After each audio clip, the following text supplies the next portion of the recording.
Chapter 1: The Blind Man Playing the Erhu. The first snow of the 10th year of the Tianyuan era. It came later than usual. The snow was already heavy, and the wind was biting cold. Few pedestrians could be seen on the road. Only the melodious sound of the Erhu could be heard. A straw hat, a worn-out vest, and a small stool. This formed the singing duo. Erquan Yingyue, LV1, 500/10,000. Play 5 times daily. Unblocks Qi in blood, clears meridians, dispels dampness, and warms the body. Added lifespan today, 8 hours. Until the system's voice rang in his ears. The Erhu music slowly stopped. He put away the Erhu and tugged at the old ox behind him. The old ox skillfully used its horns to lift the stool. The man and the ox walked away into the distance through the snow. Li Pingyan, 20 years old this year. 10 years ago, he transmigrated here and became a blind man. Other protagonists are either ordinary, yet surpassing even Louis Koo in looks, or they are in their prime, the most handsome man in the world. The worst they become are illegitimate sons, yet still live a life of comfort.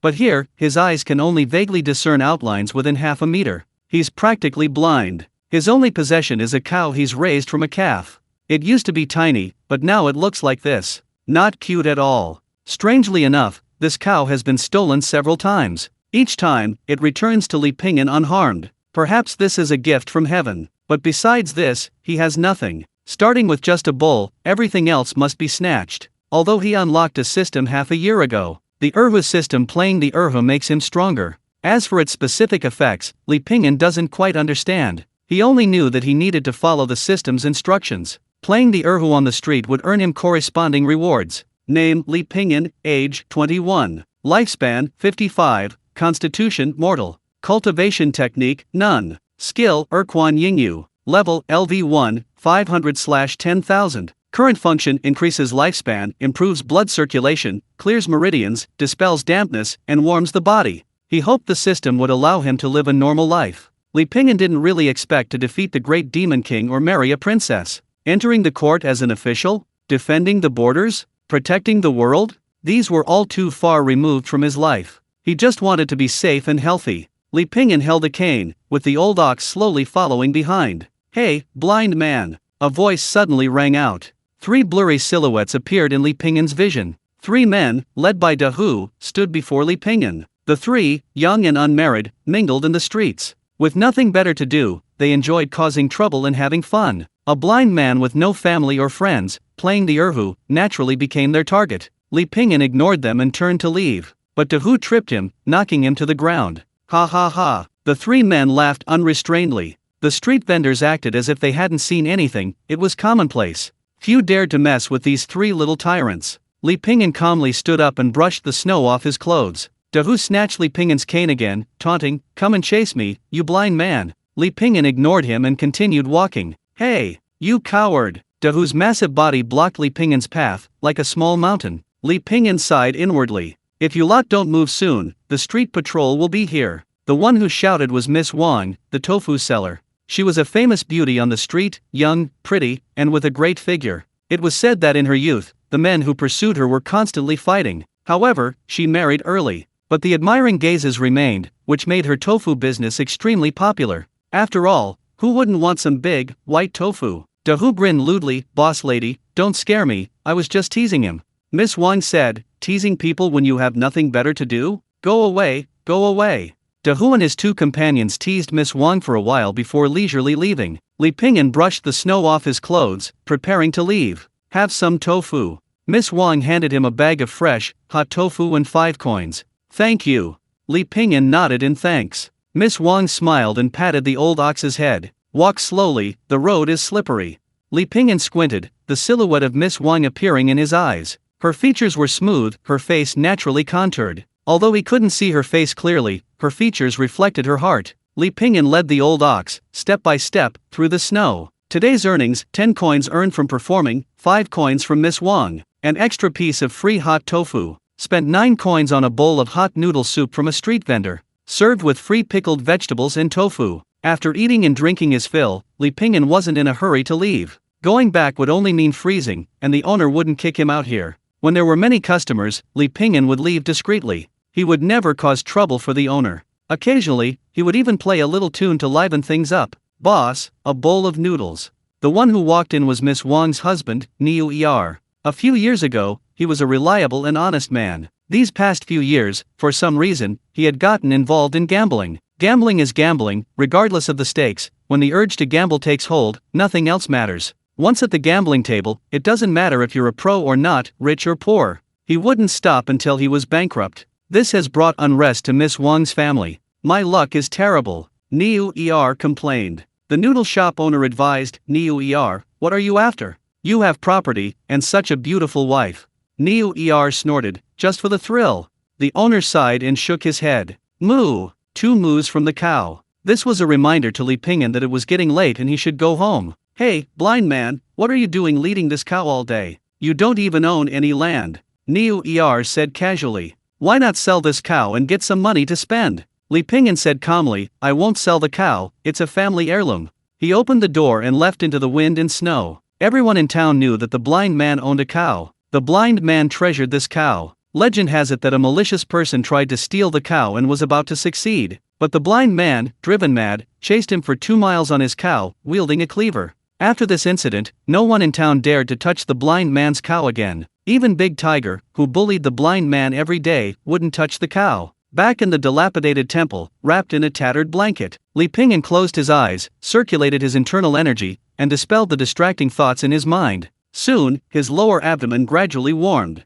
His meridians began to contract, and his frozen limbs regained warmth. The town had no martial arts techniques. Li Pingyan could only explore little by little, and affectionately named it Warming Body Divine Skill. Thanks to it, Li Pingyan was able to get through the cold night. Chapter 2 Another year of snow. Another night of heavy snow. The snow was thick and heavy, crunching underfoot. Early risers had already set up their stalls, selling all sorts of things. Fried dough sticks and soy milk, pies, and wontons. The aroma filled the air, whetting one's appetite. Li Pingyan, leading the old ox, opened his pocket. He'd spent 9 coins yesterday, he had 6 left. He decided to skip breakfast. Li Pingyan was used to living a life of irregular eating habits. He walked to his usual spot on the street where he busked, and old Lu, the beggar, moved aside. You're here. Li Pingyan nodded, acknowledging his colleague. The melodious sound of an erhu began to play. At the same time, his inner energy surged within him. Have you heard? The young man from the Jiang family at the town entrance passed the imperial examination and is throwing a grand banquet.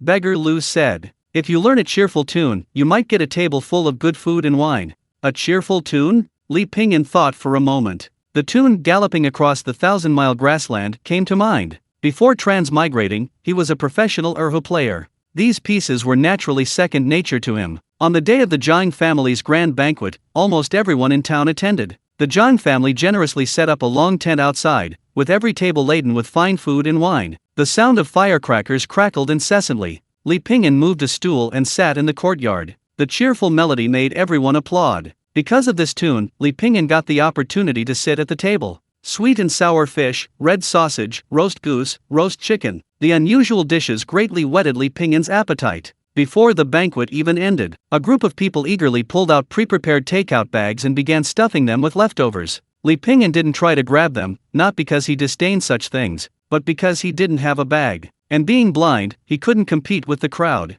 So he could only take the opportunity to eat as much as possible. Having filled his stomach, he wiped his mouth. He was about to leave. Here, someone called to him. It was Miss Wang, the tofu seller. She held her child in one hand and handed Li Pingyan a bag in the other. Li Pingyan reached out and touched the bag. It contained half a roast chicken, some peanuts, and cold dishes. Miss Wang then handed him a tea egg, complaining, "These people are too fast. You take this."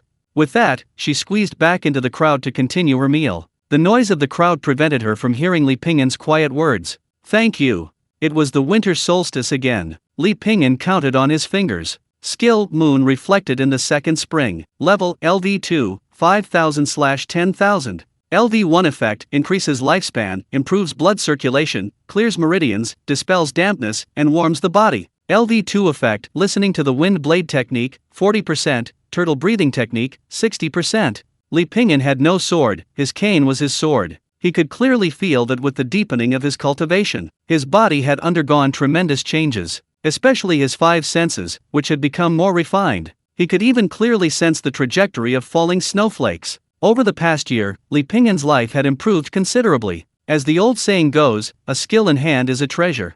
Li Pingyan was skilled at playing the erhu, a two-string bowed instrument, and soon he was the go-to person for weddings and funerals in town. Wherever someone was willing to pay, he would play a tune, bringing some joy to this desolate town. It was also during this year that Li Pingyan learned to drink, and he passed this bad habit on to old Niu. Li Pingyan now carried a gourd of wine with him. Whenever he picked up the gourd, when he wanted a drink, he would smell it. Then he would shake his head and sigh. When would he make a lot of money? Then he could drink every day. It was a beautiful wish. It was getting late. As usual, Li Pingyan led old Niu, walking in the sunset. Suddenly he stopped, glancing curiously in one direction. He didn't hear the familiar tofu vendor's voice, nor did he see that familiar figure. Miss Wang, she's probably ill. The next day, Miss Wang still hadn't appeared. The third and fourth days were the same. The fifth day, Li Pingyan finished his noodles and slapped a coin on the table. He inquired about Miss Wang from the accountant. I heard that Niu owes a mountain of usurious loans. He mortgaged his house and ran away.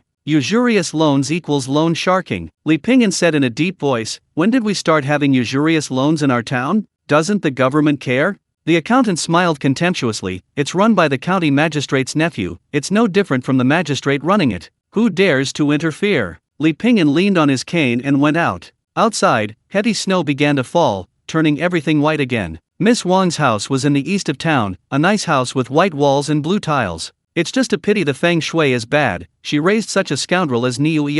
He fell into a gambling trap and ended up heavily in debt. He ran away as fast as he could. Li Pingyan knocked on the door, but there was no answer. Only a dog barked. Is anyone home? After a while, a trembling voice came from inside. Is it Pingyan? Only Miss Wang would call a blind man Pingyan. It's me. The door opened. Miss Wang looked at Li Pingyan with some surprise, then said, I'm not making tofu today, come back tomorrow. Li Pingyan hesitated, then turned to leave, as if he really had only come to buy tofu. Hey, wait. Miss Wang took a few steamed buns from the stove and put them in a bag. Here you go. Li Pingyan wouldn't come looking for her for no reason, so Miss Wang guessed that he must be really struggling to make ends meet. Miss Wang also gave him a bowl of corn porridge and a pickled radish. Li Pingyan simply squatted down by the door and started munching away. What are you going to do now? Miss Wang was startled, realizing Li Pingyan was talking to her. She lowered her head, biting her lip, her voice tinged with stubbornness. Paying back debts is only right.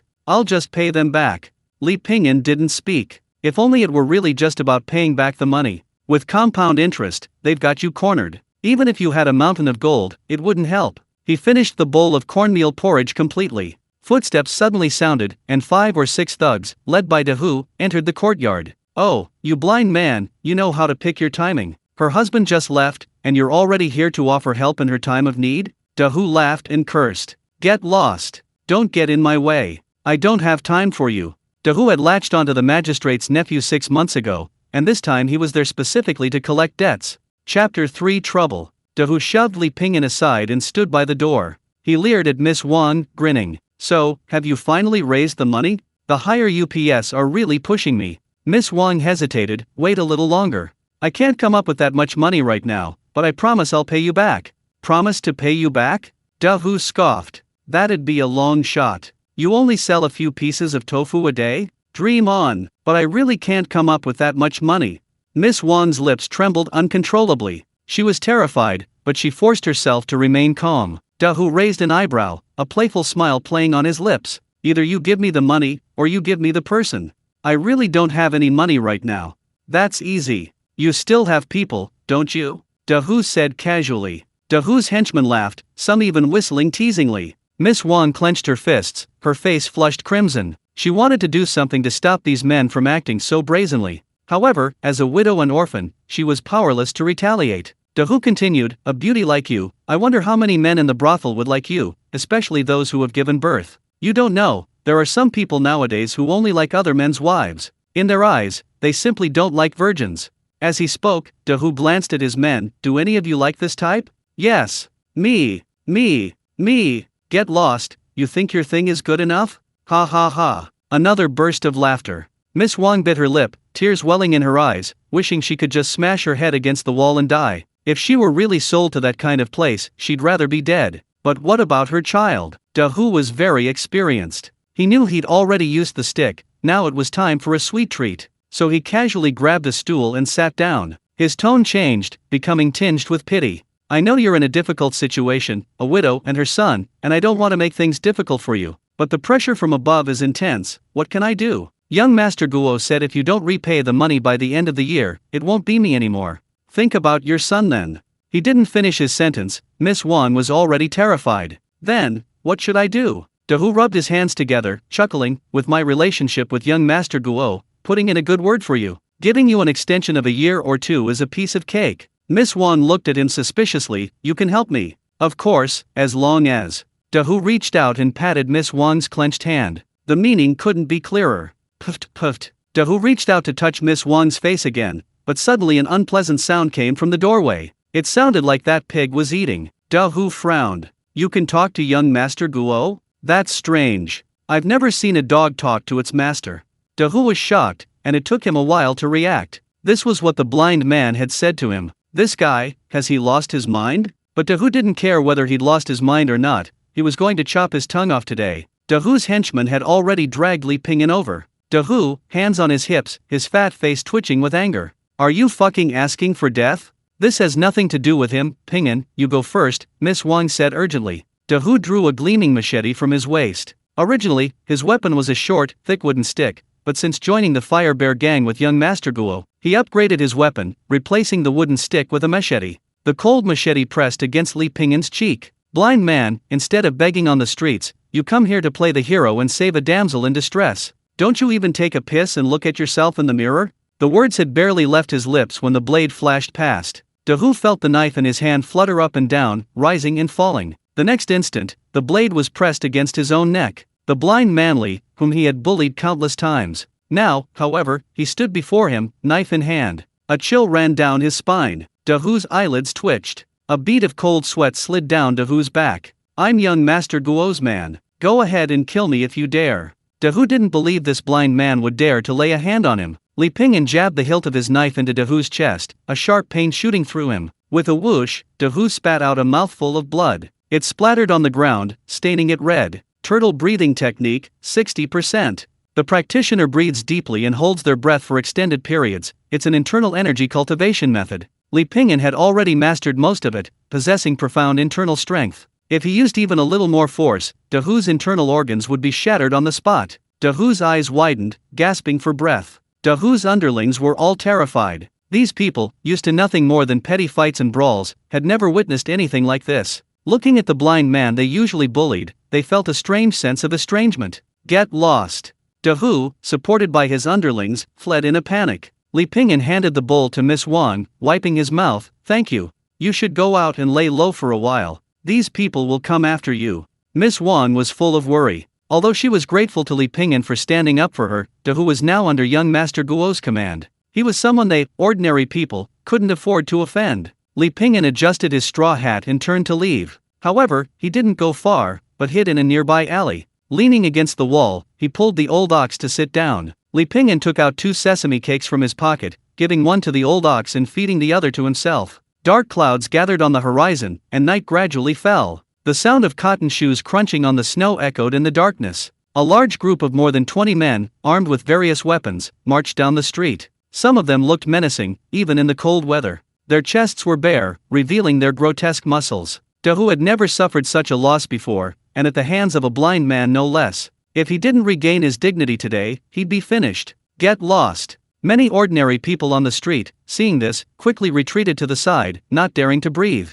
The leader was Zhang Wu, a henchman of young Master Guo's family. He held a gleaming Japanese sword, not tall, yet exuding a fierce and menacing aura. The people of the Sui dynasty valued martial prowess, and these days were filled with constant warfare. Adult men took pride in carrying weapons when going out. A group of people headed straight for Miss Wang's house, but suddenly stopped as they passed through the alley. Li Pingyan leaned against a wall. An old ox followed behind, blocking the alleyway. Brother Zhang, it's this kid. Upon seeing Li Pingyan, Dahu immediately flew into a rage. Blind man? Chapter 4 Fierce Battle. Zhang Wu never expected that the person who could terrify Dahu and his group so much would be a blind street performer. I'd like to speak with your boss. Could you introduce me? The blind man's deep voice drifted on the wind. Zhang Wu scoffed. Our boss doesn't have time for you. You injured my brother. This needs an explanation. The blind man stroked his cane, muttering, Number 3, Number 6, Number 12. I've taken on 3 gigs this month. Enough for 2 months worth of food, and a couple more drinks.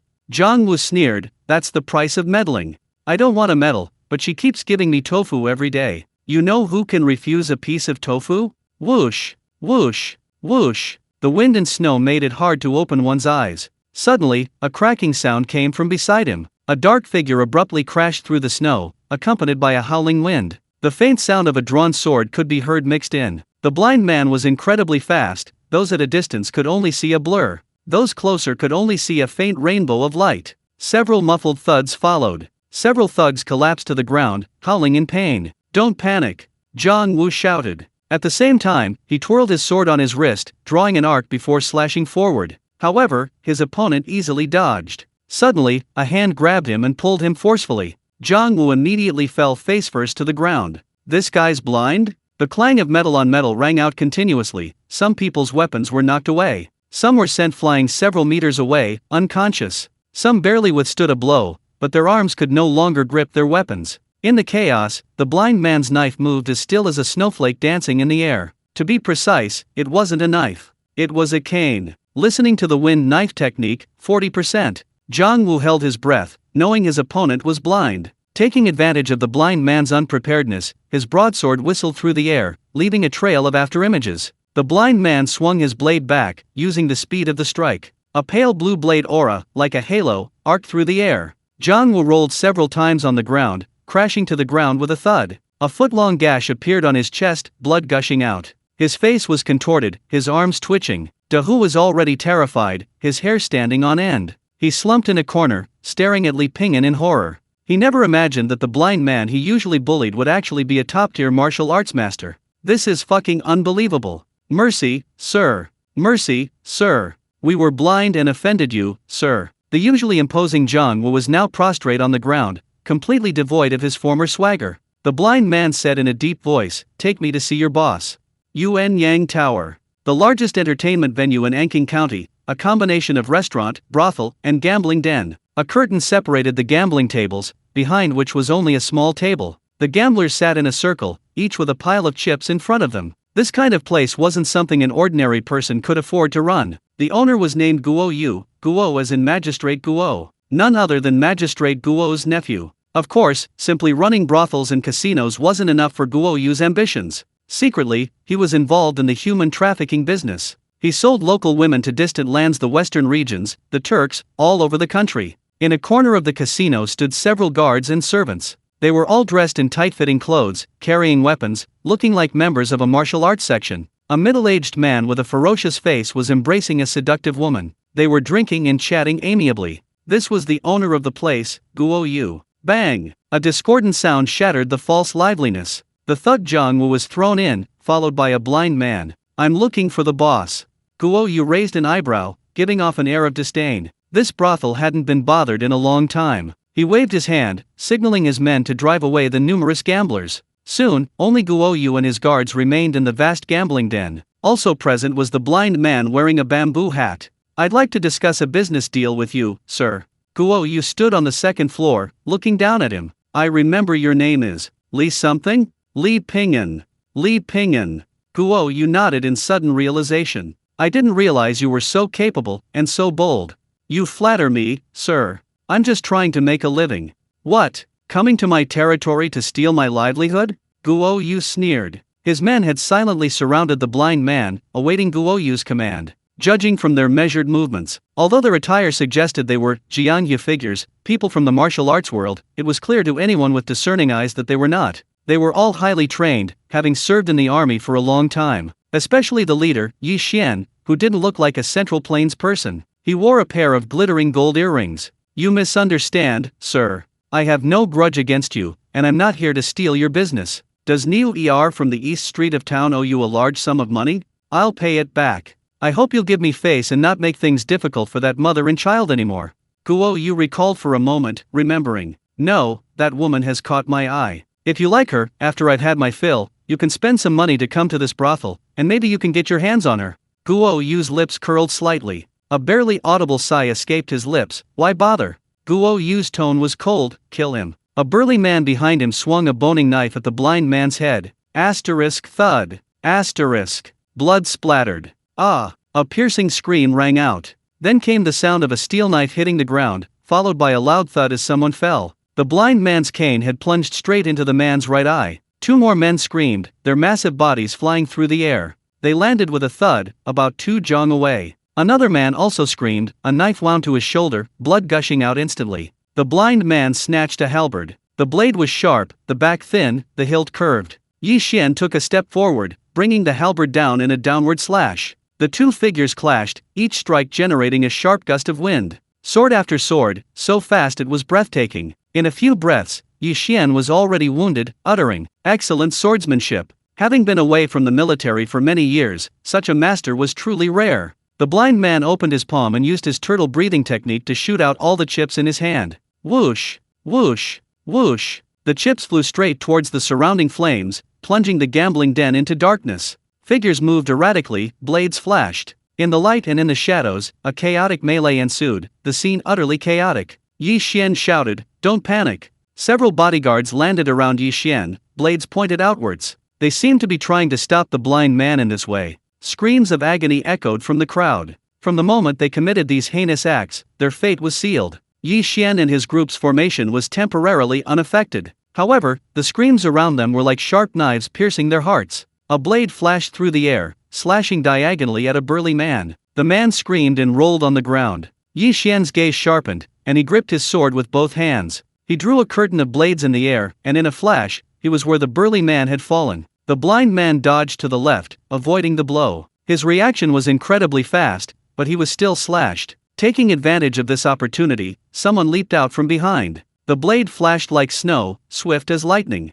The man screamed in agony as his head and shoulder were cleaved off in one blow. Chapter 5: Bloodshed at the Mandarin Duck Tower. Everything seemed drawn out, but in reality, it all happened in the blink of an eye. Yi Xian took a deep breath, knowing he had met a formidable opponent today. A dazzling flash of light swept across the room again, the blades intertwining. By the light of the blades, both sides could see each other clearly once more. Pale white eyes flickered before them. Over the years, Yi Xian's heart had hardened, and become ruthless enough, accustomed to life and death. But at this moment, he suddenly felt that no battle he had ever experienced in his life was as breathtaking as this one. Another blade struck. The speed of this blade was indescribable. Yi Xian raised his blade, intending to defend. But this blade merely wove into a large net in the air, drifting erratically. What? Thud.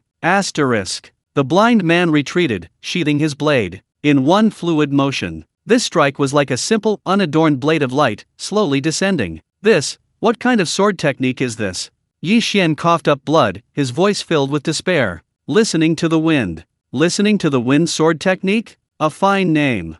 Thank you. Yi Xian collapsed heavily to the ground. The flames reappeared, and Guo Yu tried to rush out. The blind man twisted his waist, delivering a whirlwind-like backhand strike. Ah! The strike pierced through Guo Yu's hand and the wooden door. Guo Yu gritted his teeth, watching helplessly as death drew closer. Your skill is remarkable, sir. I was presumptuous. Let's leave it at that today. I won't collect Niu Er's debt. Guo Yu made his final, desperate struggle. I still have 3,000 taels of silver. Come with me to the bank to collect it. What happened today is known only to heaven, earth, you, and me. The blind man didn't answer, but gave his answer with his knife. The blind man touched the bloodstains covering his body and sighed silently. If you had said that earlier, none of this would have happened. The knife was already drawn, there was no room for negotiation. The blind man touched a jar of wine on the table. It was his favorite strong liquor, with a pungent, overpowering smell. The snow outside was heavy. It was thicker than the wine, so thick it wouldn't melt.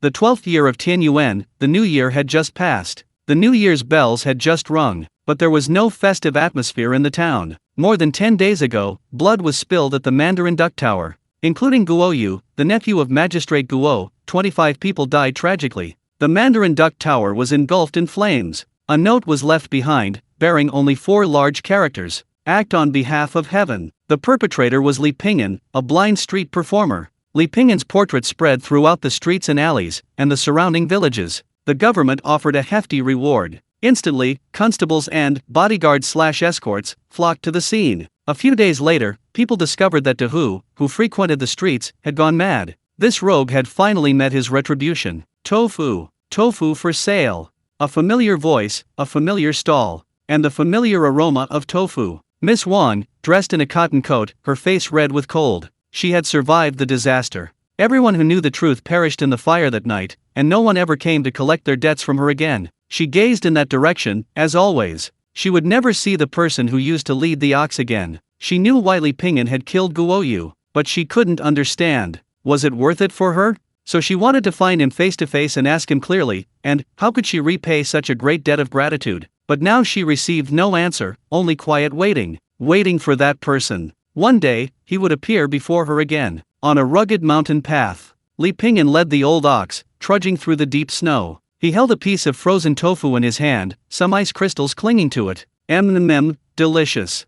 It wasn't for any sense of justice or morality. It was simply because when he was nearly starving, he had received a warm piece of tofu, and a radiant smile. Taking a bite of the tofu, it felt as if the winter snow was melting. That was all. One day in mid-March, several peals of spring thunder suddenly fell from the sky, followed by a light drizzle of spring rain. Spring rain, precious as oil, sometimes drifts like silk, sometimes falls like a fleeting glimpse of a swan. It truly is a beautiful sight. Drip, drip, drip. Li Pingyan, leading the old ox, sat down at a tea stall. The waiter brought over a large teapot and a large bowl, pouring him a bowl of tea. "Where are you from, sir?"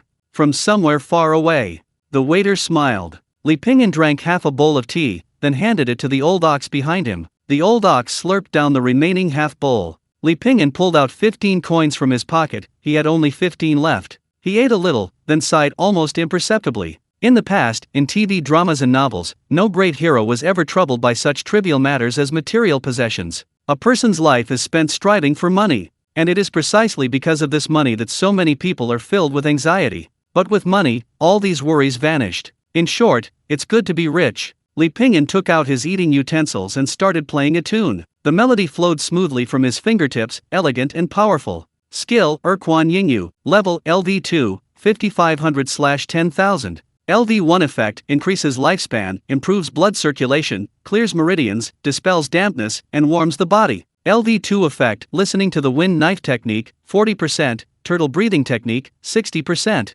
Have you heard? Someone died again yesterday. The world is in such a mess, 2 deaths aren't anything to be surprised about. I heard it was Ma Sandeo, the wanted man, who came here, attracting a lot of knife catchers. How much are they paying? 100 for the living, 50 for the dead. The conversation between the 2 tea drinkers reached Li Pingyan's ears. Li Pingyan pursed his lips, his heart stirred. In truth, he himself was on the wanted list. Sometimes, seeing the bounty on the wanted poster gave him the urge to report himself. Li Pingyan put away his erhu, a blurry scene appearing in his eyes. But if the light was too dim, he couldn't see anything at all. Luoshui City. People came and went, men busy earning a living. Households went to the market to buy groceries, while vendors gathered in the streets. The city seemed unaffected by the murder. Instead, it became the topic of conversation. "Old man, how much is a bowl of wontons?" 16 copper coins. So expensive? Li Pingyan couldn't afford a bowl of wontons even with all his savings. Big cities are definitely different from small towns. It's always been this price. The shopkeeper said without looking up. He had initially thought this raggedly dressed man was a beggar. In the end, Li Pingyan only bought 2 meat buns and asked the vendor for a free pot of hot water. He squatted in the corner. Li Pingyan and Lao Niu each had a large meat bun. "The meat bun looks like it's filled with beef," Li Pingyan suddenly said. Lao Niu, moo. Chapter 6: The Ghostwriter. Luoshui City in March still carried a lingering chill. Under the gray sky, a sense of solemnity and tranquility prevailed. A calm before the storm. Xiao Wu, the knife catcher, ordered a few side dishes and a pot of wine. He sipped his wine while observing the passers-by on the street. Knife catchers are those issued official warrants by the government. They make a living by apprehending criminals listed on wanted posters. Back in Ma Nanshan, I single-handedly faced the 7 freaks of Lingnan, taking on all 7 without a single loss. Xiao Wu was boasting to those around him about his prowess. Disdainful murmurs rose from the crowd. So young, yet his boasting is so impressive. This drew a burst of laughter. Xiao Wu snorted coldly and slammed his warrant on the table. He lifted his shirt, revealing a scar on his stomach. "Ha ha ha, I know, that's from when you stole money and got a beating from your dad. So many years have passed, and the scar is still there." The crowd burst into laughter again, making Xiao Wu's face turn bright red. Just then, his eyes flashed. The wanted criminal, Ma Sandeo, walked out of the restaurant, strolling slowly down the street. "Ma Sandeo?" Xiao Wu rubbed his eyes, though he could only see his back. "Hey, Xiao Wu, where are you going? This kid can't take a joke." Xiao Wu, carrying his knife and waist token, hurriedly ran out of the shop. The wanted criminal, Ma Sandeo, walked out of the restaurant, strolling slowly down the street. His gait was strange. His right foot took a step first, followed slowly by his left, each step looking laborious. Injured? Xiao Wu's lips curled slightly. This was truly a stroke of luck. Capture Ma Sandeo and let's see who dares to laugh at me then.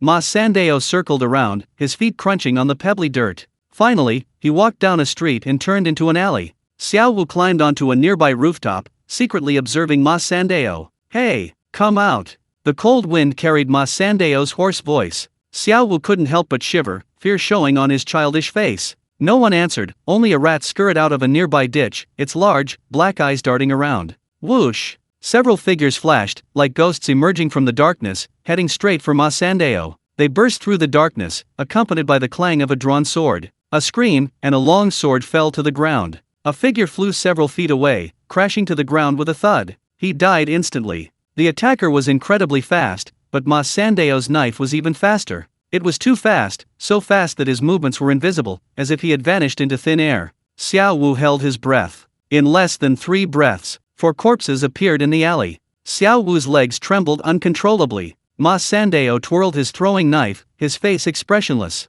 Xiao Wu's heart leaped into his throat, he dared not move. Suddenly, the throwing knife shot out with tremendous force. Like a shooting star streaking across the night sky, it reached Xiao Wu in the blink of an eye, like a dazzling tail. Xiao Wu instinctively ducked, the knife grazing his scalp. A stroke of luck amidst misfortune. Run! Xiao Wu had only one thought in his mind. Facing this person, he couldn't muster even the slightest thought of resistance. He slid swiftly off the roof and leaped onto a large tree. With a powerful push, he jumped over the wall and landed on the other side. Just as he was about to escape, a knife struck him in the back of the leg. Thump! A sound rang out. He crashed to the ground. Ma Sandeo had already landed, standing 100 meters away. He looked at the naive young man with amusement. Xiao Wu's earlier courage to capture Ma Sandeo alive had vanished completely. He was so scared he almost wet himself. Cough! Just then, a voice suddenly rang out. Ma Sandeo turned his head and saw that there was someone crouching in the corner. An old ox lay beside him. Li Pingyan didn't want to get involved in these matters, so he pretended to be dead. He saw nothing, heard nothing. Ma Sandeo narrowed his eyes. He was determined not to let this witness get away. Xiao Wu, emboldened by some unknown source, suddenly shouted, "Run! He's the wanted criminal Ma Sandeo. You go to the authorities, I'll stop him." As he spoke, he actually stood up, knife in hand. Ma Sandeo sneered, "A kid who hasn't even grown his first hair, and he's already learned to wield a knife." Li Pingyan's expression shifted slightly. Ma Sandeo? He pulled out the crumpled wanted poster from his pocket. 100 for the living, 50 for the dead. You're Ma Sandeo? Ma Sandeo glanced at Li Pingyan, so you're blind. Xiao Wu's newly risen hope was instantly shattered. He'd encountered a blind man. He probably couldn't even find the government office. Li Pingyan took a few steps closer, but still couldn't make out Ma Sandeo's features. Ma Sandeo, clearly blind, didn't take it seriously. He swung his knife backhand. Li Pingyan tilted his head, effortlessly dodging the knife. Ma Sandeo was startled and asked in a deep voice, "What is your surname, sir?" "Blind man." He only called himself blind when he was killing. The blind man, gripping his cane, stepped forward. Ma Sandeo quickly retreated, raising his hand to throw 2 more knives. Both knives aimed straight for vital points, swift as the wind. In the darkness, an ordinary person couldn't possibly react. In the instant the blades flashed, the blind man tilted his head, dodging another knife. At the same time, he swung his cane, blocking the other knife. He took a step forward, and before Ma Sandeo could react, he was already in front of him. By the moonlight, he could see Ma Sandeo up close. Li Pingyan's vision was limited to within half a meter. Though blurry, he could still make out a general outline. He was tall and thin, practically a bamboo pole. He had a horse-like face, a high-bridged nose, and prominent cheekbones. He looked remarkably like the person in the portrait. It really was Ma Sandeo. "Let's make a deal," the blind man suddenly said. Xiao Wu stared blankly at the blind man. "Wow, so amazing. You're the knife catcher, right? I'll catch him, you take him to the authorities to exchange for money, we'll split it 30/70ths, how about it?" The blind man didn't have the knife catcher's badge. Even if he caught Ma Sandeo, it would be a waste of effort. Besides, he himself was a wanted criminal. Xiao Wu hadn't recovered yet. "Answer me." Xiao Wu finally reacted, nodding blankly. "Okay." Ma Sandeo's face turned ashen. He'd been traded to his face. And the traitor was himself. This made Ma Sandeo feel an unprecedented humiliation. With a flick of his wrist, 5 throwing knives appeared. The 5 knives were unleashed simultaneously, each one incredibly ruthless, bringing with it a sharp gust of wind. The blind man's ears twitched, and he used his cane as a weapon. With a twist of his wrist, he wielded the blade. Clean and swift, executed in one fluid motion. A flash of cold light, carrying a sharp gust of wind, struck Ma Sandeo hard. Chapter 7 The Rich. The Yamen, Government Office. Chief Constable John saw Xiao Wu. What brings you here today? To collect the bounty.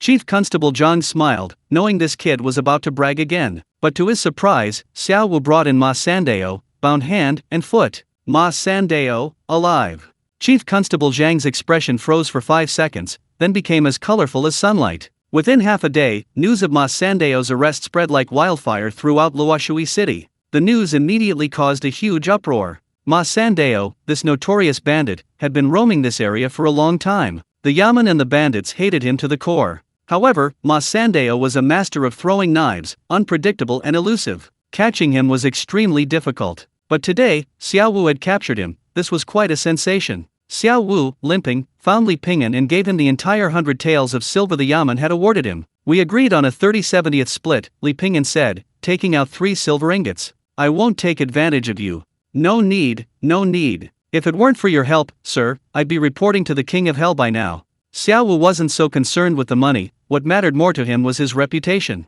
Now, everyone on the street knew his name, Xiao Wu. This greatly satisfied his vanity. Li Pingyan didn't say anything more, took the heavy silver, and led the old ox away. Sir, I still don't know your honorable name or where you live. Xiao Wu quickly called out to Li Pingyan. Just call me Blind Man. I sing on the streets of the east of the city, Li Pingyan said without turning his head. Xiao Wu thought to himself, what a master. So classy.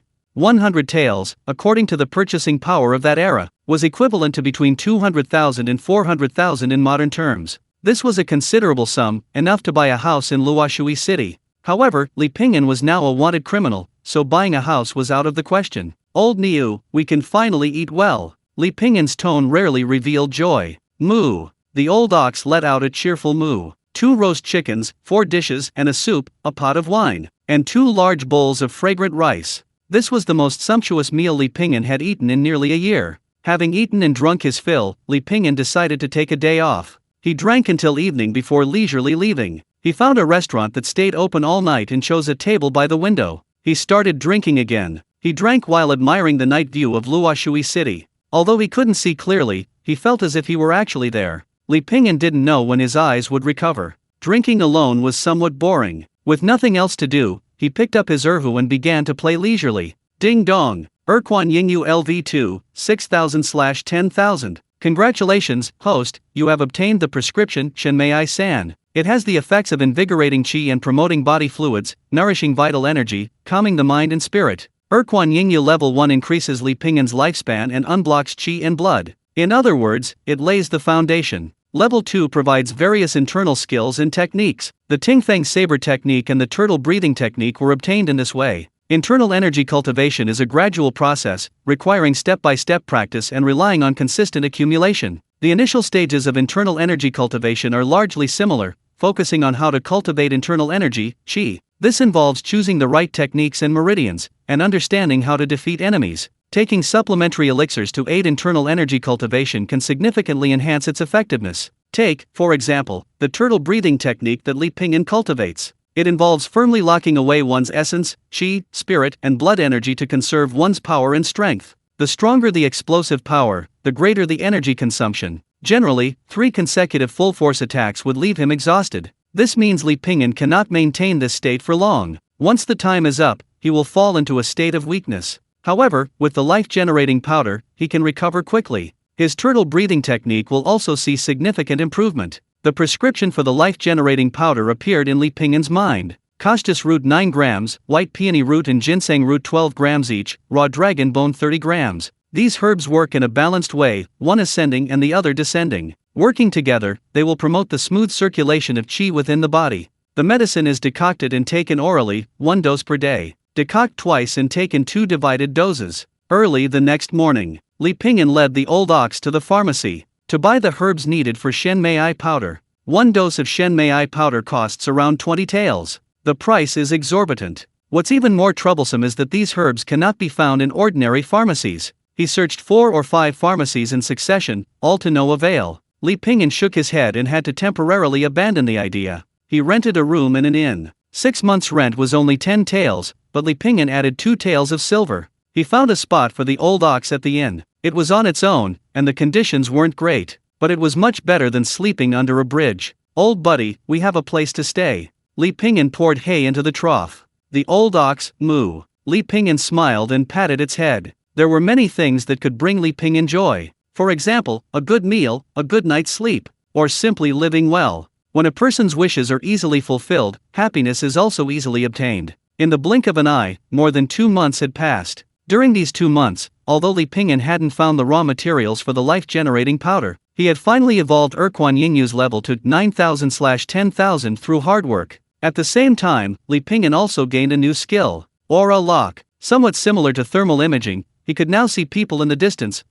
however, with the Aura Lock skill, one can see the thermal images of enemies. Not just enemies, but any living thing with a body temperature. One can see their thermal images. It's somewhat like a thermal imaging telescope, allowing one to sense much farther away. Aura Lock, 30%. Can sense the thermal images of living things within a 10-meter range. Furthermore, all aspects of Li Pingyan's body have been greatly enhanced. Name: Li Pingyan, age 23, lifespan 70, constitution mortal, cultivation techniques, turtle breathing technique 80%, listening to the wind blade technique 70%, skill Aura Lock 30%. Status: blind. Early in the morning, Li Pingyan led his old ox to the morning market. Things were different now. Li Pingyan generously ordered 8 large meat buns and 2 bowls of mutton offal soup. Since he started cultivating, his appetite had increased day by day. Great hero, I've finally found you.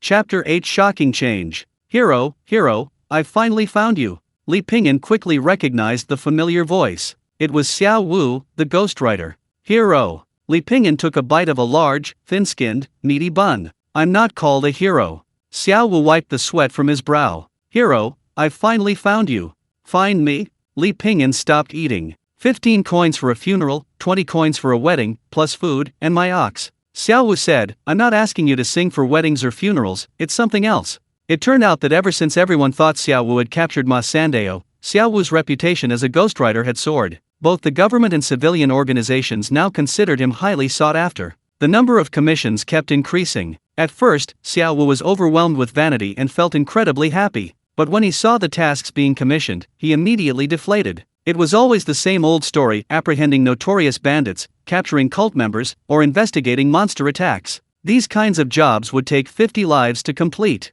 At first, he could make excuses, but if he didn't take any jobs, people would eventually notice. Frustrated, he turned to Li Pingyan. Xiao Wu pleaded, "Great hero, please help me. I won't help you for nothing. I don't want a penny of the reward, it's all yours." Li Pingyan hesitated for a moment, then pulled out the prescription for life-giving powder. "Do you have a way to get the herbs in this prescription?" Xiao Wu glanced at it. "Most of the herbs on this prescription aren't available on the market, you can only buy them on the black market, and then they're much more expensive." Xiao Wu suddenly remembered something. That's right, one of the clients this time is the owner of Tongrentang in Luoshui City. He must be able to get these herbs. Li Pingyan took a sip of his mutton soup, a thought forming in his mind. The ingredients for Shenmei San, a traditional Chinese medicine, are difficult to obtain on one's own. Tongrentang is a time-honored brand, a nationwide chain. If one could establish a connection with them, things would likely become much easier. Luoshui River. A massive treasure ship sailed on the water, this behemoth possessing an irresistible, mysterious power. "Princess, the ship is approaching Luoshui City." Lu Yun stood at the bow, looking at the water. She remained silent, but a smile had already appeared on her face. Her smile was truly breathtaking, like a piece of white jade soaked in water, warm and smooth as water. Like a water spirit in the river, exuding a captivating charm. The personal maid, Fang Ruo, whispered, "Princess, I've heard things haven't been peaceful in Luoshui City lately. We should be careful. We're not staying in Luoshui City, what are we afraid of? Besides, who would dare attack the royal treasure ship?" Fang Ruo glanced around, then lowered her voice even further. "Princess, the emperor is seriously ill, and the second prince. I'm worried they might have ill intentions. The Sui dynasty has had 8 emperors, 3 of whom were empresses. The current emperor is also an empress, and her favorite heir is her eldest daughter, Lu Yun. Everyone in the court knows that, barring any unforeseen circumstances, Lu Yun will ascend the throne after the empress's death. However, the current situation in the court is turbulent, and the princes are restless and eager to make their move. Court officials formed cliques for personal gain, and regional warlords colluded, each acting independently. The Sui dynasty was already in complete chaos, a disorganized mess. Lu Yun let out a soft sigh. The joy she had felt from the riverside scenery was quickly washed away by her heavy heart. These medicinal herbs are indeed difficult to obtain, but you've come to the right person. How about this? I'll only charge you half the black market price. After completing this task, I'll give you a few packets of these herbs for free. Wang Dali of Tongrentang glanced at Li Pingyan's prescription and readily agreed. Li Pingyan bowed. Then I'll trouble you. Wang Dali's task was to apprehend a fugitive named Lu Bo. He had previously worked at Tongrentang, but later stole many of Tongrentang's secret formulas and even killed Wang Dali's nephew. The authorities had never caught him. Wang Dali harbored deep hatred for him and thus sought out Xiao Wu, the ghostwriter. No problem, Boss Wang, we've got this covered. Wang Dali said, my men have already found Lu Bo's whereabouts. However, Lu Bo used to be a member of the Fish Dragon gang. He frequently clashed with the government because of his exceptional martial arts skills and masterful swordsmanship. The government constables have suffered greatly at his hands. It was midday, and the sun was unusually strong. Great hero, could you teach me your swordsmanship, the one you used that night? Xiao Wu hadn't stopped talking the whole way. Li Pingyan ignored him, gazing at the river. According to Wang Dali's intelligence, Lu Bo was hiding by the river. Hey, what's up? Two soldiers approached from the east. Sir, just enjoying the scenery. Xiao Wu plastered on a smile. Go away. Can't you even pick a better time to enjoy the scenery? The princess's treasure ship is about to arrive. Disperse, everyone. Helpless, the two men turned and left. Is the princess's ship coming? Li Pingyan asked. Xiao Wu kept turning back, gazing at the river. Such a big thing and you didn't know? The news came half a month ago. Sigh, they say our princess is the #1 beauty on the Rouge ranking. I wonder if we'll be lucky enough to see her. Li Pingyan unscrewed the wine flask and took a sip. Moo. Li Pingyan opened another wine flask and brought it to the old ox's mouth. Drink up, old buddy.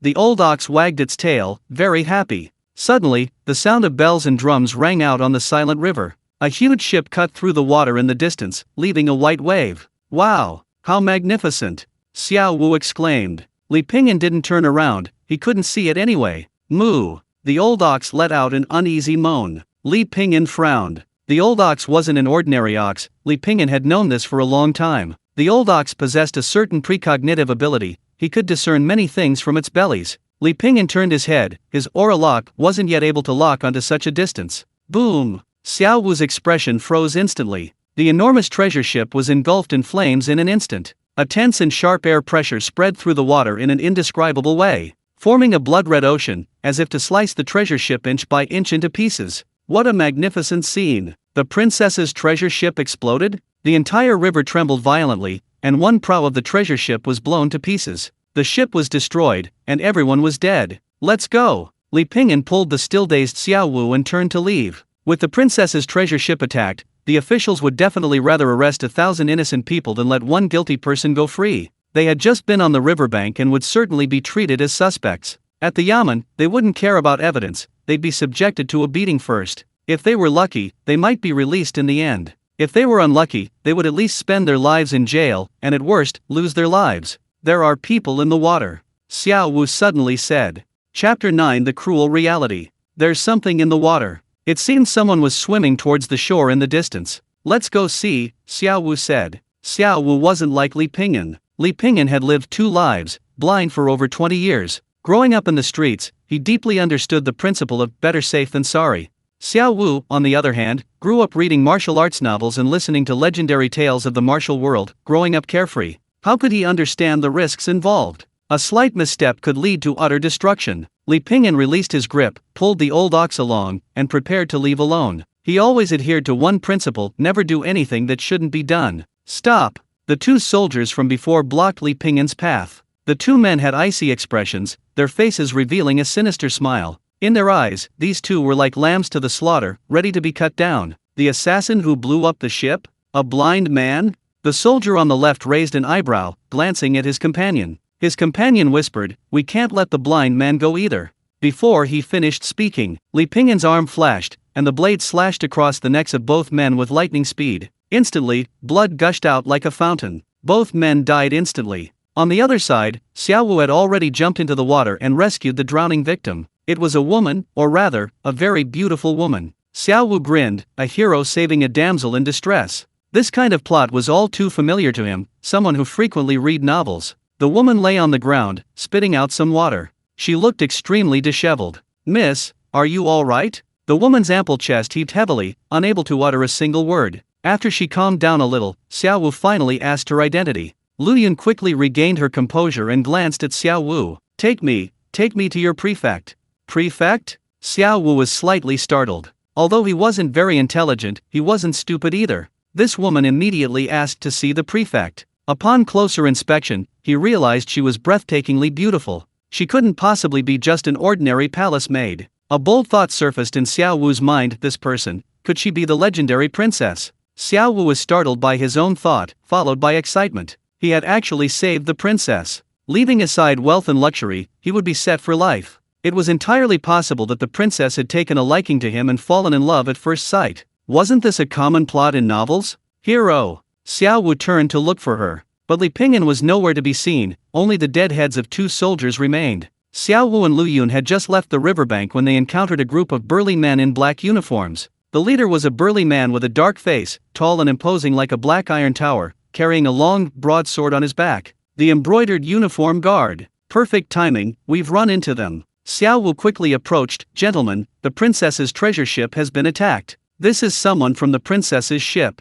The burly man raised an eyebrow, subtly scrutinizing Xiao Wu. Then his gaze fell on Lu Yun behind him. Who are you? The burly man asked in a deep voice. I am Xiao Wu, the swordsman. Xiao Wu introduced himself without any hesitation. Is anyone else traveling with you? The burly, dark-faced man asked again. Xiao Wu almost blurted out Li Pingyan's name, but suddenly froze. The man didn't inquire about the princess's attack first, but instead asked about him. Moreover, his expression was calm, as if he already knew about the attack on the princess's treasure ship. Xiao Wu swallowed hard, his hand secretly reaching for the sword at his waist. But he was facing several assassins disguised as imperial guards. Even if Li Pingyan hadn't left, facing so many experts, he probably wouldn't be able to turn the tide. Let alone Xiao Wu. A cold light flashed, and Xiao Wu's body stiffened. He clutched his throat, his features contorted. Just as the assassins were about to attack Lu Yun behind Xiao Wu, bang! With a loud bang, white smoke suddenly exploded.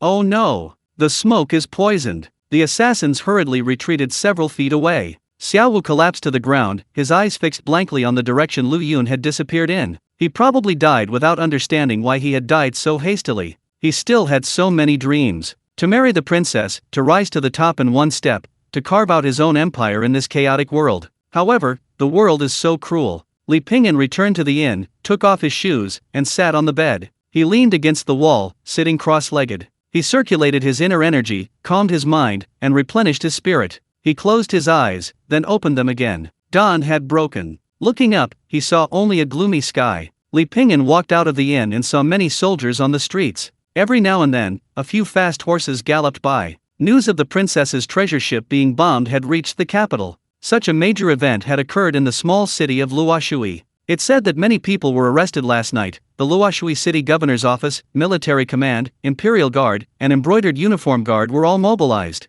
These troops were urgently transferred from 2 neighboring provinces. However, there's still no one to unify command. Everyone is acting independently, leading to chaos. Li Pingyan fed the old ox and stayed in the inn all day. He didn't plan to continue the entrusted task. Although he really wanted the ingredients for the life-generating powder, the situation was too chaotic. A slight misstep could cause a major upheaval. Being arrested as a traitor would be a huge loss. The next day, Li Pingyan learned of Xiao Wu's death. The government officials found Xiao Wu's body by the river, along with the bodies of 2 soldiers. Naturally, Xiao Wu became a suspect. Those connected to him, his parents and family, were all taken to prison, and even several friends were arrested. The portrait spread throughout the streets and alleys. Li Pingyan placed the portrait on the table, listening to the conversations of the tea drinkers around him. He sighed silently. He didn't know whether it was sympathy or pity. Pity for this insignificant person, just like himself, with such a tragic fate. Recently, the government had been cracking down hard. The inn was being ransacked every few days, and people were being taken away every now and then. To be on the safe side, the innkeeper had arranged for his regular guests to stay in a room in the backyard. Li Pingyan thus rented a small, detached house at a cheap price. There was a garden by the entrance where he could grow some vegetables. He would often take the old ox for a stroll in the yard. After a couple of days, all the other tenants left. Only Li Pingyan and the ox remained in the yard. The landlord was a nice man, seeing that Li Pingyan was blind. He asked him to help clean the yard, and he wouldn't charge him rent. After all, the yard was just a storage area, and having someone live there would bring some life to it. Otherwise, rats and other animals would gnaw on the furniture everywhere. That day, Li Pingyan had just returned from buying groceries. He heard the old ox mooing, as if something had happened. Chapter 10 Mysterious Woman. Moo. Old ox, what's your name?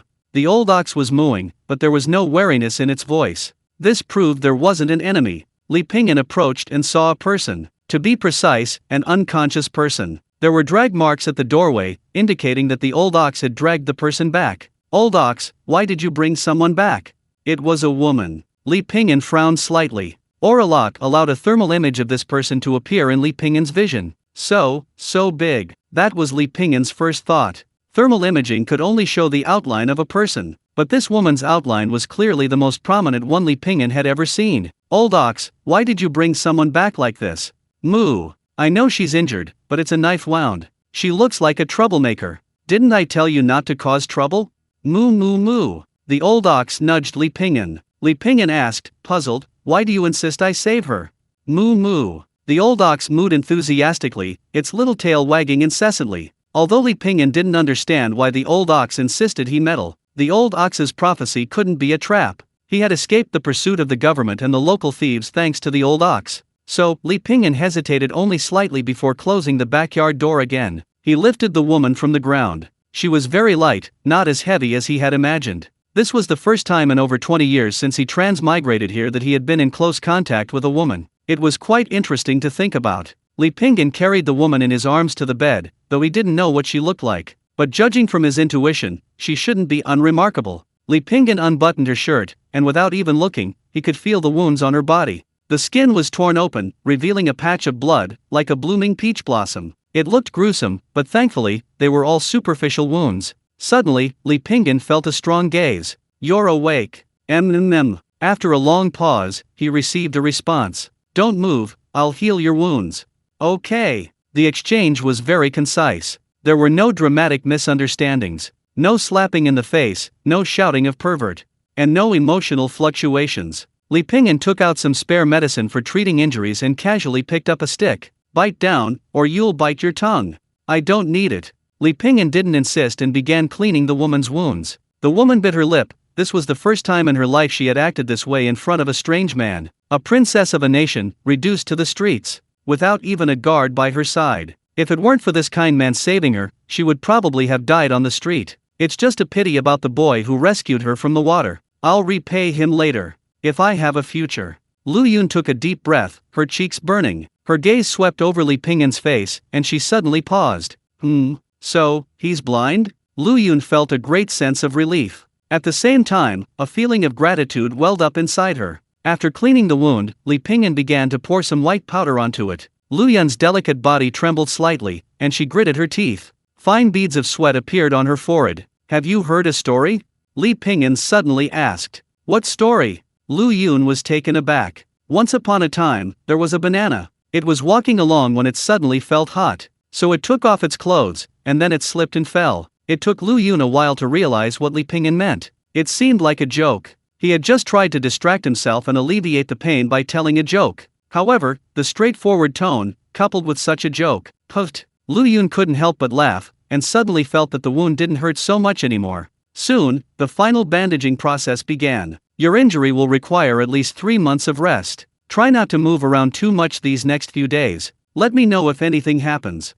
Li Pingyan packed his things. Thank you very much, Lu Yun said sincerely. You're welcome. There were many rooms in the courtyard, and Li Pingyan wanted to find one for himself. However, the innkeeper would come to the courtyard from time to time. Worried about giving himself away, Li Pingyan finally decided to sleep on the floor in his room. For dinner, Li Pingyan bought a packet of braised beef. He also stir-fried a dish and cooked a bowl of soup. Lu Yun idly fiddled with Li Pingyan's erhu in the room. Her movements were very gentle, as if she were afraid of damaging the instrument Li Pingyan relied on for survival. "Dinner's ready," Li Pingyan said, pushing open the door. Lu Yun looked up, her bright eyes shining. "Thank you for your trouble." Lu Yun put down her erhu, sat at the table, and squeezed her legs tightly together. Her previous clothes were long since tattered and unwearable. He wore only an undergarment and white bandages, revealing his snow-white skin, its lines beautiful and captivating. Unfortunately, Li Pingyan wouldn't have the chance to witness such a scene. Lu Yun picked up her chopsticks, blinking as she looked at the food on the table.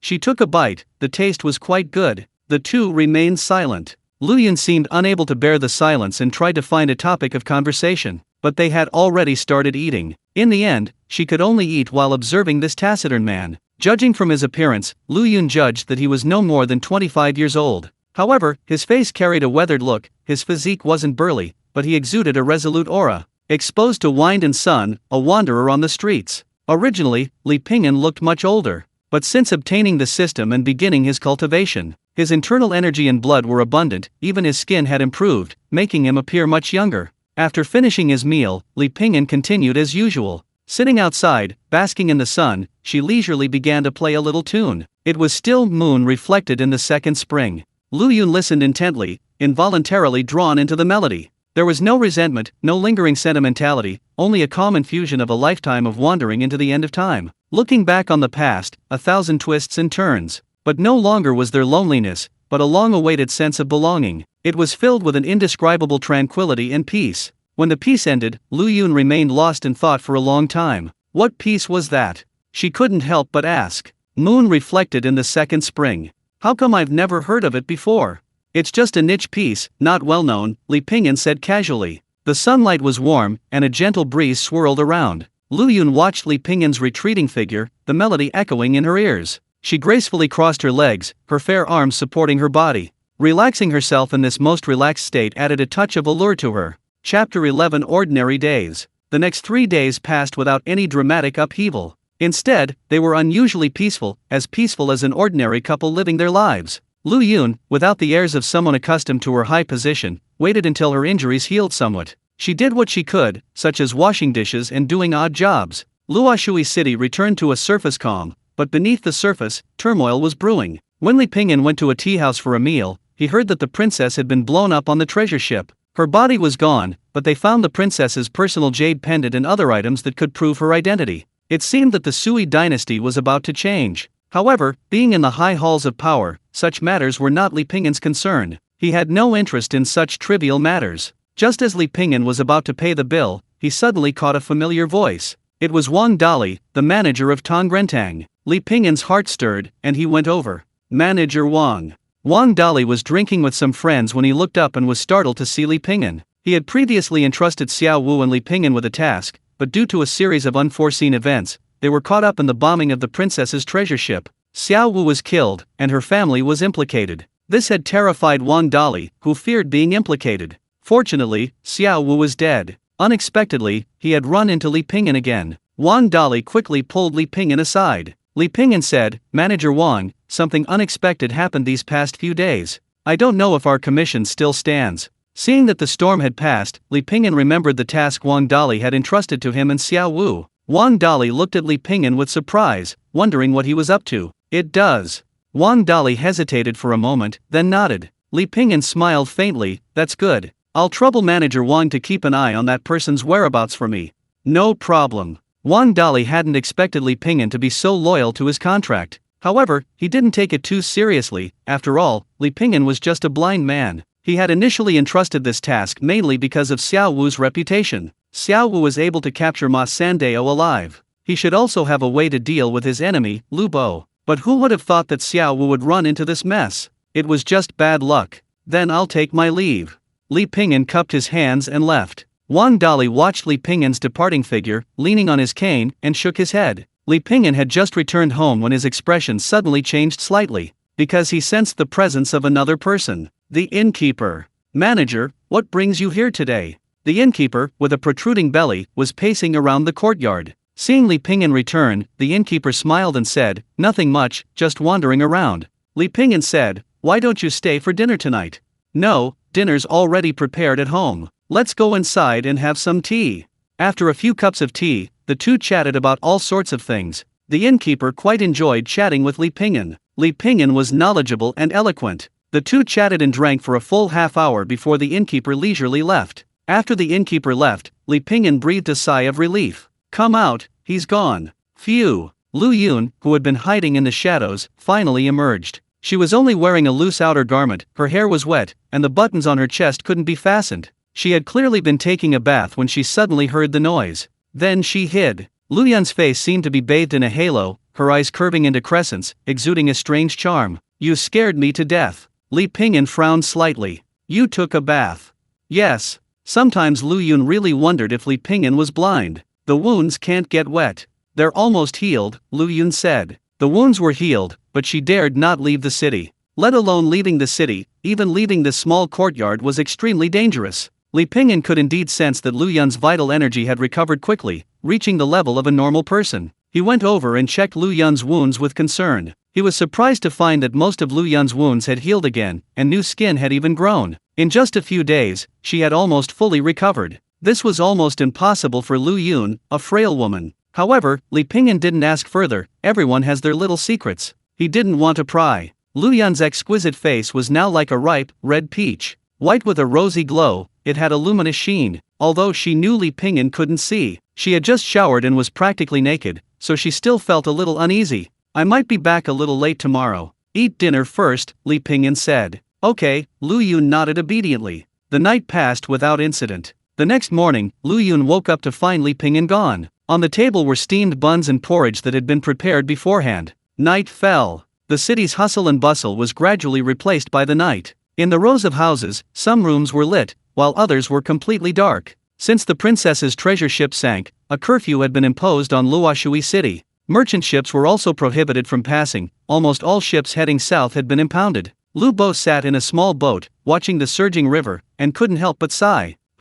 Old man, where are you going?" Lu Bo suddenly sensed something was wrong. The old man rowing the boat adjusted his straw hat, not answering his question. The employer said he wanted it alive. "If you don't want me to break your arms and legs, you'd better behave yourself." Lu Bo reached for the sword at his waist, warily scrutinizing the man. Seeing that the man's eyes were closed, he paused, startled. Then he realized he was blind. However, Lu Bo dared not let his guard down and drew a short sword from his waist. The moonlight was hazy, flickering in and out. The cane swung like the wind, instantly severing the short knife. The blind man, a blur, appeared to Lu Bo's right, knocking him into the water with his cane. Tong Grentang. Wang Dali, having drunk all day, finally felt tired. He leaned against the table. Uncle! Uncle! In a daze, he seemed to see his nephew's tragic death. His heart skipped a beat, and his hand trembled. With a crash, the teacup fell to the ground. The butler rushed over. "Master, master." Wang Dali sighed deeply. Wang Dali had no sons,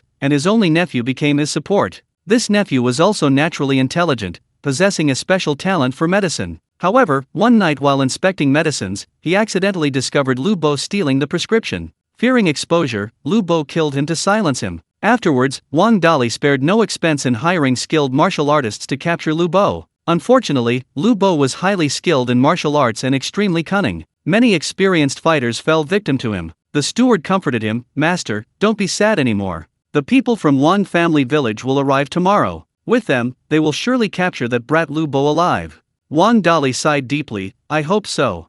Chapter 12, Raising Prices on the Spot. Early the next morning, Wang Dali had just woken up when he learned that the people from Wang Jiazhuang had arrived. Wang Jiazhuang was somewhat similar to an assassin organization. However, unlike the underworld, Wang Jiazhuang had official government certification. Their actions were also within certain legal constraints. The targets were all criminals involved in rape, murder, and kidnapping, most of whom were on the government's wanted list. This time, Wang Dali specifically hired 1 Class B and 2 Class C criminals from Wang Jiazhuang, sparing no expense. He was willing to go bankrupt if he could capture Lu Bo alive. He was willing to do anything. Inside the hall, the 3 men from Wang Jiazhuang were dressed in black robes, the leader appearing to be in his 30s. He exuded a strong murderous aura, a large sword slung across his back, and looked extremely arrogant. The other 2 looked much younger. "Greetings, Manager Wang. I am Man Guang, and these 2 are my brothers."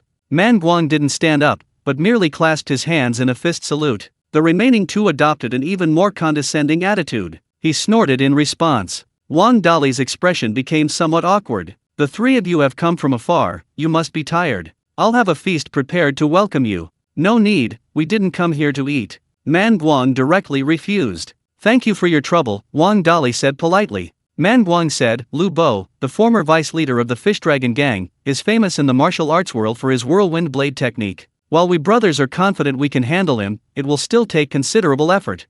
Let me be frank, Manager Wang is no stranger to money, this reward. Before he could finish, Wang Dali interrupted, don't worry, we won't let the three brothers go to all this trouble for nothing. As he spoke, the steward brought over a box. Zhao Lin, standing behind Man Guang, opened the box, glanced at it, and snorted disdainfully. Is this how you treat beggars? Manager Wang, I don't think you value us brothers at all. Wang Dali rubbed his hands together and chuckled dryly, then what do you three think? Zhao Lin smiled, a somewhat sinister smile. For a shop as big as Manager Wang's, 1,000 taels of silver is nothing. 1,000 taels? Wang Dali's expression changed drastically. This was clearly taking advantage of his predicament, extorting money on the spot. Wang Dali suppressed his anger. This, 1,000 taels, where am I supposed to get that much? Man Guang smiled slightly. Manager Wang has a large family and many connections, 1,000 taels can be easily scraped together. But I still have to remind Manager Wang that raising the money is easy, but catching the man is difficult. Time waits for no one. What if Lu Bo disappears without a trace? Manager Wang, how can you face your deceased nephew if you don't avenge your great grudge? Wang Dali glared fiercely at Man Guang, finally having no choice but to say helplessly, fine, I'll find a way to get 1,000 taels. Man Guang and the other two smiled smugly. They had already done their research before coming. They deliberately delayed to prevent Wang Dali from having any other choice. At this moment, a servant suddenly rushed over. Master, master, what are you shouting for? Is someone dead? Wang Dali angrily threw down the teacup in his hand. He vented all his anger on the servant. The unfortunate servant hurriedly explained, there's a blind man outside who wants to see you. He says, he's caught Lu Bo. What? Clatter, clatter, clatter. The cane struck the marble slab with a crisp sound. Li Pingyan walked in carrying a burlap sack. Manager Wang. Wang Dali swallowed hard. The sack clearly contained a person. Could it really be Lu Bo? The three men from Wangjia's Wang, including Man Guang, had just heard that someone had caught Lu Bo first. They were all startled, worried that their business had been ruined. But seeing Li Pingyan walk in, they became even more puzzled. A blind man? Zhao Lin sneered, Manager Wang, I think this blind man is just here to cause trouble. Man Guang also smiled disdainfully. He had been worried that this man had really caught Lu Bo. Seeing that the other person was blind, he knew this was a fool who had come to impersonate someone for a reward. Wang Dali looked at Li Pingyan, not jumping to conclusions. He opened his mouth, but then remembered he didn't know Li Pingyan's name. Li Pingyan untied the bag. Manager Wang, I've brought the man.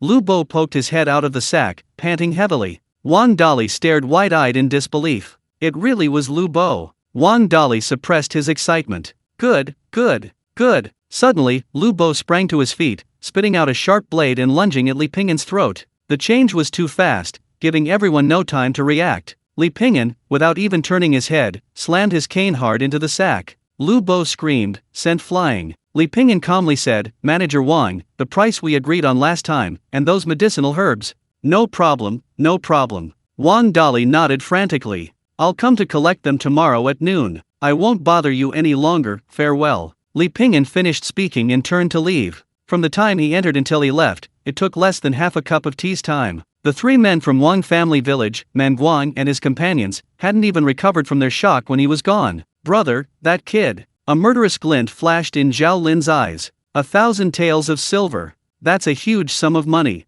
Enough to buy a house in the capital, marry a beautiful wife, and live a life of comfort and ease. It was almost within his grasp, but then a shrewd businessman appeared out of nowhere, and the cooked duck flew away. Man Guang said in a deep voice, this man is no ordinary person. Don't have any improper thoughts. Man Guang had traveled all over the country for many years and naturally knew who to mess with and who not to. Boss, fill this jug with wine, and give me 3 roast ducks and some pickles. Li Pingyan took out some money from his pocket. Okay. He returned home with the wine and food, where Lu Yun was feeding the cows. Seeing him return with the delicious food in his hands, she smiled slightly. What's the occasion today? Why so much good food? To nourish you, Li Pingyan said. Lu Yun felt a warmth in her heart. She knew that Li Pingyan lived in a place like this and was definitely not a wealthy person. He probably rarely saw meat, yet he had spent so much money for her. If she could return to the palace, she would definitely reward him handsomely. Lu Yun stared at the roast duck before her, unsure where to begin. It was a whole roast duck. Eating it anyway would seem unrefined, especially for Princess Lu Yun. However, watching Li Pingyan devour it, his mouth greasy, she pursed her lips and started eating as well. Anyway, no one could see. There was only a blind man and a cow here. To her surprise, Li Pingyan had bought 3 roast ducks, one for each of them, and the old cow also received one. A cow eats duck? Lu Yun looked at the old cow with some confusion. Seemingly sensing her confusion, Li Pingyan said, "It's not an ordinary cow, it even eats beef." Moo. The old cow mooed. Chapter 13 Shen Mei I San. So full. Lu Yun glanced at the spices on her slender, jade-like fingers, then subconsciously looked around. Remembering that no one could see her, she placed her finger to her lips and sucked it clean. After finishing dinner, Lu Yun took the initiative to clear the dishes. The night was thick as ink that couldn't be dissolved. Li Pingyan sat on the roof, drinking tea and gazing outside. "What are you looking at?" Lu Yun walked up, gently shaking the water droplets off her hands. As soon as the words left her mouth, she remembered that Li Pingyan was blind. Looking at the moonlight, Li Pingyan answered earnestly. "With what?" "With my heart."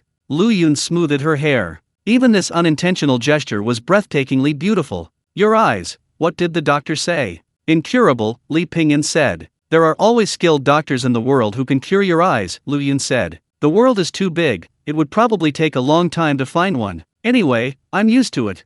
Lu Yun said, "This habit isn't good. I'll find you a doctor when I get home." Li Pingyan smiled without answering, and poured each of them a cup of chrysanthemum tea. Lu Yun drank it all in one gulp. The peaceful life of the past few days had made her forget the intrigue and backstabbing in the court. Backstabbing? Heh. Now even the treasure ship has been bombed, and most of her staff perished in the explosion. The situation in the capital is turbulent. She really doesn't know if she'll survive to return. "Do you have any wine?" Li Pingyan took out a wine flask from his robes. Lu Yun took a sip and couldn't help stick out her pink tongue. "It's so spicy." "It's spicy at first, but it gets sweet later." "But drink less," Li Pingyan reminded her. After drinking some wine, Lu Yun's speech became slurred, but more fluent. "Where did you grow up?" "A beggar's den." "And your parents?" "I don't remember." Lu Yun nodded, saying with a sense of shared sorrow, "We're in similar situations. My father died when I was born. I was raised by a wet nurse and some servants. I only saw my mother a few times a year. My wet nurse said that only if I was outstanding enough would my mother pay attention to me. So I worked incredibly hard, but in the end, my mother never truly accepted me. She never considered me her daughter, it was just for the continuation of her status." In a short while, Lu Yun's face turned an alluring red. It was scorching hot, almost burning to the touch. Li Pingyan poured himself a glass of wine and downed it in one gulp. This night was quite unforgettable. The next day, Li Pingyan arrived at Tongrentang as promised to collect his payment. Wang Dali was very generous, giving Li Pingyan double the usual amount. Li Pingyan had managed to procure several large bags of the herbs for Shen Mei I powder, which was of utmost importance to him. Li Pingyan ate a little. "Thank you. Brother, you're too kind." Wang Dali had avenged his great enemy and was spared the cost of over 1,000 taels of silver unjustly. Therefore, he was very grateful to Li Pingyan. Li Pingyan left Tongrentang with the herbs. The 2 men from Wangjia's Wang, hiding in the shadows, watched Li Pingyan walk into the street and quietly followed him. Ever since returning yesterday, Zhao Lin had been filled with resentment. Although her elder brother, Manhwa, had tried to stop them from provoking Li Pingyan, people would die for money, just as birds would die for food. It wasn't just a few dozen taels, or a few hundred taels, it was a full 1,000 taels. Zhao Lin couldn't swallow this insult, nor could she bear to part with this fortune. "He's just a blind man, Tui." Zhao Lin spat. The other man, Yao Guang, gritted his teeth. "We can't tell our brother about this."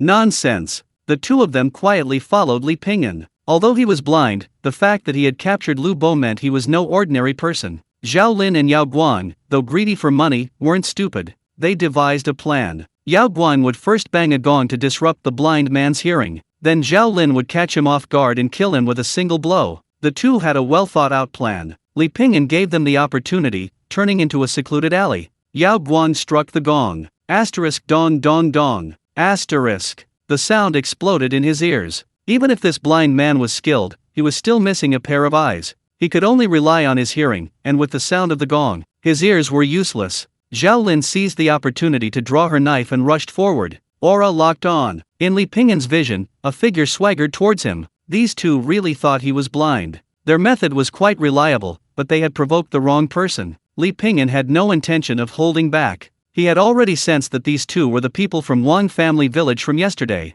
Rather than make enemies, it was better to kill them to silence them, without anyone noticing. Thinking this, the blind man gripped his cane tightly. In the instant their figures crossed, Zhao Lin's waist knife was snatched away, tracing a graceful arc. Clatter, clatter, clatter. The blind man, leaning on his cane, walked out of the alley. His face was calm, as if nothing had just happened. Soon after, two corpses were discovered in the alley. Both had died at the hands of the other, seemingly killing each other. Back home, Li Pingyan carefully prepared the Shenmei powder according to the prescription. He ground it into powder, added water, and boiled it 3 times. A bowl of Shenmei powder was ready. He placed the prepared medicine aside and sat down to meditate. His turtle breathing technique had reached 80%. The system's maximum skill level was 80%. There was no shortcut to the remaining 20%, he could only rely on his own cultivation. The turtle breathing technique emphasizes stillness within movement and movement within stillness. A single thought generates qi. It doesn't mean that once you reach 100% mastery, you stop practicing. Mastering this technique doesn't require many years.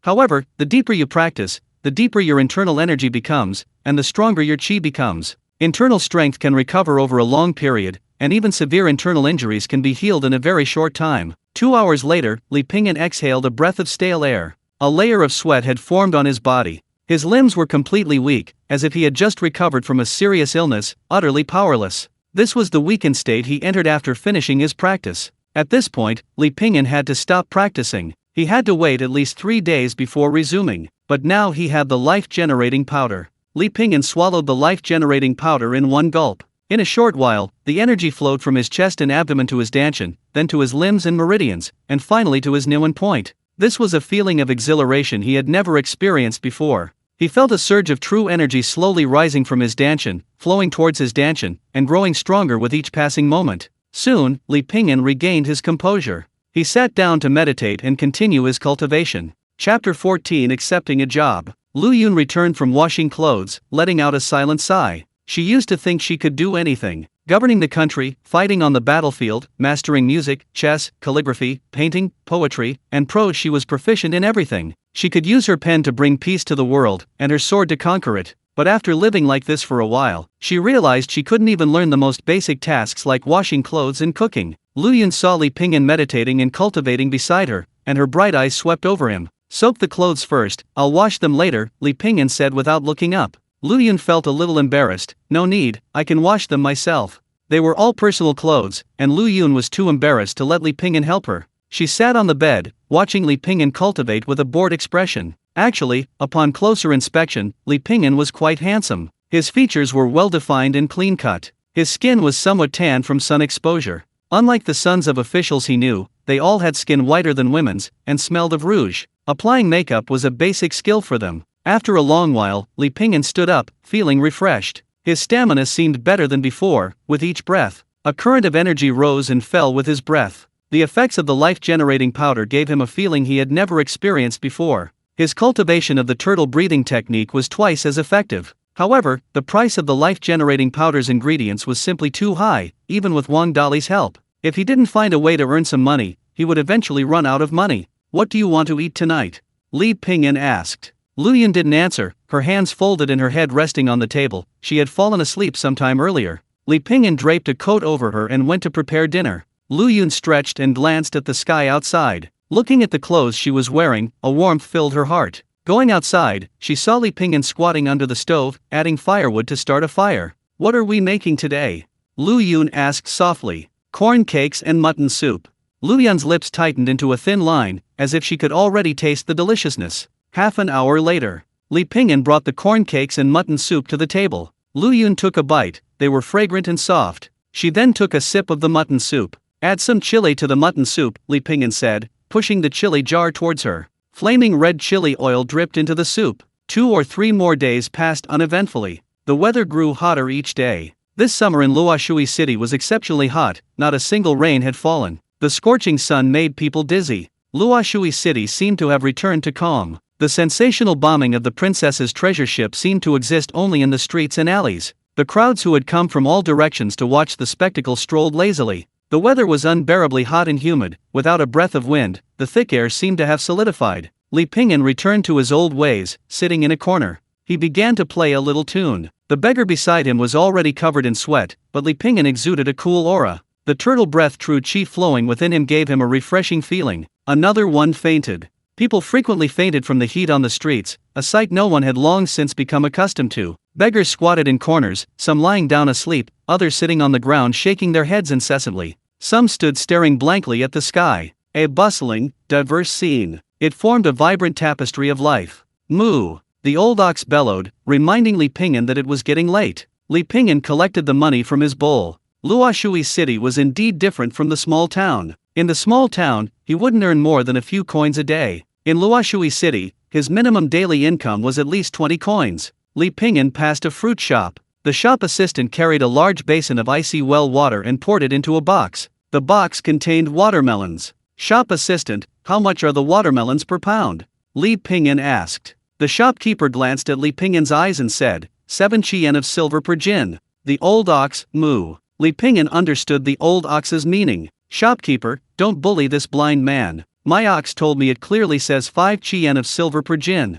The shopkeeper looked surprised and glanced at the ox behind him. So accurate? The old ox proudly raised its head. Lu Yun sat in the room, constantly waving a fan. She wore only a thin shirt. Her chest was generously covered, highlighting her slender waist in a cute and unique way. Her hair was tied up high, with a bamboo chopstick stuck in it. She looked out the window, waiting for Li Pingyan to come home. She looked like a wife waiting for her husband to return home. This feeling reminded her of waiting for her mother in the palace when she was a child. The difference was, no matter how long she waited in the palace, her mother never came, only the long night kept her company. Now Lu Yun knew that Li Pingyan would definitely return. Tap tap tap. The sound of a cane. Lu Yun's eyes lit up. He's back. What delighted Lu Yun even more was that Li Pingyan was holding a watermelon. Watermelon? Lu Yun couldn't help but smile, her bright eyes gleaming with a gentle flame. The two of them and the ox sat in the courtyard, munching on the cool watermelon. A gentle breeze blew, and the bright moonlight shone on them. Many years later, Lu Yun recalled this time. She always felt that there would never be a watermelon so sweet in the world.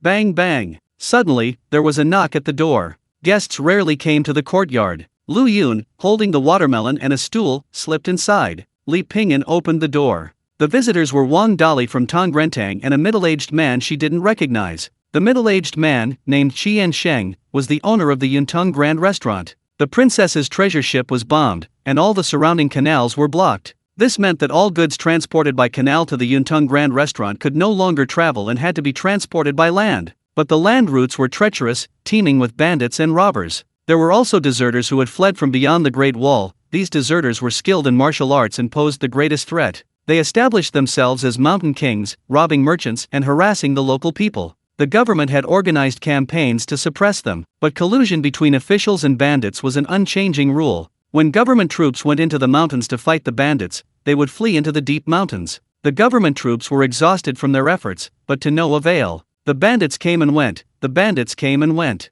Therefore, Qian Sheng wanted to find a skilled fighter who could keep order in the area. Qian Sheng told Wang Dali about the matter, and Wang Dali recommended Li Pingyan to him. 3 days' journey, this is the deposit. Qian Sheng said with a fawning smile. Li Pingyan reached out and touched the money. The reward was quite generous. However, he didn't say anything. Qian Sheng glanced at Wang Dali, thinking, perhaps he thinks the money isn't enough. Wang Dali said, how about I provide 10 more portions of the medicinal herbs that Brother Li wanted? Deal. Chapter 15 Escorting Goods. I might have to leave for a few days. Upon hearing that Li Pingyan was leaving, Lu Yun raised an eyebrow. The round trip might take about 6 or 7 days. Then, should I go with you, or stay here? Lu Yun asked tentatively. For safety's sake, you should stay here. Lu Yun nodded obediently, okay. Before leaving, Li Pingyan left Lu Yun enough food for 7 days. Li Pingyan led the old ox, carrying only a simple bag, and set off. Lu Yun watched his departing figure, feeling a pang of loneliness. Qian Sheng, the owner of Yuntong Grand Restaurant, had not only hired Li Pingyan to escort the caravan, but also several bodyguards from Pingyan Escort Agency, demonstrating the importance they placed on this caravan. The Pingyan Escort Agency was led by its young master, Chen Shun. The caravan was loading and unloading goods, preparing to depart. Young Master Chen, thank you for your trouble this time, Qian Sheng said. Don't worry, Boss Qian, the goods are safe, and so are we. Although Chen Shun was young, he had traveled extensively with his father since childhood, possessing experience and martial arts skills far exceeding those of ordinary people. Boss Qian, you can rest assured, my senior brother has never made a mistake on a delivery mission. The speaker was the female, bodyguard/escort, Yingyue, dressed in a clean and neat belted outfit. Her ponytail was fresh and charming. That's right, young Master Chen is young and promising. Boss Qian was about to say something more when the shop assistant suddenly called him. Yingyue yawned. Didn't you sleep well last night? Chen Shun asked. Yingyue said, I stayed up all night reading novels. How can we not conserve our energy for today's delivery mission? Yingyue showed a nonchalant expression. It's only a 6-day journey. There are only a few powerful forces in the surrounding area who would dare to rob the Ping and Escort Agency's goods. As the two were talking, a man leading an ox and leaning on a cane walked in. Excuse me, is Boss Qian here? Who are you? Chen Shun sized up the man. Li Pingyan said, Boss Qian sent me. A blind man? Yingyue whispered. A short while later, Qian Sheng returned. Seeing Li Pingyan, he hurried over. Brother Li, let me introduce you. This is young Master Chen, the young master of Ping and Escort Agency, and this is his junior sister, Yingyue. Young Master Chen, Brother Li is traveling with you. Chen Shun asked, puzzled, Boss Qian, what does this mean? Qian Sheng explained, I specifically hired Brother Li to provide protection. Upon hearing this, Chen Shun's brows furrowed immediately. Boss Qian, does this mean you don't trust our Ping and Escort Agency? Qian Sheng smiled ingratiatingly, how could I? I wouldn't distrust you, even if I didn't trust anyone else. This time is different from before, we always have to be prepared for anything. Don't worry, the deposit won't be less than a penny. Although Chen Shun was unwilling, it wasn't his business how many people the employer wanted to hire. He only needed to protect the goods, so he didn't say anything more. Senior brother, what does Boss Qian mean by hiring a blind man? Yingyue glanced at Li Pingyan, who was drinking tea not far away. Even if he hired a deity, it's none of our business. I've seen him before, he was singing on the streets of the Eastern Market. Yingyue suddenly remembered this. Singing for money? Chen Shun couldn't help but chuckle. Looks like Boss Qian has been scammed. Chen Shun had seen this kind of thing many times before, similar to those blind fortune tellers and so-called masters on the streets. They put on airs, giving off an air of profound mystery. Should we remind Boss Qian? Yingyue suggested. If we go and tell him, it'll just seem like we have ulterior motives. It's none of our business anyway. At noon, they had their last lunch in Luoshui City. The group then set off from Luoshui City. They traveled along the official road. Yingyue was very curious about Li Pingyan's joining them. Riding her chestnut horse, she came to Li Pingyan's side. Hey, blind man, weren't you singing for money in the East Market before?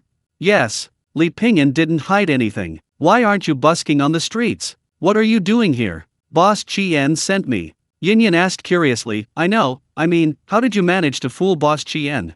Boss Qian sent me. Li Pingyan repeated the same phrase. Yingyue pouted, fine, don't tell me then, you stingy thing. The caravan had traveled for a full day and night. Although they were traveling on the official road, these days were far from peaceful. Especially for a caravan like theirs, which attracted attention, they encountered 3 groups of people looking for trouble in one day. 2 groups were bandits entrenched in the mountains, each with dozens of men. The remaining group was a mule caravan, numbering no less than 100. Fortunately, thanks to the reputation of the Ping and Escort Agency, they only paid a token toll. After all, everyone was just trying to make a living, after money, not their lives. That's how escort agencies operate. They have connections in both the legitimate and underworld circles. To have connections in both, you need both powerful connections in the government and close ties in the martial arts world. In the martial arts world, reputation accounts for 20%, and skill for another 20%. The remaining 60% depends on the favor of friends in both the legitimate and underworld circles. The caravan was led by Qian Sheng's steward, Hu Er.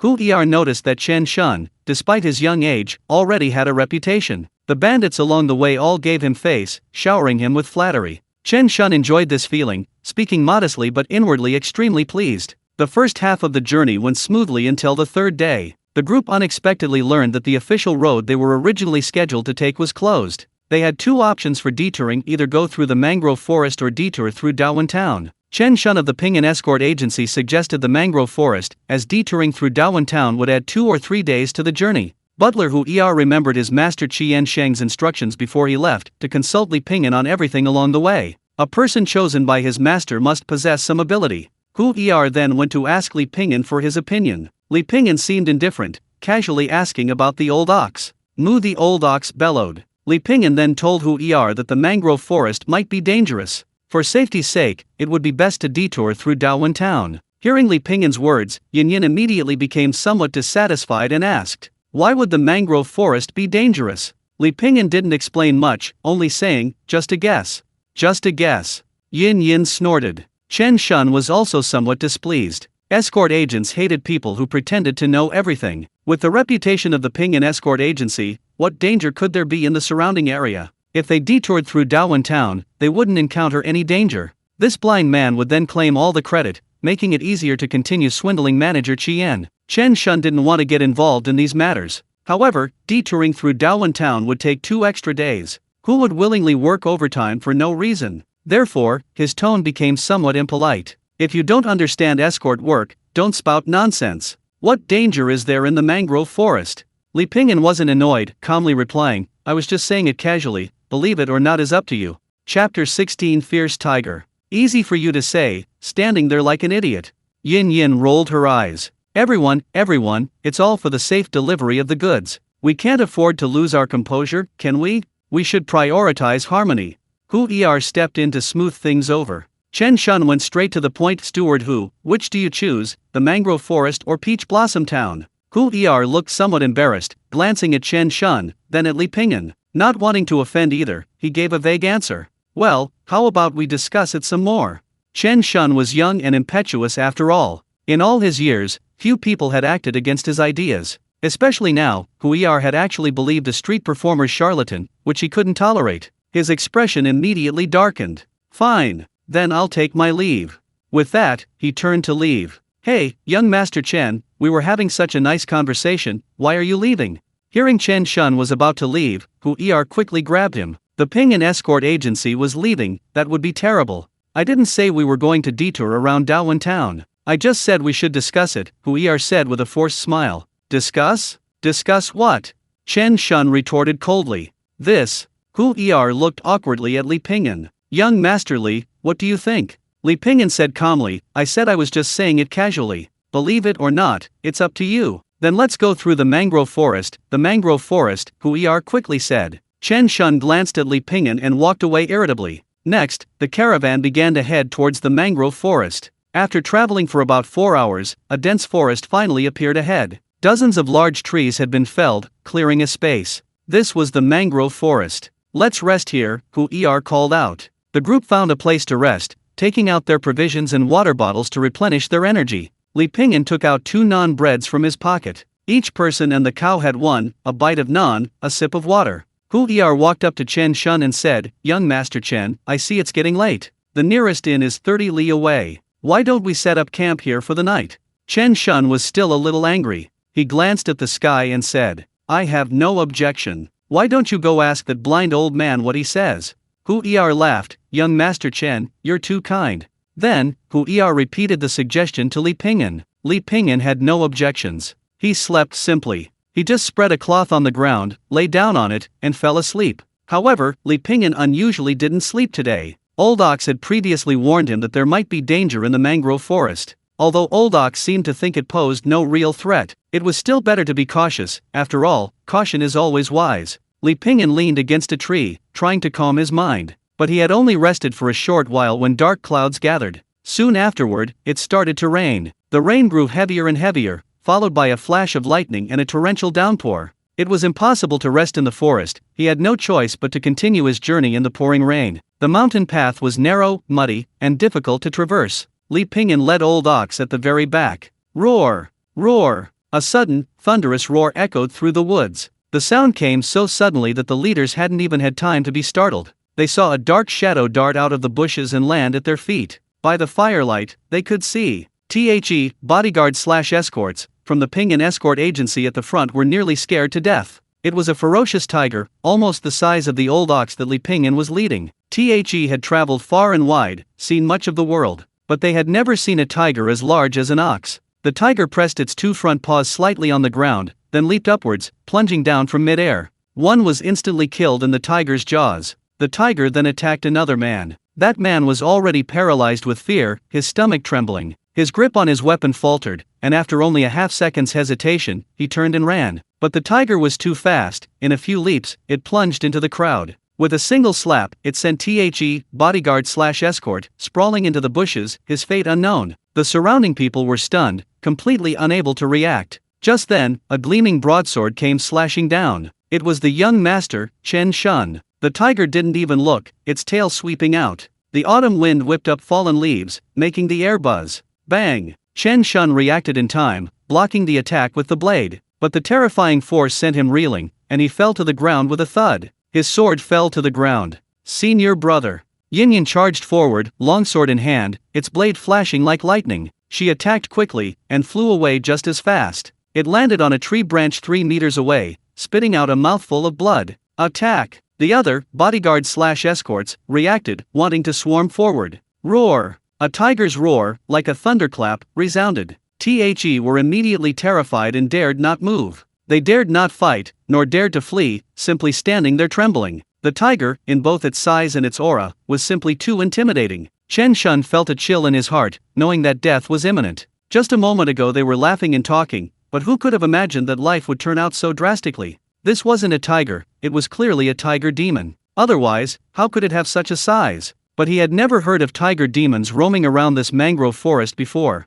The tiger's eyes were gleaming, its head held high, its blood-red maw wide open. It flicked its blood-red tongue, licking its sharp, dagger-like teeth. Its cold gaze seemed to scrutinize its prey, deciding which one to devour. Suddenly, a fierce glint flashed in the tiger's eyes. It let out a sharp cry in one direction, baring its fangs. Moo! Compared to the tiger's cry, the old ox's moo was lazy, tinged with a pastoral quality. Li Pingyan walked slowly, stopping 10 paces away from the tiger. The cacophony of the rain masked many sounds. However, the hot breath exhaled from the tiger's nostrils, the terrifying aura emanating from its body, were all clearly perceived by Li Pingyan. The tiger's breathing became heavy, as if it had sensed the presence of a powerful enemy. The rain intensified, blurring visibility. A chilling sensation seeped into everyone's body from the downpour. Chen Shun stared at Li Pingyan in disbelief. Suddenly remembering Li Pingyan's earlier warning, he was filled with regret. The blind man adjusted his straw hat with one hand, gripping his cane with the other.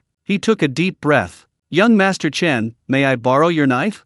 Chen Shun was taken aback, then nodded hastily. Yes, yes. Chapter 17 Killing the Tiger. Li Pingyan used his cane to pick up the precious sword Chen Shun had dropped. The sword was narrow and long, its blade as thin as paper, its surface gleaming like silver. One touch was enough to tell it was a fine sword made of refined steel. Roar! The tiger roared. The next instant, its figure vanished into thin air. Chen Shun and the others standing nearby could only see a blur, already less than half a foot away from Li Pingyan. It's over. Chen Shun's heart sank. The tiger opened its blood-red maw, poised to swallow Li Pingyan's head whole. An aura of death emanated from the man, an indescribable feeling. It made the tiger extremely uncomfortable. Whoosh! Only a sharp whistling sound filled their ears. In that instant, everyone seemed to see a halo of light trace and arc through the air. The tiger showered the air with a rain of blood. He collapsed to the ground with a thud, utterly dead. Hot drops of blood landed on Chen Shun's face, jolting him awake. A strong, pungent smell of blood assaulted his nostrils.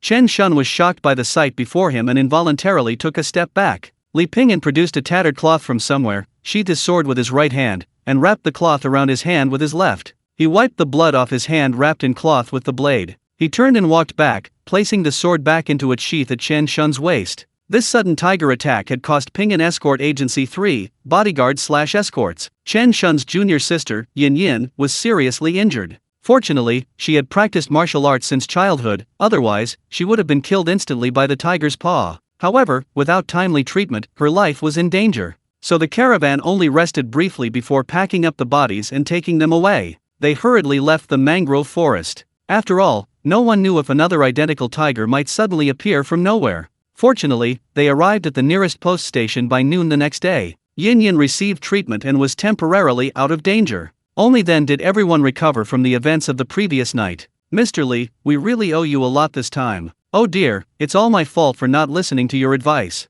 But thankfully, Mr. Li disregarded past grievances and helped us out.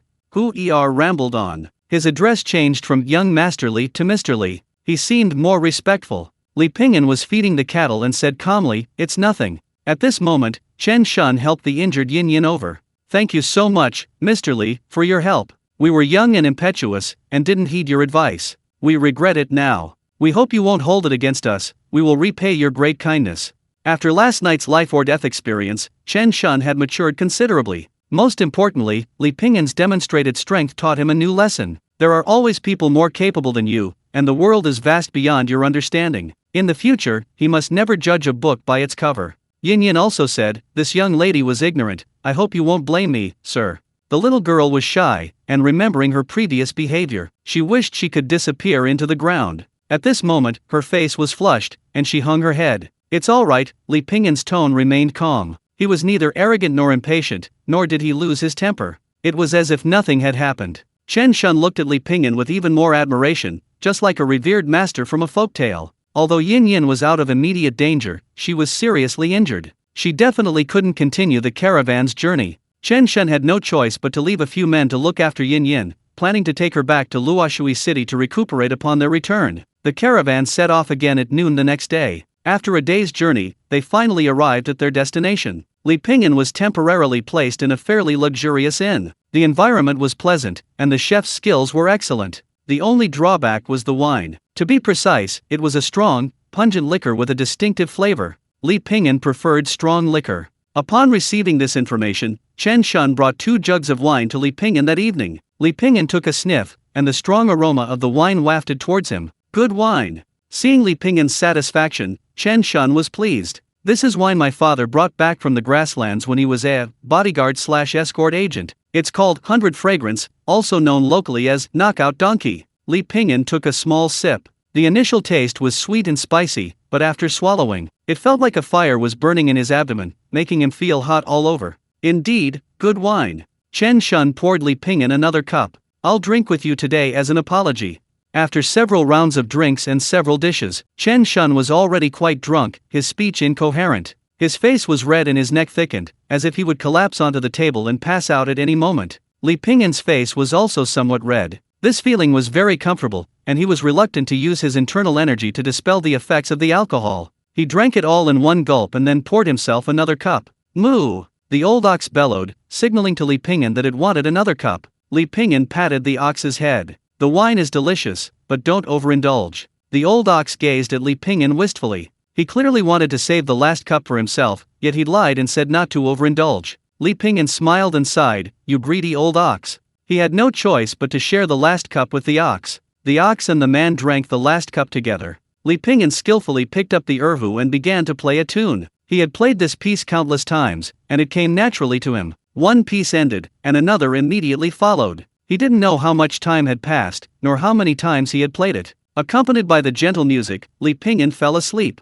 When he awoke again, it was already broad daylight outside. Ding dong! Erquan Yingyue LV2, 9000/10,000. Congratulations, host, you have obtained the sword technique, drawing sword */. Proficiency, 20%. The long-absent system voice rang in his mind. This time, the reward was still a sword technique. The usual routine. Li Pingyan gripped his cane and went to the courtyard to test it out. Just then, Chen Shun woke up and came out. He happened to witness this scene. The gentle breeze in the courtyard was instantly repelled by a mysterious force and completely dissipated. A white light shot like lightning towards a large tree several feet away. Chen Shun expected to see the tree collapse, but nothing happened. Chen Shun looked closely. A fallen leaf was precisely sliced in two. Chen Shun gasped. What Li Pingyan held in his hand wasn't some divine weapon, just a wooden stick. It was no different from a firewood stick used at home, yet it was far more powerful than any of the bodyguards in his household. If only he could learn a move or two. Chen Shun's eyes lit up.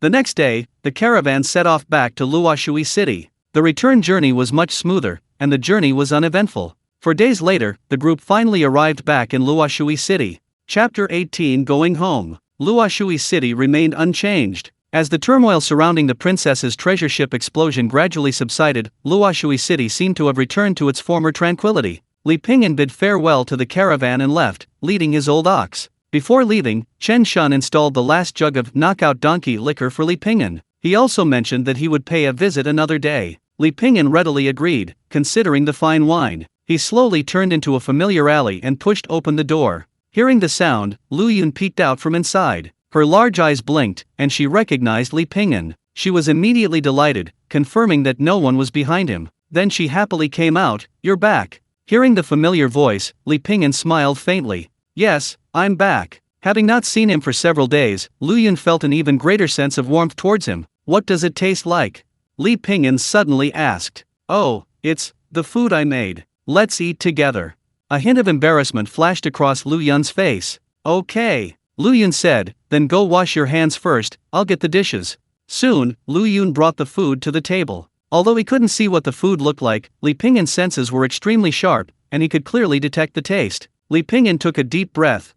Did you poison it? How could I? Lu Yun retorted. Then she realized that Li Pingyan was indirectly saying her cooking was bad. Her pretty face immediately flushed red, and she stubbornly said, how do you know it's bad if you don't try it? Li Pingyan took a small bite. Besides bad, he didn't know what else to use to describe it. Lu Yun seemed to know that her cooking was bad, but she still forced herself to eat it bite by bite. Her beautiful eyes were fixed on Li Pingyan. Feeling Lu Yun's gaze, Li Pingyan couldn't help but smile wryly. Back when he was a wanderer, he had never eaten anything this bad. Li Pingyan coughed lightly and put some food into his bowl. Is this all you've been eating these past few days? Yes. Lu Yun nodded, a piece of half-cooked vermicelli in her mouth. Li Pingyan then suggested, how about I get 2 more dishes? Lu Yun excitedly swallowed the vermicelli. She had been eating her own cooking for several days in a row, and it was simply appalling. She longed for Li Pingyan's cooking day and night. She was about to agree immediately, but then swallowed the words back. You must be tired from your journey back.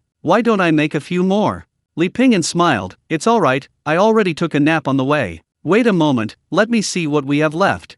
Watching Li Pingyan walk into the kitchen, Lu Yun couldn't help but smile. His eyes, clear as blue water, radiated a gentle, tender affection. Even the curve of his lips was perfectly placed. Moo! The old ox bellowed, as if indicating it was hungry. Having stayed for so long, Lu Yun could roughly understand what the old ox meant. So she picked up the plate of food and handed it to the old ox. The old ox sniffed it, then turned its head away in disgust. Lu Yun, Li Pingyan's life returned to normal. It should be said that his life was rarely filled with thrills and dangers. The reward for this escort mission, plus the money he had earned before, was enough for Li Pingyan and Lu Yun to live on for a while. Wang Dali from Tongrentang also expressed his willingness to provide Li Pingyan with the medicinal herbs for Shenmei-san on a long-term basis. At the crack of dawn, Li Pingyan began to cultivate in the courtyard. He didn't know any cultivation methods, he just practiced ordinary fist and palm techniques. The basic fist stances were learned from a martial arts manual he bought for 5 coins at a street stall. The manual contained martial arts secrets such as Great Heavenly Creation Palm, Wind and Fire Palm Manual, and Dissolving Power Technique.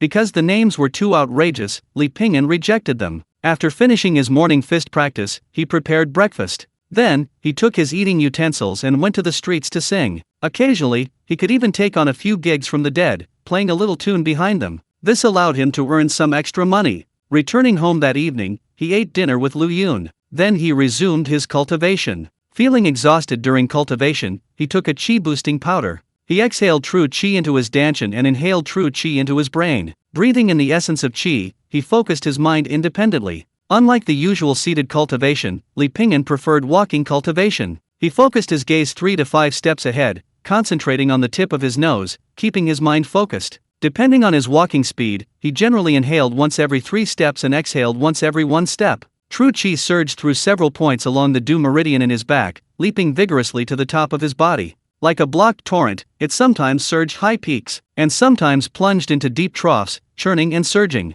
Breaking through the blockage, it surged forward. Finally, with each exhale, a puff of warm air rose from his pores. Life passed by in this way, day after day. Half a year has passed in the blink of an eye, and Luoshui City has entered winter. With the year-end approaching, a biting wind and unpredictable weather permeate the entire city. Snowflakes landed on Li Pingyan's shoulders, only to be melted by a faint, almost imperceptible aura. The streets were crowded, but Li Pingyan easily avoided the throngs. Name: Li Pingyan, age 24. Lifespan: 110 years. Innate talent: mortal. Cultivation techniques: turtle breathing technique, 82%, listening to the wind blade technique, 80%, sword drawing technique *slanting slash, 40%, skills, aura lock, 50%. Status: blind. The listening to the wind blade technique has also reached a bottleneck. Since the turtle breathing technique reached 80%, its progress has gradually slowed. In a full 6 months, he has only progressed by 2%. The sword drawing technique and aura lock, however, have progressed rapidly. Li Pingyan is not in a hurry, there is plenty of time. Back home, Lu Yun was cooking. Hearing the noise, she said without turning around, "Dinner's almost ready, wash your face first." "What are we having today?"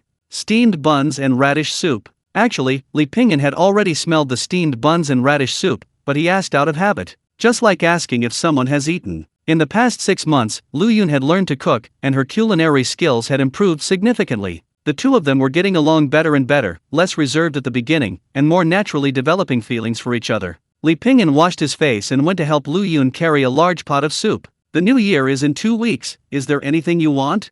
Li Pingyan suddenly asked. Lu Yun took a bite of her steamed bun and shook her head. "I don't want anything, just something good to eat." Lu Yun knew Li Pingyan didn't have much money. She was only seeking refuge in his home. What more could she ask for? Lu Yun said, "Oh, by the way, I got a new walking stick. I put it in the house, go check it out later to see if it's suitable." A couple of days ago, Li Pingyan's walking stick, which he had used for a long time, broke. Actually, calling it a walking stick was just a longer wooden stick. It had endured wind and sun for so long, and thankfully it had lasted this long. Chapter 19 Flying Eagle Gang. Li Pingyan returned home and tested his cane. One end was wrapped in a soft cloth, with a red string tied to it and a bell hanging from it. The material had changed from wood to a sturdy and attractive bamboo stick. Li Pingyan smiled. Lu Yun must have put a lot of thought into it, you could tell just by touching the cloth. Although the stitching wasn't perfect, it was very durable. He wondered how many times the girl's hands had been pricked, no wonder her eating posture had seemed a bit strange these past few days. The next day, Li Pingyan walked the streets with his new cane, not following his usual route to Busk. Instead, he detoured to Qingfeng Street. Qingfeng Street was lined with shops, mostly selling jewelry, silk clothing. It was very popular with the women of Luoshui City, and many men frequented the area. They weaved through the crowds, always squeezing towards areas with pretty girls. "Sir, are you buying jewelry for your wife? Come in and take a look, it's a great deal for the new year." The beautiful proprietress greeted Li Pingyan warmly. Li Pingyan didn't go in, simply inquiring about the prices. Then he turned and left. He knew from their glances that it was something he couldn't afford. Most of Li Pingyan's money had been spent on shenmei powder, leaving him with very little. What he had left was barely enough to cover rent and living expenses for 2 people. Thinking that jewelry was too expensive, he decided to buy some fabric to make an outfit for Lu Yun, but even the cheapest fabric was beyond his means. After walking around for a while, he had no choice but to leave Qingfeng Street. It seems that money is essential in any era. The new year was approaching, and although his family was poor, he still needed to prepare New Year's goods. Besides, he had run out of shenmei powder for more than half a month, and Wang Dali was quite efficient. Seeing that Li Pingyan couldn't afford it, he provided him with another 2 months' worth for free. This was a considerable sum, and Li Pingyan disliked owing favors, so he wrote down every single one, knowing he would have to repay them sooner or later. After finishing his little tune, the day flew by. On his way home, he passed his landlord's inn. Suddenly, he stopped. There were many different auras inside the inn, which wasn't unusual. The inn was always full of diners. But today, these auras were quite different. They were all men, and all of them were strong, muscular men. Li Pingyan even caught the sound of metal striking the ground. However, Li Pingyan only paused briefly before continuing on his way. As the saying goes, eat your fill, dress warmly, and mind your own business. Don't complain about hardship, don't boast about joy, and don't interfere in other people's affairs. Only then can things last. But soon after he got home, there was a loud knocking at the door. "Open the door! Open the door!" As soon as the door opened, several burly men rushed in. Without a word, they grabbed stools and sat down in the courtyard. These men were dressed in matching brown, tight-fitting outfits, giving off an aggressive vibe. They didn't look like good people. "And you gentlemen are?"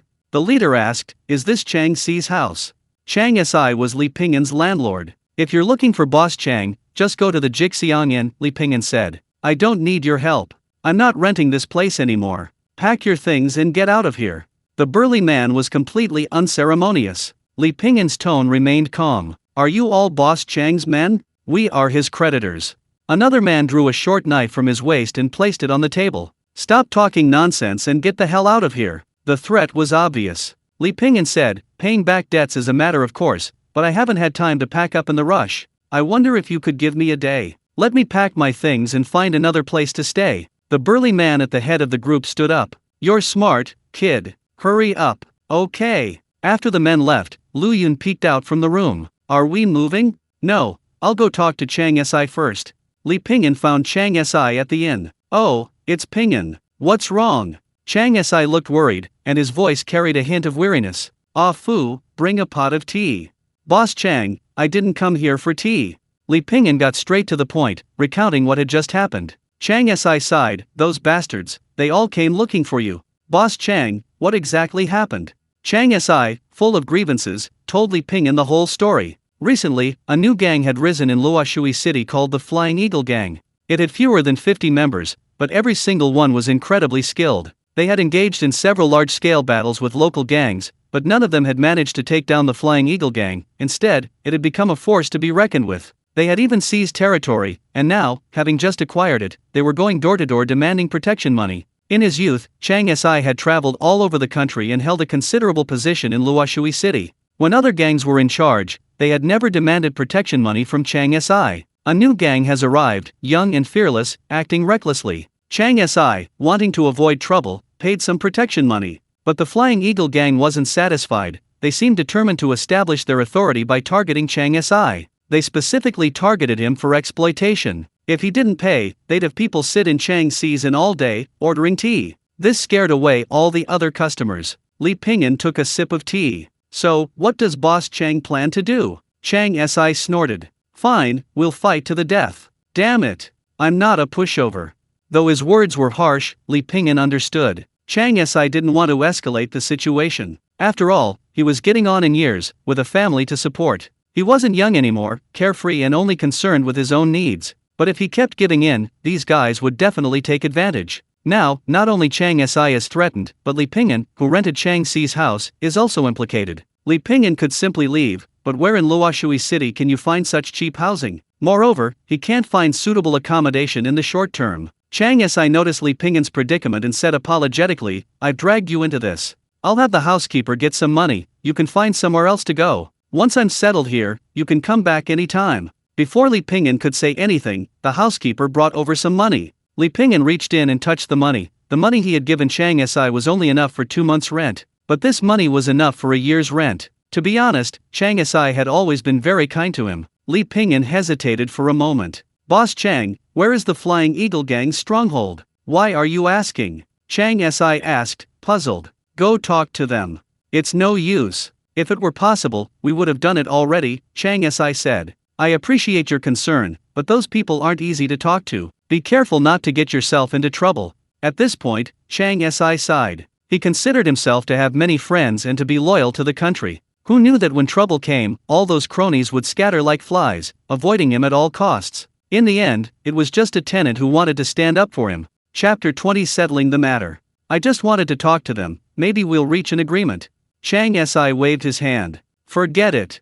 Li Pingyan was already disabled. What if something happened to him because of his situation? Chang Si didn't want to drag him down. Li Pingyan saw through his thoughts and smiled faintly. Manager Chang, don't worry about me. I wouldn't meddle in other people's business if I didn't have the resources. Seeing Li Pingyan's insistence, Chang Si didn't say anything more. He gave Li Pingyan the address of the Flying Eagle Gang, and before parting, he couldn't help but offer some persuasion. Then, following the address Chang Si gave him, Li Pingyan found the Flying Eagle Gang's territory. The leader of the Flying Eagle Gang was a man named Liang Chenggang. He ran a trading company in Luoshui City, but it was just a shell. He made money by collecting protection money and guarding the premises. The 2 men in long gowns guarding the door sized Li Pingyan up and down. Where are you from? I'm looking for your gang leader, Liang Chenggang. Please inform him. The men in long gowns saw Li Pingyan dressed in a blue robe. His appearance was dignified, and his bearing extraordinary. They could tell at a glance he was no ordinary person and dared not be negligent. They quickly turned and went to report.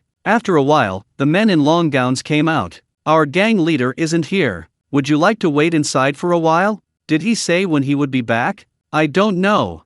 Li Pingyan didn't want to wait idly. He could use this time to go to the jewelry store and see if there were any suitable pieces. Just as he turned into a small alley, he encountered several people. The leader was a middle-aged man in his 40s, with a fair face and a slightly thin frame. He wore a white robe and exuded a scholarly air. 2 burly men followed behind him, though Li Pingyan couldn't see them. However, he could sense it through his aura. The burly man behind the middle-aged man was none other than the Flying Eagle gang member who had caused trouble this morning. In such a quiet alley, the middle-aged man's footsteps were barely audible. This level of lightness skill was truly rare. You must be Liang Chenggang, the leader of the Flying Eagle gang. Liang Chenggang raised an eyebrow slightly and stopped. And you are?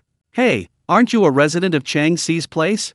At this moment, the man behind Liang Chenggang recognized Li Pingyan. I told you to move out, have you found a place yet? Not yet. Then you damn well better hurry up and get out of here, or we'll be coming. Liang Chenggang gestured to stop his men. Sir, what brings you here? Nothing serious, just wondering what Manager Chang Si has done to offend Chief Liang. Perhaps Chief Liang could let him off this time? Liang Chenggang's eyes narrowed slightly. Oh, so you're here to plead for him. His men behind him understood, striding forward menacingly. Don't you even know your place? Coming here with such arrogance. The burly man grabbed Li Ping'an as if he were a chick. Smack! The burly man's right leg was struck, and he groaned as he fell to the ground. Another man followed closely, rushing forward. With a flick of his left sleeve, smack!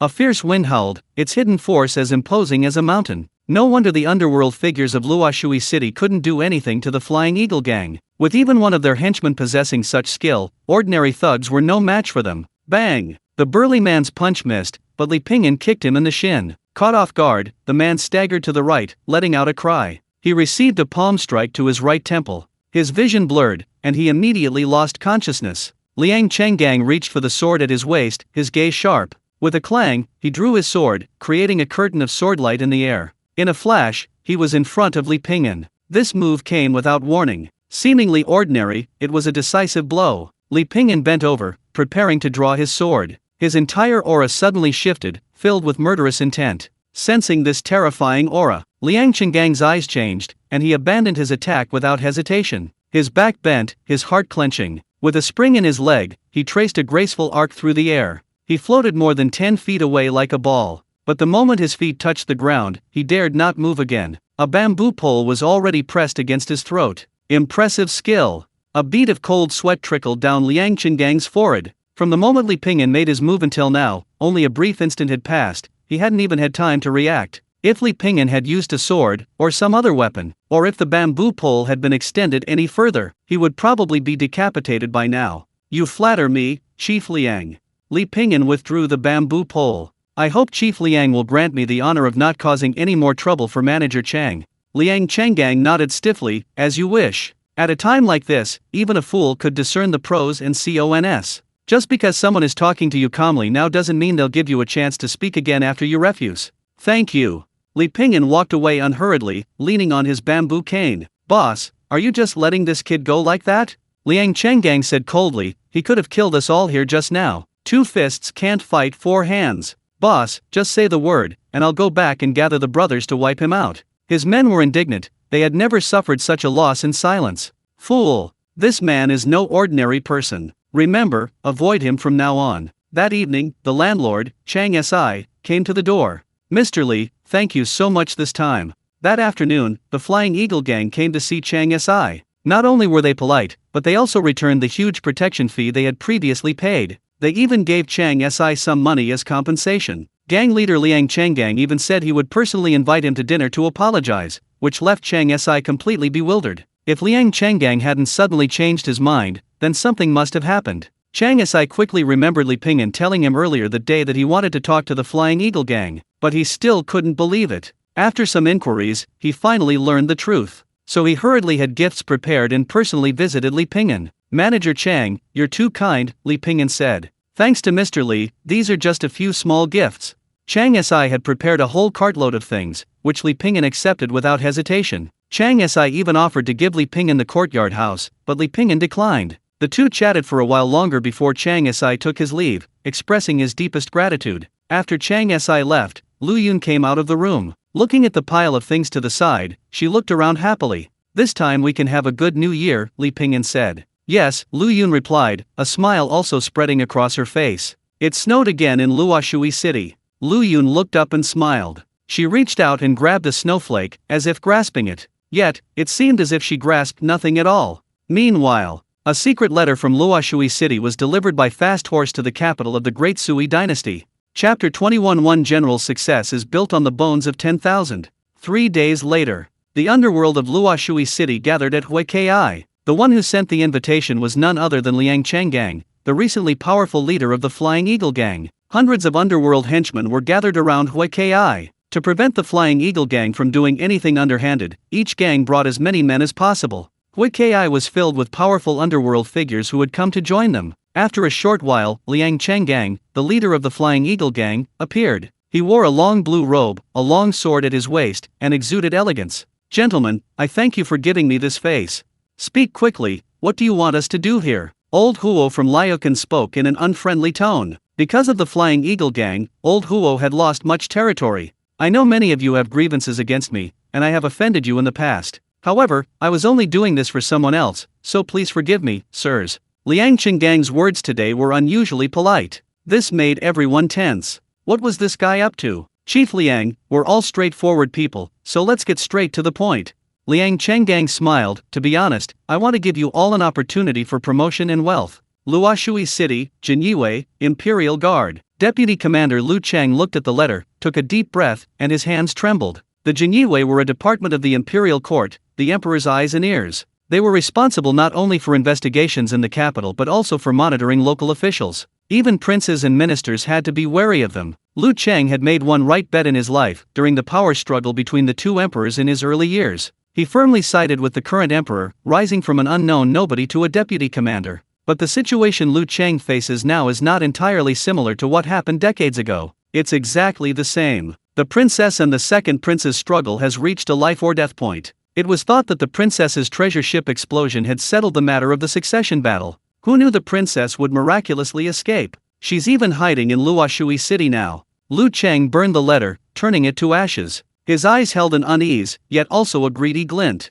One general's success is built on the bones of 10,000. Life is a gamble. Those who can't afford to lose are destined to lose their entire lives. Rather than die in obscurity, it's better to take a gamble and go all in. Ding! Erquan Yingyue LV2, 9500/10,000. Looks like I can break through to level 2 this year. Li Pingyan finished chopping wood for today. He prepared to go to the pawn shop. His landlord, Chang Si, had given Li Pingyan quite a few things, and he planned to pawn some to get some money to spend. He also wanted to buy Lu Yun a New Year's gift. But as soon as he stepped outside, Li Pingyan sensed something was wrong. Several spies were lurking in the shadows. Could they be from the Flying Eagle gang? However, these spies seemed significantly stronger. What's wrong? Lu Yun, who was about to do laundry, came out carrying a basin. Seeing Li Pingyan return, she asked, "Did you forget something?" "Nothing." Li Pingyan smiled faintly. "I'm not going out today." "Why?" Lu Yun asked, puzzled. "I want to rest for a day."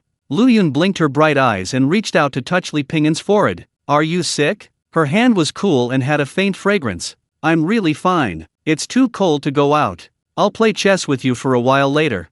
"Okay, I've been studying many moves lately. You're definitely no match for me." Lu Yun's red lips curled slightly. Li Pingyan went to the backyard, where the old ox was lazily lying on the ground, basking in the sun. "Moo!" The old ox mooed. Li Pingyan frowned slightly. "Old ox, have you foreseen something again?" The old ox mooed several more times. "A great battle? Is it related to me, or to Lu Yun?" "Moo." Lu Yun. Li Pingyan had long guessed that this day would come. The princess's treasure ship exploded, and then Li Pingyan met Lu Yun. Old Niu insisted that Li Pingyan save Lu Yun. Whatever old Niu asked him to do was 100% in his own best interest. From Lu Yun's speech and every move, it was clear she was no ordinary girl. Her identity was self-evident, though Lu Yun didn't say so. So Li Pingyan didn't expose her. In truth, given his personality, if old Niu hadn't insisted he save her, Li Pingyan would never have done so. But after more than half a year together, he seemed to have grown accustomed to having a woman in his home. But now, it all seemed to be coming to an end.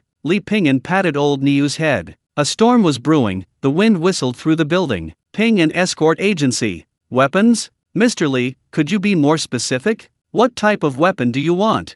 Chen Shun asked. "Killing requires weapons. As the saying goes, a skilled craftsman must first sharpen his tools."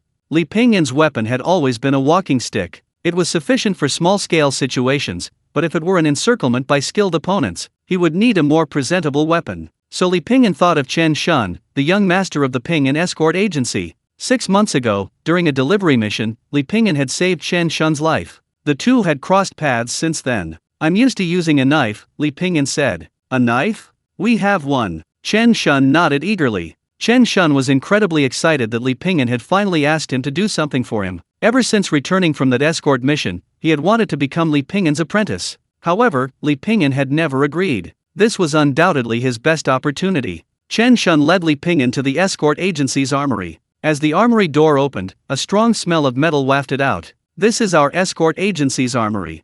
Chen Shun proudly introduced the weapons to Li Pingyan. The room was over 80 square meters, with 2 rows of shelves filled with various weapons. Chen Shun picked up a 3-foot-long broadsword. How about this one? Li Pingyan flicked it, but wasn't very satisfied. Chen Shun picked up another, of medium length. The blade was wide and thin, incredibly sharp. Li Pingyan tried swinging it, but it wasn't quite right in his hand. Chen Shun then introduced Li Pingyan to dozens more fine knives, but none of them suited Li Pingyan's taste. Chen Shunzhen thought to himself, a true master is indeed a master. He wouldn't even look at ordinary weapons. He gritted his teeth, knowing he had to risk his life to catch the wolf. Perhaps this was a test from Mr. Li. Mr. Li, these mundane things are beneath your notice. Let me show you something else. Something else? Of course. Thank you very much. Chen Shunzhen said, Sir, please don't stand on ceremony. This way, please. Chapter 22 New Year's Eve. Chen Shun secretly led Li Ping into a cellar and opened a hidden door. Behind the hidden door was a staircase, which they descended. The room was pitch black, and a chilling aura immediately enveloped them upon entering. This was where Chen Shun's father kept his treasures. Bodyguards/escorts, traveled far and wide, and had seen many rare and exotic treasures from all over the 9 provinces. Chen Shun's father stored all these treasures in the hidden room. Chen Shun lit a long lamp. Sir, do you have any suitable weapons?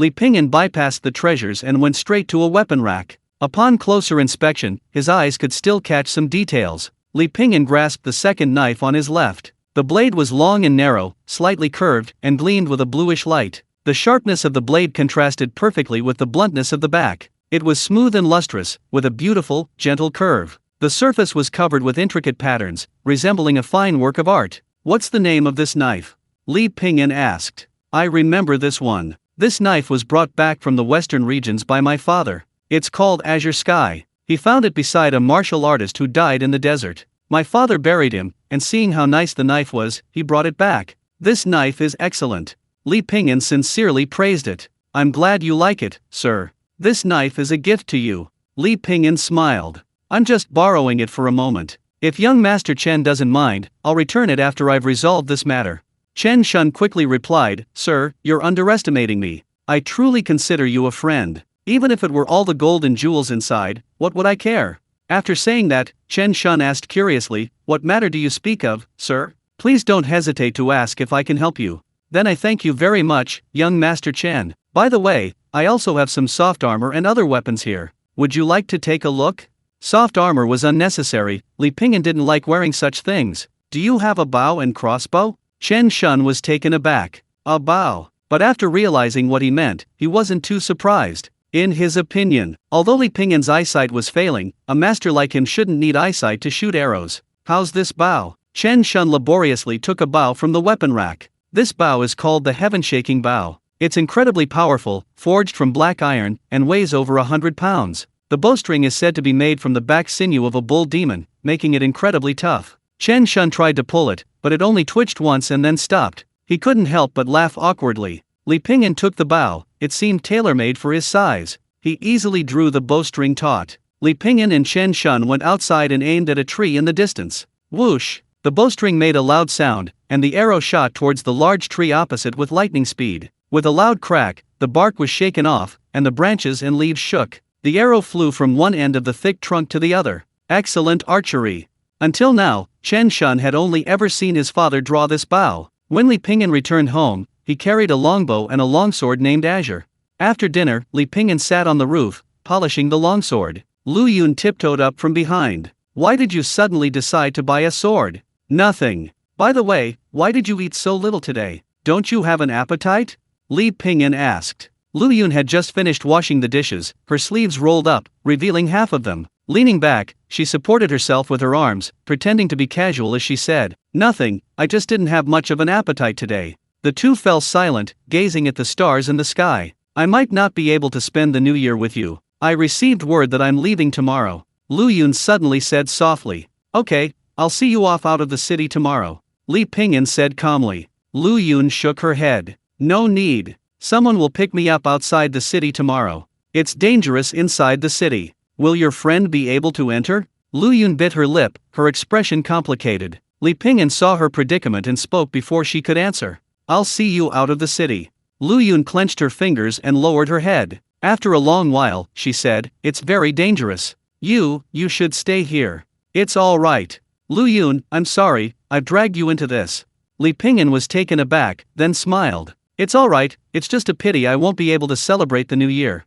Li Pingyan had been in this world for over 20 years and had never celebrated a new year with anyone. Pingyan Escort Agency. Father, where are you going for the new year? Chen Shun had noticed his father's strange behavior these past 2 days, and many familiar figures at the escort agency were nowhere to be seen. None of your business, go back to sleep. Chen Zongqi's face was serious. Dad, is there another escort mission? Chen Shun asked curiously. Chen Zongqi looked at his only son, a sudden pang of loneliness gripping his heart. Someone told me that life is a gamble. Either you remain unknown, or you gamble everything. Son, your father has been gambling his whole life. This time, I can win too. Chen Shun swallowed hard, suddenly finding his father utterly unfamiliar. Father, what are you planning to do? Chen Zongqi smiled. To do something earth-shattering. Meanwhile, almost all the underground gangs and underworld members in Luoshui City were saying goodbye to their families, some even making wills. No one knew if they would return alive after this great battle. As the saying goes, a knife to a widow, a boat to rob at sea. A dark night for murder, a windy night for arson. Tonight, Luoshui City will be sleepless. At the alley entrance, Li Pingyan closed the door himself, seemingly bidding farewell to the home he had lived in for so long. Let's go. The swirling snowflakes carried a biting chill. Li Pingyan took out a prepared jacket and handed it to Lu Yun. Lu Yun rubbed her slightly flushed cheeks and exhaled a breath of cold air. Hiss. The snowflakes stung her face. A moment later, the snow melted on her face, dripping down her neck. Lu Yun shivered. Are you cold? It's so cold. Lu Yun nodded obediently. Li Pingyan took her hand. A surge of intense internal energy flowed from his palm into her body, dispelling the chill. Lu Yun shrank back, feeling the warmth in his palm. Her face seemed to flush slightly. Li Pingyan swung his limp, and a muffled groan came from the darkness. Lu Yun, holding her umbrella, moved closer to Li Pingyan's head. The snow is really heavy tonight. Yes, Lu Yun sighed softly, a hint of disappointment in her voice. I was supposed to be making dumplings at home tonight. I even prepared the dough. Chapter 23 Fierce Battle on a Snowy Night. Stepping out of the alley, the distant lights illuminated the houses. Bang! Bang! Fireworks burst in the air, casting a hazy glow on the weathered rooftops of the alley. The cobblestone street was deserted. An old ox followed behind the two, occasionally letting out a moo. A figure approached from the other end of the street, head bowed, back bent. Then footsteps echoed all around. A variety of sounds arose, the scraping of shoes against the snow, the clatter of weapons being drawn. The dark mass of people, like a living wild beast, was silently approaching them, waiting to devour them. Don't be afraid. Li Pingyan squeezed Lu Yun's hand and whispered. Lu Yun nodded slightly. The crowd parted as if sliced by a knife, creating a 7-foot-wide passage in the middle. Liang Chenggang, the leader of the Flying Eagle Gang, stepped out from the middle. Sir, we meet again. Gang leader Liang, you're in high spirits. Instead of going home for the new year, you've brought your brothers here to enjoy the snow. Liang Chenggang sneered. Sir, let's not beat around the bush. You should know better than anyone why we brothers are here today. Li Pingyan wore a faint smile. Liang Chenggang changed the subject. Let me introduce you, sir. These are all prominent figures in Luoshui City. Chen Zongqi, owner of the Pingyan Escort Agency. Lu Guanji, the leader of the Canal Gang. Zhang Debiao of the Tiger Head Gang, a former border soldier. And old Huo from Liaokan. Liang Chenggang introduced them one by one. Sir, I've witnessed your strength, and we don't want to be your enemy. Just turn around, go home, and get some sleep. Pretend nothing happened. I, Liang, guarantee your safety. Li Pingyan gripped the azure blade at his waist, giving his answer. His center of gravity shifted downwards, accompanied by a faint azure light. His body traced an arc in the air, heading straight for the crowd. Watch out!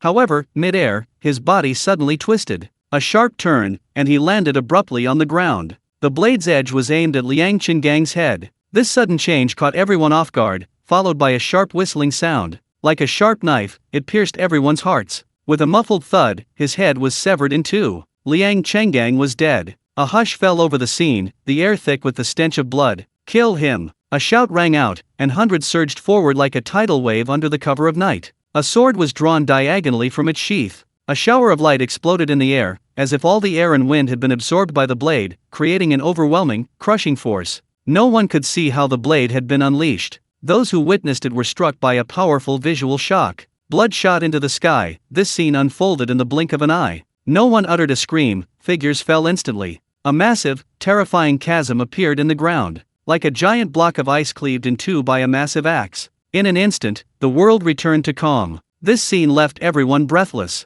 Fear gripped their bodies. Li Pingyan took a step back, sheathing his sword. Gentlemen, I, Li, do not wish to be your enemy. This line is the boundary. Those who cross this line, then do not blame me. His words had barely left his lips when a flash of swordlight appeared. Four longswords, carrying a sharp, piercing wind, attacked simultaneously. The sound of swords being drawn and Li Pingyan's voice rang out at the same time. The attackers were the four swords of Yinshan, famous swordsmen of Luoshui City, renowned for their incredibly fast swordplay. All four swords used the same move, a thrust. Simple, ordinary, without any variation. Yet, it gave off an incomparably sharp feeling. However, the target's figure suddenly vanished. Then, a flash of blade light blocked the four sword beams, like a mountain cleaving a river. In the blink of an eye, the four men lay in pools of blood. Everyone stared blankly at the scene, their hearts as cold as the ice and snow. The furrows in the ground no longer seemed like simple knife marks, but rather the red line of death. Crossing it meant saying goodbye to the world. Silence fell, no one dared to take another step forward. Li Pingyan silently pulled Lu Yun up and walked forward. If they leave here alive, do you think you'll have a chance to survive? Those around instinctively made way for him, for everyone felt a chilling coldness. An old man with a hunched back stepped forward. He gripped a knife, using it as a cane to support his body. He seemed like a tree, one with the knife. Whoever takes his head will be rewarded with 1,000 pieces of gold and a title of marquis. Men die for wealth, birds die for food. This world has never lacked people willing to die for money. He's alone, what are we afraid of? A roar, powerful and resounding, shook the crowd. The morale of the assembled men soared, and they shouted in unison, "Kill! Kill! Kill!" A burly man, wielding a long spear, charged forward, yelling. The crowd followed closely behind. "Stay close to me," Li Pingyan said. "Okay." A muffled thud was heard, and the burly man didn't even have time to scream before he was dead. A shower of blood and gore, a flurry of snowflakes. A head, its eyes still open, slowly fell from the sky. With screams of agony, corpses lay strewn across the ground. Blades flashed like lightning, immediately pouncing on another enemy. "Ready!" Chen Zongqi of the Pingyan Escort Agency raised his hand and shouted, "Fire!" Whoosh whoosh whoosh. A series of ear-piercing explosions filled the air. These were genuine military crossbows. High accuracy and powerful thrust. Even armored soldiers could be hit at a range of 800 to 900 meters. Dozens of black crossbow bolts, like a ferocious beast, pounced on Li Pingyan. His azure blade slashed, swept, parried, and deflected. Each strike generated a sharp gust of wind, deflecting the enemy's arrows. Taking advantage of Li Pingyan's predicament with the crossbow bolts, a group of men rushed forward from behind, intending to kidnap Lu Yun. And there was that pesky black bull. "Kill her!" One man drew his sword and charged forward. Wealth and glory, fleeting in an instant. The man couldn't help but reveal a look of wild joy. "Die!" he almost roared. Bang! However, in the next instant, the old ox suddenly raised its hind leg. It kicked him squarely in the chest. With a crack, his sternum shattered, and he died instantly. The old ox, moo. Brave ox, unafraid of hardship. Facing the onslaught of enemies, the old ox bellowed. It kicked away a charging enemy, its two enormous horns acting like natural shields. Sticks were also attached to them, anyone who touched them died. Chapter 24 Cultivators. Chen Zongqi's lips twitched slightly. Looking at the figure below, he swallowed hard. Is he even human? In Li Pingyan's hands, the azure blade seemed to transform into hundreds of blades. The blades flashed, emitting eerie sounds. Li Pingyan pushed off with both feet, leaping forward, dodged the oncoming crossbow bolts, flying more than 10 feet away. With a single slash, he created a curtain of blades, killing several crossbowmen. He soared to the second floor like a bird. Chen Zongqi roared, his long blade slashing down. Li Pingyan landed abruptly, rolling on the ground to dodge the blow. Chen Zongqi's weapon was a long, thick horse-slaying saber. The blade was long and thick, looking extremely intimidating.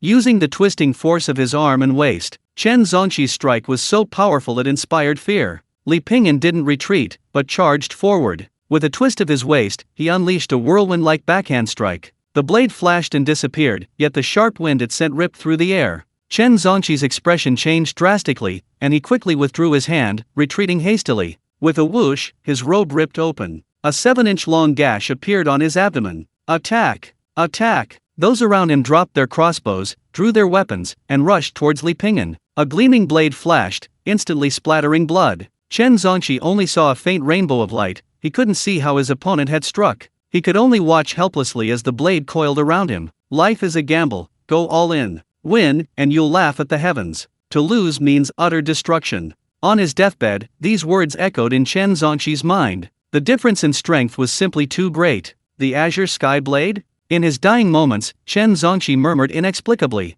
"You recognize this blade?" When Chen Zongxi came to his senses, he realized the blade was just 2 centimeters from his neck. The azure sky blade, this is a blade from our Ping'an escort agency. What's your relationship with Chen Shun? I'm his father.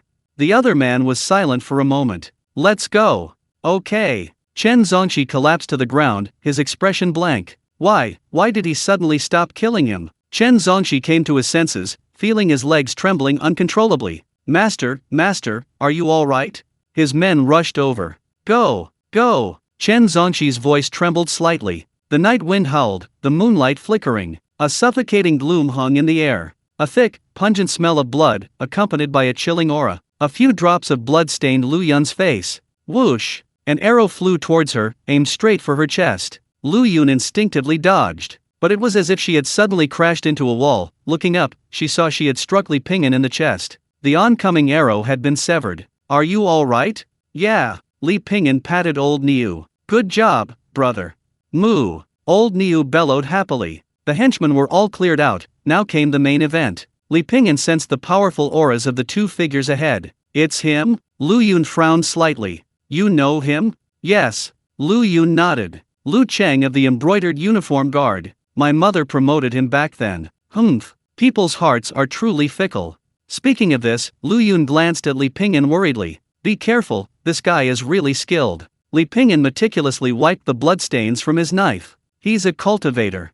A cultivator? You didn't know? Lu Yun asked curiously. Li Ping'an shook his head. He was a beggar, but his life improved later. He sang on the streets and rented a house. He lived his life honestly, interacting with ordinary people like himself. How could he have learned about any cultivator by chance? He's a martial artist, Lu Yun said. At the end of the street, an old man, hunched over, leaning on a knife. Lu Cheng, a deputy commander of the Imperial Guard, dressed in plain clothes. Li Ping'an held a knife in his right hand, his left hand pressing against the back of the blade. The knife reflected a white light in the moonlight. Your skill is impressive, sir.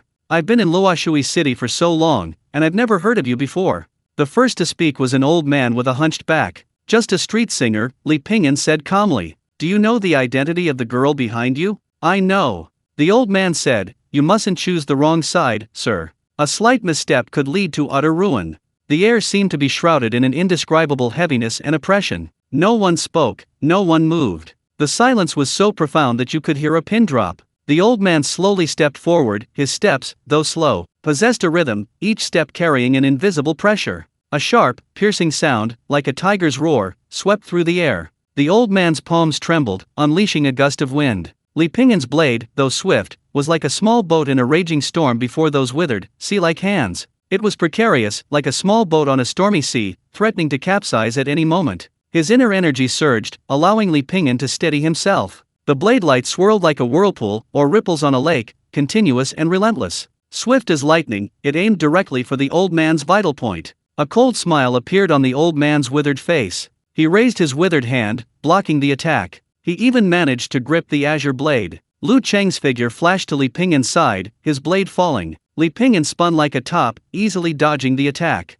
However, he also lost his weapon. He rolled backward, regaining his footing. A longbow had appeared in his hand. The heaven-shaking bow. Whoosh! A flying arrow? The old man flicked his sleeve, and a gust of wind shot out, forcefully scattering the arrow. Before Li Ping'an could fire a second arrow, Lu Cheng charged forward. Li Ping'an was now unarmed, holding only a longbow. Die! Lu Cheng's eyes were icy cold, his longsword seemingly falling from the heavens. One strike, and even a horse would be cleaved in two. Half a second later, the longsword fell to the ground. Lu Cheng groaned, spitting out a mouthful of blood. His sword had indeed struck Li Ping'an's left shoulder, but Li Ping'an's handstrike had simultaneously pierced his heart. The old man's expression changed. Lu Cheng. Whoosh whoosh whoosh. In an instant, 3 more arrows were fired in quick succession. The old man was about to retaliate when he suddenly sensed movement behind him. Turning around, he saw a massive black bull charging towards him at full speed. The old man paid it no mind, casually swinging his sword.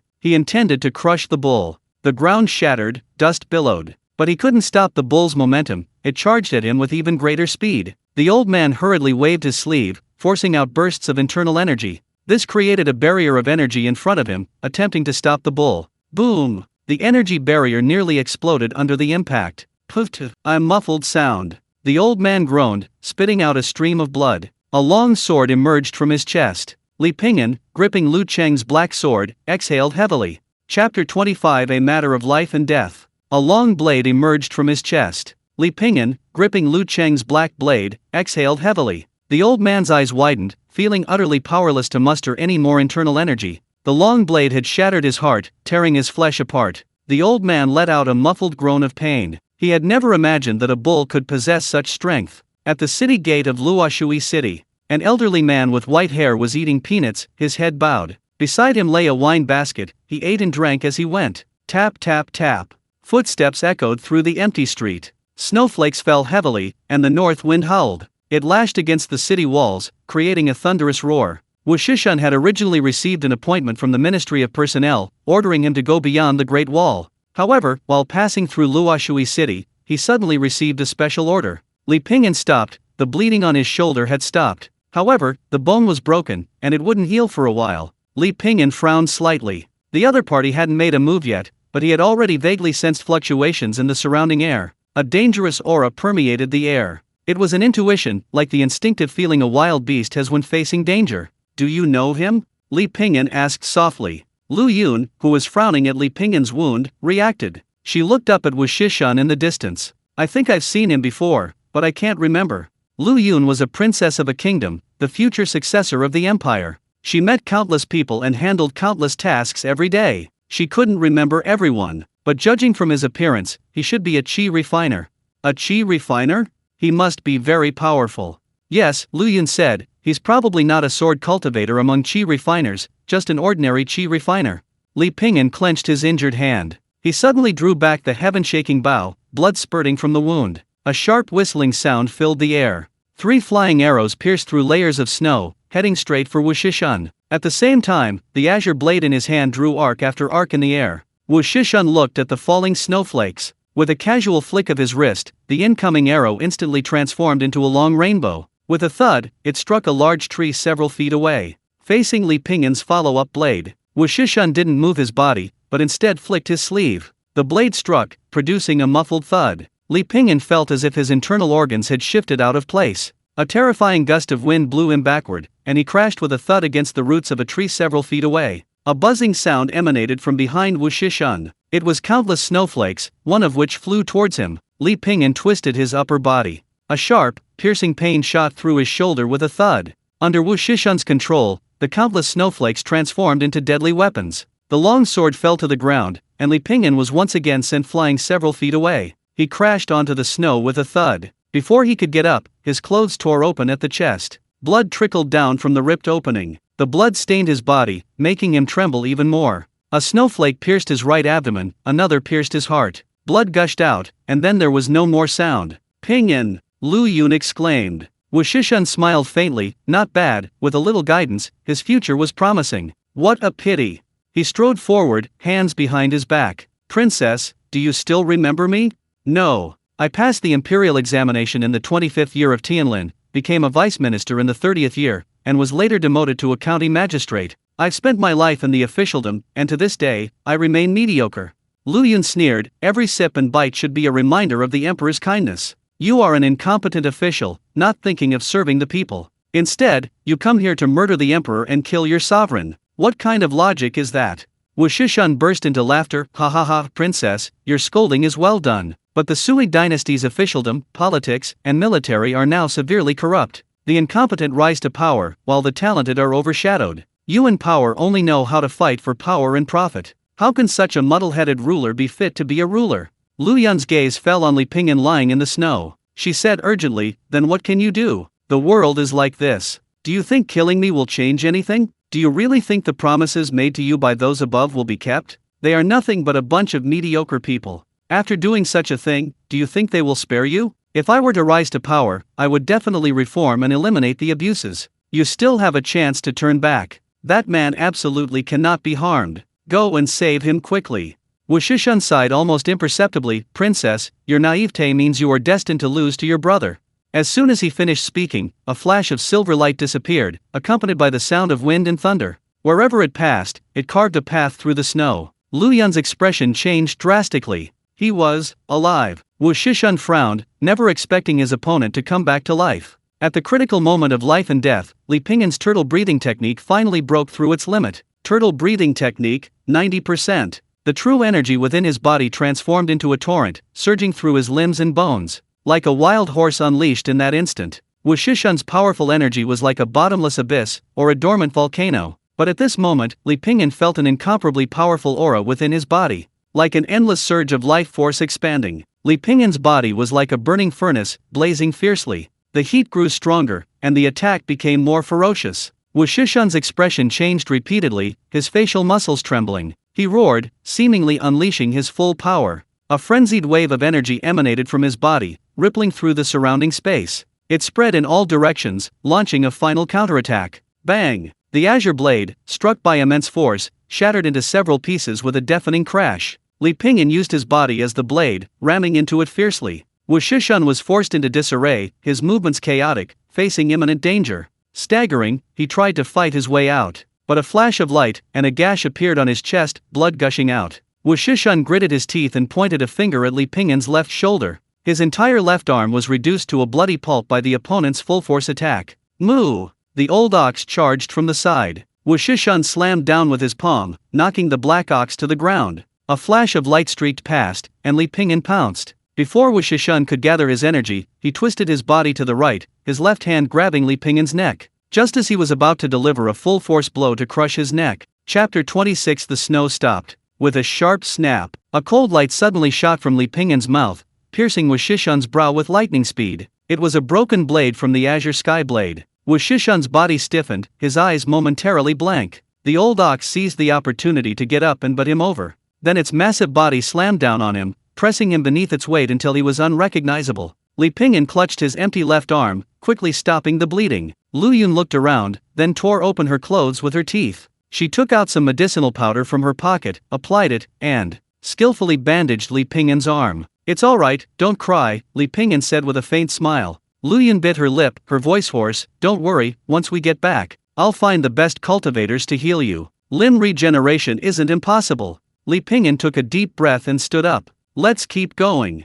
Outside the city, dozens of men in blue robes stood silently in the heavy snow. The ghost-headed sabers in their hands gleamed coldly in the moonlight. Like their expressions, they were cold and stiff. These men were called assassins, primarily engaged in raids and assassinations. And in the pavilion behind them, a man wearing a ghost face mask calmly sipped his tea. It was as if he wasn't about to change the future of the Sui dynasty, but merely there to carry out a mundane assassination. Alas, the princess of the Sui dynasty, the #1 beauty on the Rouge ranking, what a pity. The man in the ghost face mask sighed softly. If I could, before I die." The masked man rubbed his hands together, making a clicking sound. Suddenly, his eyelids twitched. He looked up sharply, sensing a chilling aura. This startled him. Before him stood a middle-aged man in his 40s. He had a long beard and carried a sword on his back. "You!" The masked man was terrified. He had no idea how the man had appeared before him so silently. A terrifying killing intent flashed in the middle-aged man's eyes. The long sword was drawn, emitting a low, resonant sound. "Kill him," the masked man roared. Figures flashed past them, gleaming longswords thrusting relentlessly at them. Under the moonlight, the middle-aged man, dressed in a blue robe, held a soft sword in his hand. Crimson drops of blood trickled from the sword's tip, the blade gleaming faintly red in the night. It sent a chill down one's spine. A gaping crack appeared on the mask of the demon, and he knelt on the ground. He stared blankly at the crescent moon in the sky. Sweat poured down his face, and his hands trembled uncontrollably. "You are the Confucian swordsman," the middle-aged man said calmly. "May you have a safe journey." The snow finally stopped, and the night watchman's voice rang out. It was almost midnight. Once midnight passed, it would be the beginning of a new year. Lu Yun anxiously checked Li Pingyan's wounds, only relaxing after confirming that he was temporarily out of danger. A middle-aged man, sword in hand, stood in the wind and rain pavilion, gazing towards the city gate. He nodded slightly to Lu Yun. "Don't be nervous, that's the person who came to pick me up. He arrived, just in time." Li Pingyan wiped the blood from his cheek. The numerous corpses beside the wind and rain pavilion were enough to demonstrate the man's strength. However, Li Pingyan couldn't sense how strong his aura was. That could only mean that this man was far stronger than himself. Then I'm relieved. Have a safe journey. Lu Yun was startled, turning to stare blankly at Li Pingyan. You're not coming with me. Yes. Why? Lu Yun asked instinctively. I still have my own path to walk. They won't let you go. Don't worry, once they realize you're not with me, they won't bother me anymore. After a long silence, Lu Yun nodded and said softly, come back with me, so I can make it up to you. Li Pingyan smiled slightly. Life there might not be suitable for me. How would you know if you don't go and see? Lu Yun lowered her head, muttering in dissatisfaction. Li Pingyan was silent for a moment, then said, my mission is complete. See you again someday. Bang bang bang. Huge fireworks exploded in the sky. Petals rained down. A multicolored smoke screen instantly spread. Under the starlight and moonlight, it was breathtakingly beautiful. Lu Yun looked up, staring blankly at the beautiful scene. She had escaped death, but a strange sense of loss suddenly welled up inside her. Lu Yun noticed that Li Pingyan was also looking up at the fireworks in the sky. Can you see them? I can see them very vaguely within about half a meter, but I can feel them. Before he finished speaking, a sudden wave of intense heat rushed towards them. A tightness gripped his forehead. Li Pingyan paused slightly, Lu Yun's blurry face appearing in his vision. Can you see clearly like this? Lu Yun asked softly. A little blurry. How about this time? Lu Yun moved closer. Li Pingyan suddenly smiled. What are you laughing at? Lu Yun asked coquettishly. Li Pingyan smiled and said, nothing, you're very beautiful. Well, you'd better remember me. If you don't recognize me next time you see me, I won't forgive you. Okay.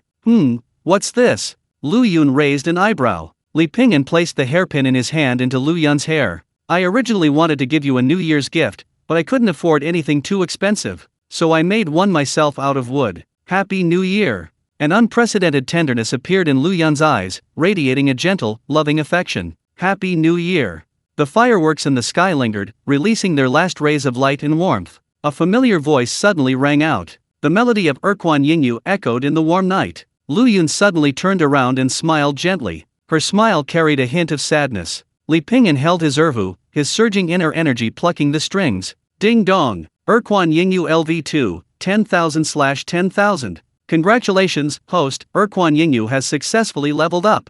Erquan Yingyue LV3, 0/10,000. Congratulations, host, you have gained a lifespan of 30 years. Congratulations, host, Tingfeng Dayashi increased by 10%. Drawing sword technique *// increased by 10%. Turtle breathing technique increased by 2%. Aura lock increased by 10%. Congratulations, host, you have obtained a new skill, swallow piercing clouds. Belongs to the lightness skill category, graceful and agile, ever-changing, like crossing a river on a reed, leaping across rooftops and scaling walls at will. Current progress 10%. Li Pingyan patted the old ox's head. Old ox, it's just the two of us left again. Moo. Li Pingyan smiled.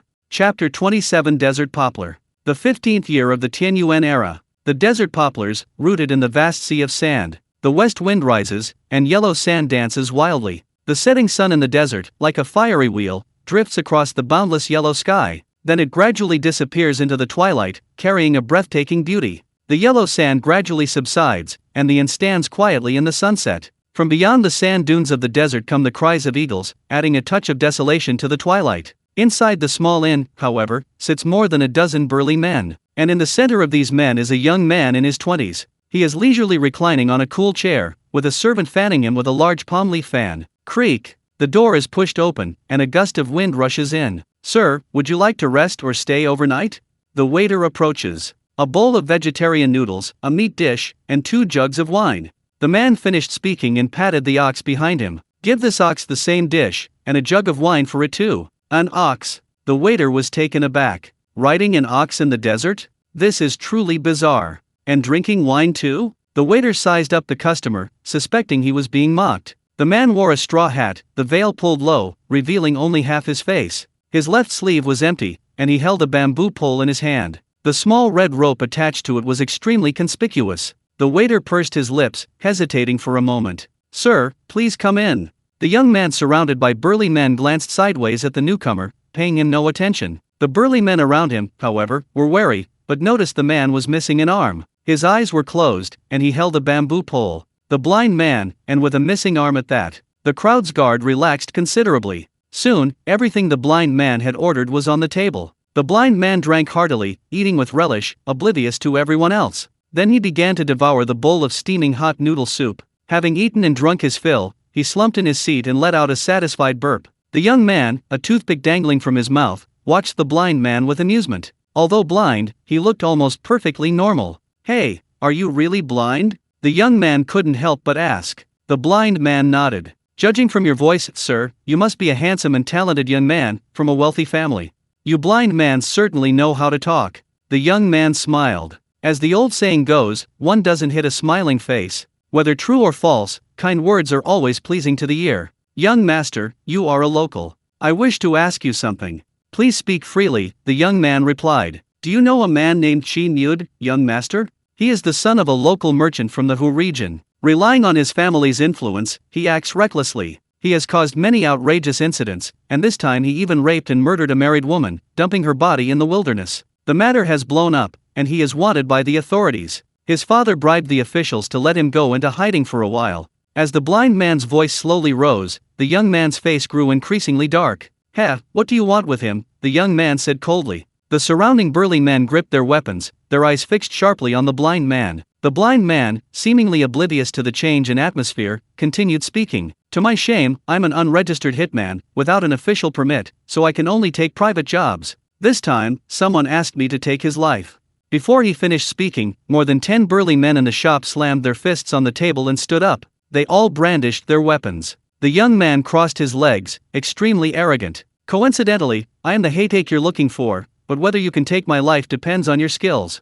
The blind man smiled faintly. "Thank you. My eyesight is rather poor. Your willingness to admit it saves me a lot of trouble." The young man grinned, revealing a set of white teeth, but his words were utterly cruel. "Dislocate his other arm as well." The waiter, having just finished feeding the cattle, walked in from outside. He wiped his greasy hands on his chest, making his shirt even shinier. "Sir." A gust of sand rushed in from behind, and the waiter instinctively closed his eyes. The wind was supposed to be a spring breeze, but as it blew from behind them, it turned into a knife. The glint of blades flashed in the wind. It was as if a knife was hidden in the wind. The air carried a cool breeze, a hint of blood, and the mellow aroma of wine. The waiter opened his eyes, his cheeks slightly damp. He touched them. "Blood?" The waiter frowned, looking around the shop in confusion. "Where are they? Why are they all lying down?" Half a second later, the waiter screamed. He plopped down on the ground, his crotch wet. The blind man pulled up the stunned Haytake, rummaged through his pockets for money, but it seemed he didn't have enough.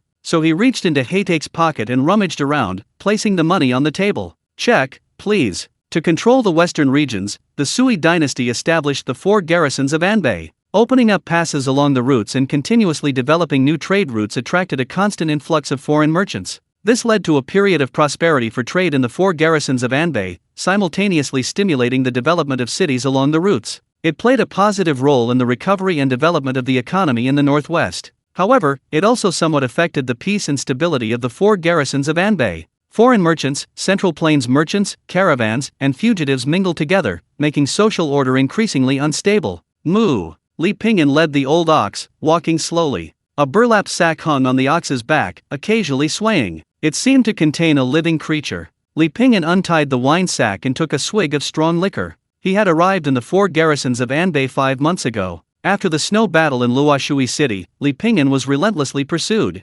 Finally, Li Pingyan arrived at the 4 towns of Anbei. Although nominally controlled by the Sui dynasty, the 4 towns of Anbei were actually controlled by local warlords and local Hu merchants. Gambling dens, restaurants, and brothels were the most prevalent industries in this area. 2 scantily clad, alluring women greeted Li Pingyan, their figures seductive. It was as if their bodies were only wrapped in 2 pieces of cloth. "Oh, young Master Li, you're here again." The alluring women embraced Li Pingyan, one on each side, their soft bodies drawing him into their arms. Li Pingyan, carrying a sack, discreetly broke free from the 2 men's encirclement and headed straight for the brothel's basement. "Who?" A woman dressed in a pink gauze dress casually crossed her legs. A large expanse of her body was exposed, but she didn't seem to care. "What a pity, such a handsome face, but his eyes are useless, and he's only 1 arm." The woman sighed softly. "I brought him, alive." Li Pingyan threw the sack on the ground. A muffled thud came from inside the sack. It was Haytake Tofu, whom Li Pingyan had captured alive. Chapter 28 Lishun Courtyard. The woman casually picked up a sign and drew a checkmark on it. She smiled alluringly. "I trust you the most with me. This month's sales targets have been exceeded again. The woman walked over and opened the bag. Kate Toshi peeked out, his face deathly pale, gasping for breath. You let me go, I'll give you money, whatever my enemy offers, I'll double it. No, triple it. The woman lifted his chin. Sorry, handsome young man, we're professionals. Her eyes were beautiful yet eerie. A faint smile played on her lips, giving her a cunning air. Kate Toshi felt a chill run down his spine. He clenched his fists and lunged forward, attempting a final act of resistance. But before he could even reach her, he was struck heavily in the lower back. His body went numb, and he collapsed to the ground. The woman clapped her hands. Take him to the client, they said they want him alive. Oh, and while you're at it, ask the client if they need any torture devices, we can provide them for a fee. Two subordinates took Haytake away. Here, your commission. Li Pingyan took the bag and weighed it in his hand. He thanked her and was about to leave. Hey, don't rush off, I have something to tell you. What is it? I got the medicinal herbs you asked me to buy. The woman placed several packets of Shenmei San, a traditional Chinese medicine, on the table. Thank you. By the way, are you free tomorrow? Want to have a drink with me? Work? Li Pingyan asked. The woman rolled her eyes. Can't you do anything besides work? Come have a drink with me tomorrow, just the two of us. The doctor said I can't drink alcohol lately. Then tea. Tea's the same.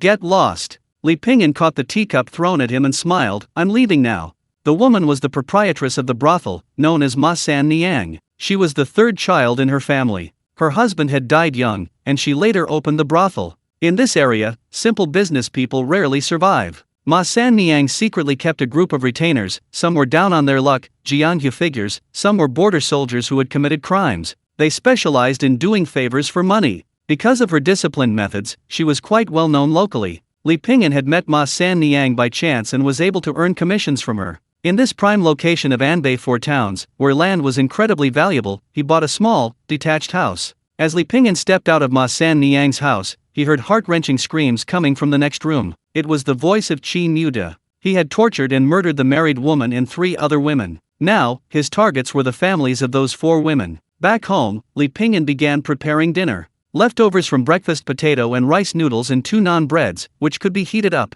Old Niu lay on the ground, carefully reading today's official gazette. He bleated as he read. Moo moo moo. Li Pingyan ate his naan, nodding occasionally. Although he was blind, old Niu could read and could do many things for him. For example, reading the newspaper. From the newspaper, Li Pingyan learned that Lu Yun had safely returned to the palace. The official newspaper even published a lengthy essay praising the princess. After eating, Li Pingyan cultivated as usual. The upgrade to Erquan Yingyue, moon reflected in the second spring, brought his body to a new level. The functions of his internal organs improved significantly, his meridians became smoother, and his energy and spirit noticeably increased. However, the loss of an arm still made him somewhat uncomfortable. Although he could now play the erhu, a 2-stringed bowed instrument, with his true energy, he could only perform with one hand. Playing with one hand only allowed him to play part of the melody, and the scale was incomplete, hindering the overall performance. Therefore, Li Pingyan often had a special wooden stick in his mouth. Anyone watching would only say, "Wow, that's amazing."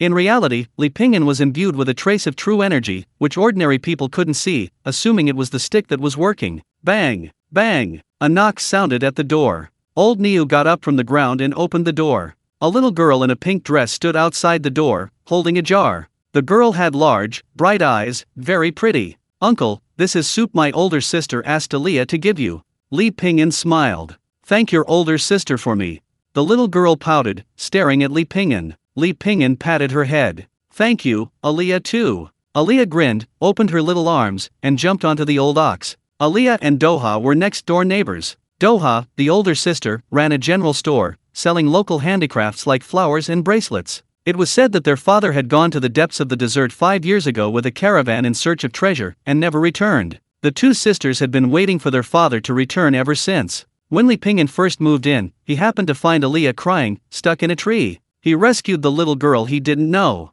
Seeing that Li Pingyan was disabled, Duoha often brought him food and daily necessities. Over time, they became familiar with each other. Li Pingyan needed to take Shenmei powder later, so he entrusted the task of taking care of the child to Lao Niu. Lao Niu rolled his eyes. "This family really does rely on me to support them." In the blink of an eye, half a month passed. Li Pingyan still went out early and returned late, occasionally taking on a couple of jobs at the brothel to earn some money. He used some of it to cover his daily expenses and also to buy Shenmei powder. He spent most of his time busking on the streets. Erquan Yingyue LV3, 50/10,000. After so much time, Erquan Yingyue had only increased by 50. As the level increased, the leveling speed became slower and slower. To this day, he still didn't know what the effects of level 3 were. Li Pingyan wasn't in a hurry. Although he only had one hand, he could perfectly control the syllables with the help of his true qi. Moreover, it would allow him to hone his grasp of the nuances of true qi and continuously refine his strength. That day, Li Pingyan had just returned home when he noticed an extra pebble on the bluestone slab. This was the pre-arranged signal between him and Ma San Niang. A new commission had arrived. Li Pingyan wasn't in a hurry and walked into his small courtyard. A shimmering golden thread pierced through the thin clouds and fell into the courtyard. A few blades of grass and fragrant wildflowers bloomed in the yard. A gentle breeze carried their sweet scent. In the center of the yard stood a date palm tree. Dates, though resembling dates in appearance, are not dates. Dried in the desert, dates have a dark brown exterior. When broken open, the flesh gleamed sweetly in the sunlight, enticingly sweet. They were somewhat like candied fruit. Some religions hold dates in high regard, believing them to be a gift from the gods. In a few more days, they should be fully ripe. He would keep some for himself, and the rest could be given away or sold. Li Pingyan picked up a fallen leaf and flicked it with a whoosh. He accurately flicked a date palm. Li Pingyan wiped it with his hand, took a bite, and nodded in satisfaction. Only then did he close the gate and leave the yard. Chapter 29 Monk Jian. Dates? Ma San Niang tossed one into her mouth. Not bad, grew in your own yard? Li Pingyan took a sip of tea. This is the first basket of dates from my yard. Ma San Niang raised an eyebrow. You've got some conscience, kid. It's not for nothing that I've taken such good care of you. What's the commission this time? Do you know the monk Jian? Ma San Niang didn't answer Li Pingyan's question. Instead, she lit her pipe and spoke slowly. Li Pingyan shook his head. Ma San Niang said, he was a high-ranking monk from the western regions, deeply versed in Buddhism, and rumored to be a practitioner. He traveled throughout the countries, spreading his teachings. His last appearance was deep in the desert, supposedly the place where he passed away. He could find more gold and silver than one could ever spend in a lifetime, as well as unparalleled martial arts techniques. It's also rumored that the relics he formed after his death have the power to restore the disabled and mend what is missing. They can restore sight to the blind and regrow the limbs of the crippled, you know what I mean. Li Pingyan raised an eyebrow slightly upon hearing this. Ma San Niang smiled. How about it? Interested now? Don't say I didn't take care of you. Several people were vying for this commission, but I practically held onto it for you. Ma San Niang exhaled a puff of smoke and continued. Over the years, many have tried to find the place of Jian's passing, but all have failed. Until 5 years ago, a group of people discovered this mysterious treasure deep in the desert. Then infighting broke out among them, everyone wanted the treasure for themselves, and they ended up killing each other. Only one person survived and obtained the treasure. He disappeared without a trace, hiding his identity. However, we found him. A eunuch in the palace commissioned us to obtain this miraculous relic. Li Pingyan said, you want me to keep the relic for myself while carrying out the commission? How can I do that? The reputation of Lishun Courtyard has been hard-earned, I don't want to ruin it. Ma Sunyang leaned back, she was already scantily clad, and her chest was almost spilling out. So, I didn't take this job for your sake, kid. That way it won't be breaking the rules. Fix your hand, then you can continue working for me. Li Pingyan was silent for a moment, then said, thank you. Ma San Niang spoke lightly, but the underlying reasons were obvious. That old eunuch won't give up. After I refused, I heard he went to find assassins from Tingfeng Pavilion. You need to be careful, the people from Tingfeng Pavilion aren't pushovers. The street was as bustling as ever. The sounds of buying and selling, shouts, and haggling blended together. Waiters darted about in the roadside taverns, carrying dishes and drinks. From the brothels, the sounds of drinking games, laughter, and clinking glasses filled the air. Li Pingyan led the old ox along at a leisurely pace. Passing the market entrance, he sensed a familiar presence. It was his neighbor, Duoha, Alia's older sister. Like other women from the western regions, Doha wore a short-sleeved, button-front blouse. It had no ties, only a ribbon tied at the front. Her long, jet-black hair was adorned with a single hairpin. But now, her beautiful face held an unusual hint of anger. Several dissolute teenagers surrounded Doha's stall, teasing and shoving each other. Get out of the way. Since her father disappeared 5 years ago, Doha had been making a living in this area with her younger sister. She had encountered similar situations countless times. This girl, who was clearly gentle and refined, was driven to act like a shrew, hurling insults at people in the street. Go home and drink your mother's milk.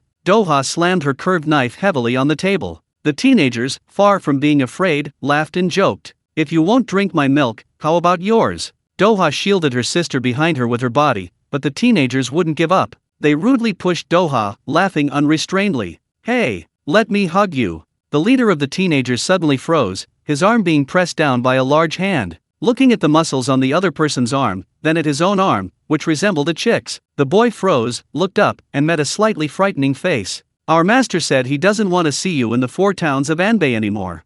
The boy swallowed hard and turned his head to look. He saw a magnificent carriage parked by the street, followed by several guards. This was Lord Meng of Nanshan, a ruthless killer. The other boys were so frightened they didn't dare utter a word and quickly scurried away. "Thank you," Doha said cautiously. The guards didn't say much, simply picked out a few items from the stall, threw down some money, and left. Li Pingyan stood a short distance away, waiting for Lord Meng of Nanshan to leave before approaching. "Uncle! Niu. Aliyah ran happily to Niu. "Perfect timing, you can go home with Uncle. Don't forget to reheat yesterday's food, it'll spoil if we don't finish it." Sister Doha quickly packed up her stall. Every day after closing up shop, Doha would spend half an hour near the old house. More than 6 months after their father left, the old house was taken away. Doha was afraid her father wouldn't be able to find his new home when he returned, so she would wander around the old house whenever she had free time, hoping to run into her father who would come looking for his way home. For 5 years, she hadn't missed a single day or night.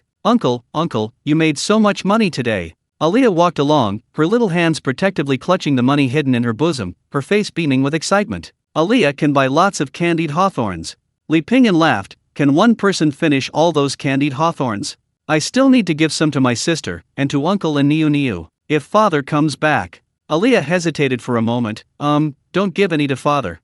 "Why?" "Because father is a bad guy. He hasn't come back to see my sister for so long, and she cries every night." Li Pingyan wanted to say something, but said nothing. He just patted Aliyah's head. Just as he returned home, he found several young men in short-sleeved shirts sitting at the gate. "You're back? It's time to pay your monthly interest." These young men were all members of the Fire Bear Gang. There were quite a few gangs like the Fire Bear Gang in the 4 towns of Anbei. The larger ones managed an area, the smaller ones managed a street. A complete system had been established in the 4 towns of Anbei. The government and the gangs managed the security. Of course, it wasn't free, there was a monthly interest. There were also unavoidable monthly payments during holidays and festivals. Li Pingyan paid his monthly interest and then took out some extra money. "Thank you for your trouble, second brother. Use this money to buy the brothers some tea."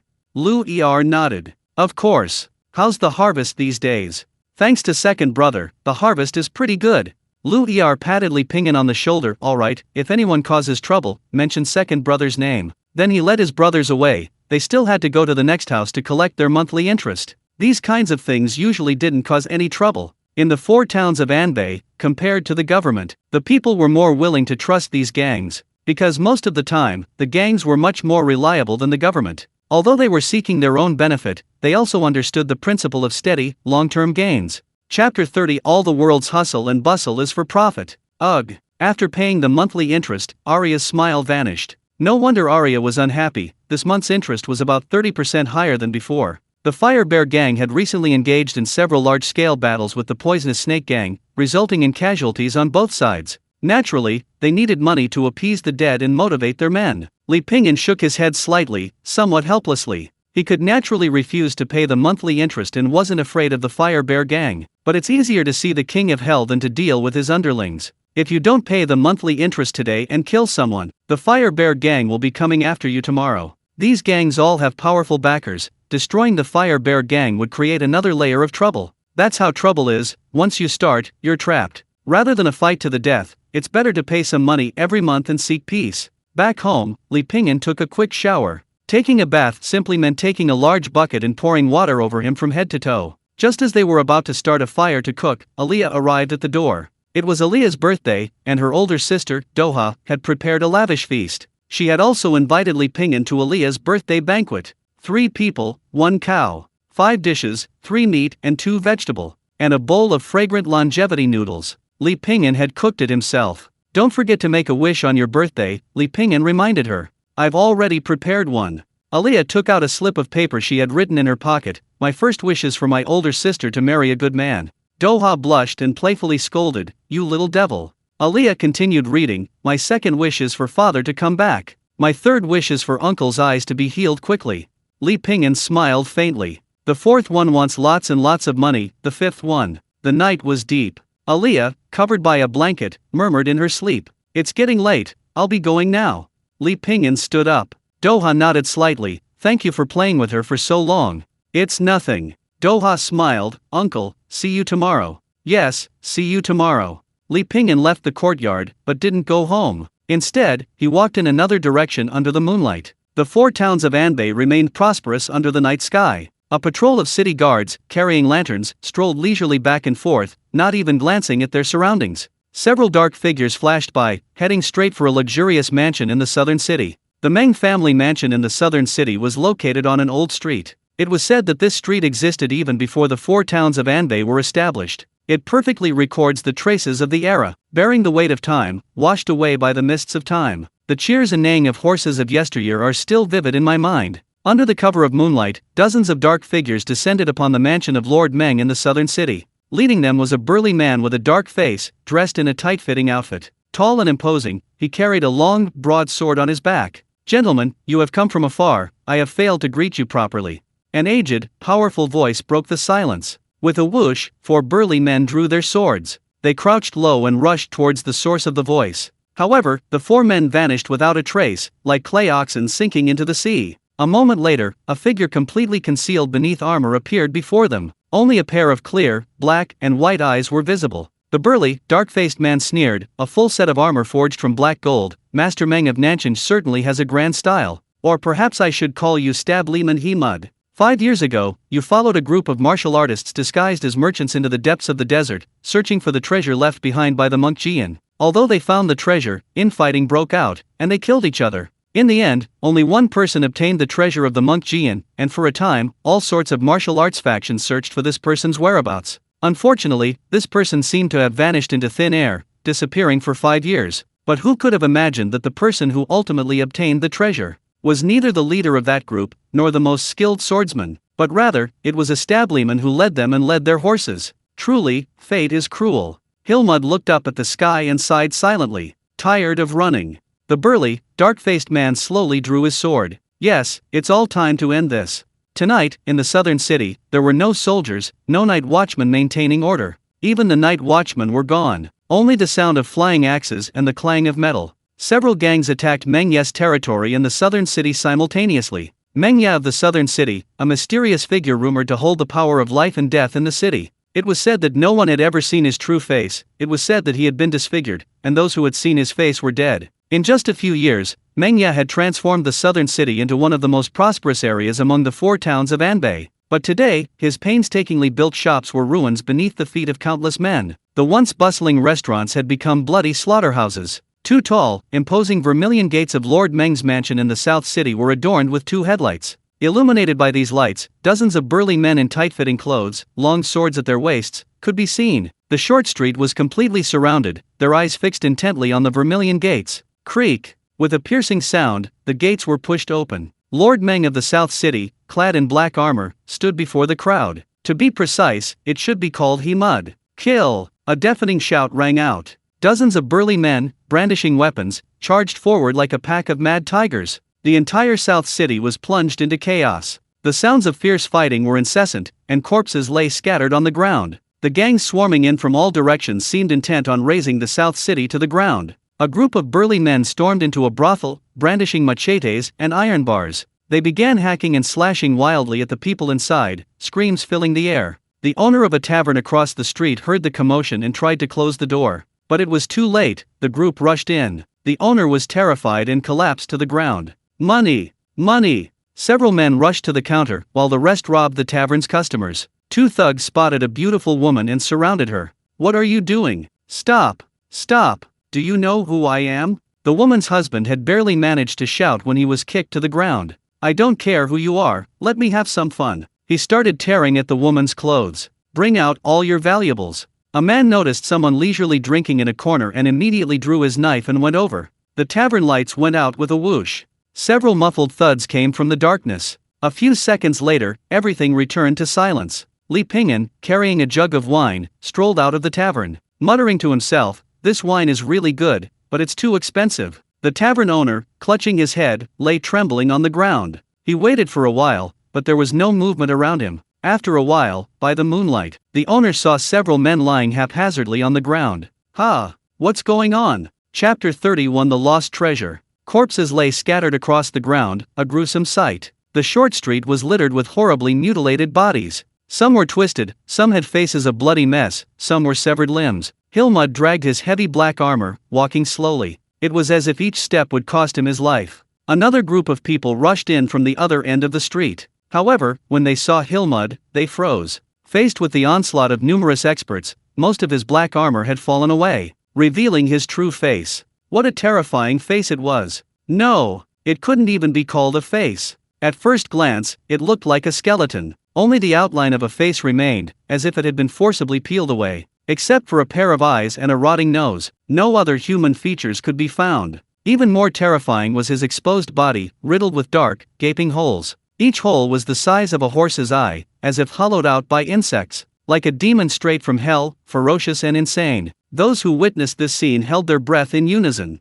These men were almost all ruthless and cruel. They risked their lives to make a living, hoping to rise above their circumstances in the four towns of Anbei. Only ruthlessness mattered, yet at this moment, they were all desperately trying to control themselves. They couldn't let fear show on their faces. Hilmud walked forward step by step, each step heavy and slow. It felt as if he were stepping on everyone's hearts. Kill him, the leader finally shouted with all his might. But Hilmud suddenly accelerated, charging into the crowd. Two burly men were slapped to the ground like chicks, unable to get up. Run! That was the only thought in their minds. One turned and fled first, then a second, a third. Hilmud continued walking forward, as if in an instant he had transformed from a demon into a withered old man. Following me for so long, aren't you coming out?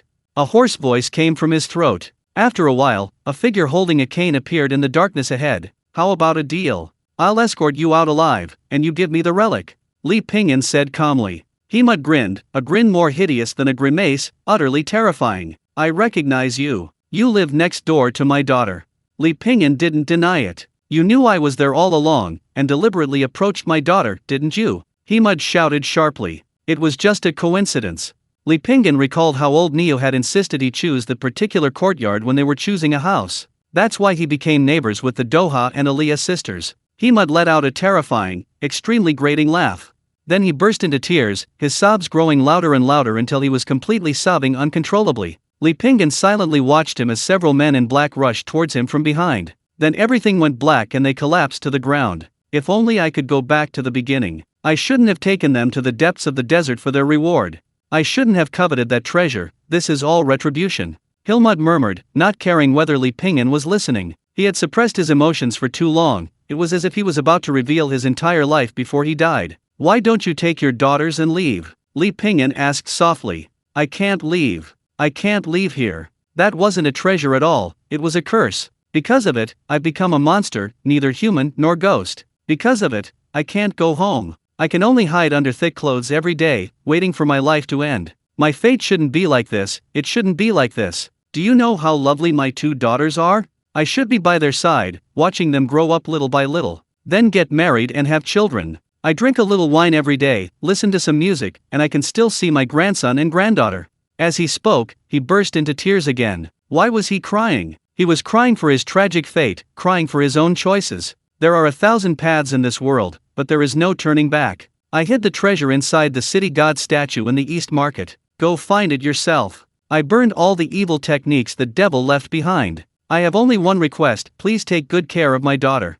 After a long silence, a voice came from the darkness. Thank you. Today is my youngest daughter's birthday, but sadly, I will never see such a beautiful moon again. Tap tap tap. The sound of footsteps like raindrops echoed again in the darkness. Countless men in blue robes strode towards them. Hilmud let out a piercing scream, then began to sing loudly. A profound sorrow pervaded the air, like the mourning of a soul, causing unbearable pain. Li Pingyan walked slowly away in the moonlight. Behind him, the eerie sounds of bones shattering, weapons tearing through flesh and blood, and a strange song intertwined, forming a concerto unforgettable upon first listen. The next day, early morning, the city god temple in the East Market. It was a long dilapidated temple, its two large doors opening and closing. Looking inside, it was dark and gloomy, giving off a sinister and terrifying feeling. Li Pingyan appeared at the entrance of the city god temple, leading his old ox, and walked in, leaning on his cane. As soon as he entered, a musty smell, characteristic of old houses, hit him. A suffocating and oppressive feeling washed over him. He walked behind the city god statue and silently murmured, "I'm sorry." Then, with a single finger, he shattered the city god statue. Whoosh! The gold and silver treasures inside poured out in an instant. Li Pingyan touched a luminous pearl and played with it for a while. This pearl was probably worth enough to buy 10 of his houses. Li Pingyan continued to reach out, ignoring the gold and silver treasures. Finally, he touched a brocade box. Opening the box, he found an oval-shaped golden pill inside. Li Pingyan held the golden pill almost to his eyeballs. Only in this way could he vaguely see the details of the golden pill. This must be the so-called relic. Now, what should he do? Eat it directly? Li Chun Courtyard. Legend has it that if you eat it directly, you can restore what is damaged and mend what is lacking, but I don't know the specifics.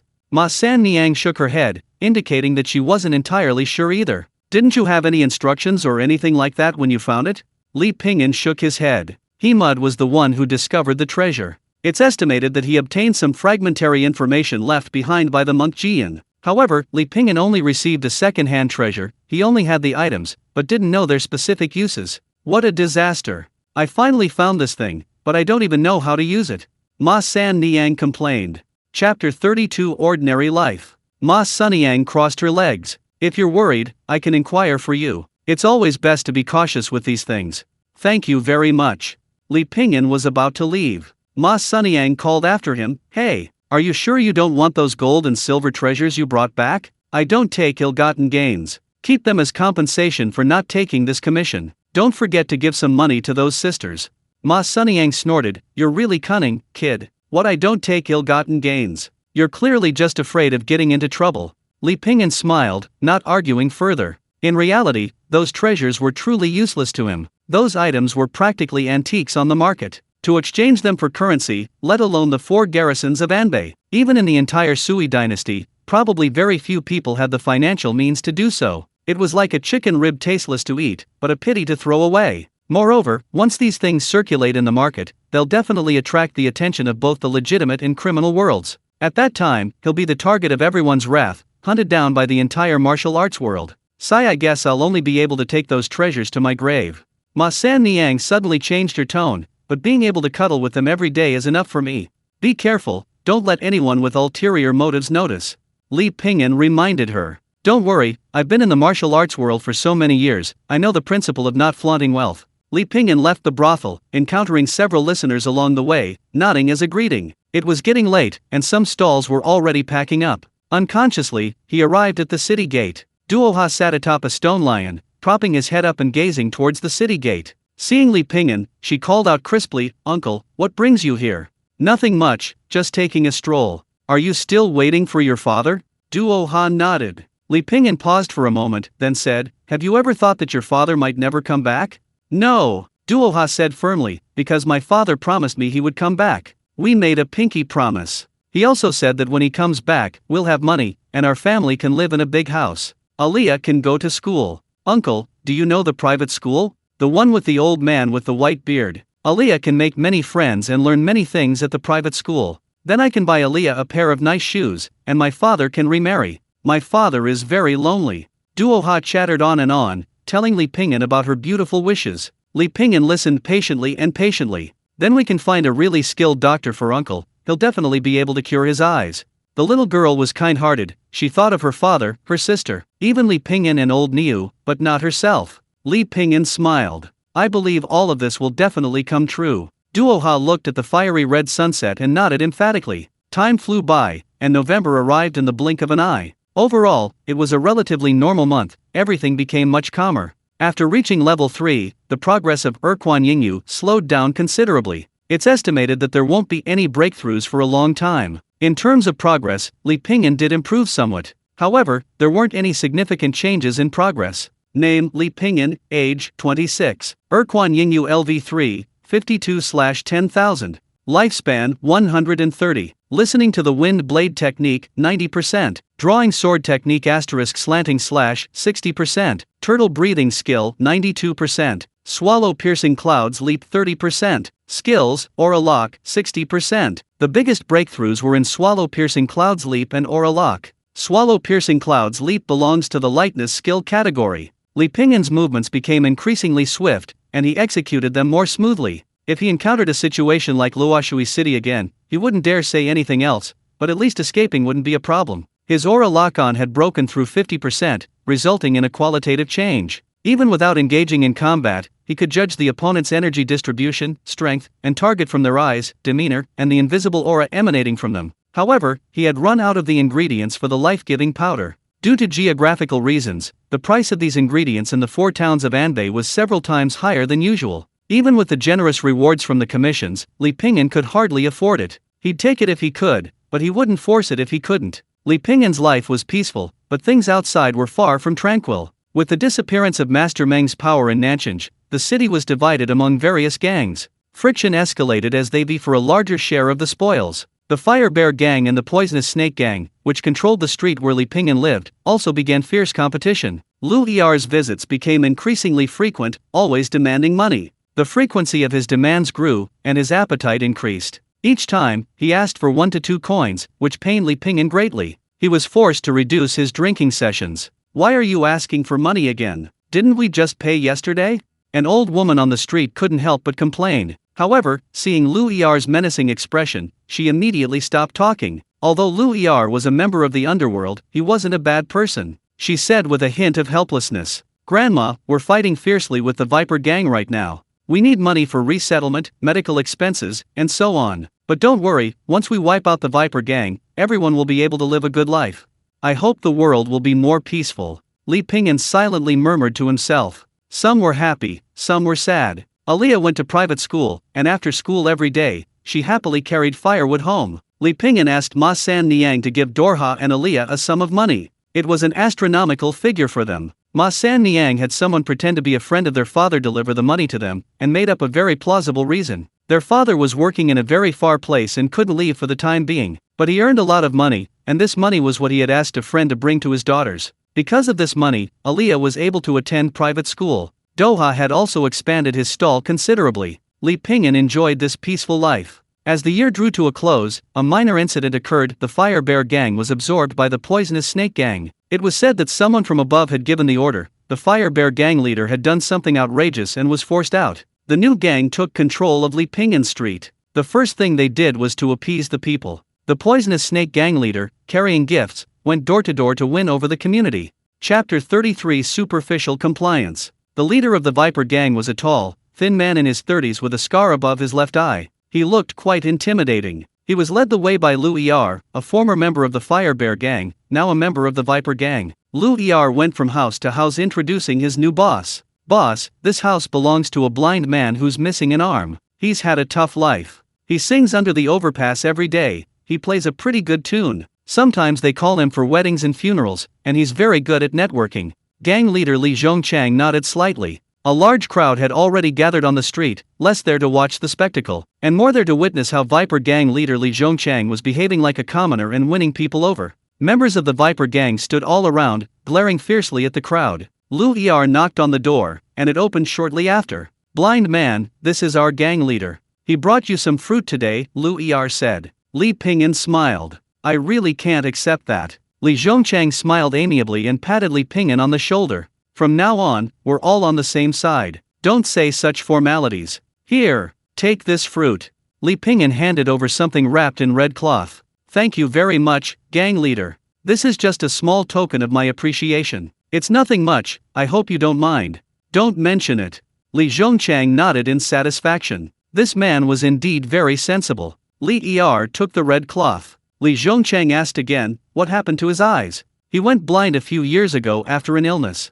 Li Zhongchang told his subordinate, "Find a doctor to take a look at him. I'll pay for the medicine." "Yes." Li Pingyan naturally didn't believe Li Zhongchang's words. Men's words are deceitful. Li Zhongchang was only saying it in front of everyone. Whether he would actually do it or not, only heaven knows. But even knowing he was just saying it, Li Pingyan had to take it as a genuine expression of gratitude and thank him properly. After the pleasantries, Li Zhongchang went to the next house. Aliyah hid fearfully behind her sister, Duoha. Li Zhongchang's gaze changed as he looked Duoha up and down. Duoha was already a young woman, graceful and elegant. She wore a long braid, her beauty radiating a striking, almost heroic air. It was no wonder that some people had designs on her. Li Zhongchang smiled, revealing his gold teeth. "You're quite pretty, young lady. Are you married?" "Not yet." And your parents? My mother passed away a long time ago, and my father went to earn money elsewhere. Li Zhongchang nodded, his face crinkling with laughter. The next day, Lu Er arrived at Duo Ha's house with gifts.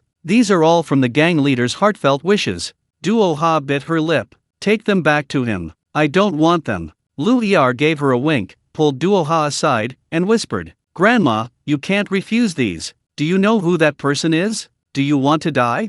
Duo Ha naturally understood what he meant, and her face turned deathly pale. Lu Er persuaded, there's nothing wrong with it. Think about how much you two sisters have suffered. From now on, no one will dare bully you anymore. You can do whatever you want. The gang leader has reserved a table at Minjioezai tomorrow and invites you to dinner. Don't be ungrateful. Even if you don't think about yourself, think about your sister.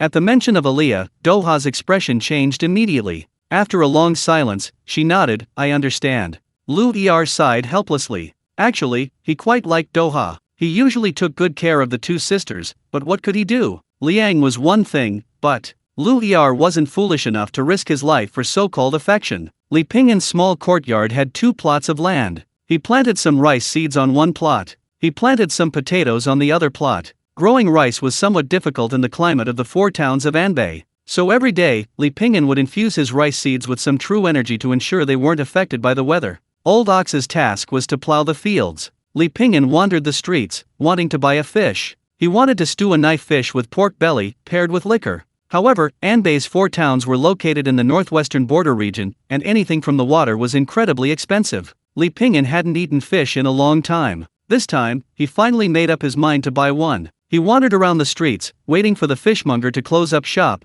turning the live fish into a dead one. That way, the price would be only half of what it was before. Just then, he ran into Aliyah, who was returning from school. Aliyah was carrying firewood taller than herself, her head down, her unhappiness written all over her face. Uncle.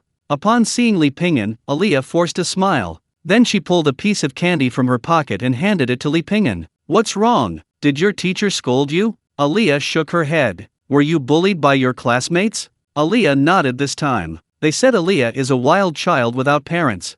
And how did you fight back? Aliyah blinked. Aliyah ignored them. Then next time someone bullies you, you'll beat them up, okay? But Aliyah doesn't know how to hit people.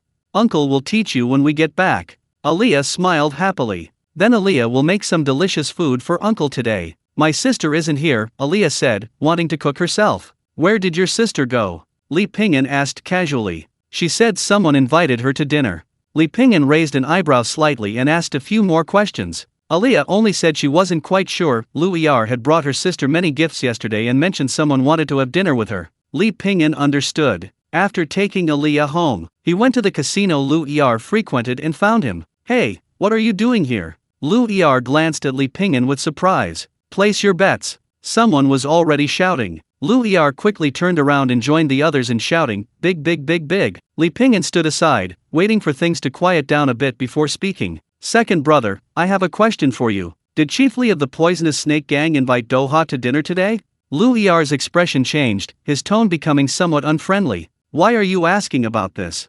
Just wanted to ask. What are you up to, kid? I'm telling you, don't mess around. Li Ping'an said calmly, second brother, you misunderstand. What could I possibly do looking like this? I just wanted to ask. If Duoha really follows Chief Li, we can at least curry favor with her later, right? Lu Er smiled. He had initially thought Li Ping'an had a good relationship with the two sisters. This time, he was trying to prevent Duoha from falling into the lion's den. Looks like he was overthinking it. You little rascal, you really know how to handle things. Chief Li invited Duoha to Minjioezai for dinner today. Do you think she can get away unscathed? Lu Er suddenly slapped his thigh. You reminded me. I have to go pick someone up. I can't talk to you anymore. With that, Lu Er hurriedly ran off.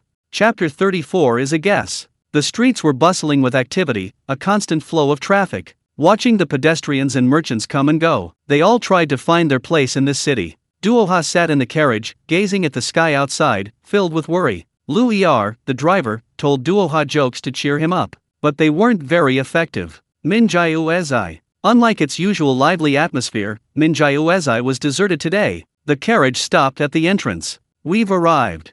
Lu Er tried to help Duoha down. Duoha, however, leaped down. The two entered Minjioezai and went straight to the top floor. The table was laden with delicacies, most of which Duoha couldn't name. "Boss, Miss Doha has arrived." Li Zhongchang nodded in satisfaction. "Go collect your reward." "All right." Lu Er went outside, leaned against the wall, and shook his head with a sigh. Doha looked really beautiful today, but it's a pity he'll have to call her sister-in-law from now on. "Do you like it here?" Li Zhongchang asked. "It's quite pretty." Li Zhongchang smiled. "I didn't like it here before, but now I do." "Why?" "Because of you." Lu Er secretly made a vomiting gesture, mentally cursing, "This is disgusting." His gaze casually swept over the crowd below, suddenly noticing a familiar figure. A blind man? What's he doing here? Lu Er's heart tightened, a bad premonition washed over him. This guy wouldn't really do something stupid, would he? Recalling Li Pingyan coming to him that morning to ask about Doha, the more he thought about it, the more uneasy he felt. Oh no! He had to stop this guy before he did something stupid. Lu Er tiptoed downstairs and rushed out. He grabbed Li Pingyan and growled, "Are you fucking crazy?" Li Pingyan was taken aback. "Ha! What's wrong? Don't play dumb with me. Don't be reckless. Do you know who that person is? You're blind and missing an arm. Who do you think you can protect? They're about to rise to prominence. Don't flatter yourself." Li Pingyan listened silently until Lu Er got tired of yelling. Then he said calmly, "Second brother, you've misunderstood. I'm not here to cause trouble. I'm here to pick someone up." "Pick someone up? Pick up who?" Lu Er looked puzzled. "Du-oh-ha, pa." Lu Er spat, blind man.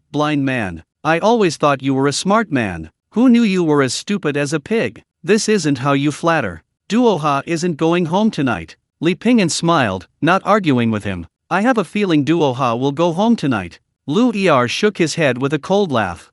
"I really don't know what to say to you. Are you really stupid or just pretending? Do you think Chief Li will let her go home?" Li Pingyan said calmly, "Probably." Lu Er was so angry he couldn't speak. "If she goes home with you tonight, I'll eat the carriage." "Second brother, calm down." Just then, a fast horse galloped up. A man in a blue robe jumped down from the horse. "Who goes there?" The poisonous snake gang's men at the door stopped him. "Please inform Ma San Niang of Lichun Courtyard."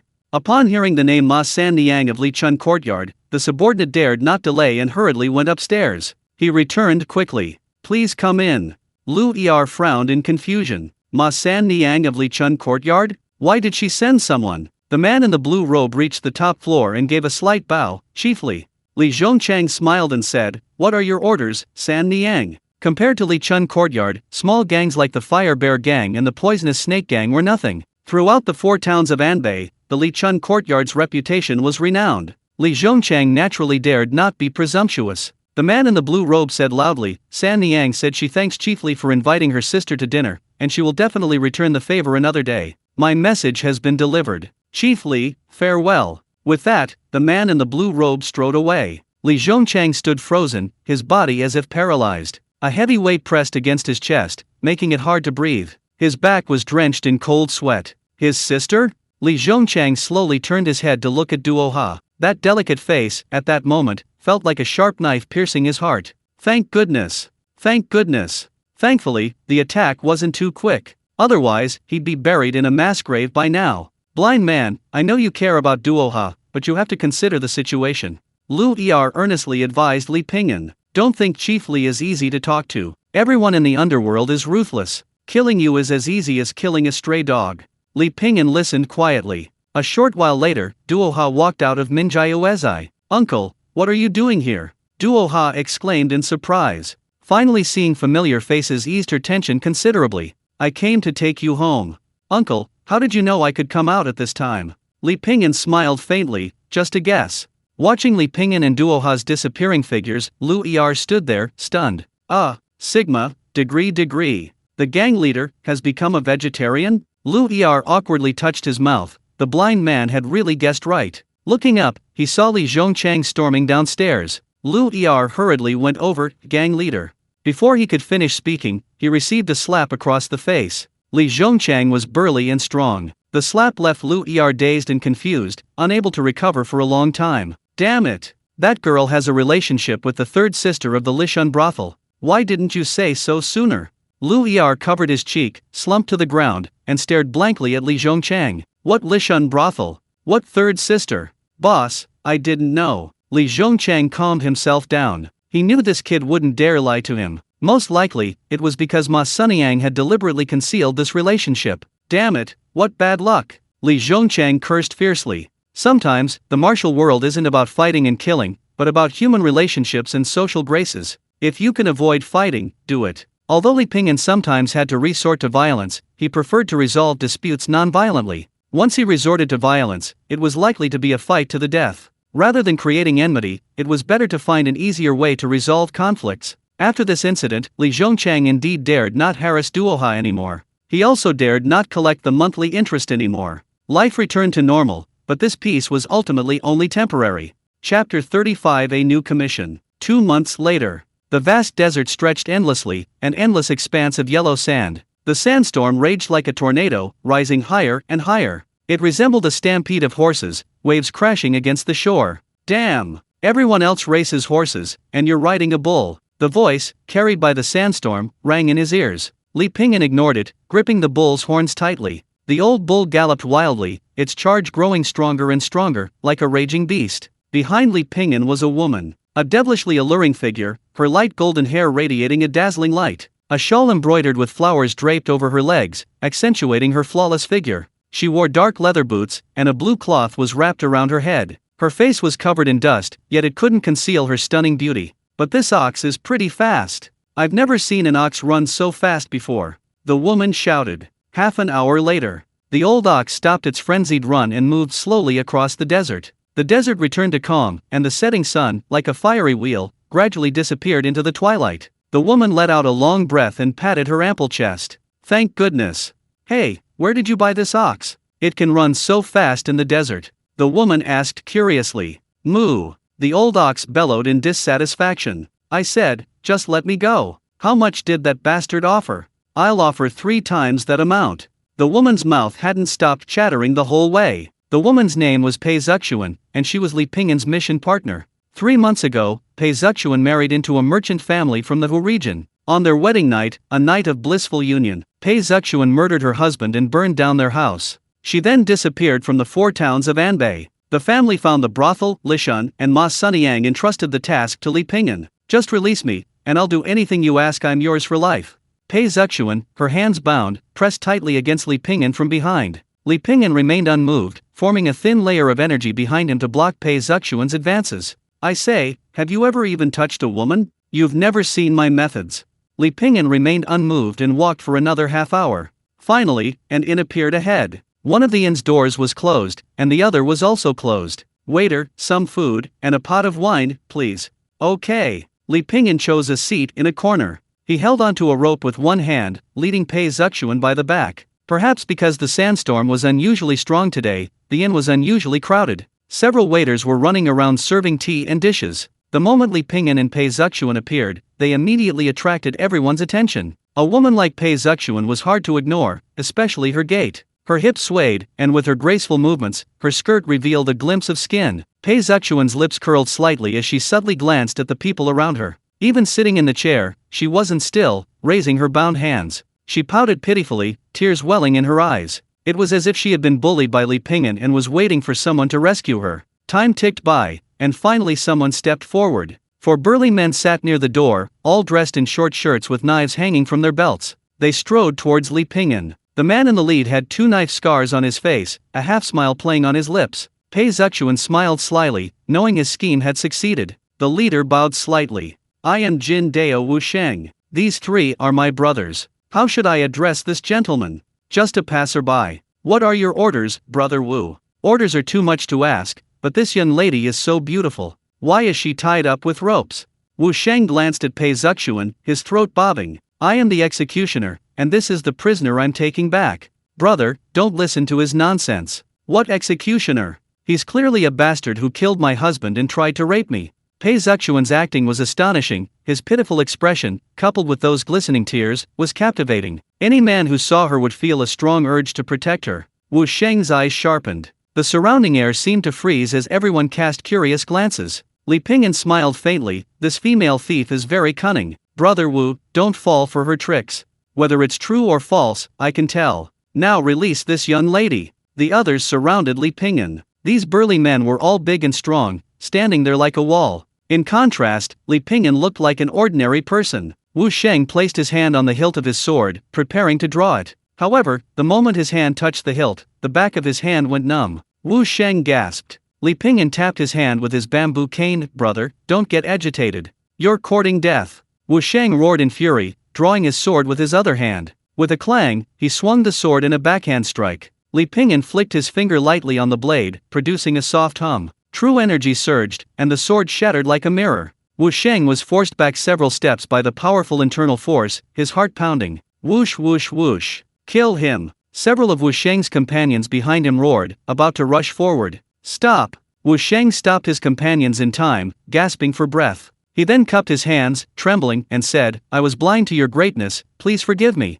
The opponent's strength, as he had just displayed, far surpassed his own. A single finger shattered the sword. He could probably kill him in the blink of an eye. Li Pingyan took a sip of wine. "Easy." Seeing that Li Pingyan didn't pursue the matter, Wu Sheng hurriedly led his brothers away from the inn in a panic, not daring to linger for even a moment longer. The rest of the inn staff were also shocked by Li Pingyan's display of skill. They didn't dare to even glance at Pei Zuxuan, let alone harbor any wicked thoughts. A bunch of useless trash. Pei Zuxuan crossed his legs and shook his head disdainfully. It was getting late, so they had to stay at the inn for the night. I said, "Don't you really want to experience my skills in bed?" Pei Zuxuan lay on the bed, glancing at Li Pingyan leaning against the wall. "Are you planning to just stand there tonight?" "Yeah, I usually don't sleep outside." Pei Zuxuan sighed. "What a pity, your eyes are ruined." "My seduction failed, it's truly my doom." Li Pingyan didn't respond. Pei Zuxuan idly twirled her hair. "If I were caught and taken back, I'd be in hell.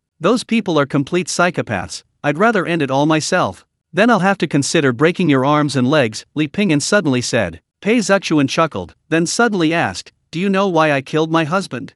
Chapter 36 Spending the night at an inn. Li Pingyan fell silent again. Pei Zuxuan continued, "That family was my enemy. 13 years ago, my father was an official in the court. He discovered that their son was corrupt and had committed heinous crimes. They approached my father, hoping he would show leniency. But my father was a stubborn, self-important scholar. He insisted on impartiality, believing the world wouldn't tolerate such people. What should have been a capital offense was, through their manipulation, reduced to exile. Within 2 years, he was released. On the contrary, my father was framed by them. His family was destroyed, and my mother and I were exiled. Later, my mother died, and I tried every means to leave that place. You know, I originally had the opportunity to kill them all. But I thought of a crueler way. Dying like that would be too easy for them. I killed their only son, making them live in constant agony." She paused here. "Hey, are you even listening?" Li Pingyan didn't answer. It was unclear whether he was asleep or just pretending not to hear. Or perhaps he wasn't asleep, just pretending not to hear. Pei Zuxuan snorted, looking at the ceiling, and continued. "Actually, dying like this isn't so bad. After taking revenge, I don't know what to do anymore. Hatred can give people strength. I used to feel like I had inexhaustible energy. Thinking about avenging my parents, I endured all the suffering. I was just waiting for the day when the great revenge would be achieved, but now that it's actually done, there's a strange feeling I can't quite describe. Sigh anyway, at least I can give my parents some peace of mind after I die." The moon outside the window warmed the night sky. On a poplar tree, a bird stood in the moonlight, letting out a mournful cry. "Hey, I've been talking for so long, haven't you done anything?" Pei Zuxuan said, dissatisfied. "Shouldn't you feel sorry for me at this point, and then indignantly let me go?" Li Pingyan still didn't reply, as if he were truly asleep. Boring. Pei Zuxuan muttered, pulling the blanket tighter around himself. A violent sandstorm arose, raging against the walls. Li Pingyan opened his eyes. Mixed in with the sandstorm were some even fainter sounds. "Boss, these people are all poor bastards, they don't have much money together." The speaker was one of the shop assistants. "Damn it, we finally got a big customer, and they're all broke. Boss, I think that blind man today definitely had something in his pocket, but he's a bit difficult to deal with." The shop assistants, recalling how Li Pingyan shattered the knife with a single finger earlier that day, couldn't help but feel a little uneasy. "Difficult to deal with? I'll throw a packet of sleeping powder at him, and he'll have to call me master." The shopkeeper snorted, but they were unaware that Li Pingyan had overheard their entire plan. The footsteps grew closer and clearer. Just a door away, followed by a soft hissing sound. A tube about the thickness of a finger pierced a small hole in the paper door, releasing a wisp of smoke. Li Pingyan reached out a finger, touched the water droplets in the bowl. He condensed the water with his inner energy, interlocked his fingers, and flicked it lightly. A water droplet traced a straight arc as it entered the pipe. Thud! A muffled thud echoed in the darkness, the sound of someone falling to the ground. Get out! Li Pingyan's voice wasn't loud, but it sent a shiver down the spines of those outside. Hearing the footsteps quickly fade into the distance, Li Pingyan returned to his meditative state. The next day, Li Pingyan had breakfast with Pei Zuxuan and prepared to leave. Innkeeper, the bill, please. The innkeeper smiled tremulously, avoiding Li Pingyan's gaze. Upon hearing Li Pingyan mention the bill, his expression changed drastically. He hurriedly said, "It's fate that we met by chance, how could I possibly charge a customer?" Li Pingyan smiled faintly. The innkeeper then produced a jar of fine wine, a vintage I've treasured for over 10 years, please accept it. Only upon hearing about the wine did Li Pingyan's expression change slightly. Then I won't stand on ceremony. A young man stood behind Li Pingyan, watching his departing figure with a puzzled expression. This inn is so nice? Not only are the rooms free, but they even give you fine wine. After Li Pingyan left, the young man walked over with a smile. The innkeeper's expression immediately changed. Room fee is 100 coins, meal fee is 20 coins, and you broke a cup yesterday for 2 coins. Damn it! The young man blurted out. Why should I pay for the room? You want to eat for free? The innkeeper glared. The young man reluctantly pulled out his money pouch from his pocket and paid. Then he said, "Give me the wine." What wine? That fine wine that's been aged for over 10 years.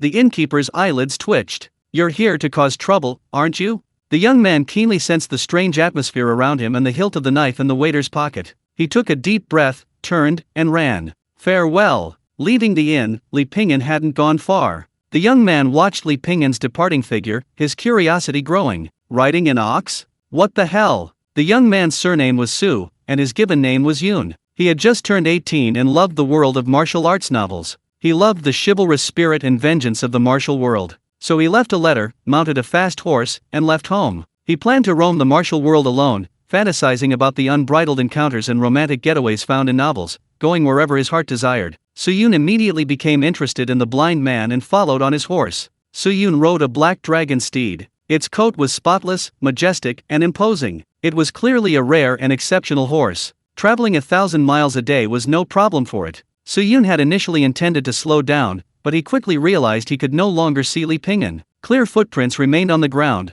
but no matter how fast Su-Yun sped up, he couldn't catch up. Giddy up! Giddy up! Giddy up! Su-Yun rode his black dragon steed at full gallop. After running for an unknown amount of time, just when Su-Yun was about to despair, he finally saw a figure not far ahead. Li Pingyan leaned against a sand dune, holding the fine wine the shopkeeper had just given him. Su-Yun wiped the sweat from his brow. The long gallop had left his black dragon steed quite exhausted. And then he looked at the ox the other was riding. Drinking? Su-Yun's eyes widened in disbelief. What was this all about? Pei Zuxuan grumbled that the darn sun had tanned his delicate skin. Su-Yun, catching his breath, approached and said, "May I ask for a cup of wine from you, sir? Please, make yourself at for a moment."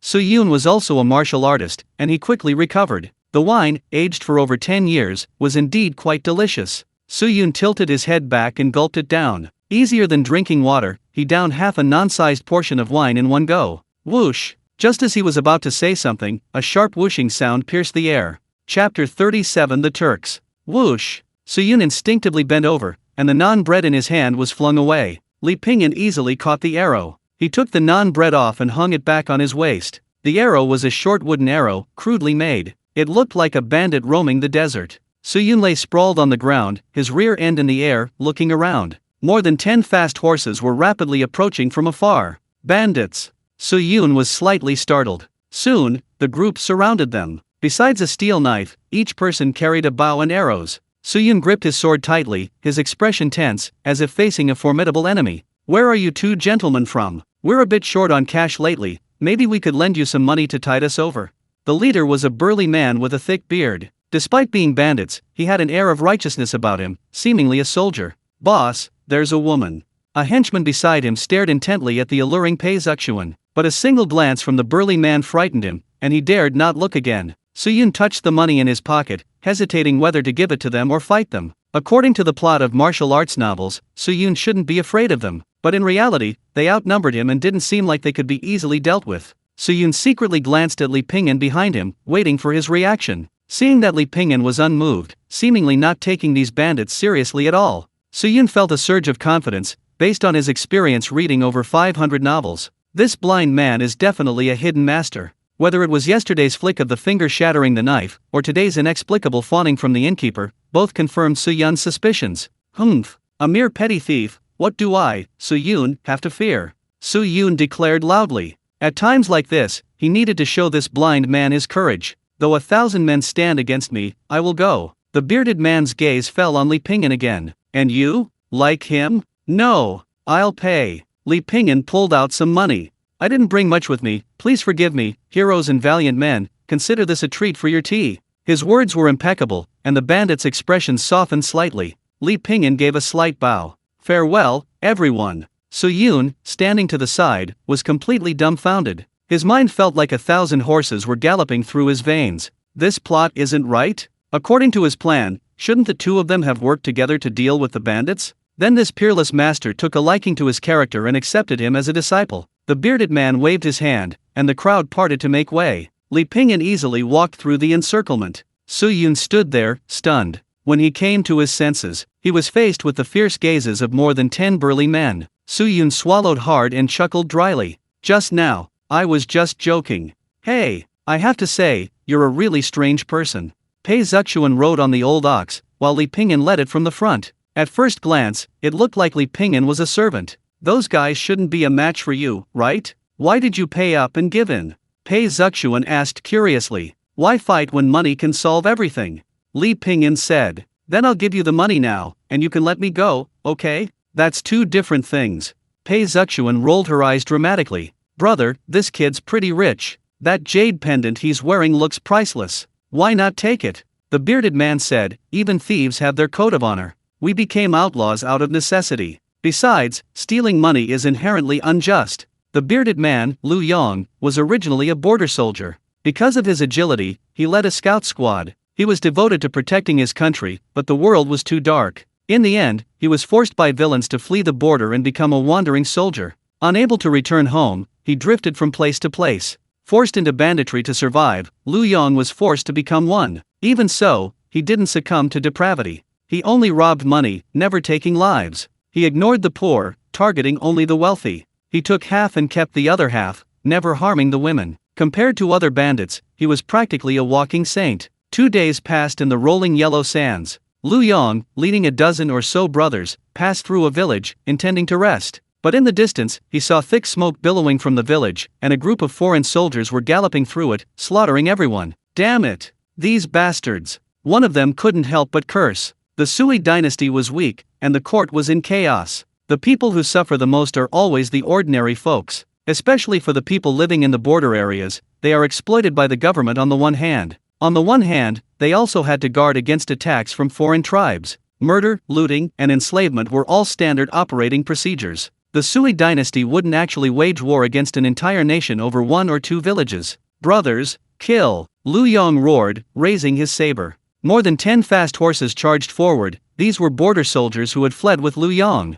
How could these spirited men not be filled with righteous indignation and their blood boil at the sight of such a scene? Turks! A Turkic soldier spotted Lu Yong's group and quickly blew his horn. Lu Yong roared and slashed down diagonally, decapitating the man. Hot blood splattered all over his face. Kill! There were about 30 Turkic soldiers in the village. Although Lu Yong and his group were outnumbered, they were all brave and skilled scouts. The sudden attack caught the Turkic soldiers, engrossed in their looting and burning, off guard. Lu Yong's gaze sharpened, spotting a familiar figure not far away. A familiar figure was confronting several Turkic soldiers. It was Su-yun, whom they had robbed a few days ago. Su-yun had originally thought Li Pingyan was some kind of master and wanted to follow him to learn martial arts. Who knew that after being robbed by Lu Yong's band of bandits, Li Pingyan would simply pay the ransom and leave? This disheartened Su-yun, realizing he had been overthinking things. However, he still had to continue his adventures, passing through this village. He had intended to rest, but then the Turks attacked the village. Although Su-yun couldn't stop the Turks, escaping in the chaos was no problem. But seeing the actions of these beasts, Su-yun abandoned his plan to escape.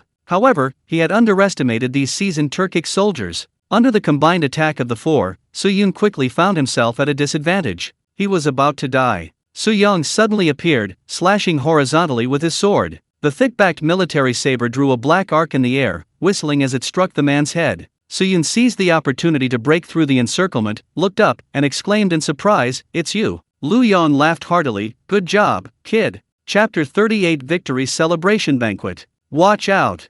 Su Yun pointed behind Lu Yong and shouted urgently. A Turkic soldier wielding an iron hammer rode towards them. The hammer weighed at least 50 pounds and was extremely intimidating. Lu Yong, however, remained completely unfazed. He gripped his horse's flanks tightly and pulled on the reins. The horse reared up, and the saber swung down heavily. A crisp clang of metal clashing rang out. The Turkic soldier felt an immense impact, and he and his horse were thrown back 3 or 4 steps. Before he could react, a flash of light appeared. The Turkic soldier was slashed from his horse. Su Yun was shocked. Such strength. Hey kid, don't just stand there like an idiot, Lu Yong shouted. Su Yun reacted, gripped his sword tightly, and charged towards one of the Turkic soldiers. Soon, the Turkic soldiers in the village were slaughtered by Lu Yong and his gang, leaving not a single one alive. The Turkic soldiers fled in panic. Lu Yong and his gang clearly didn't want to let these bastards go. They pursued them relentlessly, until they were quite a distance away. Fearing they might have reinforcements, they turned back. After walking along the path for more than half an hour, the outline of a village appeared ahead.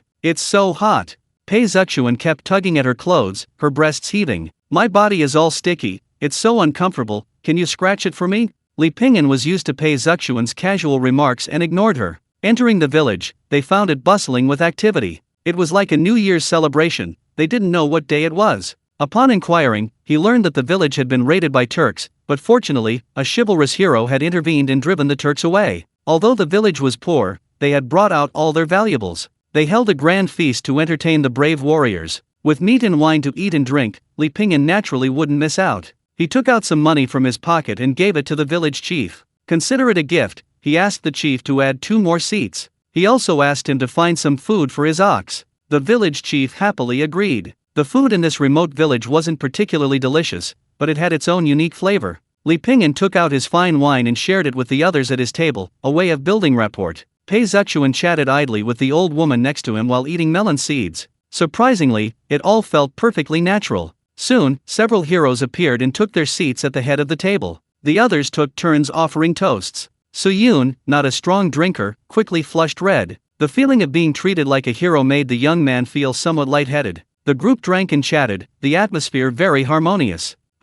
It's you. Su Yun spotted Li Pingyan in the crowd. Li Pingyan nodded slightly, a greeting. Su Yun curled his lip in disdain and turned away. Seeing Li Pingyan reminded Su Yun of the humiliating experience of mistaking him for a top expert. In the end, he not only lost face but was also heavily extorted by the bandits. However, fate is unpredictable. Just the day before, he had been cursing these bandits' ancestors in his mind. Now, he had driven away the Turks alongside these bandits. He even became sworn brothers with the bandits, becoming a young hero in the eyes of the people. Su Yun let out a hiccup, surprised that his first battle in the martial world had been so perfect. As dusk settled, the victory celebration drew to a close. Li Pingyan put down his teacup, patting his stomach contentedly. In this small village, candlelight was scarce, so as soon as it got dark, the entire village fell into silent darkness. Li Pingyan was assigned to a family on the east side of the village. The house was very simple, with only a stove and a Kong, heated brick bed. On the Kong lay a tattered sheet and a pile of old quilts.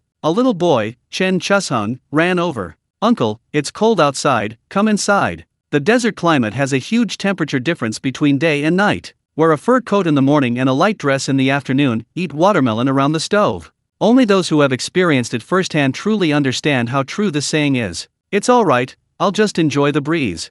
Li Pingyan's inner energy surged, so he wasn't worried about the changing temperature. Uncle, where are you from? The 4 towns of Anbei. Chen Chusheng was surprised. The 4 towns of Anbei? That's so far from here. Uncle, you're amazing. Li Pingyan smiled gently. Uncle, you must be very skilled, otherwise you couldn't have traveled such a long distance alone.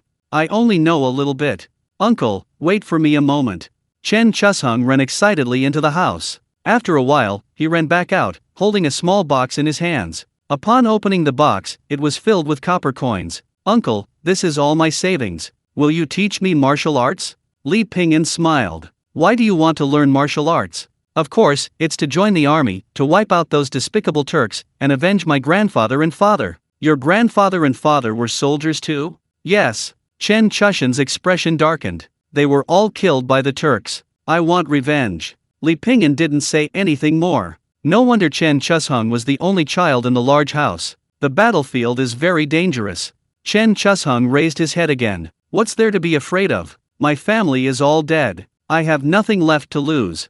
Li Ping'an raised his head and fell silent again. "Uncle, please teach me. I beg you, I'll give you all this money." The sky was just beginning to brighten, but it was shrouded in a gloomy haze, making the already cold weather even colder. The air grew heavy and oppressive, as if a storm was about to break. A heavy thud shattered the silence. It was like an earthquake. "Cavalry!" Lu Yong, a slumbering man, was jolted awake. The voice was all too familiar to him, a former scout. Judging by the sound, there were at least 100 men. "Damn it! The Turkic cavalry is here." Lu Yong hadn't expected the Turks to return, especially with such a large force. The village chief's gong and drum rang out continuously throughout the village. This meant something serious had happened, either a bandit attack or the Turks. "Damn it, the Turks are here." Chen Chusheng hurriedly dressed, grabbing a pitchfork taller than himself. Weren't the Turks driven away? Pei Zuxuan rubbed his eyes sleepily. "Uncle, you'd better hurry up and leave. Those Turks are formidable." With that, Chen Chusheng rushed out.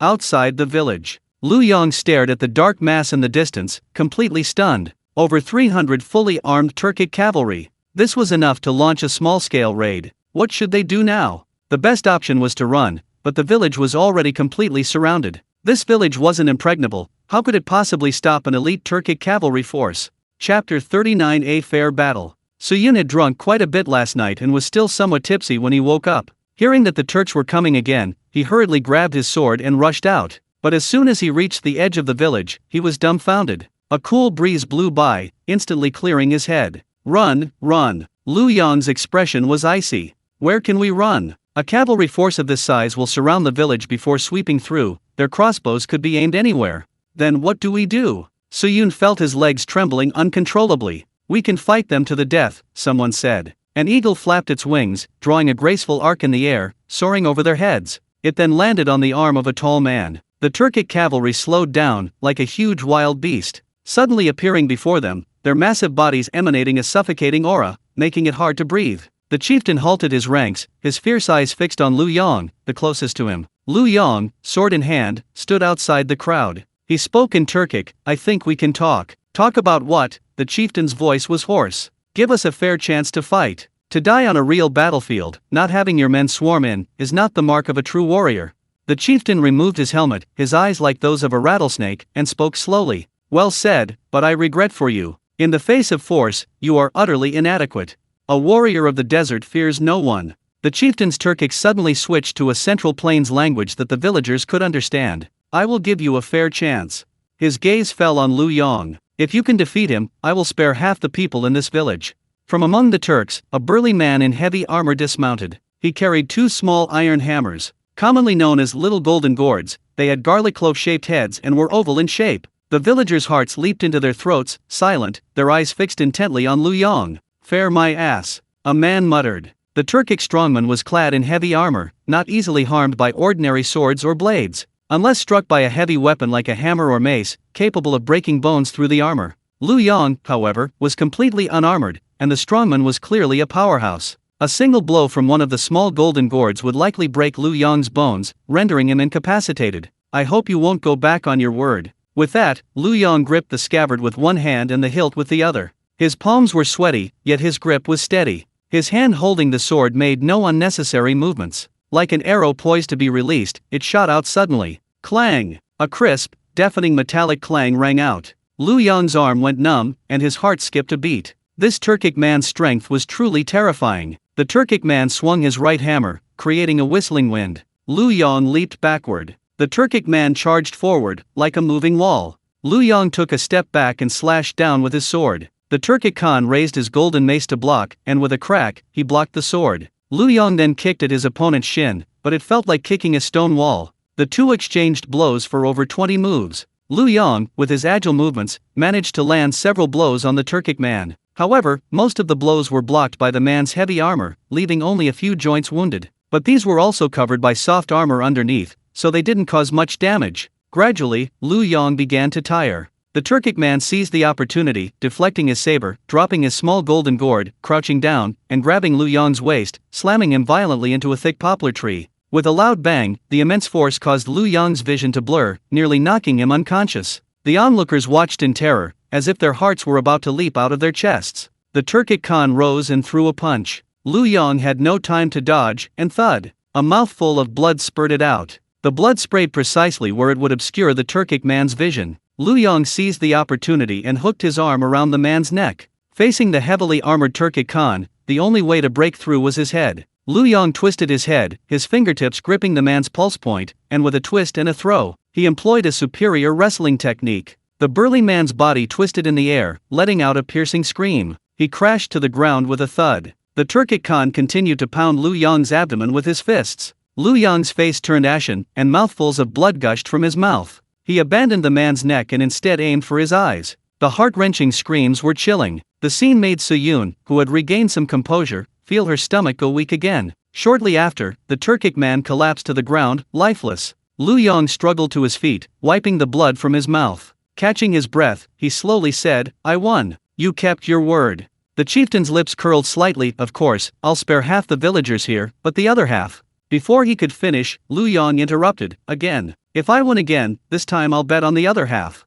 "Good. You have guts." The chieftain's gaze held a hint of admiration. "Were you a soldier?" Lu Yong of the Valiant Cavalry joined the army at 18, participated in 111 battles, and was wounded 11 times.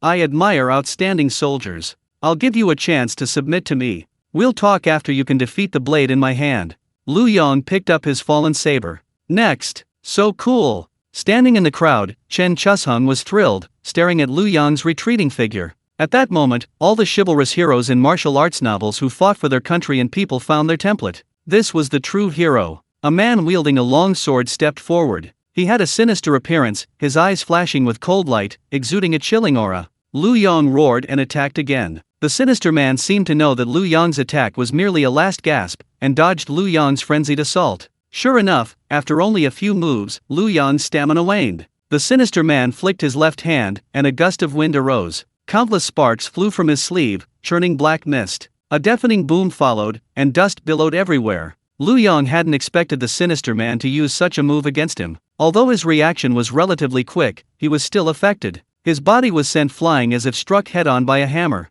"Despicable!" Su-Yun couldn't help but exclaim. The sinister man seized the opportunity, lunging forward with his knife and slashing down. Lu Yong struggled to dodge, the blade slicing into his left shoulder. Lu Yong gripped the knife tightly, kicking with both feet. He barely managed to avoid the fatal blow. Lu Yong caught the sinister man's knife. With a twist of his waist, he unleashed a whirlwind-like backhand strike. The sinister man raised his arm to defend, his arm encased in hard armor. However, as Lu Yong slashed, his elbow slightly turned inward. Avoiding the armor, the sinister man screamed. His 5 fingers were cleanly severed. Lu Yong slid in, the knife plunging into his opponent's groin. He really won? Only when the sinister man stopped screaming did Su-Yun believe what was happening before her eyes. There's hope. There's hope. The same thought arose in the minds of all the villagers. Chapter 40 The Fierce Predator. Lu Yong chuckled, raising his head to gaze at the dense mass of Turkic cavalry not far ahead. His expression was no longer fearful, as if he truly were the victor. "I won." The chieftain remained silent. The eagle on his shoulder flapped its wings and soared into the desert sky. "Win. This is just a game," the leader said calmly. "You won, but only because I set the rules for you. Letting you win or lose is ultimately just a thought of mine. That's how the world is survival of the fittest. You Central Plains people love playing cricket fighting. I think it's a great game. Insects that could be crushed with a single hand are made to chase and fight each other to determine a winner. It's said that a single top-quality cricket can be worth several mansions in the capital. But a cricket is still just a cricket. Even the strongest cricket can still be crushed with a finger." Lu Yong suddenly laughed, a laugh tinged with an indescribable loneliness and desolation, like a dying lion letting out a fearless roar. This is the tragedy of the little man. They lacked the advantages of great figures, yet they were unwilling to accept the mundane existence of ordinary people. Some say the greatest tragedy of the little man is that he doesn't know he is. So they constantly struggle against fate, but the endings are mostly tragic. The leader smiled and said in Turkic, "Kill them." The first rank of Turkic soldiers directed their warhorses forward step by step. More than 50 riders charged towards them in a fan shape, completely blocking their retreat. Their speed increased from slow to fast, from gentle to urgent. The rapid thud of the warhorses' hooves on the sand sounded like the death knell of the Grim Reaper. There were no shouts, no horns, only the deathly howl that kicked up clouds of dust. Lu Yong took a deep breath and gripped his sword tightly. He opened his eyes again, his gaze filled with fighting spirit and killing intent. Countless emotions surged and churned within him. Finally, they coalesced into a roar. Thud! The warhorses seemed to be struck by an invisible chain, collapsing to the ground one after another. As dust billowed, everyone's vision blurred. A scream, a horse's neigh. The cacophony drowned out everything, no other sound could be heard. Lu Yong was stunned, bewildered. Suyun, who had been about to turn and run, heard the commotion and curiously looked back. Could this Lu Yong be a hidden master? A thought naturally arose in Suyun's mind, having read hundreds of novels. Almost instantly, he pieced together the plot. A mysterious power, hidden within Lu Yong, finally erupted at the critical moment of life and death. However, the sandstorm gradually dissipated, and a figure appeared before them. Li Pingyan held a bamboo pole horizontally in front of him. His chilling aura emanated a divine might as vast as the ocean, creating a suffocating feeling. The warhorse sensed the threat, neighing uneasily and slowly retreating. It's you! Lu Yong was startled, recognizing the blind man his brothers had robbed a few days ago. The leader frowned, looking at the mysterious figure who had suddenly appeared before him, and spoke. "And who are you, sir?" Li Pingyan said in a deep voice, "Just passing by, having enjoyed a free show. I was about to leave when the general broke his promise, leaving me no choice but to intervene. I apologize for any offense."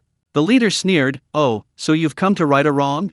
I wouldn't dare. I hope the general will keep his promise and withdraw his troops." The leader's eyes glared fiercely at Li Pingyan like a wild beast, and he mocked, "What if I refuse?" As he spoke, he glanced at the several soldiers Li Pingyan had knocked to the ground. He admitted that this man did possess some strength, but he himself was backed by an elite cavalry. How laughable! You think you can withstand 300 of my cavalry single-handedly?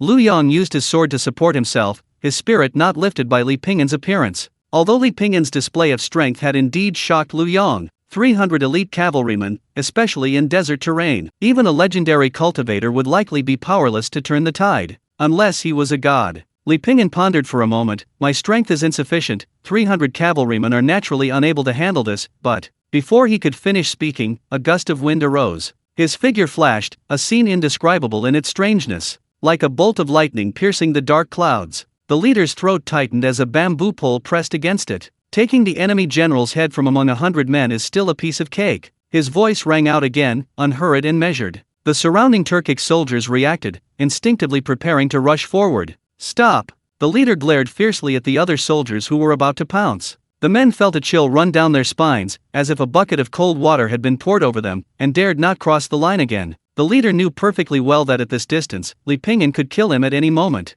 An eerie silence fell over the entire area. What was supposed to follow was a brutal massacre of the village by the Turkic soldiers, just a few more deaths. But who knew the scene would suddenly take such a dramatic turn? "Impressive skills," the leader said in a deep voice. "I urge the general to keep his promise." Li Pingyan retracted his bamboo pole and stood confidently in the center of the cavalry. The leader was silent for a moment, then waved his hand and uttered a phrase in Turkic. More than 300 Turkic soldiers turned their horses around in perfect order. "We have learned a lot today." The leader gave Li Pingyan one last look, then sharply cracked his whip. "Giddy up!" The Turkic soldiers, like a surging tide, retreated swiftly, disappearing into the desert in no time. Li Pingyan didn't linger, he left after finishing his business. Leading the old ox and his prisoner Pei Zuxuan, he prepared to continue his journey. "Please wait, sir." Behind him, Lu Yong mustered his courage and spoke. Li Pingyan turned around, teasingly saying, "Brother, what else is there? I don't have much silver on me for you to rob." Lu Yong was mortified. Just a few days ago, he had recklessly robbed someone. "I, Lu, was blind and offended you, sir, but you were magnanimous and forgave me. You even rescued us. We can never repay your life-saving grace. We only do not yet know your esteemed name, sir, so that our brothers may repay you in the future." Li Pingyan smiled and said, "It is fate that we met by chance, and besides, you are a man of chivalry and righteousness. You fought against the strong with the weak, showing unwavering courage. I truly admire you." Lu Yong quickly cupped his hands. "Sir, your words truly make me ashamed. I was framed in the army. I willingly degenerated into a bandit, engaging in robbery. I am truly unworthy of your praise."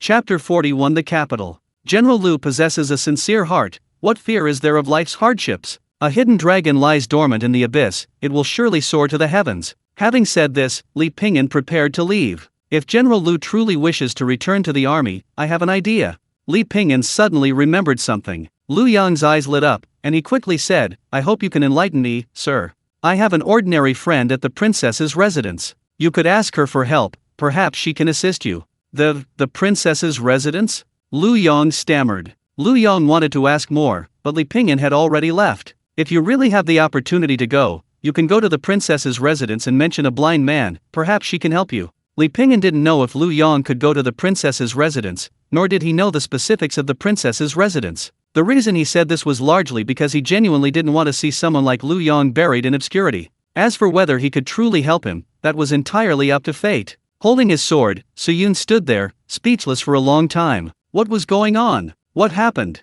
A series of questions swirled in his mind. First, he thought the blind man was a master, then he mistook him for a coward. And now, a complete reversal had occurred, leaving Suyun struggling to accept it. When he came to his senses and tried to find the blind man, the vast desert had vanished without a trace. Unlike Suyun's dejection, Lu Yong and the others were filled with excitement. The Sui dynasty always punished outlaws severely. The lightest punishment was exile, the heaviest was execution. They thought they were destined to be bandits for life, but they never expected to have a second chance. Their connections even led them directly to the princess's residence. The little boy, Chen Chusheng, stared in the direction Li Ping'an had disappeared, his eyes filled with envy. Then, as if having made a firm decision, a resolute look appeared on his youthful face. Lu Yong had suffered a serious injury and recuperated in the village for over half a month. He couldn't wait to lead his men on a hasty departure, heading straight for the capital. Without identification and being outlaws, they couldn't use the checkpoints and post stations. So they took a shortcut, sneaking into the city.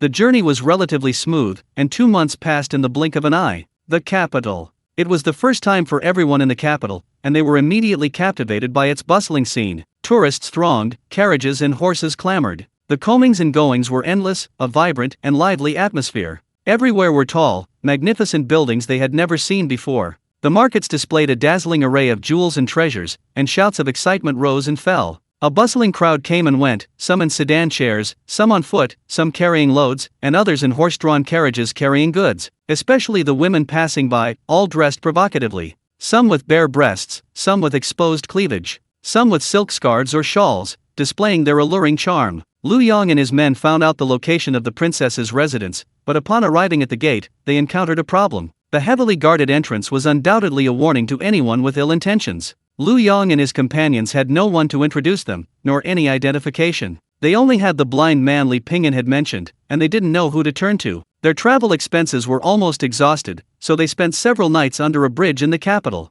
They endured wind and rain, sleeping outdoors, but thankfully this was the capital, under the emperor's nose. Naturally, it was many times better than the barren borderlands. Lu Yong devised a clever plan. People came and went from the princess's residence daily. He specifically targeted ordinary-looking maids and servants, approaching one of them and mentioning the blind man. However, after half a month without any results, Lu Yong and his companions grew somewhat discouraged. Until one day, it was Lu Yong's and one of his brothers' turn to stand guard. The rest of his brothers were doing odd jobs throughout the capital, as they needed money for food, drink, and shelter. A tall woman dressed in a tight-fitting outfit walked out of the princess's residence. Lu Yong approached as usual. "Miss, could you please tell me something?" The woman in the tight-fitting outfit glanced coldly at Lu Yong. "Speak. Does anyone in the princess's residence know a blind man?" "How would I know?" The woman blurted out, then suddenly remembered something, her expression changing slightly. "A blind man." The woman in the tight-fitting clothes sized Lu Yong up and down. "Explain clearly, what exactly happened?" Lu Yong then recounted how he met the blind man and how he got here. "Follow me." Lu Yong and his younger brother exchanged a glance, suppressing their excitement. "It's done. It's finally done." The two entered the princess's residence through a small gate. Upon entering, they were immediately struck by its grandeur. The two dared not utter a word, like country bumpkins entering a magnificent garden. They were then led to a small room, where servants brought exquisite pastries and tea. A short while later, the woman in the tight-fitting clothes returned. "Follow me." The two were then led to a magnificent hall. It was resplendent with gold and jade, adorned with beaded curtains and delicate carvings. Every piece of furniture was exquisitely crafted, dazzling the eye. Famous paintings and sculptures were arranged in a harmonious and orderly fashion. "Brother, something's not right," a henchman couldn't help but ask. Lu Yong was also a little uneasy. He had initially thought that the person Li Ping'an introduced them to was probably a staff member of the princess's household, or someone who could speak with the princess. But, surely they wouldn't be arranged to be in such a grand hall?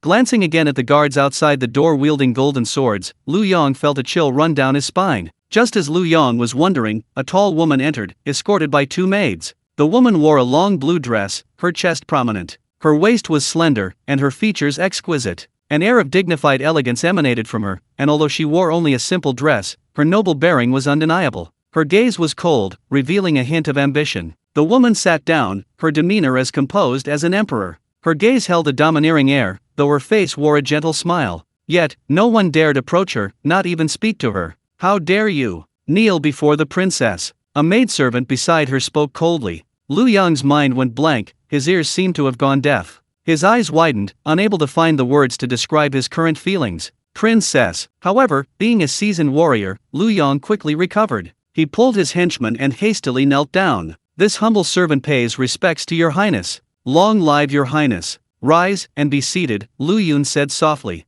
Lu Yang and his companion knelt in gratitude again before finally sitting down, their bodies trembling. Lu Yang kept his head tightly lowered, not daring to look at the legendary beauty ranked first on the rouge list. He had heard that one should look up at a ruler. There is suspicion of assassination attempt. One must look at the nose at the mouth, and the mouth at the heart. Chapter 42 Ordinary Friends. "You know Ping-in?" Faced with the princess's question, Lu Yang was taken aback. He didn't know Li Ping-in's name. However, he quickly realized it must be his teacher's name. "This humble general has no honor in knowing your esteemed name, sir. How did you and Ping-in meet?" Lu Yang then recounted the whole story. Lu Yan's face clearly showed displeasure, muttering, "Knowing how to help others, but not thinking about yourself." Lu Yang swallowed hard, his mind racing. This is what his teacher meant by ordinary friend. It really is quite ordinary. The princess before him is the future successor of the Sui dynasty. This is a direct line to the emperor. Lu Yang was remarkably calm, but his underlings were terrified. Sweating profusely, they barely managed to keep from trembling. Just a while ago, they were being humiliated by a military commander at the border. They were framed, their achievements stolen. They ended up as bandits, unable to kill enemies or return home. But now, they were standing before the princess's residence, kneeling before the future emperor. Life, such dramatic ups and downs are a bit too exciting. Lu Yun took a small sip of tea. She had been discussing matters with her advisors when Lu Bai told her someone outside was asking if anyone in the princess's residence knew a blind man. Lu Yun had Lu Bai bring the man in, then hurriedly left, not even having time to drink water. Choose one from the Golden Guard, the 5 armies commandery, the Imperial Guard, or the Divine Martial Army.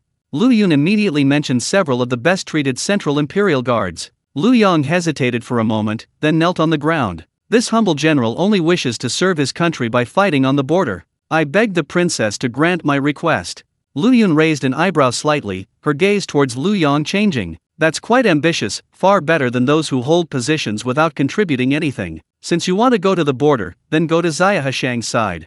General Xiahe. Lu Yang was overjoyed. General Xiahe, one of the 4 great generals of the Sui dynasty, was known for his strict military discipline, loyalty to duty, and incorruptibility. His troops would rather freeze to death than dismantle houses, and starve to death than loot. He could be considered a model for ambitious men of the Sui dynasty. This humble general is willing to go. After Lu Yang and the other man left, Lu Yun rubbed her aching temples. Lu Bai stepped forward and carefully massaged them for her. "Princess, since you want to see her, why not just send someone to find her?" Lu Yun hesitated for a moment, then let out a long sigh. "Never mind." Unlike the bustling capital, the desert remained barren and desolate. It was scorching hot, without a breath of wind, without a single cloud, only blinding golden sand. "Hey, how much longer until we get there?" Pei Zuxuan asked weakly. "About 3 or 4 days' journey." Li Pingyan didn't turn around. As they walked, a rapid sound of hooves suddenly came from the northeast corner. A strong wind howled, and their panicked expressions resembled those of someone being chased by wolves. Behind them, something was approaching at an incredible speed. Hidden by the sandstorm, it was impossible to see what it was. "Hey, what's that?" Pei Zuxuan exclaimed in surprise. Li Pingyan mounted the ox. "Whatever it is, let's run." "Giddy up." Pei Zuxuan slapped the old ox's rump. "Old ox, is that polite? Brother, there's someone ahead." These men were mercenaries, originally searching for treasure in the desert, but they unexpectedly encountered the Corpse Demon Army. The Corpse Demon Army is a special kind of monster in the desert, impervious to swords and spears, and extremely difficult to deal with. "Let them take the hits for us. That guy is riding what looks like an ox." The men stared wide-eyed, afraid they were mistaken. "Serves him right for being unlucky, let's chase after him." "Giddy up." The men cracked their whips and sped up. However, no matter how hard they chased, they couldn't catch up with the figure ahead. Instead, the distance between them grew larger and larger. They estimated that it wouldn't be long before they couldn't even see the shadow anymore. "Brother, something's wrong, this guy's too fast." "Damn it, I'll shoot him down." A man on horseback drew his bow and knocked an arrow. Whoosh! Whoosh! These sons born without an anus. Pei Zuxuan cursed. Li Pingyan ignored him, focusing on the journey. The old ox's speed increased again, continuing forward, leaving the others far behind. Ahead! Ahead! Pei Zuxuan's expression changed. Dust billowed ahead, carrying a foul stench. A dense army of corpse demons, cloaked in the sand, charged towards them. Li Pingyan said, "Hold on tight." Many years later, Pei Zuxuan could not forget this scene. In the distance, a yellow dragon rose, its roar like a bull's bellow, piercing the sky. Hidden beneath the yellow dragon were countless corpse demons, some the size of infants, others the size of tigers. Some stood tall, tongues lolling out, as if to devour the heavens. Some bared their fangs and claws, looking ready to devour anyone in their path. But one person remained completely oblivious. Amidst this mountain of corpses and sea of blood, he remained as calm as if he had just woken up at home. Pei Zuxuan looked at Li Pingyan's pale eyes, which were like a bottomless pool of stagnant water, or a cold star, deep and distant, giving one a sense of unfathomable mystery. Pei Zuxuan couldn't help but laugh, shouting, "You're such a good actor." After a long while, the two successfully escaped the jaws of death. "Hey, what do you want to do now?" Pei Zuxuan lay on the parchment, gazing at the bright night sky. Li Pingyan said calmly, "Making money, drinking, eating good food, and living a good life. That's it. That's it." Tch Pei Zuxuan scoffed, "Don't you have any grander ambitions? Forget about achieving great things and becoming a king, at least marry a few wives and buy a few big houses." Li Pingyan patiently brushed the sand off the old ox, speaking without looking up. "After wandering for over 20 years, my biggest wish is probably to have a home." A complex look flashed in Pei Zuxuan's eyes as she looked at the moonlight streaming in. She opened her palm, watching the dancing light rise and fall like birds. "I used to have a home too," she murmured softly. Li Pingyan didn't answer, whether he didn't hear her or deliberately didn't answer. The two fell silent again. After a while, Li Pingyan suddenly spoke. "This world is always like this, some are penniless, some have lost their loved ones. Some are alive, and that's already a struggle. Through countless hardships, life is still worthwhile. Life is short, time flies, so I only wish to cherish the present and love myself well." Pei Zuxuan blinked her bright eyes, seemingly moved, but said aloud, "Oh, I didn't realize you were so eloquent." Li Pingyan then fell silent again. Chapter 43. See you again in the martial world. "When I was a child, I dreamed of opening an inn and being the owner myself," Pei Zuxuan said happily. "I'll open a Jianhu inn, where drinks are free, but you can listen to the stories of Jianhu people. I'll just do the accounting every day, listening to different life stories. Joy and sorrow, the myriad aspects of life." Li Pingyan smiled and said softly, "Sounds good." Pei Zuxuan suddenly stood up. "I've made up my mind. After I die, I won't seek revenge on you. I'll just reincarnate and focus on fulfilling my dreams." At this moment, the two no longer seemed like assassin and prisoner, but rather, they were two friends having a casual chat. 3 days later, the outline of the border gradually appeared in the distance. It was a small, dilapidated town called Shuchen. Upon arriving in Shuchen, they were not far from the 4 towns of Anbei. Many people were entering the pass, and the border guards were conducting strict checks. The two sat side by side beside a large rock. All around was silent, save for the sound of the wind. "Hey, I still don't know your name," Pei Zuxuan said. "Just call me Blind Man." "Tch, fine, don't tell me then." Pei Zuxuan suddenly sighed. "I need a favor. If I fall into the hands of those bastards, they'll torture me to death. Do you have any poison or anything that I can put in my teeth, and if I bite it, I'll die instantly? I don't want to be tortured by them in my final moments." Li Pingyan pondered for a moment. "Okay, I'll make it up to you when the time comes." "Thank you very much."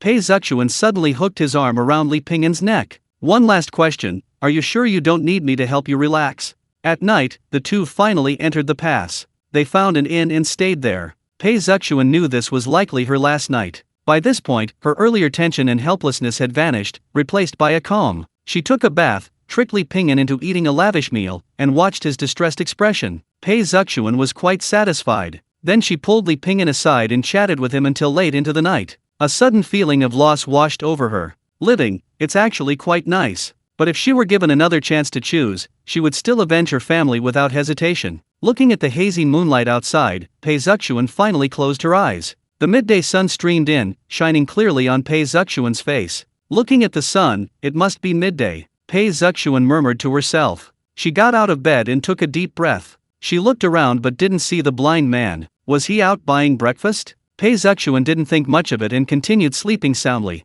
This was the last comfortable sleep of her life, so of course she wanted to sleep a little longer. She slept until evening. Pei Zuxuan opened her eyes again and looked out the window at the pitch black. She couldn't help but wonder, where had the blind man gone? Could something have happened to him? Pei Zuxuan's heart tightened, and she subconsciously began to worry about the blind man. She completely forgot that this guy was someone who came to arrest her. Pei Zuxuan got dressed and was about to go outside to ask. But then she suddenly noticed a piece of paper and a money pouch on the table. A person's life may be just a few pages of a poem, constantly being revised and copied. From youth to old age, some are still under the lamp. Your life is already at its lowest point. So nothing can be worse than this. Everything will be alright from now on. I hope that when I see you again, I can call you boss lady. Don't forget to pay me back then. If we meet again in the martial world, we'll drink and chat happily. Farewell. Li Pingyan. Looking at the beautiful handwriting on the paper, Pei Zuxuan paused for a moment. She reached out and touched the money pouch beside her, then chuckled. Immediately afterwards, large tears fell uncontrollably to her feet. Li Pingyan? Peace and safety, a good name, but not a good assassin. Lishun brothel. I didn't bring the person back, Li Pingyan said truthfully. Ma San Niang nodded, as if she had expected this. I understand. How much compensation do you want? Why ask? Are you going to pay? I have no money. Li Pingyan replied without hesitation. Then what are you talking about? Ma San Niang rolled her eyes at him. Aren't you going to explain why you couldn't bring that woman back? It was my mistake. Come on, you're really something I knew from the start. I knew you couldn't bring that woman back. Li Pingyan, then why did you entrust the task to me? I did it on purpose, Ma San Niang said. I know about that woman. Her father, Vice Minister Pei Xian, was an upright official, a rare good official. It's a pity. I admire that woman, though. She endured so much humiliation for revenge for so long, and in the end, she succeeded. Li Pingyan listened quietly. Ma San Niang continued, I intended to let her go, but after much thought, I realized that only sending you could save her life. Li Pingyan hesitated for a moment. So, my wages don't need to be deducted? Deducted. Of course, they do. Ma San Niang replied without hesitation. You didn't complete the task, that's an indisputable fact. Let me calculate the commission, wages, bonus. Money grubber. Li Pingyan muttered under his breath, getting up to leave. Hey, your medicine. Ma San Niang slammed several packets of Shenmei San herbs on the table. I haven't given you money to buy these lately, have I? Li Pingyan asked curiously. Ma San Niang raised an eyebrow, deliberately saying, I bought a few extra. I was going to throw them away, but here they are. Li Pingyan smiled faintly, a word involuntarily flashing through his mind. Sundara. Li Pingyan accepted Ma San Niang's indirect payment. Thank you. Leaving the brothel, Li Pingyan walked along the familiar streets. Hearing the familiar shouts and smelling the familiar aromas from the street stalls, Li Pingyan walked briskly to Liu's noodle stall, a place he frequented. Old Liu saw Li Pingyan from afar. Hey, brother Li, it's been so long. Please, have a seat. I went on a long trip a few days ago, and as soon as I got back, I came here for noodles. Old Liu's face lit up with a smile. A bowl of mutton offal noodles again? Li Pingyan nodded. Soon, a bowl full of mutton offal noodles was served. A side dish and some braised pork were included. The side dish and braised pork are on me, consider it a welcome treat for Brother Li. Old Liu was very good at handling people, which was one of the reasons his business was so good. Thank you very much then, Li Pingyan said with a smile. He scooped a small spoonful of lard, or a few drops of sesame oil, into the noodles.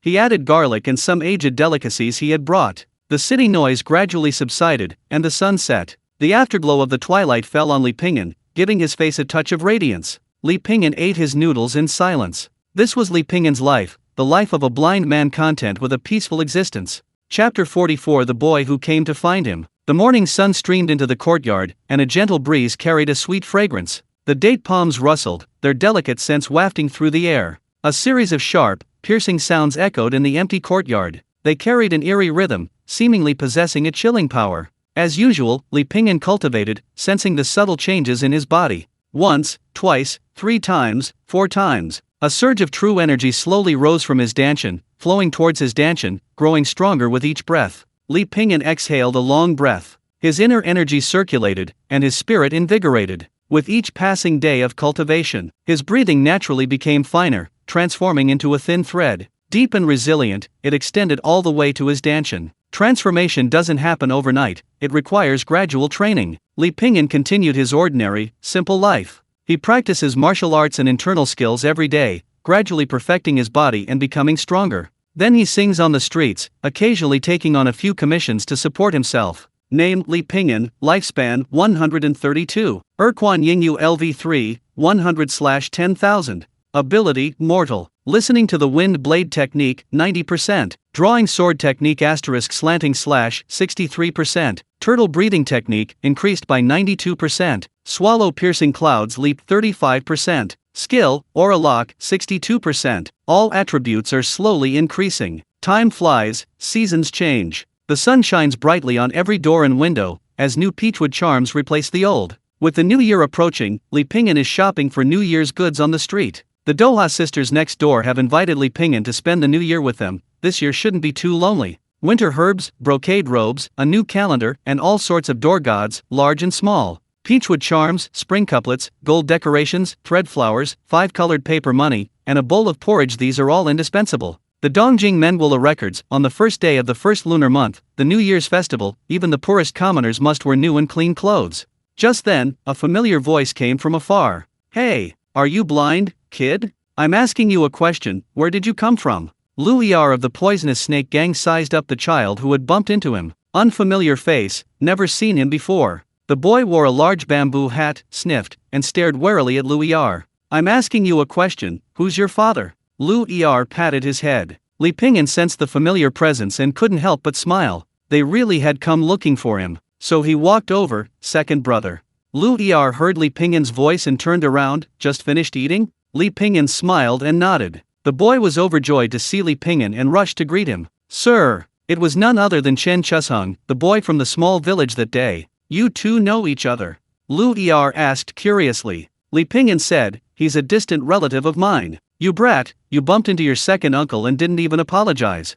Chen Chusheng apologized to Lu Er. Lu Er wouldn't really hold a grudge against a child and didn't say much. Afterwards, Li Pingyan took Chen Chusheng home and heated up some simple food for him. The little boy seemed to have gone without a proper meal for days, wolfing down his food. Soon, nothing was left on the table. Li Pingyan waited quietly for him to finish. Chen Chusheng let out several burps, wiped his mouth, and knelt down before Li Pingyan. Please, sir, accept me as your disciple. The spectacular scene of Li Pingyan single-handedly holding off 300 iron cavalry had deeply shocked the young boy, Chen Chusheng. Li Pingyan had stayed at Chen Chusheng's house that night, and during their conversation, he had mentioned living in the 4 towns of Anbei. However, the 4 towns of Anbei were far from Chen Chusheng's village. Moreover, the desert climate was unpredictable, and bandits and thieves were rampant. A slight misstep could mean losing both money and life. Unexpectedly, this young man had managed to find his way here. Li Pingyan didn't answer, but instead asked, why should I take you as my disciple? Chen Chusheng stammered, unable to speak, because.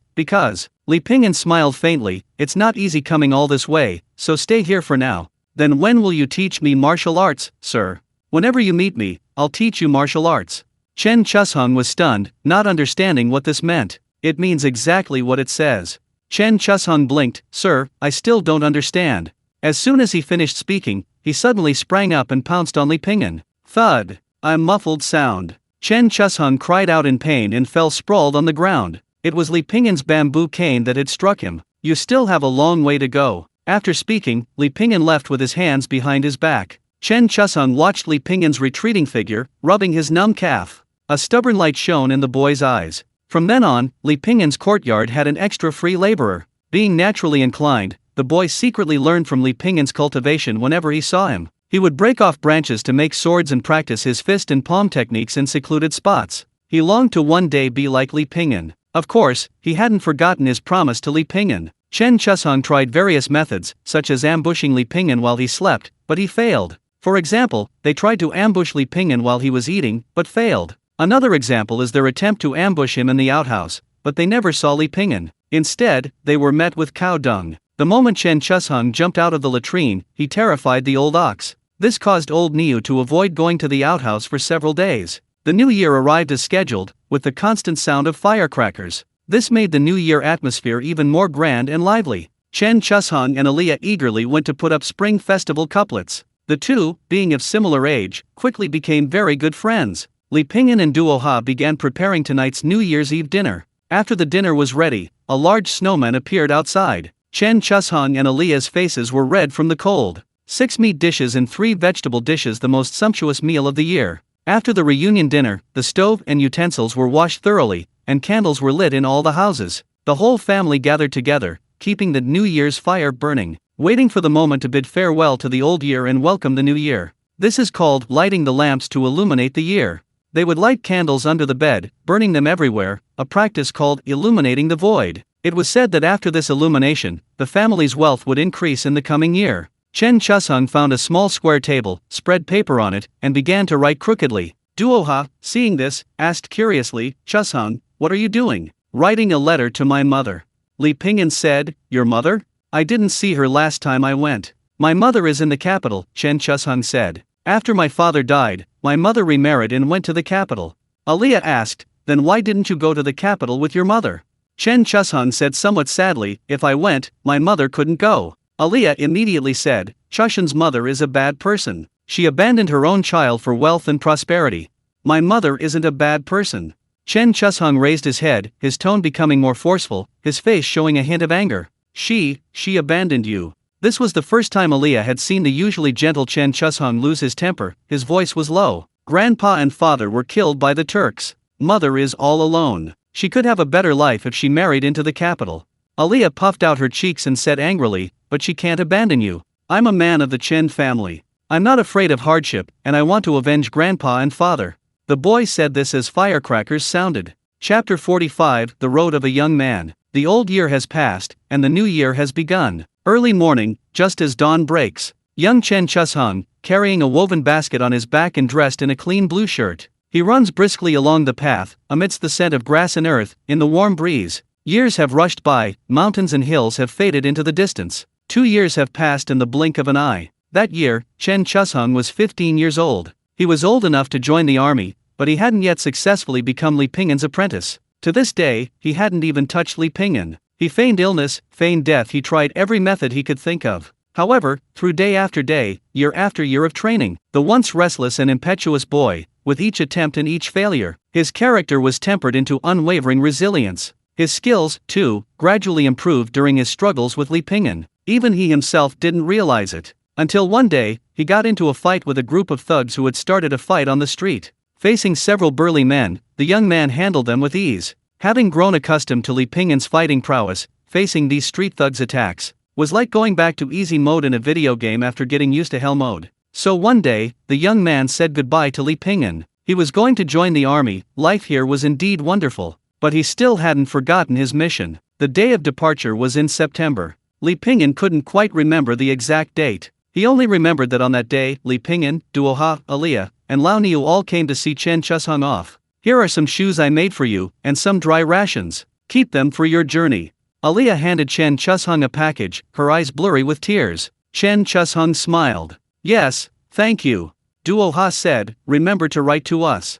Chen Chusheng nodded again, then looked at Li Pingyan. He knelt down solemnly and kowed out 3 times to Li Pingyan. I will never forget your teachings, sir. Li Pingyan smiled faintly and patted his shoulder firmly. After a moment of silence, he said softly, have a safe journey. Chen Chusheng walked quite a distance before turning back and waving to them. Go back. I'll come back to see you after I've avenged myself. His voice came from a very, very far away place. War raged for 3 months. A letter from home was worth a fortune. Chen Chusheng's letter arrived intermittently from the border. From the letter, Li Pingyan learned that he had successfully joined the army. He knew that battles were frequently fought on the border, and there were rumors that the Sui dynasty was about to launch a major offensive against the Turks. Sure enough, not long after, Chen Chusheng sent a message saying that the army was about to set off, and he might not be able to write letters for a while. Don't worry. The army camped in the barren land. The higher UPS said that in a few days they would be engaged in a decisive battle with the Turkic cavalry. Hey, hurry up. The people over there.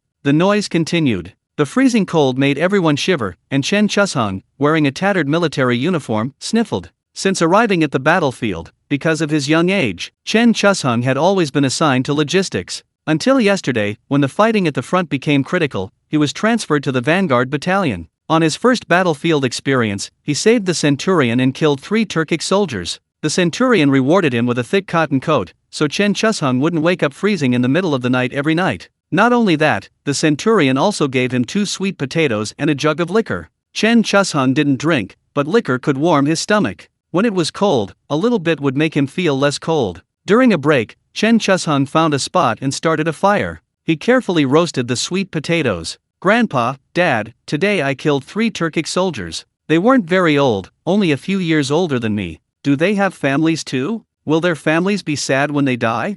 Chen Chusheng talked to himself. Killing didn't seem to be an easy thing. The war continued. Chen Chusheng made many friends, including a boy about his age. Everyone called him Fatty. Fatty was a chatterbox. He joined the army to earn money. Chen Chusheng asked him, and then? Fatty said, then I can go back, buy a big house, get married, and my mother won't have to weave cloth to sell anymore.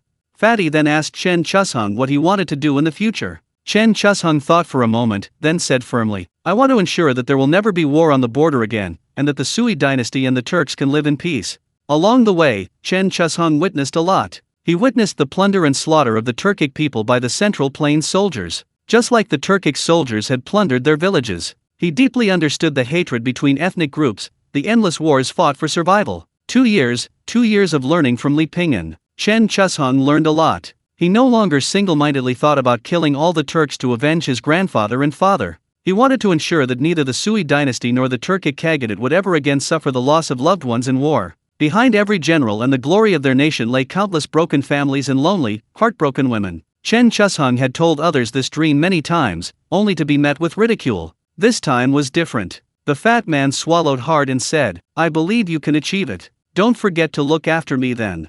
Definitely. Chen Chusheng put his arm around the fat man's shoulder. The army marched off, and the fat man and Chen Chusheng were assigned to different units. Before leaving, the fat man broke the flatbread in his hand in half.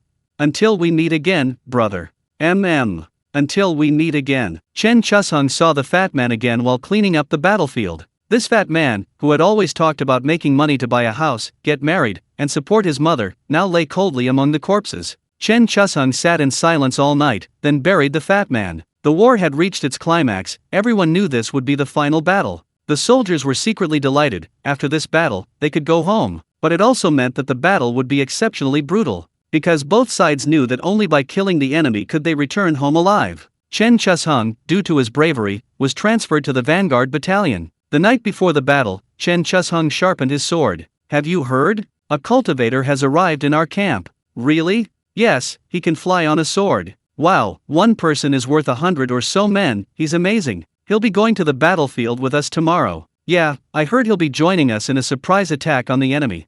The soldiers in the camp whispered amongst themselves about the addition of a powerful cultivator. This reassured them considerably. Sleepless that night, Chen Chusheng sat on a tree stump, watching the distant sunrise slowly rise. Suddenly, he smiled. Chapter 46. You're better than me. March had just passed, and Li Pingyan was tending to his vegetable garden at home. Aliyah poked her head out from behind the fence. Uncle, has Chu Sheng written anything? As she grew older, Aliyah had blossomed into a beautiful young woman. Her skin had improved, her face had become fuller, and her features had softened considerably. Her personality remained as cheerful and lively as ever. Not yet, Li Pingyan replied. The war at the front had just ended, and the soldiers hadn't yet settled down. A letter couldn't possibly arrive so quickly. The Sui dynasty had achieved a significant victory this time, but the cost was equally heavy. More than 2 months passed in the blink of an eye, and Chen Chu Sheng's letter still hadn't arrived. Doha and Aliyah were worried that something had happened to him. Aliyah had dreamt several times that Chen Chu Sheng had died on the battlefield. A few more days passed. Li Pingyan decided to go to the front lines to check, just as Ma San Niang had asked him to go there on a matter. Li Pingyan led the old ox along the road. The road narrowed, and the fewer people there were. It was desolate, with only the wind blowing through the roadside poplar trees. On the way, Li Pingyan met a woman with a young man of about 17 or 18. The woman wasn't unattractive, nor was she very old. However, she was so thin she was practically skin and bones, looking like a dried-up hen. Mother, rest for a while, have some water. The young man took out a water jug and then rummaged through his bag for some flatbread. Then he approached Li Pingyan. Uncle, have some flatbread, and some homemade pickles, please don't mind. Li Pingyan smiled warmly, thank you. Through casual conversation, he learned that the mother and son were also searching for their relatives. The old woman's eldest son was also serving in the army, and now that the war was over, there had been no news of him. Worried, the woman and her younger son prepared to go to the army camp to check on him. Mother, don't worry, my brother will be all right. The young man comforted her. Didn't my brother say that when we come back we'll have money, and our family can live in a big house, and you won't have to weave anymore? The old woman sighed, what big house? I just want you all to be safe and sound. Several days later, Li Pingyan arrived at the frontline military camp. The great battle was over, and the front lines were much more relaxed. Li Pingyan approached a sentry. "Excuse me, sir, could you please inquire about something?" The sentry sized Li Pingyan up. "Do you know someone named Chen Chusheng?" The sentry remained silent. Li Pingyan calmly handed over some copper coins. The sentry weighed them in his hand, then casually said, "Don't recognize them." Li Pingyan then pulled out a silver ingot, about a Qian, a unit of weight. "Treat the brothers to some wine." The sentry then changed the subject. "Looking for someone? Go to the registry office." The sentry called over a soldier and had him lead Li Pingyan and the others to the registry office. The old woman and the young man also benefited. At the registry office, many people were searching for their families. They worried they wouldn't find them, and they worried that even if they did, it would only be news of their deaths. Some wept bitterly, some prayed silently. Next. The registry office official looked impatient. Li Pingyan and the old woman waited for a full 2 hours before it was finally their turn. The official slammed his hand on the table. "All right, that's enough for today. Come back tomorrow if you need to find someone." The people behind him panicked upon hearing this, but aside from a few complaints, they were helpless. Li Pingyan leaned closer and pulled out another coin from his pocket. "Sir, we've been traveling for days. Please do me a favor."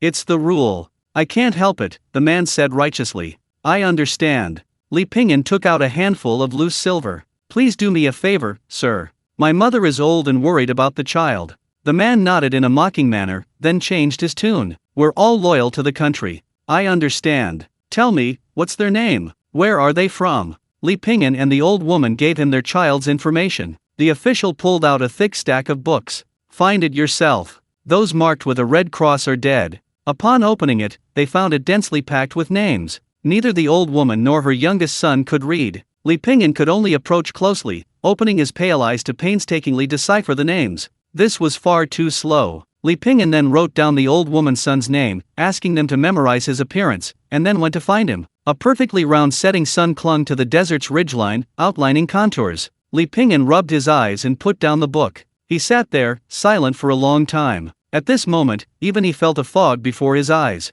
The handwriting on the paper trembled, he couldn't bear to look at it anymore. Suddenly, the old woman picked up a booklet, pointed to a name, and asked, "Sir, could you please check if this is my son's name?" Li Pingyan hesitated for a moment, then replied, "Yes." The old woman seemed to have guessed something, then this red cross. Seeing that Li Pingyan didn't reply, she paused, stunned. He raised his hand, then let it fall limply, and sat down. Li Pingyan closed the booklet, wanting to offer some words of comfort. But in the face of life and death, any words seemed so pale and powerless. Li Pingyan left the military camp. 5 days later, Li Pingyan found Chen Chusheng's body on a hillside. This wasn't the main battlefield, no one was there to collect the body. It was a boon for the rabble in the mountains, but thankfully, Chen Chusheng's body had been preserved. It was probably not his turn yet. Before dying, he must have fought desperately. His body was covered in countless wounds, every inch of his skin was covered, almost no intact flesh was visible. The boy's face remained resolute. Perhaps, before dying, he was still dreaming of a beautiful future that wasn't meant for him.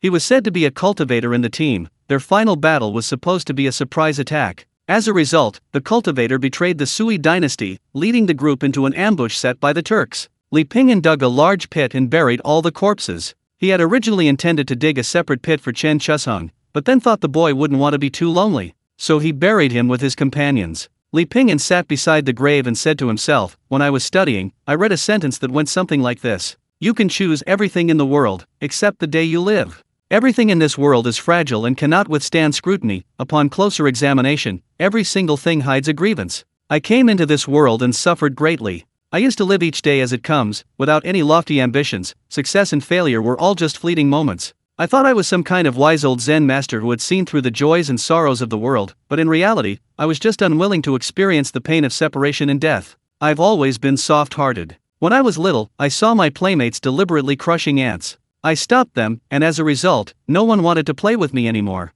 My father said I wouldn't amount to anything when I grew up. In this respect, you are better than me." Chapter 47 demanding an explanation. Outside Human Pass. This is a crucial gateway from the central plains to the western regions. The area around Human Pass is dotted with numerous lakes, dense marshes, and lush reeds. Like an island in a lake, it is surrounded by waterways on the east, south, and north sides, with only a land route to the west leading to the Gobi Desert. In the desolate Gobi, controlling the water source means controlling the military initiative. Therefore, this place has always been an excellent location for building passes, a strategically vital location fought over by military strategists. A gust of wind suddenly rose, growing stronger and stronger. Yang Kai, dressed in white, with a blue-green sword strapped to his back. A light-colored belt cinched his waist as he walked against the wind. His features were strikingly handsome, with a subtle hint of aggression. Like a drawn sword, dazzlingly beautiful, making one afraid to look directly at him. Yang Kai was such a person, sharp and unseen. At this moment, a carriage appeared in his field of vision.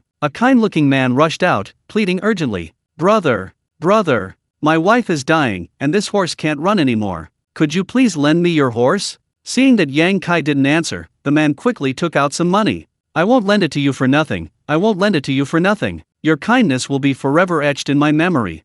Faced with the man's desperate pleas, Yang Kai merely showed a disdainful look. He enjoyed this feeling of looking down on everyone. Ever since he entered the immortal sect at the age of 8 seeking immortality and cultivation, mortals were nothing more than pigs and dogs. "Brother." The man wanted to say something more. "Get lost." Yang Kai coldly uttered a single word. The man immediately froze on the spot, feeling as if his heart had stopped beating. A powerful pressure swept out, and the next second the man's body was sent flying backward. Everything went black, and his fate was unknown. When he awoke again, a light drizzle had begun to fall. The man listened to the rain outside and suddenly came to his senses. He sat up abruptly and saw a strange man in the carriage taking his wife's pulse. "Husband, you're awake," his wife said. The man was about to speak when suddenly his chest tightened. He coughed up a mouthful of blood. "The blood stasis has dissipated, but she still needs some time to recover," the strange man said slowly. The man looked at the strange man. A black cloth was wrapped around his eyes. Blind? Li Pingyan took out a pen from his sleeve, then a small booklet. Lu Pingyan, frankincense, ad euchemia, mistletoe, Paris polyphylla, aconite. He wrote as he spoke, then tore off a page and handed it to the man. "This is your medicine. Decoct it in water and take it twice a day. Remember not to do any heavy work these next few days." After saying this, he lowered his head and began writing carefully on the paper. Although he was blind, his handwriting was remarkably beautiful. His writing exuded a refreshing and serene quality. Unlike some people's writing, which seemed to buzz, haste and unsteadiness that indicates a restless mind. "Your wife's life is temporarily safe, but like you, she needs to rest. Follow this prescription for 3 months. The man took the prescription and realized what was happening. "Thank you so much for saving my life, my benefactor." He was about to kneel before Li Pingyan, but Li Pingyan stopped him first. "No need for formalities, it was nothing. My surname is Zhao, and my given name is Shang. I haven't yet asked your name or where you live, so I can repay your kindness in the future." It was nothing, no need for repayment.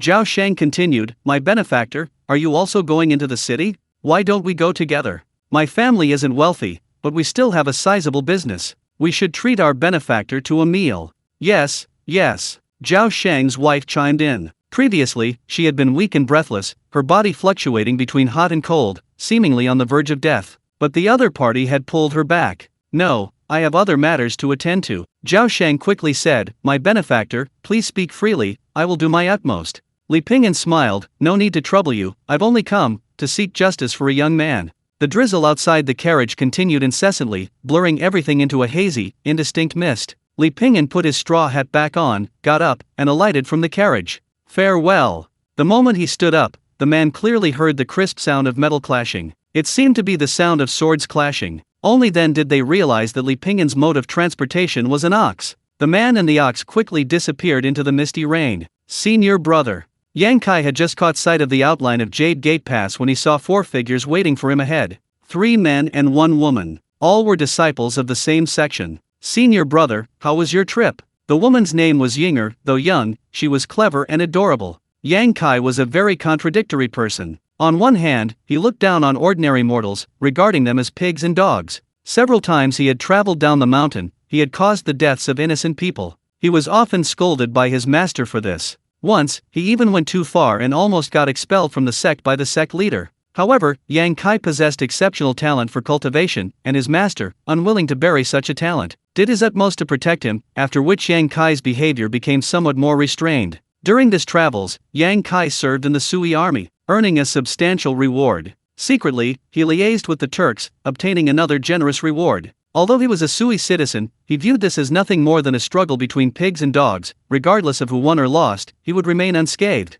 On the other hand, Yang Kai also took great care of his fellow disciples. Whether they were senior brothers and sisters from the inner sect or junior brothers and sisters from the outer sect, they all held Yang Kai in high regard, making him extremely popular within the section. "Senior brother, I missed you so much." Yang Kai smiled and patted his junior sister's head. "Look what your senior brother brought back for you." With a flick of his wrist, he produced a beautifully packaged box of pastries. Peach blossom pastries. Ying'er's eyes lit up. "Senior brother is the best." Yang Kai then cupped his hands in greeting to an older man. "Thank you for coming to greet me, senior brother Han." Senior brother Han waved his hand. "We're fellow disciples, no need for such formalities."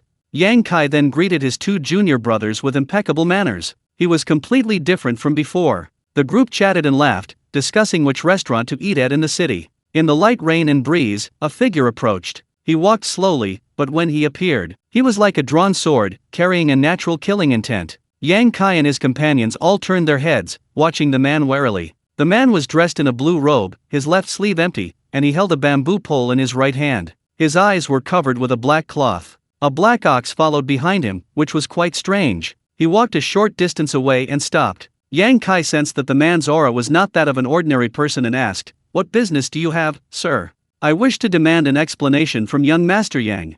The man immediately stated his surname, causing Yang Kai to frown. Chapter 48 Insignificant Figures. Li Ping'an lowered his head slightly, feeling the raindrops slide down his straw hat. Young Master Yang is a cultivator, naturally he should understand his own nature. Having received favors from the Great Sui, yet on the battlefield he colluded with foreign enemies, causing the deaths of 128 Great Sui soldiers. "I wish to demand an explanation for this."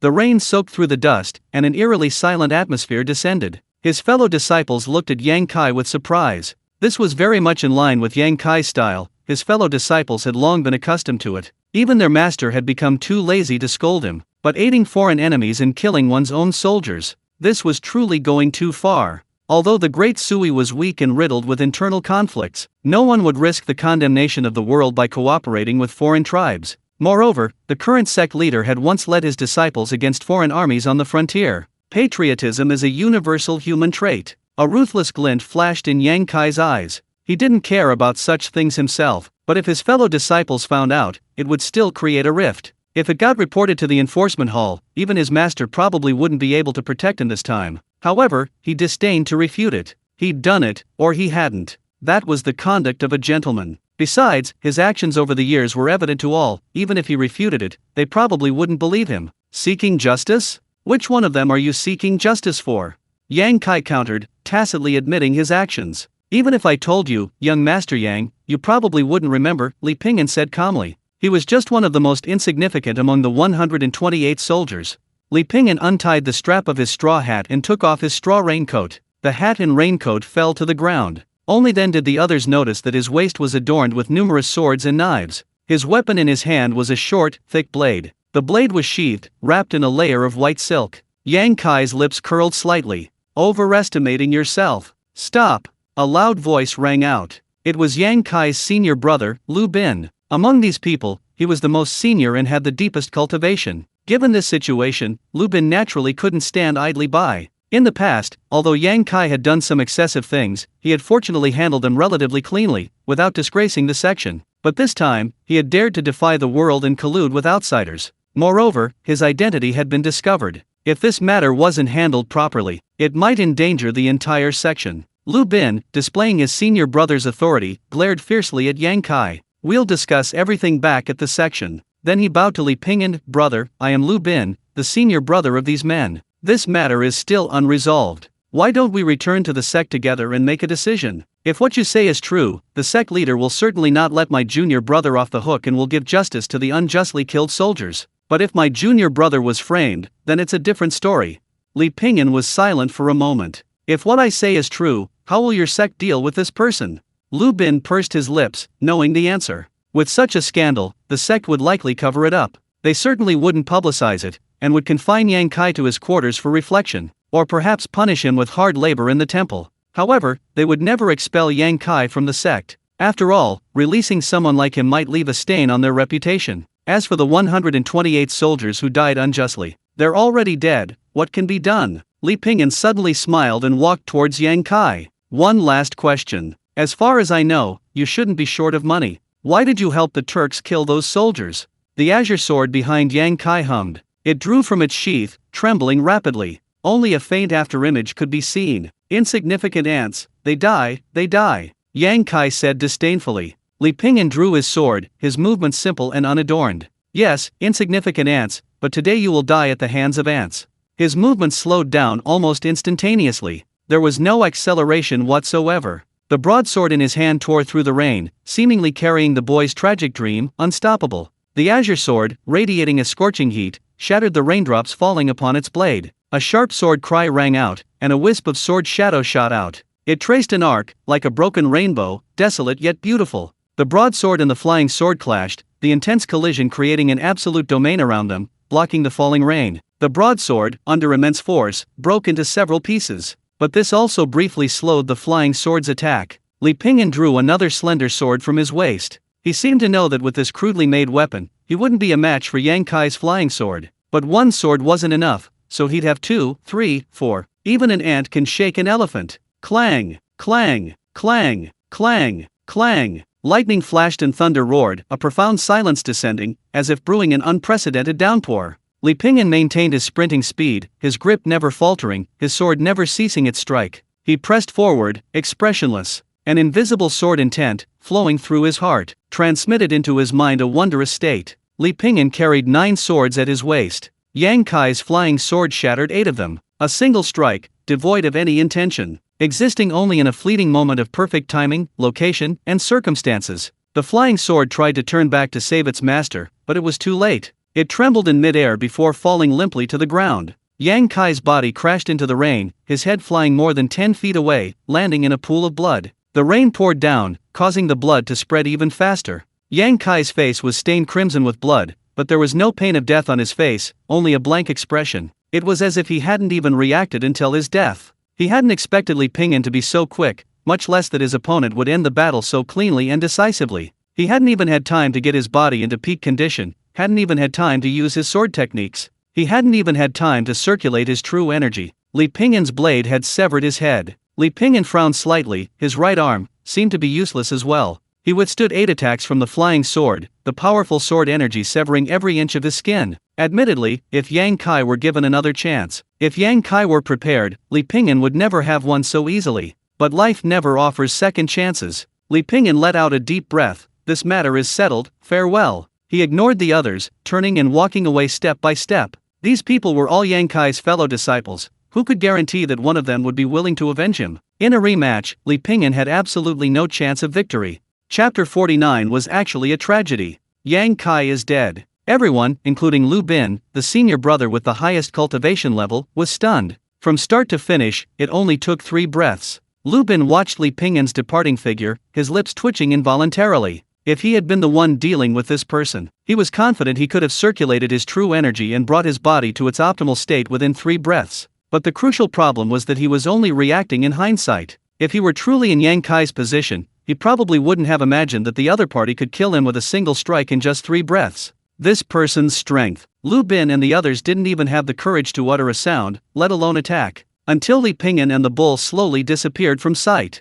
The invisible pressure dissipated considerably, and the group breathed a sigh of relief. Looking at Yang Kai's corpse, they were all somewhat bewildered. The person who had been laughing and chatting with them just a moment ago was now a corpse. Spring rain, like wispy clouds. It brushed against the branches, brushed against the withered leaves, and fell softly. Li Pingyan sat in a dilapidated city god temple, crushing the golden pill in his mouth and swallowing it. The treasure left behind by the monk Jian, a relic. Legend has it that it possesses the power to restore life and mend what is broken. Li Pingyan obtained it by chance, but fearing there might be something fishy about it, he didn't consume it. Until today. The pill quickly dissolved in his mouth and flowed into his body. Li Pingyan was instantly drenched in sweat, each breath releasing a puff of white vapor. He channeled his energy into his dantian, pressing and surging it through his tailbone. As the last wisp of qi returned to his dantian, copious amounts of sweat seeped from his pores. A terrifying pressure assaulted his internal organs, making him feel suffocated. However, his body quickly regained its strength.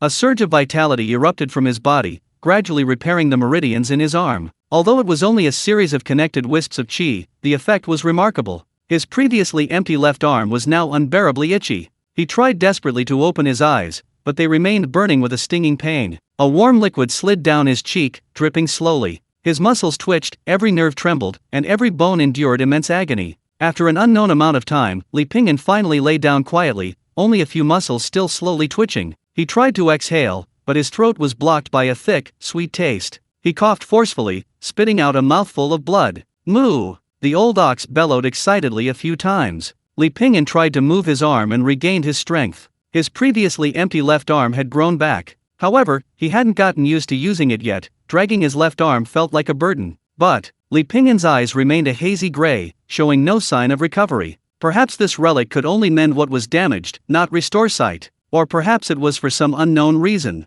Li Pingyan didn't dwell on it too much. His hand had recovered without any side effects. He was already content. He tried to regulate his internal energy, but it was somewhat chaotic and difficult to control. He could clearly feel an extra layer of internal energy within him that didn't belong to him. He had to repeatedly circulate his internal energy to prevent it from spreading, which finally calmed Li Pingyan down temporarily. 3 days later, the old ox carried Li Pingyan back to the 4 towns of Anbei. Uncle! Uncle! Aliyah was overjoyed and called out happily. Li Pingyan smiled and patted her head. Uncle, your hand? Aliyah was surprised to find that Li Pingyan's previously empty left arm had grown back. Li Pingyan calmly said, I found a miracle doctor who reattached it. What kind of miracle doctor is so amazing? Aliyah's eyes widened in disbelief. Li Pingyan gave a few casual words to make up an explanation. Uncle, where's Chu Sheng? How is he? Aliyah asked impatiently. Li Pingyan was silent for a moment, then pulled a letter from his pocket. He went to the capital to see his mother. It might be a month or 2, or 3 to 5 years. He told us not to worry about him. Ugh, that kid went to the capital without even telling us. I've been worried sick for so many days. Aliyah angrily took the letter, her cheeks puffed out. When I see him next time, I'll beat him to a pulp. Duoha also came out and looked at the letter. Seemingly realizing something, her joyful expression froze on her face as she looked up at Li Pingyan. Uncle. Li Pingyan said calmly, he's doing well. Let's not bother him anymore. Perhaps one day he'll come to see us. The spring breeze passed, and willow catkins fluttered, as if trying to shatter the boy's dreams. So it was a tragedy. Li Pingyan hated tragedies. But that's how the world is, effort doesn't always guarantee results, and dedication sometimes goes unrewarded. The young man, full of passion, went against the wind, relentlessly weaving his dreams, burning himself out in the process. No success, no glory. 3 months later, at the Lishun brothel. What's wrong with you lately? You seem out of sorts? Ma Sunyang, legs crossed, glanced at the haggard-looking Li Pingyan beside her. A little, Li Pingyan said softly. Since consuming the relic with the power to restore what's missing, although his arm had recovered, a chaotic surge of true energy had appeared within his body. He couldn't digest it, yet he couldn't expel it. Each time, it required a great deal of effort to stabilize it. Never mind, then you should rest for a while, Ma Sunyang said. These days were the busiest time at the Lishun brothel. Every assassin wished they could do the work of 2 people. Unfortunately, Li Pingyan couldn't accept any more commissions at this time. Leaving the brothel, Li Pingyan was somewhat troubled. What to eat tonight? After thinking for a while, he decided to buy some lotus leaf pancakes. These weren't actually lotus leaves. The pancakes were as thin as paper, soft, and white. They resembled lotus leaves, hence the name, and were quite chewy. Inns and restaurants often served roast chicken or shredded roast duck wrapped in lotus leaf pancakes, accompanied by sweet bean sauce and scallions. However, given Li Pingyan's current financial situation, he couldn't afford roast duck. He bought a few pancakes and a bowl of spicy soup. He sat down by the roadside, eating pancakes and soup in sips. The spicy soup was steaming hot. He sipped it while blowing on it. After finishing a bowl, he was sweating profusely. With only half a pancake left, he simply added it to the soup. He tilted his head back and downed it in one gulp. The lively sounds of the street vendors filled the air. Have you heard? A swordsman from the western regions has been causing quite a stir lately. He waits outside Autumn Wind Court for martial artists from the Central Plains, and so far, no fewer than dozens have fallen to him. The man asked curiously, can we still see him now? Every 10 days, that swordsman from the western regions appears at Autumn Wind Court. Chapter 50 Western Region Swordsman. Li Pingyan listened silently. He had already heard about the Western Region Swordsman. It was said that the Western Region Swordsman was highly skilled, wielding a thin sword. He boasted that he would challenge the entire Central Plains martial arts world. This statement immediately attracted the ire of many Central Plains martial artists. They had tried to eliminate him more than once, but his martial arts were extremely high, and each time they were utterly defeated. Li Pingyan wiped his mouth, paid the money. He slowly led the old ox away. Even if he was invincible in the divine land, it had nothing to do with him. Due to the influence of his internal energy, Li Pingyan had been unable to cultivate for some time. He had much more time each day, and when he had free time, he practiced calligraphy. Although he was blind, a visual distance of half a meter was sufficient. He refused to use white paper or xian paper for his calligraphy practice, instead using old newspapers. However, today he found it particularly difficult to write, and after finishing one sheet, he was not satisfied. He put down his pen and picked up a bowl of boiled soybeans. Sitting by the door, he ate the soybeans, lost in thought. Uncle, uncle. Aliyah expertly climbed over the wall. The girl wore a blue dress, with willow leaf eyebrows, almond-shaped eyes, a straight nose, and a small, curved mouth. Her long, straight legs, visible through a thin layer of fabric, possessed a unique beauty. Li Pingyan heard the noise and, without turning his head, asked, "Is the academy closed today?" "Yes, uncle, let's go see what's going on." "Is there a temple fair today?" Aliyah said, "It's not a temple fair, but it's even more exciting than one. Lots of people are going to watch the Western region martial artists fight the Central Plains martial artists." Li Pingyan showed no interest. "What's so interesting about fighting? They say it's really exciting. Let's go, let's go." In the end, Li Pingyan couldn't resist Aliyah's insistence and was dragged to Autumn Wind Pavilion. Accompanying them were Aliyah's classmates, 2 boys and 1 girl. The group chatted and laughed, greeting each other as they walked slowly. They enjoyed the scenery as they talked and laughed. Li Pingyan followed behind the 4, a kind smile on his face. He thought back to when he was that age, still begging on the streets. Zhao Linger came from a scholarly family. She was beautiful, with delicate features, red lips, and white teeth, a true beauty. She was a talented girl from a young age, able to recite many poems and essays, and her handwriting was beautiful. Wang Yi, dressed in fine clothes, was handsome. He also came from the wealthiest family among them, Pan Jun, known as Fatty Jun. As his name suggested, he was chubby and simple-minded. Wang Yi remained the leader of the group, swaggering down the street with his henchmen and his inner harem. But he glanced at Li Pingyan, who was following behind him, with a hint of disdain. Li Pingyan was dressed simply.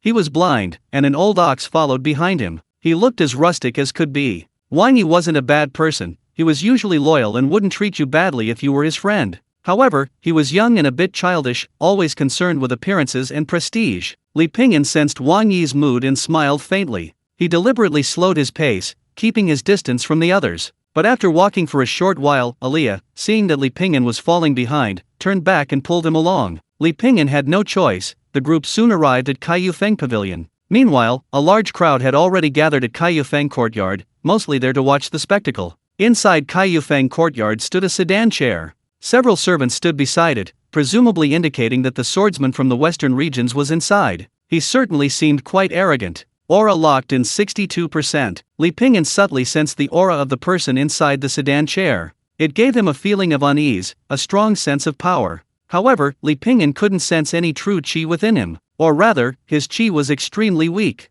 like that of the elderly, weak, sick, or disabled, which surprised Li Pingyan. He also became more curious about this strange swordsman from the western regions. The surrounding area was filled with noise, with no empty space. This provided a boon for the vendors selling tea, candied fruits, and snacks. Without needing to shout, their goods were quickly sold out. Wang Yi generously bought a large bag of candied fruit, snacks, and melon seeds, and shared them with everyone. "Uncle, this candy is delicious." Aliyah handed a piece of candy to Li Pingyan. Li Pingyan took a big bite, and a sweet sensation exploded in his mouth. Soon, the first challenger of the day appeared. It was a swordsman, dressed in a dark green, close-fitting outfit, wielding a broadsword. "The Yan family of the Golden Blade, humbly request your guidance."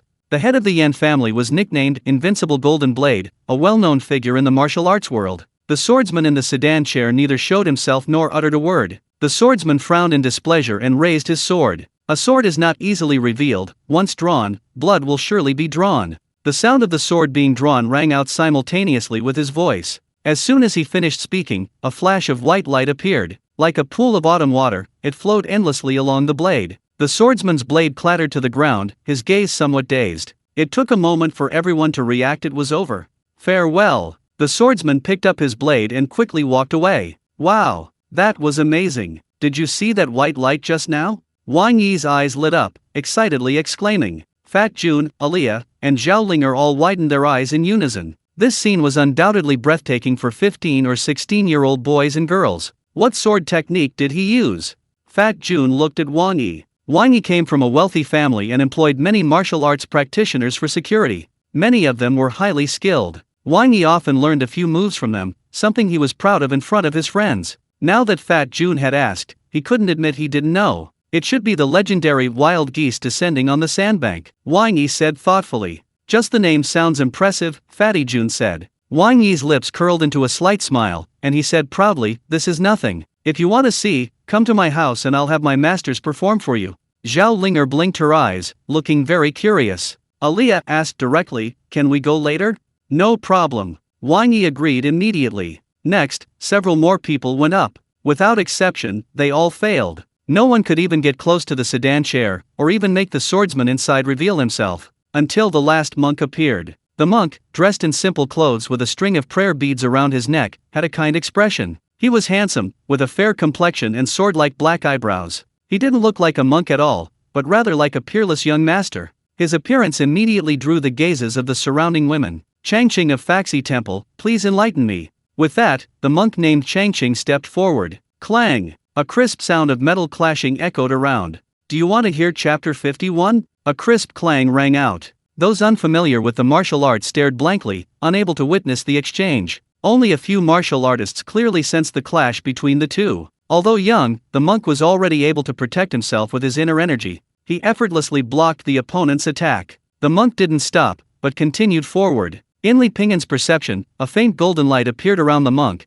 carrying an extremely powerful force. Clang! Clang! Clang! The two forces collided, producing a deafening thunderous roar, forming concentric rings of force. The monk's shoulders trembled slightly from the impact, and then his body seemed to be pushed back a step by a tremendous force. The monk steadied himself and continued walking forward. He was only half a step away from the sedan chair. A surge of heat flowed from his meridians, then the monk's body suddenly stiffened. A bone-chilling cold swept over him, and he collapsed to the ground. Go find Physician Wang on West Street, his meridians can still be saved within an hour. The voice of the Western Region swordsman rang out from inside the sedan chair for the first time. The monk Changqing struggled to his feet, a long, gruesome bloodstain ran down his arm. Thank you for your mercy, benefactor.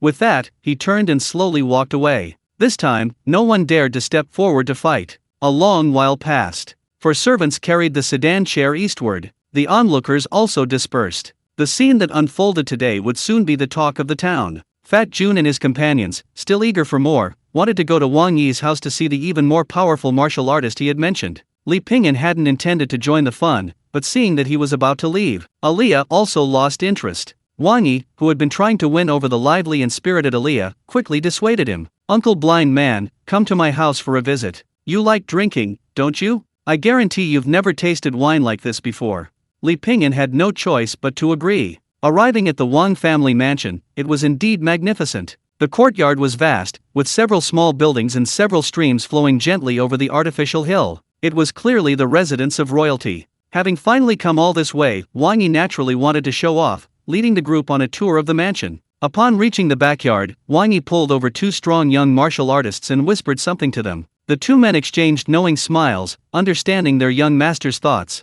Bored anyway, they decided to spar in the courtyard. Neither used weapons, they fought with their fists and feet. The blows were fierce and evenly matched, growing faster and faster with each exchange. Frequently, sharp, clear whistling sounds rang out, easily audible. In just a short while, they had exchanged 20 or 30 blows. To Aliyah, Fatty Jun, and Zhaolinger, this was far more exciting than the fights at Shu Fengting. They cheered and clapped enthusiastically. Li Ping'an sat on the sidelines, smiling faintly and remaining silent. While the sounds of fists and palms clashing were incessant, their techniques were merely flashy displays. To the untrained eye, they looked quite impressive. But to the expert, it was clear that they were miles inferior to the fights at Shu Fengting. The two knew it wasn't really about winning or losing, it was mainly about amusing the young master's friends. Anyway, they were thick-skinned and held back, so taking a few punches wouldn't matter. Li Ping'an sat there somewhat bored, trying to regulate his internal energy. But he only felt his chest growing increasingly tight, his heart pounding with unease. Frustrated, he gave up and exhaled a breath of stale air. A gentle breeze swept through, dispelling the heat in his heart. Fellow deist, are you also a cultivator? A gentle voice came from beside him. Li Ping'an was slightly startled, he hadn't even noticed this person had arrived. He figured it was because his internal energy had been turbulent, causing his mental agitation. However, Li Ping'an didn't show any emotion, calmly replying, I've only studied martial arts for a few days, I can't claim to be a cultivator. The old man narrowed his eyes slightly, scrutinizing Li Ping'an. Dressed in simple white robes, the old man's magical abilities were undetectable, yet his composure exuded a lightness that suggested considerable skill. Li Pingyan, unwilling to appear weak in front of others, held his breath. He circulated his internal energy to make his breathing smoother. Such fragrant wine, the old man murmured, his nose twitching slightly. Li Pingyan unwrapped the wine jar. A fine vintage aged over 10 years. This was a free gift from the innkeeper of that shady shop during his last commission. The old man swallowed hard, and the two immediately began drinking together. They drank and talked. The old man glanced at the erhu behind Li Pingyan. Sir, do you know music? Just barely making a living. I wonder if this old man would have the honor of hearing you play a tune, sir.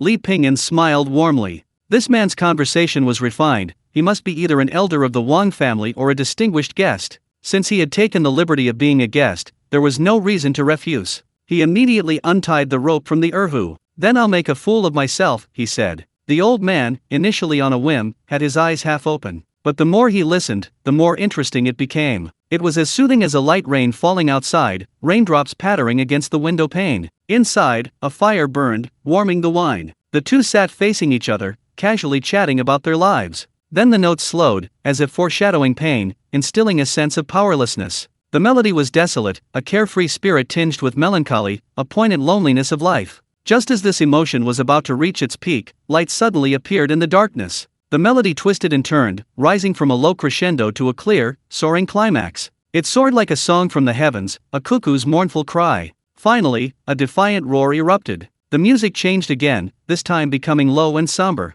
The story returns to the initial hut, imbued with a sense of detachment and transcendence, reflecting the vicissitudes of life. The music ends. Thud. The old man's non-bread falls to the ground, his body frozen, his expression strange. Compared to the old man, the others on the other side remain intently focused on the two combatants. This time, the two have switched to weapons, making it even more visually appealing. That's the nature of music. Those who understand it can glean much, while those who don't can only perceive sorrow. It's more interesting to watch a few scenes than listen to such music. Some emotions are best left to those who understand. Mr. Gu, Mr. Gu. After several calls, the old man finally comes to his senses. Wang Shan, father of Wang Yi and head of the Wang family, looked at Mr. Gu with surprise, wondering what had happened. He had just happened to pass by and heard the music, and had come over out of curiosity. That's how this scene came about. Mr. Gu realized his lapse in composure and smiled. His gaze was fixed on Li Pingyan. May I ask, sir, what is the name of this piece, and who composed it?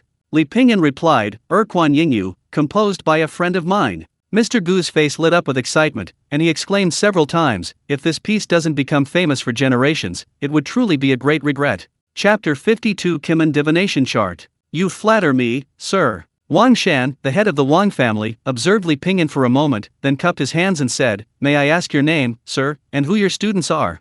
I wouldn't call myself a student, just a street singer. Singing? Wang Shan couldn't help but be somewhat surprised. Father, this is a friend I brought, Wang Yi explained, stepping forward. Wang Shan scolded sternly, if he's a friend, why didn't you inform me? Such rudeness.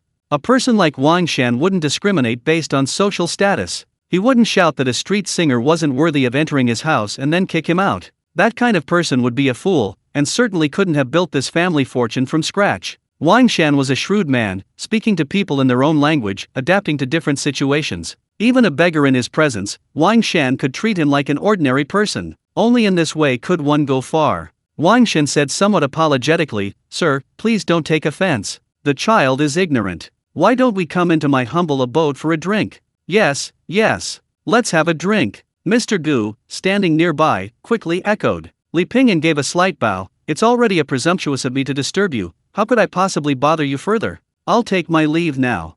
Hearing that he was about to leave, Mr. Gu quickly stopped him. Oh, no rush. 1,000 cups are too few when drinking with a bosom friend. Wang Shan was slightly taken aback. Mr. Gu was always composed and measured. What was wrong with him today? Unable to refuse such hospitality, Li Pingyan had no choice but to accompany them into the hall. Although Wang Shan wasn't particularly interested, seeing Mr. Gu's enthusiasm, he instructed the kitchen to prepare a large table of delicious dishes. There were tender pork tenderloin, cherry pork, roasted golden bell peppers, soft beef intestines with shredded pork, roasted shrimp, and so on. The meat was tender and smooth. Even after eating several pieces, it wasn't greasy. Li Pingyan and his companions certainly enjoyed a delicious meal. However, upon learning through conversation that Li Pingyan was merely a singer, Wang Shan lost interest. But his manners remained impeccable and meticulous. He could tell that Mr. Gu greatly appreciated Li Ping'an's little tune. If Mr. Gu liked it, he wouldn't hesitate to do anything for Li Ping'an, let alone his little tune. Even for Li Ping'an himself, he would have to do it.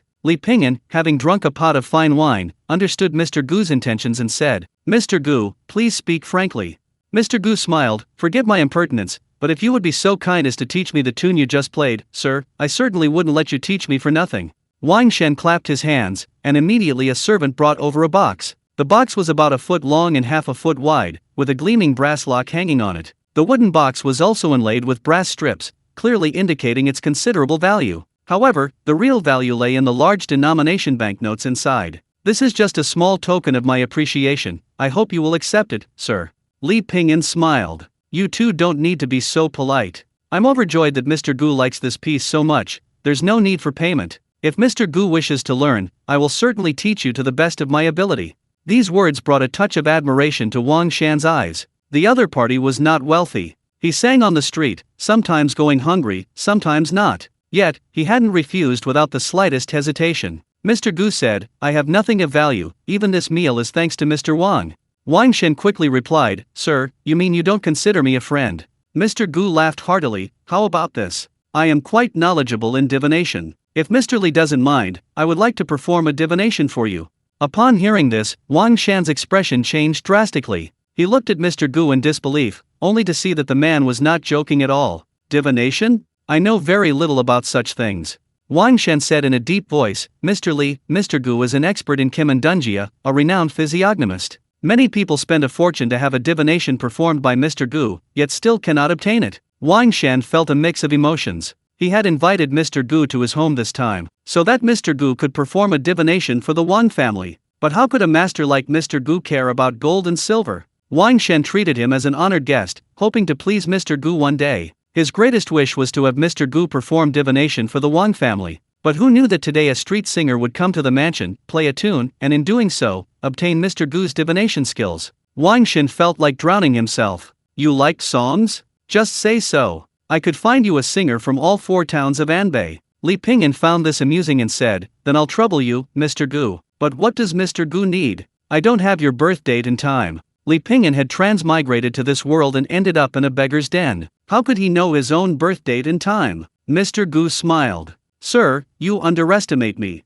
Mr. Gu took out a divination disc. The Kimandungia chart primarily consists of the earth plate, 8 trigrams, the human plate, 8 gates, the heaven plate, 9 stars, the divine plate, 8 gods, and the 3 wonders and 6 instruments. It cleverly integrates symbolism, numerology, and the 5 elements. Each of the heaven, earth, human, and divine plates, as well as the 3 wonders and 6 instruments, represents a specific symbol and number, and their respective 5-element attributes and relationships of mutual generation and destruction. The information forms a complex network, capable of quickly, accurately, and completely describing the causes and consequences of events in time, space, and the universe. It may reflect the stages of development, the results of development, or the patterns of avoiding misfortune and seeking good fortune. Mr. Gu asked Li Ping'an several questions, nothing more than his name and age. He then carefully observed Li Ping'an's face and hands. According to Mr. Gu, judging solely by face or hands is mostly false. Cause and effect, destiny, it's a vast calculation, not something you can solve with simple addition and subtraction.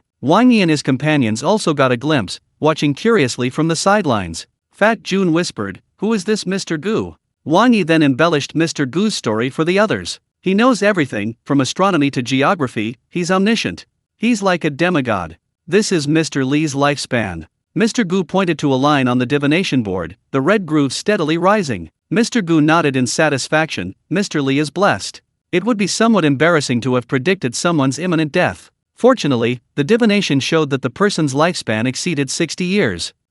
It's broken 100. Mr. Li will live to be over 100 years old." Before Mr. Gu could finish speaking, he suddenly saw the red line on the groove break through 200, 300. Holy crap!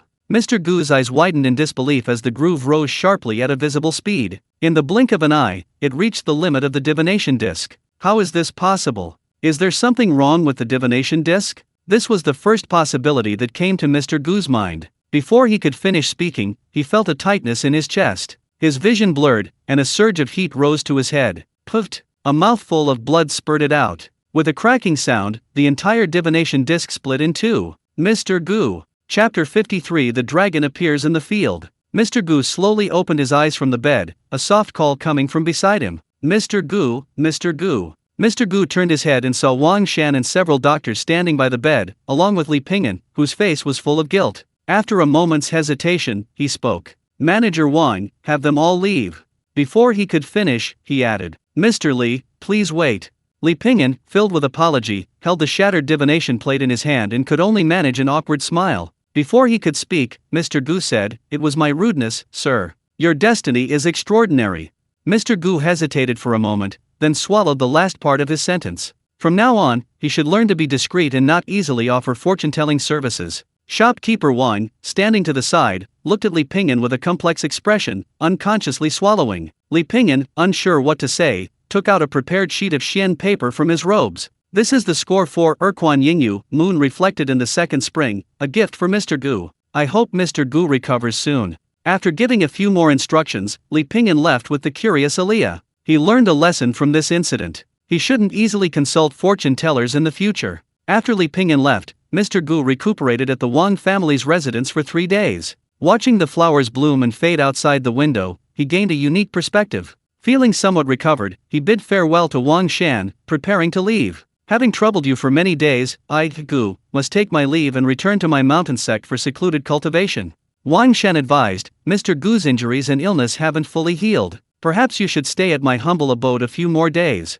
The journey, exposed to wind and sun, might be detrimental to your health. Although Wang Shan tried his best to dissuade him, Mr. Gu was determined to go. Left with no other choice, Wang Shan could only make thorough preparations for Mr. Gu. For black horses, all excellent riders. The carriage interior was also very exquisite, even having specially made matching soft cushions, thick and supple. Whether lying down or sitting, it was very comfortable. Before departure, Wang Shan led the Wang family to personally see him off. 10 miles outside the city gates. Mr. Gu, this farewell may be short-lived. Please forgive me for not being able to see you off for too long.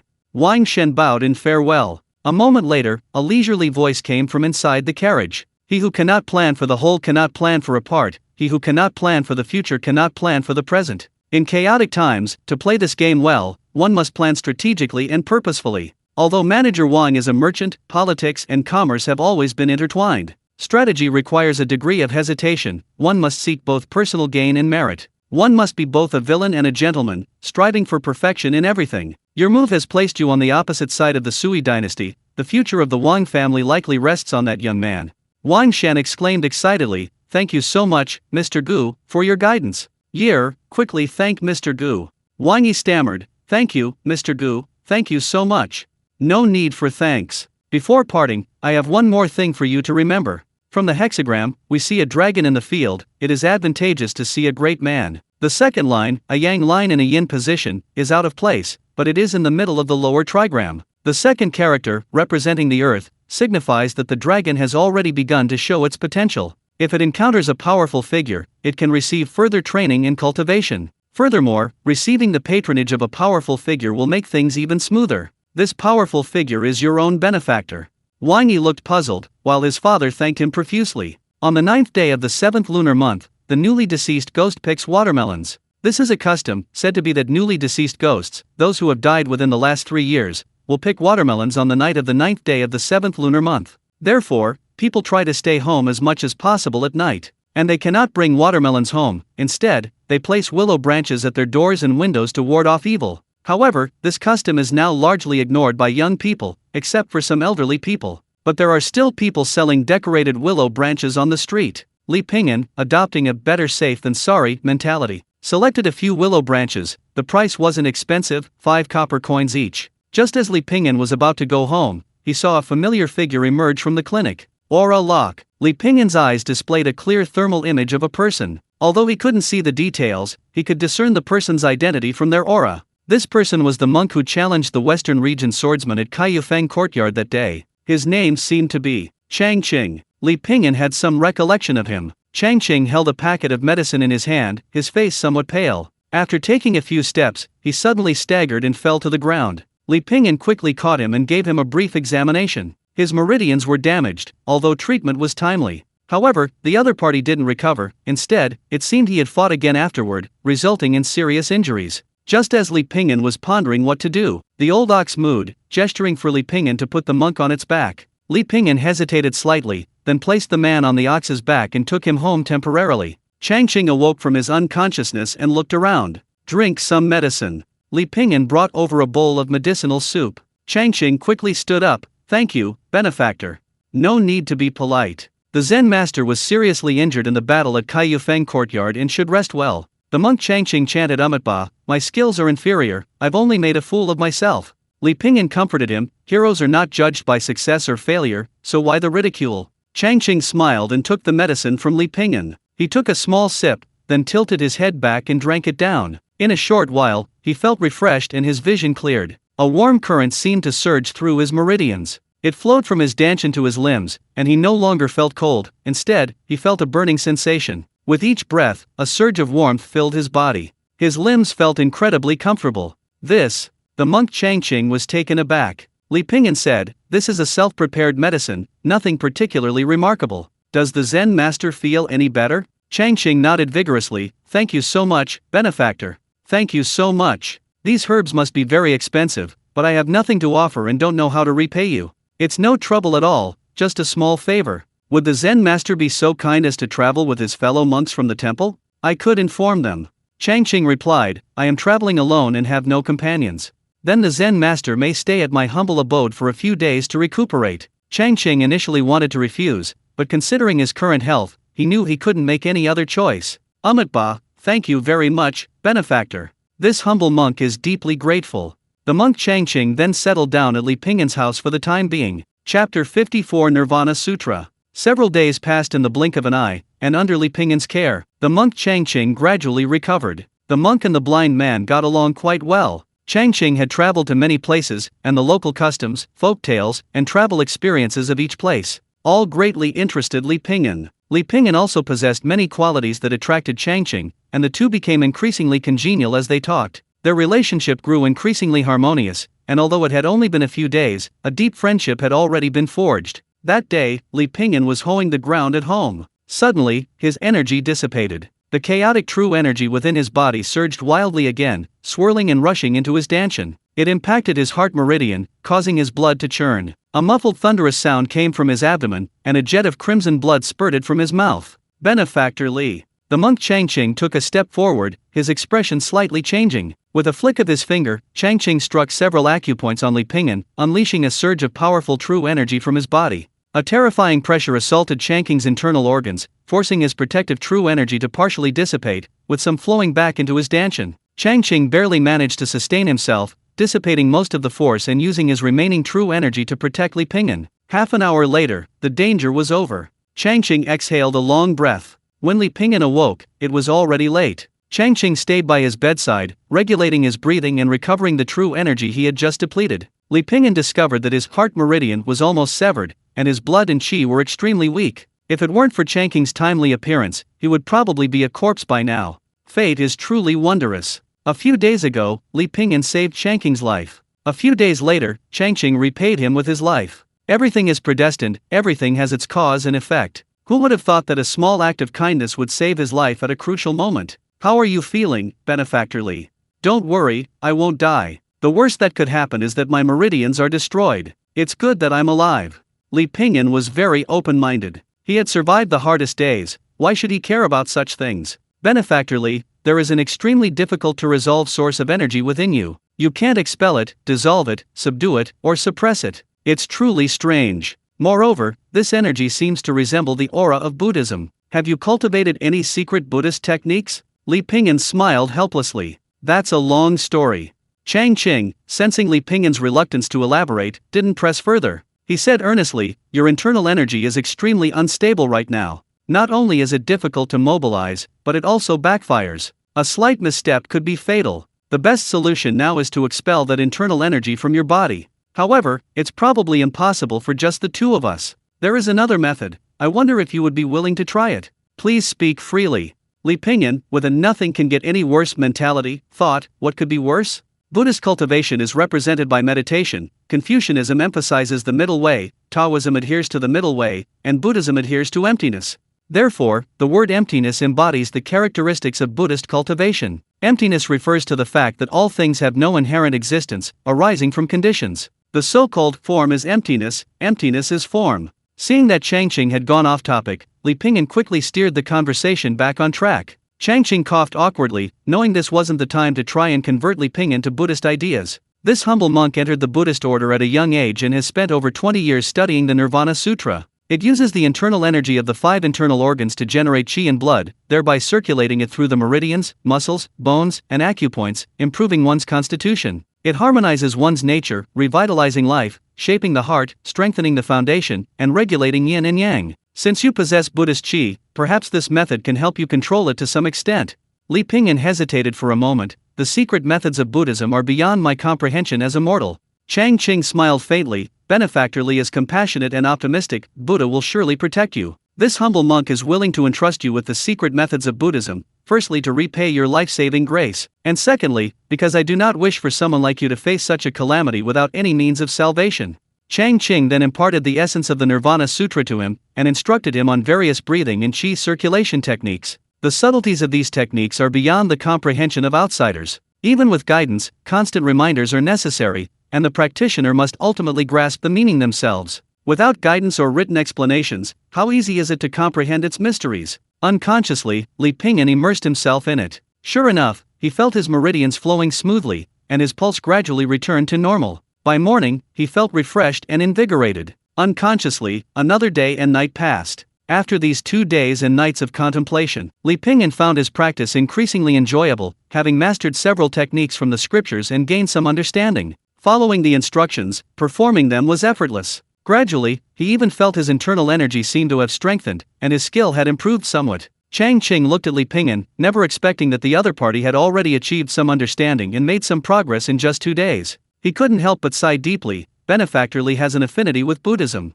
If you could enter our Buddhist sect, it would truly be a great blessing. Li Pingyan simply smiled and remained silent. The lingering summer clouds dispersed, and a gentle breeze rose. During this period, Li Pingyan remained secluded. Even his daily music practice became less frequent, as he spent most of his time cultivating the Nirvana Sutra. With more cultivation, distracting thoughts diminished. The aroma of his usual favorite foods held little appeal. However, the results were quite satisfactory. The chaotic true energy within his body, though not fully digested, no longer caused any disturbance. The rest could only be left to time to digest, little by little. In this process, Li Pingyan could clearly feel the changes in his body. The true energy in his danshan grew stronger day by day, becoming more vigorous than before. His breathing felt as light as a feather. With each inhale and exhale, he experienced a sense of effortless ease. "Sir, your dishes are here. Divine duck, braised pork belly with sun, braised crucian carp with bean paste, sauerkraut fish, eggplant cakes with fish sauce, steamed chicken with rice flour."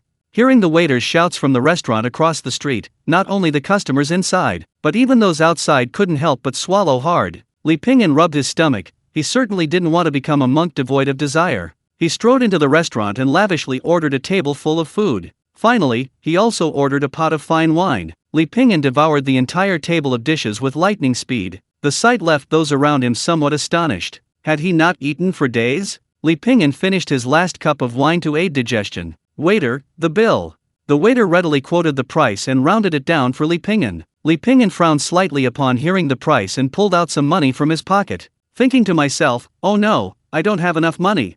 Chapter 55, The Destiny of Diligence Can Compensate for Lack of Talent. "Sir." The waiter, seeing that Li Pingyan couldn't produce any money, became somewhat wary. Li Pingyan smiled awkwardly. "I left in a hurry today and didn't bring enough money. Please excuse me." "Sir, you have a good memory. You probably don't eat here often. Why don't you leave some valuables here as collateral, and you can get the money back when you get home?" Li Pingyan was genuinely in a dilemma. Ever since he gained that inner energy, he hadn't taken on any commissions for a long time. He used to spend everything he earned, and had no savings. His family's money was almost gone, and he probably couldn't find this much cash. The waiter said with a forced smile, "Sir, are you kidding me?" Just as Li Pingyan was in a predicament, a familiar face walked in. It was Lu Er, a street thug. Formerly a member of the Fire Bear Gang, he was responsible for collecting monthly fees on Li Pingyan Street. Later, the Fire Bear Gang was wiped out by the Poisonous Snake Gang, and Lu Er became a member of the Poisonous Snake Gang. With his eloquence, he was now a trusted confidant of the Poisonous Snake Gang leader. Blind man. Lu Er looked at the blind man who had appeared in the restaurant with surprise. Logically, a restaurant of this size was not something he could afford. "What are you doing here?" Li Pingyan smiled. Second brother, you're a real lifesaver. Lu Er raised an eyebrow, after hearing Li Pingyan's explanation of his current predicament. He tugged at Li Pingyan and whispered, you're broke, yet you come here pretending to be rich. Li Pingyan said helplessly, I was careless for a moment. I didn't know if second brother had any spare money. Could you lend me some to tide me over? Lu Er glared at Li Pingyan. You want me to pay for your meal? Although he said that, Lu Er still paid for him in the end. The price of this table of delicacies was indeed exorbitant. As Lu Er paid the bill, his heart felt like it was bleeding. Second floor of the inn. Wang Shan, having finished his business in a private room, happened to see Li Pingyan. His face lit up with joy, and he was about to speak. Li Pingyan had already walked away. Lu Er grumbled behind him, dissatisfied. He had just received his monthly bonus and had originally planned to bring his lover here for a meal. Who knew he'd ended up paying for Li Pingyan's meal? He couldn't just turn around and leave now that he was already here. In the underworld, face is important. A plate of cold dishes, 2 bowls of rice, and a pot of free soup. The waiter blinked. That's all? Lu Er crossed his legs. That's all. I've had too much meat and fish, I need some vegetables to lose weight. Wang Shan on the second floor beckoned the waiter over and asked what had happened. The waiter immediately explained that Li Pingyan hadn't had money for food, and Lu Er had paid for it. Wang Shan frowned thoughtfully. The words of Master Gu before he left still echoed in his ears. The dragon appears in the field, it is auspicious to meet a great man. If you encounter a great person, you can receive further training and cultivation. Furthermore, if you receive the patronage of a great person, things will go even more smoothly. That day, Master Gu was telling Li Pingyan's fortune, which caused the divination chart to break and he himself to faint. The first thing Master Gu said to Li Pingyan when he awoke was, Sir, your destiny is extraordinary, I was presumptuous. Wang Shan was present at the time and heard everything clearly. Connecting the two, he concluded that Li Pingyan was the nobleman from the Wang family that Mr. Gu had mentioned. He summoned his attendant and whispered a few words in his ear. The scantily clad woman looked at the meager cold dishes on the table and said discontentedly, let's order another dish. Lu Er glared at her. Ordering with a ton of chicken feathers? At this moment, a servant stepped forward. Young Master Lu, this is what our master instructed me to give you. He then handed over a bulging money bag. Lu Er was puzzled. Your master? Who is he? Wang family money shop, Wang Shan. Lu Er was startled, but being a seasoned veteran, he suppressed his surprise. Manager Wang, is there something you need? The servant chuckled. It's not for you. Our master said this money is to pay back Mr. Li's meal expenses. Li Pingyan, Mr. Li. After speaking, the servant bowed and took his leave. Lu Er was left standing there, lost in thought for a while. Only after the servant returned to report that the matter was settled did Wang Shan order the coachman to leave the restaurant. The highest level of flattery isn't about proactively offering insincere gifts of valuable treasures. Those who give gifts either have expectations or requests. It subjectively gives the impression of ill intentions. Wang Shan, having been in the business for many years, naturally wouldn't do something unbecoming of his status. Instead, he uses his own needs to satisfy the other party's needs. He must do the work quietly behind the scenes while ensuring the person involved knows. Moreover, he never shows himself, so as not to appear to have any ulterior motives. This way, Li Pingyan would passively accept his favor while also gaining the other party's approval. Li Pingyan sat cross-legged, muttering incantations. A slow, flowing power coursed through his body, permeating every part. His body swayed slightly, carrying a subtle rhythm, seemingly blending into his surroundings. After a while, Li Pingyan took a deep breath. His breath was filled with the smell of filth, yet he felt an inexplicable sense of ease. Benefactor, haste makes waste, Chang Qing reminded him from the side. Li Pingyan was indeed a little impatient, but if he continued like this, he wouldn't even be able to afford food. Thinking of this, Li Pingyan rested for a while. Then he took his eating utensils and went outside, arriving at a familiar street corner. The beggar next to him quickly made way for him, even wiping the ground with his sleeve. When Li Pingyan had money, he would occasionally toss a few coins to the beggar. Or he could give away his old cotton-padded coats and quilts to these people. So the beggars in the neighborhood became quite familiar with him. Well, if things really got too tough, joining the Beggars Guild wouldn't be a bad option. Thinking this, Li Pingyan started playing his little tune as usual. Suddenly, a light flashed in his mind. Erquan Yingyue LV3, 500/10,000, Level 3 Minor Achievement. Congratulations, host, on obtaining the White Destiny. Diligence can make up for lack of talent. Effect, when reading or cultivating, the longer the time, the faster the cultivation speed, currently up to twice the normal cultivation speed. The system's voice rang in his mind. Li Pingyan was taken aback, he hadn't heard the system's voice in a long time. Since Erquan Yingyue upgraded to level 3, the speed of accumulating experience had slowed down several times over. Level 1's effect was to increase lifespan, improve blood circulation, and dispel dampness and warm the body. Level 2's reward was various cultivation techniques. The effect of Level 3 had always been a mystery until now. Destiny? He'd try it out at home to see how it worked. Li Pingyan continued playing his little tune, not stopping because of the system's appearance. This demonstrated perfect professionalism. Chapter 56 Learning Skills. The next day. At dawn, he ascended Mount Tianzu, the mountain temple bathed in the morning sun. Li Pingyan rose early, sat on the edge of the bed, and practiced the Nirvana Sutra again and again. Time flowed by, and he recited the sutra over and over. Seriously pondering its meaning, he suddenly understood. The destinied diligence can compensate for lack of talent. Triggered, Li Pingyan involuntarily entered a state of selfless meditation. Immersed in the profound sutra, his mind was clear. He didn't know how much time had passed before Li Pingyan came back to his senses. He felt an unprecedented sense of comfort, as if after a long period of toil and pain. Suddenly, he gained a feeling of peace and freedom, like a dried-up lake being infused with living water, full of vibrant life. 3 or 4 days passed in the blink of an eye. From time to time, the sound of something cutting through the air could be heard in the courtyard. Li Pingyan stretched his body, which hadn't moved in a long time, and gradually found himself in a better state. The sky was a clear, deep blue, carrying a hint of coolness yet also a refreshing quality. Relying on the Nirvana Sutra and his destiny of diligence can compensate for lack of talent. The true energy within Li Pingyan's body hadn't been fully digested and integrated into his bloodline, but it would never repeat the near-fatal incident of before. The rest was just a matter of time. He had expected the days to come to be long and uneventful, but then an interesting thing happened. Li Pingyan learned that Wang Shan had repaid his debt. No matter what, he had received a favor from him. It wouldn't be right not to express his gratitude.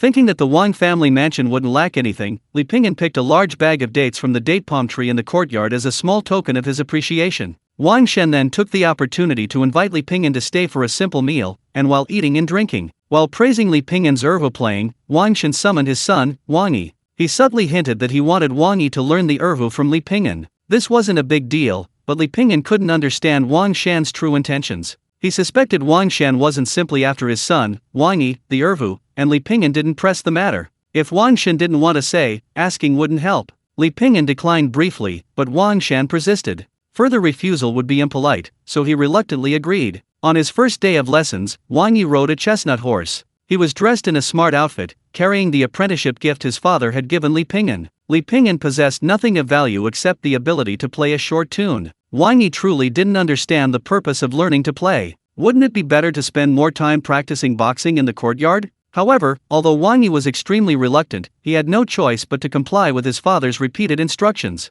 Sir. Wang Yi dismounted and bowed respectfully to Li Pingyan. Li Pingyan looked at the gift in his hand and couldn't help but smile. Wang Shan was a smart man. Giving gifts wasn't about giving the most expensive, but about giving the most suitable. That day, when Mr. Gu wanted to learn the erhu from Li Pingyan, Wang Shan gave Li Pingyan some large sums of silver notes. Unexpectedly, Li Pingyan didn't accept them, but instead offered to teach Mr. Gu free of charge. From Wang Shan's words, it was clear that Li Pingyan wasn't interested in gold and silver jewelry, but rather in fine wines and spirits. So, he had Wang Yi bring out some of his family's treasured wines. Rose liqueur, made using ancient methods to extract precious rose oil, which is then added to the wine. The process is exquisite, involving 2 rounds of ingredient addition, 9 distillations, 8 fermentations, 7 extractions, and a long aging process. This wine is renowned for its rich aroma, known as fragrant for 10 miles upon opening. Having accepted a gift, one should be diligent. Since he wanted to learn the erhu, Li Pingyan taught him everything he knew. He could see that Wang Yi was quite intelligent, but showed absolutely no interest in music. Even refined music for the qin, a 7-string zither, didn't attract him, let alone the erhu played by street performers. However, whether Wang Yi disliked it or not was his own business. Whether he taught him wholeheartedly was Li Pingyan's responsibility. The west wind howled, the autumn scenery was beautiful, yet also desolate. The cicadas outside the window seemed weary, and Wang Yi slumped listlessly onto the table. The music echoed in his ears, sounding jarring. At 15 or 16, he was at the age of unbridled exuberance. Unwilling to be restrained, with a strong rebellious streak, making Wang Yi learn a dull and uninteresting tune was truly a challenge. Li Pingyan understood perfectly well, but he had been entrusted with teaching him. Sir, don't you get bored every day? Wang Yi, slumped on the table, stared blankly at Li Pingyan. In his view, Li Pingyan's life was far too simple: eating, sleeping, and singing on the streets, a repetitive cycle. It was incredibly boring. Then what isn't boring? Li Pingyan countered. practicing martial arts, watching plays, going shopping. Wang Yi rattled off a long list. Of course, my favorite thing is martial arts. Sir, I recently learned a new set of boxing techniques to show you. After saying this, Wang Yi suddenly realized that Li Pingyan couldn't see him. Li Pingyan saw that he just wanted to relax and said, "It's alright, you can't see but you can feel." Wang Yi was overjoyed and immediately got up and strode into the courtyard. He tightened his belt at his waist and gathered his energy in his danshan. He assumed a boxing stance and practiced each move. These movements were executed flawlessly, indicating he had practiced for a long time. Each move was perfectly executed. However, he only knew these few moves over and over again. Li Pingyan smiled, revealing a charmingly carefree nature. After practicing for a full half hour, Wang Yi ran back, covered in sweat. "Sir, how was it?" "Impressive, right?" Wang Yi said proudly. "Indeed impressive." Wang Yi said, "Sir, you can't see it. If you could, you'd know how powerful I am. 3 or 5 strong men couldn't even get close to me." Li Pingyan raised an eyebrow. "That powerful?" "Of course."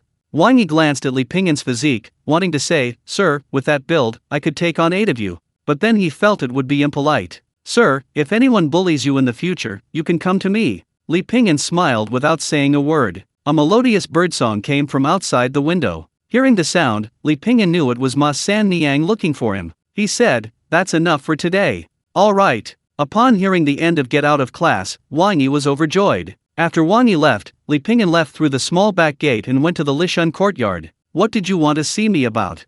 How's your recovery going?" Ma San Niang looked in the mirror, putting on the latest jade hairpin. So. Any requests?" "No, just a betting game that I think you'll find very interesting." As she spoke, Ma San Niang turned her head. "Does it look good?" Li Pingyan replied without hesitation, "It looks good." "You're so good at being perfunctory. You say it looks good even though you can't see it." Ma San Niang rolled her eyes and steered the conversation back. "You know about that Western region swordsman, right?"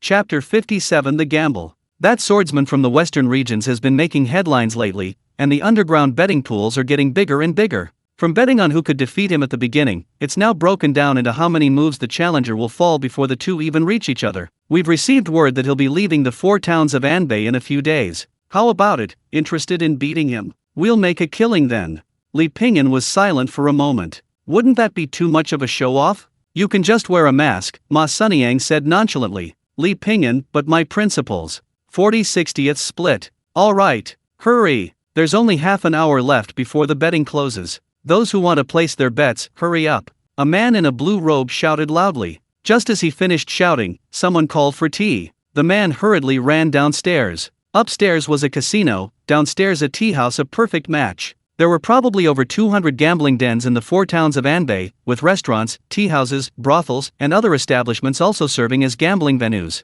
Second brother, still haven't decided? That Western region swordsman is a sure winner, no need to think about it. Lu Er, dangling a weed, looked at the 2 cards in his hand with a troubled expression. The Western region swordsman was a perennial winner. But this time, Ma San Niang of the Lishun brothel had placed a large bet on the Western region swordsman losing. Ma San Niang never took a bet she wasn't sure of winning. Lu Er suspected something fishy was going on, so he hesitated to make a decision. Just then, footsteps sounded. Li Pingyan approached. Lu Er saw him, slightly surprised. "Blind man, what are you doing gambling?" Li Pingyan put down the bag he was carrying. "The dates on the trees in the yard are ripe. I just happened to be passing by, so I brought some for you, second brother. You paid for my meal last time you helped me out, and I haven't thanked you yet." "It's nothing." Lu Er waved his hand, then suddenly remembered something. "Hey, by the way, how do you know Boss Wang of the Wang family money shop?" Li Pingyan casually replied, "Boss Wang likes my music, that's all." Lu Er nodded in sudden understanding. Last time Wang Shan paid off Li Pingyan's debt, he had assumed Li Pingyan and Wang Shan had some kind of relationship. "Blind man, you've come at the right time. Can you help me see who I should bet on to win?" Lu Er was really torn, so he casually asked Li Pingyan what he thought. Gambling is essentially a risky game, a 50/50th chance. Instead of worrying, it's better to leave it to fate. "How do I hand it over?" Lu Er asked. Li Pingyan reached out and grasped the token in Lu Er's right hand. After Li Pingyan left the tea house, Lu Er looked at the token in his hand, lost in thought. Thunder roared across 1,000 peaks, rain poured down on 10,000 mountains. Wang Yi looked at the torrential rain outside. "Dad, with this heavy rain, can I skip my erhu lesson at Mr. Li's house today?" "No." Wang Shan refused outright. "Dad, I just need to take 1 day off." Wang Yi pleaded. No. Wang Yi knew he couldn't persuade his father, and felt utterly helpless. He wasn't afraid of the downpour. Today was the Western Region swordsman's last day in the 4 towns of Anbei. Wang Yi hadn't missed a single match before. In total, over 100 enemies had fallen to the Western Region swordsman, and today, rumors circulated that a mysterious master would make his move. The underground gambling den's winnings were said to be astronomical. Such a thrilling showdown was something Wang Yi certainly didn't want to miss. But today, of all days, he was going to learn that lousy Ervu. Wang Yi knew his father's temperament all too well. He was a man of his word. Once he made up his mind, nothing could change it. Reluctantly, Wang Yi braved the heavy rain to reach Li Pingyan's courtyard. Inside the house sat a small, exquisite fireplace. Old Niu lazily watched the firewood burning in front of the fireplace. A large piece of firewood crackled and popped, filling the room with the aroma of meat and pine. Aliyah sat comfortably on a futon, seemingly about to fall asleep. In her spare time, she would sometimes learn the erhu, a 2-stringed bowed instrument, with Li Pingyan. Wake up! Li Pingyan tapped Aliyah's head. Wang Yi, on the other hand, sat down heavily on a futon, his eyes filled with longing for the outside world. The erhu music drifted softly, making the lamplight flicker. A gust of wind blew, and the treetops swayed. Rain streamed down the eaves of the courtyard. In the autumn wind courtyard, several ancient trees provided natural shelter. Figures appeared one by one on the parasols. Those of status and position were all carried in sedan chairs by servants or attendants. The wind was strong and fierce. Yet the sedan chairs were like small boats on a calm lake, so light they didn't sway at all. Times had changed. The autumn wind courtyard was quiet except for the howling wind and the sound of falling rain. Bystanders could only watch from afar, though some tried to squeeze in. But seeing only men all around, some with short knives at their waists, others carrying short sticks, each exuding an air of fierceness, they dared not approach. As the stakes grew higher, local gangs were inevitably drawn to this martial arts gambling game. The leader of the poisonous snake gang, though considered a highly respected figure in the martial arts world, was now unable to even get a sedan chair and could only mingle in the crowd, gazing towards Kaiyufeng courtyard from afar. Lu Er, standing nearby, said, "Boss, I heard that the 3rd Madam of Lishan courtyard invited a mysterious master this time, and even placed a large bet on the Western Region swordsman to lose. Why haven't we seen the mysterious master yet?" "Nonsense, he's called a mysterious master, he must be the grand finale. I wonder who will win this time." Lu Er rubbed his hands, his face full of anticipation. The gang leader chuckled smugly. "Nonsense, it's definitely that Western Region swordsman. I got inside information." Lu Er leaned closer. "Ma San Niang is working with someone to set up this scheme, investing a huge sum of money. She's showing off her confidence, tricking some fools into betting with her. Otherwise, why would the bet be so big? Everyone knows the Western Region swordsman's strength." Lu Er was shocked. "Won't Ma San Niang lose money too? You're so stupid." The gang leader smacked Lu Er on the head. "After it's done, the wealthy gentry will get their money back in full, and they'll split the money from those fools." Seeing Lu Er's pale face, the gang leader asked suspiciously, You didn't join Ma San Niang in betraying the Western swordsman, did you?" Lu Er nodded, tears welling in his eyes. Yes. That day, he was incredibly conflicted. Finally, he listened to Li Pingyan's words and felt they made sense, leaving it to fate. Ha ha ha. The gang leader couldn't help but laugh out loud. You little rascal, you little rascal. Gang leader, what should I do? That's half my fortune." Lu Er now felt like killing Li Pingyan. The gang leader offered a few perfunctory words of comfort to Lu Er, but the uncontrollable smile on his lips betrayed him. Chapter 58 Autumn Wind Courtyard. Moo. Li Pingyan heard the old ox's moo and knew it was time. He put down his erhu. "Let's rest for a bit, have some tea." Wang Yi let out a long sigh, leaning back with a helpless expression. He should be outside Kaiyufeng courtyard, waiting for an epic battle to begin. Brilliant swordsmanship, exquisite techniques, a life-or-death struggle between powerful figures, but the reality was that he was in a dilapidated courtyard, listening to a blind man playing an awful tune, wasting his time. "Hey, Wang Yi, Wang Yi." It seemed someone was calling him in the wind and rain. Wang Yi turned around and saw a figure emerge from the courtyard wall. It was Pang Jun. "Wang Yi, let's go." Wang Yi hesitated. "Go? Where to?" "To Kaiyufeng Pavilion to watch the martial arts competition, of course." Wang Yi hesitated. "But Hey, you're not scared, are you?" "Who said I'm scared? But, you know my dad's temper." "Don't worry, we won't be found out." Fat Jun wiped the rain from his face. "I've found out everything. Your rest time is usually about 3 incense sticks worth. From here to Kaiyufeng Pavilion, if we walk fast, it'll only take 1 incense stick's worth, and a round trip will only take 2. Wang Yi still hesitated. Fat Jun said, "Boss, stop dawdling, we're running late." Wang Yi gritted his teeth and turned to look at Aaliyah. "Aaliyah, let's go." Aaliyah shook her head. "Uncle will be angry." "Oh, it's okay, we won't be found out." Wang Yi pulled Aaliyah along, thinking that even if they were discovered, Aaliyah's presence would alleviate some of the pressure. He wasn't afraid of Li Ping'an, but he worried that Li Ping'an would report this to his father. The two walked outside, umbrellas in hand. Zhao Linger arrived, waving at them from the wall. "Run!" The four young men and women, in the prime of their youth, ran joyfully towards Kaiyu Feng Pavilion. They reached Kaiyu Feng Pavilion within an hour, but it was already packed with people. "We can't see anything here." Aaliyah, standing on tiptoe, couldn't see a single hair. "Don't worry, our young master Wang is prepared," Fatty Jun said breathlessly. Wang Yi smiled smugly and waved, "Follow me." The four arrived at a restaurant opposite Kaiyu Feng Pavilion. Wang Yi had reserved a room in advance. After careful observation, he determined it was the best vantage point for watching the battle. "We made it. Thank goodness we weren't late." Fat Jun breathed a sigh of relief. The sedan chair at Xu Fengting was still there, surrounded by a motley crowd. Men dressed in various colors stood in neat rows, each one tall and imposing.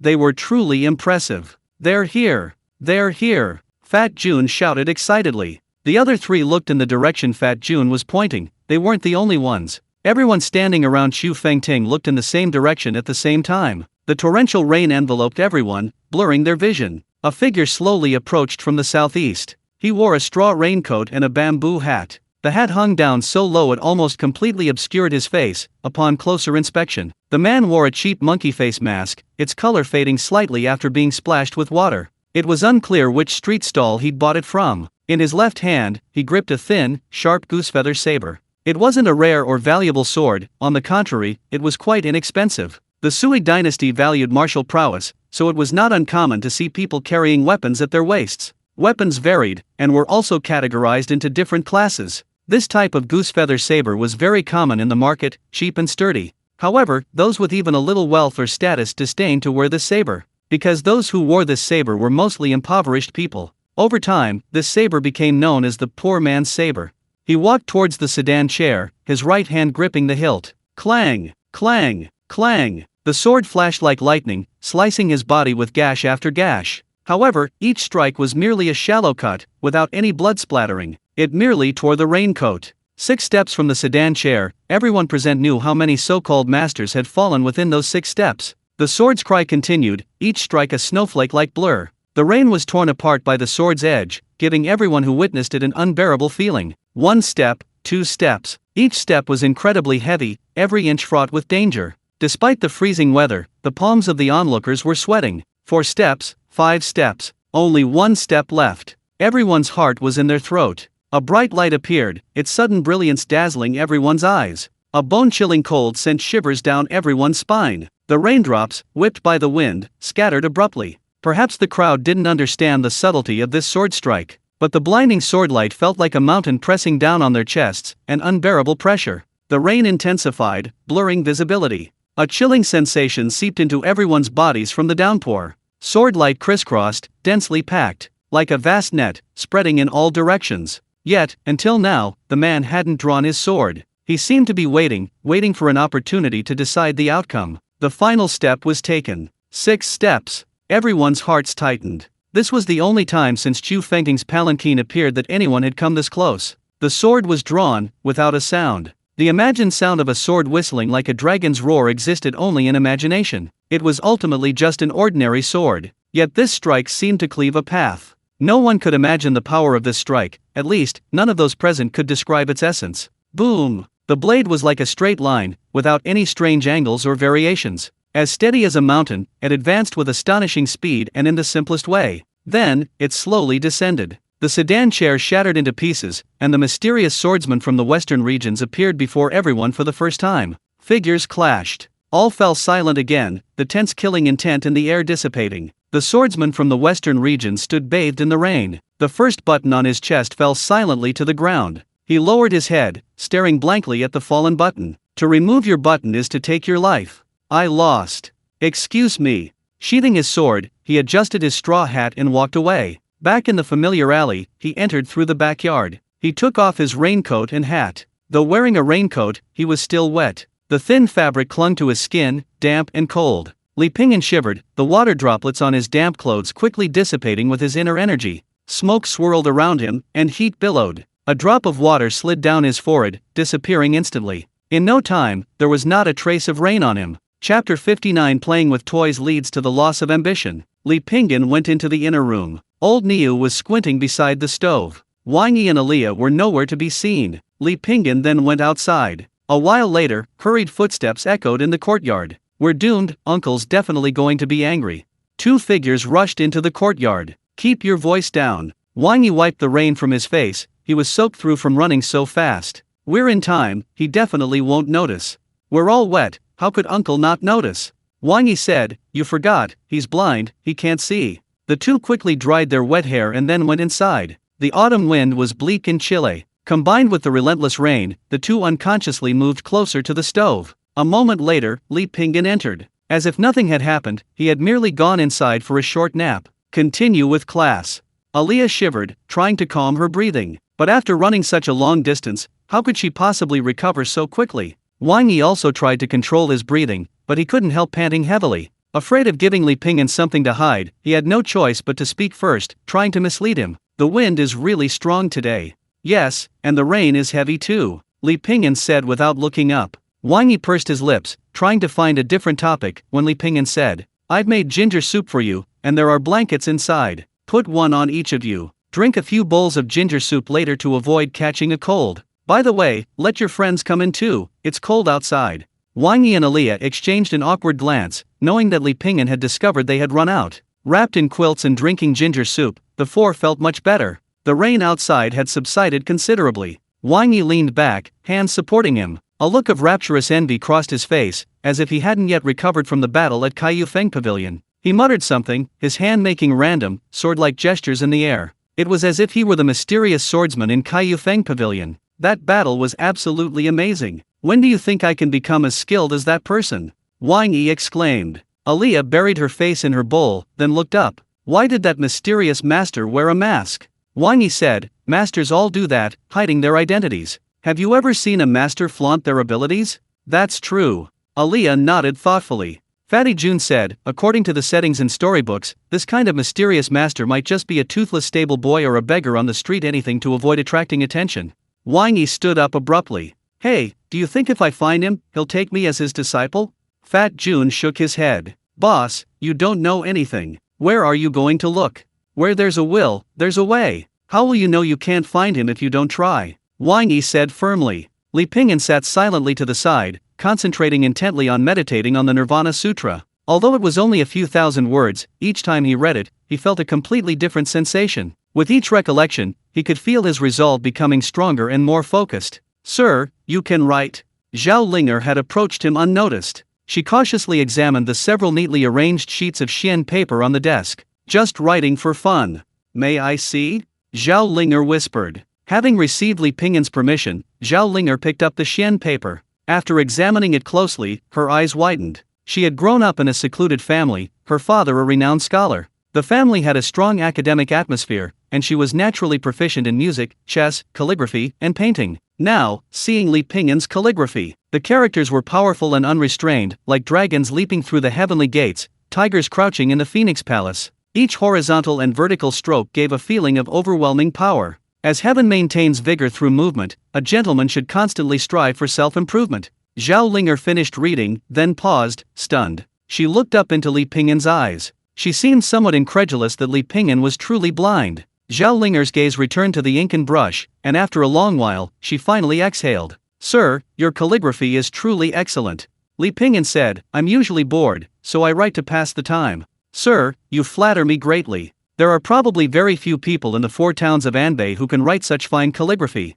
Zhao Linger said sincerely. "Was this one also written by you, sir?" Zhao Linger turned to the next page and found that the calligraphy on this one was completely different from the previous one. The handwriting was elegant and flowing, like a swift bird taking flight. With just a few strokes, it possessed an air of transcendence. "That was written by Niu," Li Pingyan said, pointing to the old ox warming itself by the stove. Zhao Linger chuckled, "Sir, you're quite the joker." Old Niu lazily rolled his eyes. How rude. The rain outside had stopped, and the 4 of them had dried their clothes. They bid farewell to Li Pingyan, preparing to go their separate ways. Before leaving, Zhao Linger looked at Li Pingyan's calligraphy with reluctance, then put it back in its place. "Take it if you like," Li Pingyan suddenly said. Zhao Linger quickly shook her head. "How could I take your calligraphy so casually?" Li Pingyan smiled. "What calligraphy? It's just something I wrote for fun. If you like it, consider it a gift." Zhao Linger bit her lip, hesitating for a moment. She wanted to refuse again, but finally nodded. "Then thank you very much, sir." 3 or 5 days passed in the blink of an eye. Li Pingyan was playing chess with the monk Changqing in the courtyard. Li Pingyan was a terrible chess player, but through his battles with the monk Changqing, he gradually grasped some techniques. Furthermore, the influence of his destiny, diligence can compensate for lack of talent, allowed him to quickly achieve some proficiency. The two exchanged blows, their armies locked in fierce combat. As Changqing's aggressive attacks failed, the situation on the board gradually shifted in Li Pingyan's favor. A satisfied smile appeared on Li Pingyan's face. All his hard work over the past few days had finally paid off. He was finally about to win a game against Changqing. Changqing held a black piece, frowning in deep thought. Suddenly, Changqing put down his black piece and scattered the pieces on the board with a flick of his wrist. A gentleman strives unceasingly for self-improvement, yet fate is fickle, the nation is in peril, and we can only waste time here indulging in frivolous pursuits. How pathetic, how lamentable. Li Pingyan looked at the scattered chessboard. "You've certainly found a good excuse to avoid losing to me." Changqing, seemingly lost in thought, raised his head and strode away. This humble monk must go study Buddhist teachings. Frivolous pursuits are a waste of time, a waste of time. Li Pingyan was silent for a moment. "Shall we play another game? Then let's play another game." Changqing turned away. A while later. "Finally a waste of time. Frivolous pursuits are a waste of time." Changqing sighed and turned away. Li Pingyan looked at the unfinished chessboard. "What a disgrace."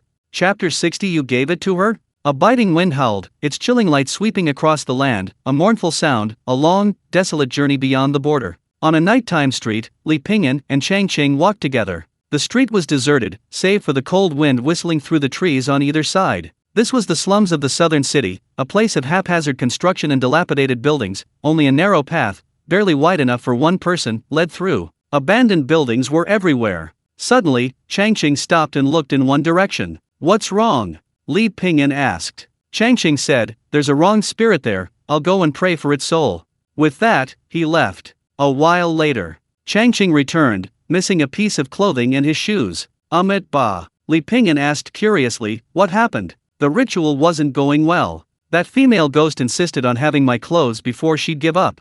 "So you gave them to her?" "She insisted." "And you gave them to her?" "She insisted." "Oh." They walked for a while longer. Changqing, "Don't tell anyone about this."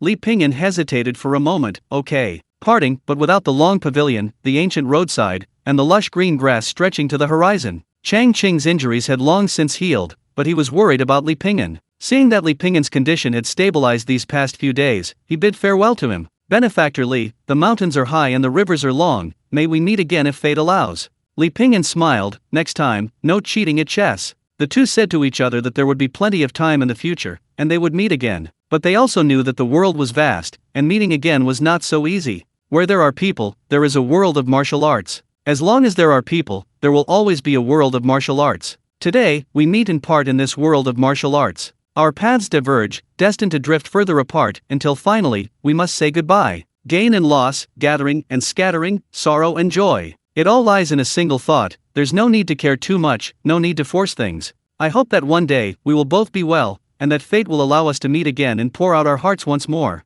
Destiny, diligence can compensate for lack of talent. With clear thoughts, he focused his energy and awaited. About the time it takes to drink a cup of tea, he felt a jolt within his body. True energy surged like a torrent through his meridians. It burst forth from his chest, spreading throughout his limbs and bones, as if a dragon were exhaling a breath of hot air at him. He broke through? Li Pingyan opened his pale eyes. These days, he's been contemplating the Nirvana Sutra while simultaneously digesting the chaotic internal energy surging within his body. His progress has been rapid. Turtle breathing technique, 92%-93%. As the energy circulated through his meridians, his veins bulged, and his bones cracked and popped. His internal organs seemed to writhe like worms, the energy surging ceaselessly within him. He took a deep breath, his inner energy flowing freely, and his spirit invigorated. Li Pingyan felt he had reached a new level. However, he couldn't quite put his finger on it. Anyway, to celebrate his success, Li Pingyan decided to eat out today. He walked down the street, hands behind his back.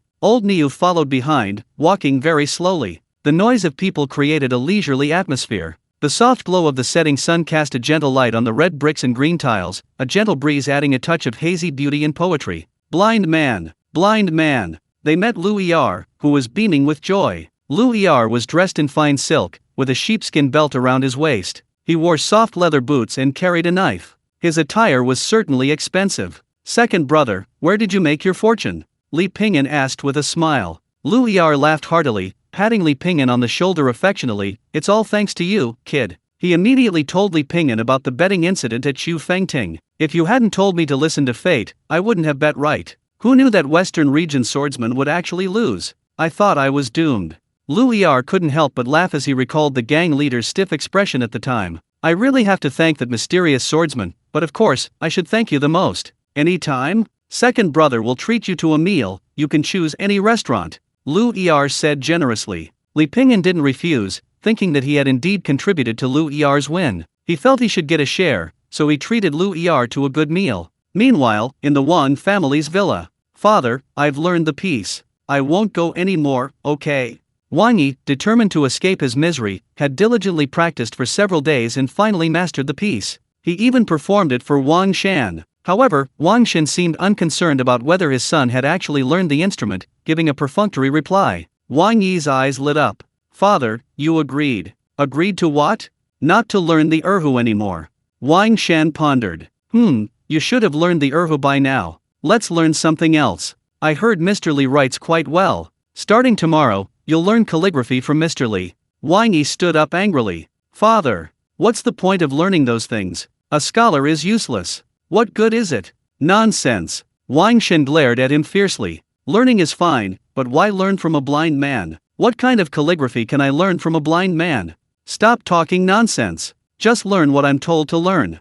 Wang Yi was on the verge of tears, and angrily ran to his room. He started beating a wooden stake, each punch making his hand ache. The boy's ambition soared higher than the sky. He dreamed of boundless freedom, like fish leaping in the sea and birds soaring in the sky. But now his father insisted on sending him to study under a blind man. How could he not be angry and resentful? The next day, Wang Shan hosted a banquet for Li Pingyan. He thanked Li Pingyan for taking care of Wang Yi these past few days and then suggested that Wang Yi learn calligraphy from him again. Wang Shan spoke sincerely, and Li Pingyan was in a good mood after drinking some fine wine. He really couldn't think of a reason to refuse, so he readily agreed. Unable to defeat his father, Wang Yi vented his resentment on Li Pingyan. However, he dared not go too far, occasionally retorting with a few words. After several days, Wang Yi grew increasingly depressed. One sunny day, Wang Yi rode his beloved yellow horse. He wandered aimlessly along the country lanes, finding a semblance of freedom in the scent of grass and earth. Suddenly, he heard a whooshing sound in the distance. A short while later, a figure landed heavily in the bushes not far away.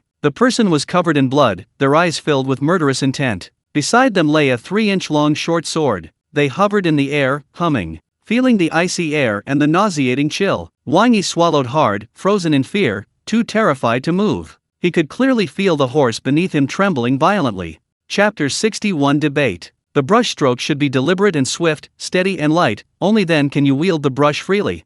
Li Pingyan explained patiently. Aliyah and Zhao Linger had already started practicing. Zhao Linger, having heard that Wang Shan had asked Li Pingyan to teach Wang Yi calligraphy, begged her father to let her learn as well. Aliyah's father didn't understand why his daughter would want an unknown street performer to teach calligraphy, especially since he was blind. It was as absurd as asking a blind person to identify a murderer. But seeing his daughter's insistence, and seeing that Wang Shan had also sent his son there, he figured the other person must have some special talent, so he didn't refuse. Li Pingyan figured it was all the same whether he herded one sheep or two, so he had no objection. Aliyah had no foundation, but fortunately, she was willing to learn. Zhao Linger had studied calligraphy since childhood and enjoyed copying model texts. She had a solid foundation in calligraphy and wrote the best characters among them. Your handwriting is really beautiful. Aliyah looked at Zhao Linger's calligraphy and suddenly felt immense pressure. Zhao Linger smiled and said, I just practice a lot. Practice makes perfect. The two were chatting about their experiences. Wang Yi, standing nearby, looked out the window, whistling, in a great mood. This made Aliyah and Zhao Linger very curious. Wang Yi had been sullen these past few days. Why the sudden change of heart? Wang Yi, what's making you so happy? Wang Yi chuckled, it's a secret, a secret. Aliyah turned her head away. "Tch, fine, don't tell me then, it'll probably be boring anyway." This provocation worked. Wang Yi sat up straight. Seeing Li Pingyan wasn't there, he whispered, "I'm telling you, but don't tell anyone else. I met a very powerful master. He can control flying swords, that's amazing." Controlling flying swords? Aliyah and Zhao Linger exchanged a glance, clearly disbelieving. So Wang Yi vividly described to them how he met the mysterious master, and how he helped him buy medicine and food. He even promised to teach me unparalleled martial arts after he heals. However, no matter how eloquently he described it, Zhao Linger and Aliyah still didn't believe anyone could control a sword out of thin air. Wang Yi then said, "Fine, you don't believe me, right? I'll take you to see for yourself later." Curiosity is human nature, and hearing Wang Yi's incredible story, Aliyah and Zhao Linger also became interested. After practicing for so many days, Wang Yi's calligraphy hadn't improved at all. Li Pingyan felt a little guilty for letting Wang Shen down with the fine wine he'd received, so he decided to teach Wang Yi more. He had Wang Yi hold the brush, while he held Wang Yi's hand. They wrote stroke by stroke. Diligence can make up for lack of talent. The more you practice, the more skillful you'll become. Wang Yi was impatient and didn't put any effort into it, his mind wasn't on it at all. Li Pingyan loosened his grip. Writing is like practicing martial arts. Energy, spirit, knowledge, and technique are all indispensable. Memorize more, write more, practice more, and when you've mastered your writing, it will naturally flow naturally. The waiting process may be arduous, but the result is always fulfilling. Learning calligraphy isn't a tedious repetition, but a series of breakthroughs, a continuous improvement. It's a process of constant refinement. The greater the difficulty, the better. The more you learn, the greater your progress. A sharp sword is forged through tempering, and the fragrance of plum blossoms comes from bitter cold. Zhao Linger paused, silently reciting the poem twice in her heart. A sharp sword is forged through tempering, and the fragrance of plum blossoms comes from bitter cold. Her eyes gleamed, but she couldn't recall the author of the poem. Wang Yi, however, didn't understand the meaning and snorted. Playing with words, that's what pedantic scholars do. A scholar is useless. What's the use of writing these words? Fighting on the battlefield and protecting the country is what a true man should do. Li Pingyan smiled faintly. The uselessness is the greatest use. Military generals bravely defending the country is important, but civil officials governing the country are also indispensable. Those who only know how to study are called useless scholars. To truly master the art of reading is to embody the highest virtue of all other pursuits. Wang Yi, unable to outwit Li Pingyan, stood up indignantly. "If you, sir, are truly so capable, why are you still just a street performer here? Why not take the imperial examinations and realize your ambitions? You only know how to spout empty words. Scholars are ruining the country." Once she spoke, all the grievances she had suffered these past few days welled up inside her. She reached for a sheet of xian paper and tore it to shreds. "Writing these words can protect all living beings? Can it grant you enlightenment? We are not like you, crippled. We have bright futures and promising lives ahead. How could you possibly understand, you stubborn and pedantic fool? Wang Yi, how can you speak to your teacher like that?" Zhao Linger, raised with the virtue of respecting teachers, couldn't help but retort at Wang Yi's rudeness. "Exactly." Aliyah stood with her hands on her hips, exuding a fierce aura. Wang Yi stood in front of Li Pingyan, his expression softening due to his childhood martial arts training. He stood tall and straight, his chest held high, his muscles bulging. A scholar can't reason with a soldier. "Even if you argue until the heavens break, can you withstand one punch from me?" Seeing that Li Pingyan didn't answer, Wang Yi snorted coldly, turned around, and left. Li Pingyan wasn't annoyed. He shook his head slightly and picked up the torn pieces of xian paper from Wang Yi's work. He murmured, "The brave are angry and draw their swords against the stronger. The cowardly are angry and draw their swords against the weaker." Meanwhile, after Wang Yi left Li Pingyan's residence, he met up with Pang Jun and rode off towards the secluded mountains to the east. "Boss, is that person really a cultivator?" Fatty Jun asked incredulously. "Of course." Fatty Jun said excitedly, "Will he take us as his disciples?" Wang Yi said smugly, "He only said he'd teach me some swordsmanship. As for you, boss, I'm your loyal little brother."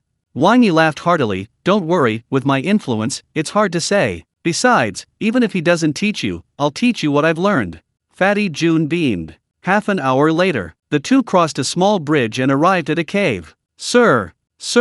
A figure flashed in the cave, a pair of eyes fixed on them. Fatty Jun's heart sank, and his legs felt weak. It was an ordinary-looking middle-aged man, so ordinary that he would be completely lost in a crowd. Only his eyes shone brightly, giving off an incomparably sharp aura. "Sir, I've come to see you. Who is this man?" Kong Yang's gaze was fixed on Pang Jun. "My friend. He also wants to see you. Didn't I tell you not to mention my affairs to anyone?"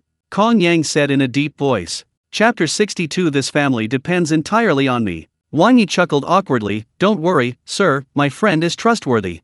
Fat Jun nodded quickly, indicating he was tight-lipped. After a moment of silence, cold, murderous words escaped Kong Yang's lips. When we get to the underworld, don't blame me. Asterisk buzz. Asterisk. A clear buzzing sound rang out around them. The two were startled by the sound, panicking simultaneously. Run! Wang Yi reacted first, turning and running. Fat Jun stumbled after him. Wait. The two ran out of the cave at breakneck speed. They didn't believe the other was joking. That emotionless voice was like a sharp knife piercing their hearts. Kong Yang extended his index and middle fingers together, making a sword gesture, and lightly tapped. The 3-inch-long dagger lashed out in the direction the two had fled, its flash tracing a smooth arc. In the blink of an eye, it caught up with them. The fat man stumbled and fell to the ground, stammering, "Boss, save me." Wang Yi turned his head, his eyes filled with terror. Time seemed to stand still at that moment. The sky darkened, everything blurred. Looking at the scene, Wang Yi felt a tremor in his heart. In that instant, many things he had never dared to imagine before flashed through his mind.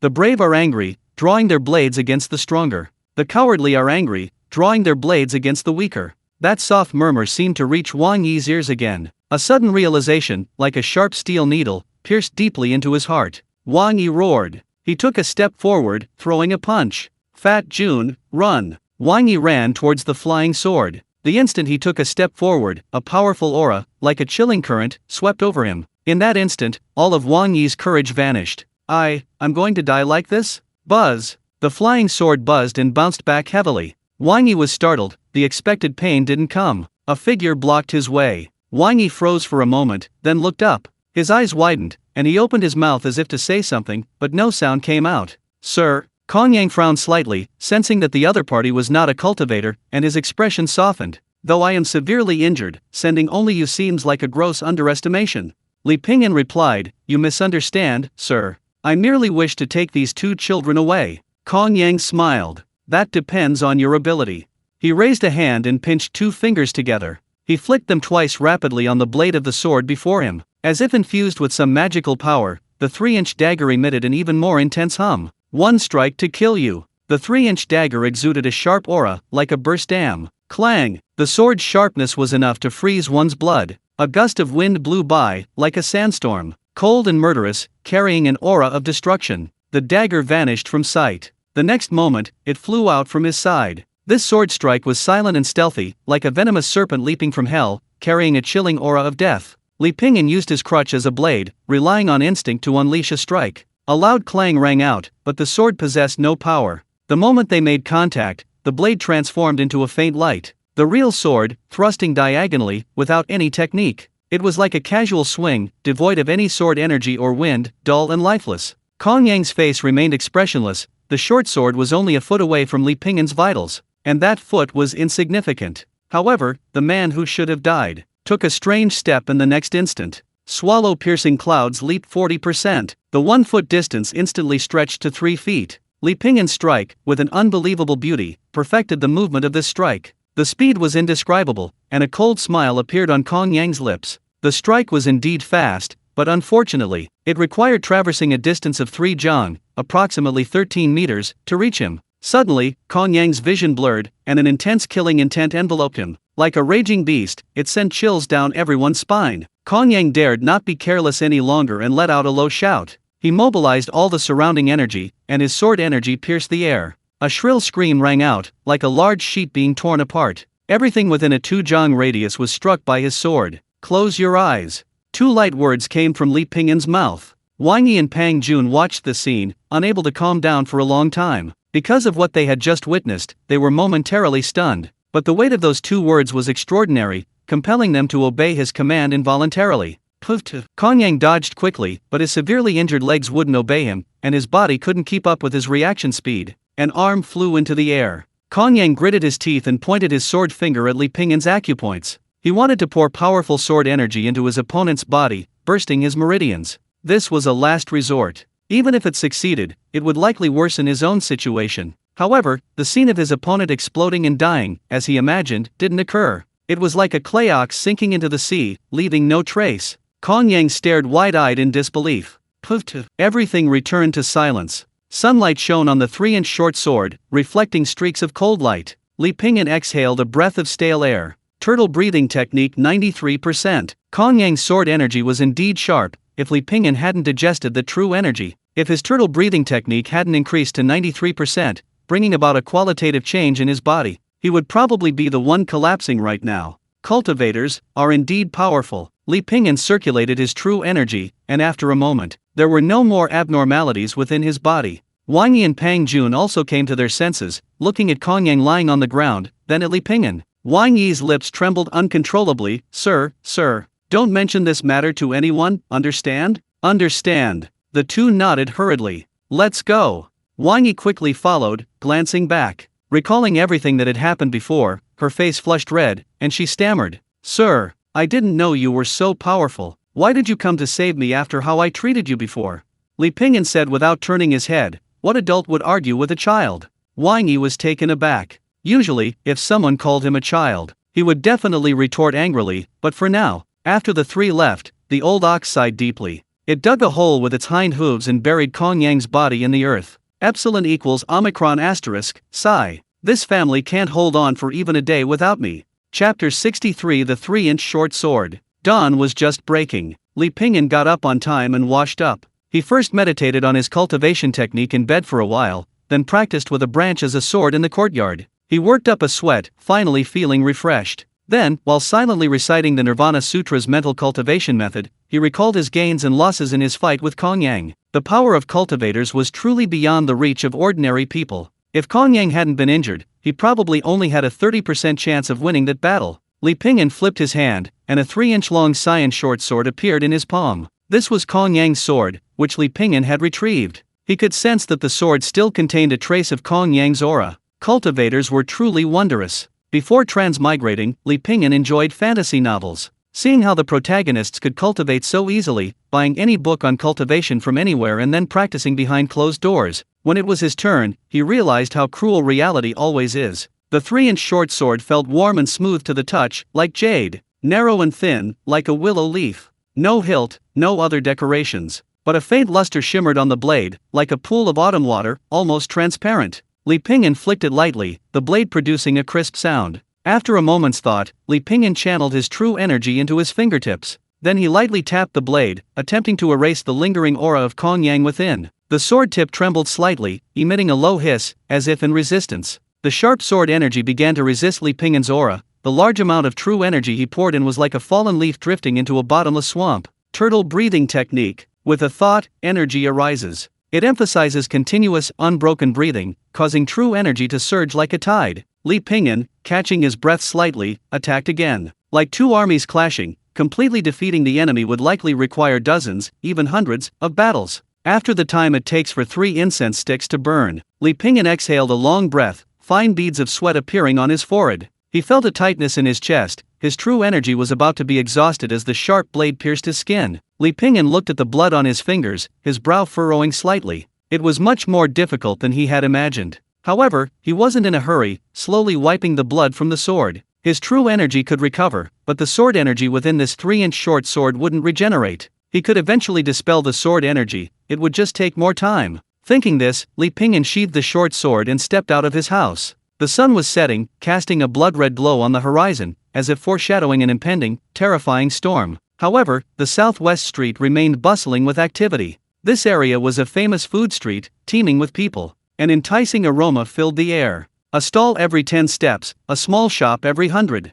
Li Pingyan chose a corner to sit down, ordering a bottle of liquor, a mixed shredded vegetable dish, lamb skewers, and a bowl of noodle soup. The aroma was irresistible, making his mouth water. Li Pingyan was enjoying his meal when he suddenly heard a familiar voice. Sir! A man in his 30s hurried over, exclaiming with delight. Sir, it really is you. Lu Yong? Li Pingyan hadn't expected to meet Lu Yong here. He hadn't wanted to see Lu Yong's sincere loyalty go to waste, so he recommended him to the princess's residence. He had assumed Lu Yong would become an official in the capital, but unexpectedly, he had returned here. However, a moment's thought made sense. Lu Yong hadn't been unworthy of his initial high regard. He had given up a comfortable life in the capital to come here and defend his country. Why are you here too? Li Pingyan asked. Thanks to you, sir, I am able to serve under General Xiahe. General Xiahe is an upright and respected man, a rare and excellent general. It is under his command that I have truly found my place. Li Pingyan waved his hand. It's all right. I remember General Zaya's garrison isn't here. Do you have important business in the 4 garrisons of Anbei? Indeed. Lu Yong glanced around cautiously, about to speak to Li Pingyan. Li Pingyan preemptively stopped him, saying, "Since it's important business, I can't listen." Lu Yong said, "You're very considerate, sir." The matter he needed to handle was indeed confidential, something he wouldn't normally tell just anyone. Only seeing it was Li Pingyan did he have no suspicions. Lu Yong had other tasks to attend to and couldn't stay long, so he asked where Li Pingyan lived and then hurriedly took his leave. "I've finished eating." Wang Yi quickly finished his meal and got off the table. His mother said from the side, "Why are you eating so little? Why are you in such a hurry?" "I'll be late later," Wang Yi said without turning his head. He had already gotten up late today, and it wouldn't be good if he was the last one to go. Wang Shan looked at his son in surprise. A few days ago, sending him to Li Pingyan's courtyard was like sending him to hell, but now he looked forward to going every day. What's wrong with this child? The mother stared at her son's retreating figure, her face filled with doubt. This doubt wasn't limited to Wang Yi's parents. Aliyah and Zhao Linger were also perplexed by Wang Yi's behavior these past few days. They wondered if he had taken the wrong medicine, or perhaps he wasn't really Wang Yi. He no longer slacked off, focusing intently on practicing calligraphy. He did whatever his teacher asked, daring not to disobey in the slightest. More than 10 days passed in a flash. Wang Yi thought that by always going along with Li Pingyan's wishes and doing as he was told, who knows, maybe one day Li Pingyan would be in a good mood. He might even take him on as his last disciple. But gradually, Wang Yi realized that things weren't going to be that way. Li Pingyan's attitude towards him had never changed, whether Wang Yi had acted like a rebellious teenager before or was now so docile. Li Pingyan only taught him calligraphy, occasionally imparting some principles of life. He wasn't overly intimate, but he wasn't distant either. Evening breeze, setting sun. Like a few strokes in a vast painting, there's a sparse, serene quality, a cool tranquility. Li Pingyan sat under a tree, his fingers lightly touching his 3-inch dagger. This was a contest of wills. If one side faltered even slightly, the other would launch a fatal attack. Half an hour later, beads of sweat covered Li Pingyan's forehead and nose, his muscles felt like they were on fire, numb and itchy. More than 10 days of relentless warfare had finally forced out the last vestiges of sword energy from his 3-inch dagger. Today, perhaps, is the final battle. Li Pingyan took a deep breath, concentrating all his strength into his fingertips. Asterisk whoosh, asterisk. The sword tip trembled violently, the sword in his hand transforming into a blur, blooming like a lotus flower. The next second, a sword hole appeared on the back of Li Pingyan's hand. If he had been even a step slower, this sword would have pierced his throat. Chapter 64 Noble Person. Li Pingyan hadn't expected the short sword to unleash such power at the last moment. However, that's enough. With a thought, his true energy surged continuously into the short sword. The pent-up energy of the past few days gave him a feeling of exhilaration. In a short while, the short sword stopped humming. Like a bird that had lost its wings, it returned to Li Pingyan's hand. He held it before him, opening his pale eyes to examine it closely. He flicked the blade lightly with his finger, and instantly a ripple of sword light flashed. A fine sword. Li Pingyan pondered for a moment. An invisible thread seemed to have appeared in his mind. Suddenly, that thread became much clearer, its light much stronger. A strange power slowly rippled outwards. The 3-foot short sword slowly floated in the air, tracing an arc. Within moments, beads of sweat appeared on Li Pingyan's forehead. Whoosh! Whoosh! The 3-foot-long short sword flew erratically, drawing a fast, round arc in the air. Soon, leaves began to fall like rain. Li Pingyan had no control over it, like holding a kite that had been caught in a sudden gust of wind. Suddenly, with a soft thud, the short sword fell to the ground. It had lost all its power. Li Pingyan exhaled a long, stale breath. It had truly been a near-death experience. It would take some time to regain full control. Li Pingyan stroked the short sword, thinking about giving it a name. After a moment's thought, he murmured, "Dust and wine stains mingle on my clothes, everywhere I wander, my soul is consumed by sorrow. Am I truly born to be a poet? Riding a donkey in the drizzle, I enter the sword gate.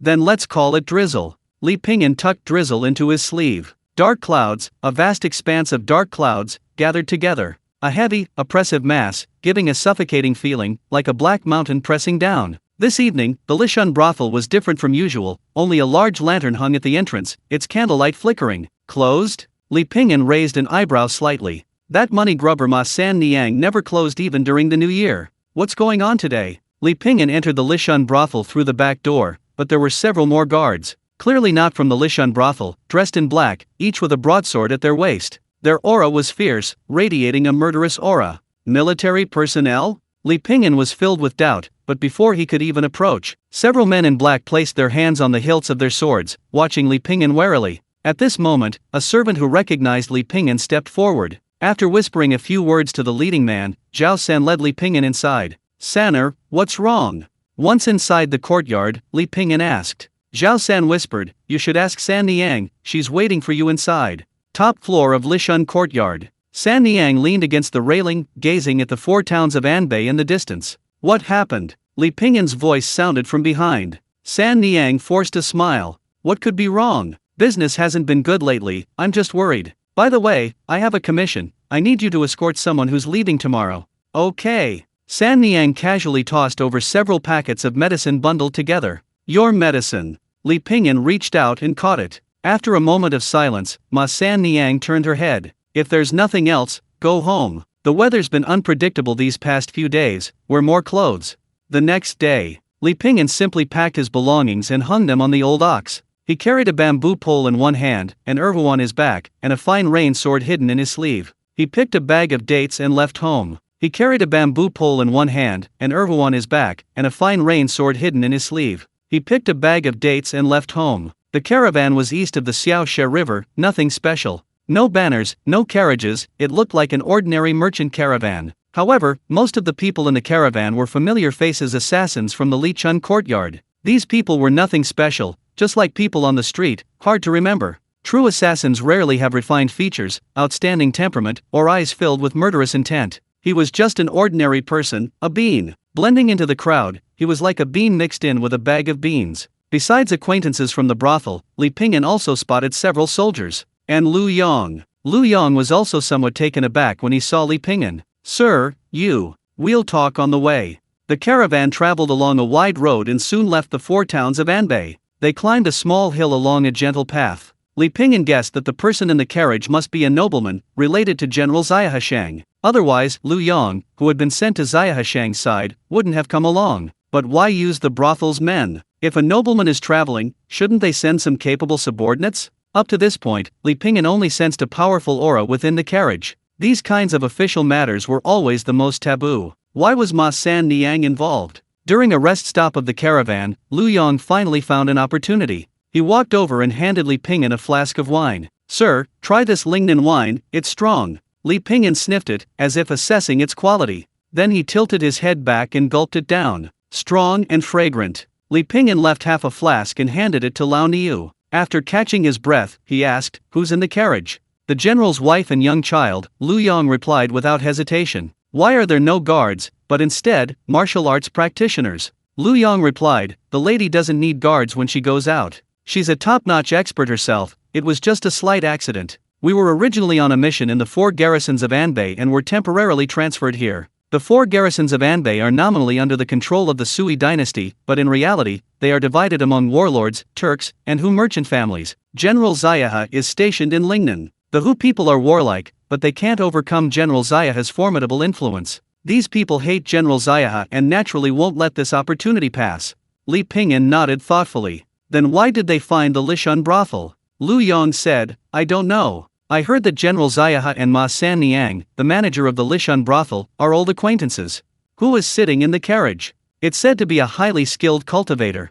The caravan headed west. As evening approached, the carriages turned onto a narrow, winding path. Around the bend, they came to a flat area with a stream flowing through it, a perfect place to rest. Chapter 65 Surprise Attack. Night fell, the firelight flickering in the wind, now bright, now dim. Occasionally, a gust of wind would sweep through, raising a cloud of yellow dust. It howled past, leaving behind a desolate scene. Inside the tattered tent, a weak fire burned. A plump rabbit and a pheasant were roasting over the fire, their rich aroma filling the air. The tent held only one person and one ox. This was Li Pingyan's own tent, the other tents housed 3 to 5 people. Because the ox was so large, the tent could barely fit Li Pingyan alone. Someone tried to squeeze in with Li Pingyan, but he said there was no room. The person told Li Pingyan to just lead the ox outside. Oxen were animals, they wouldn't be afraid of the wind and sand. Li Pingyan replied, "Not an animal, but family." Under Li Pingyan's control, the fine rain sword slowly flew to the rabbit meat and with a slight effort, separated the meat from the bones.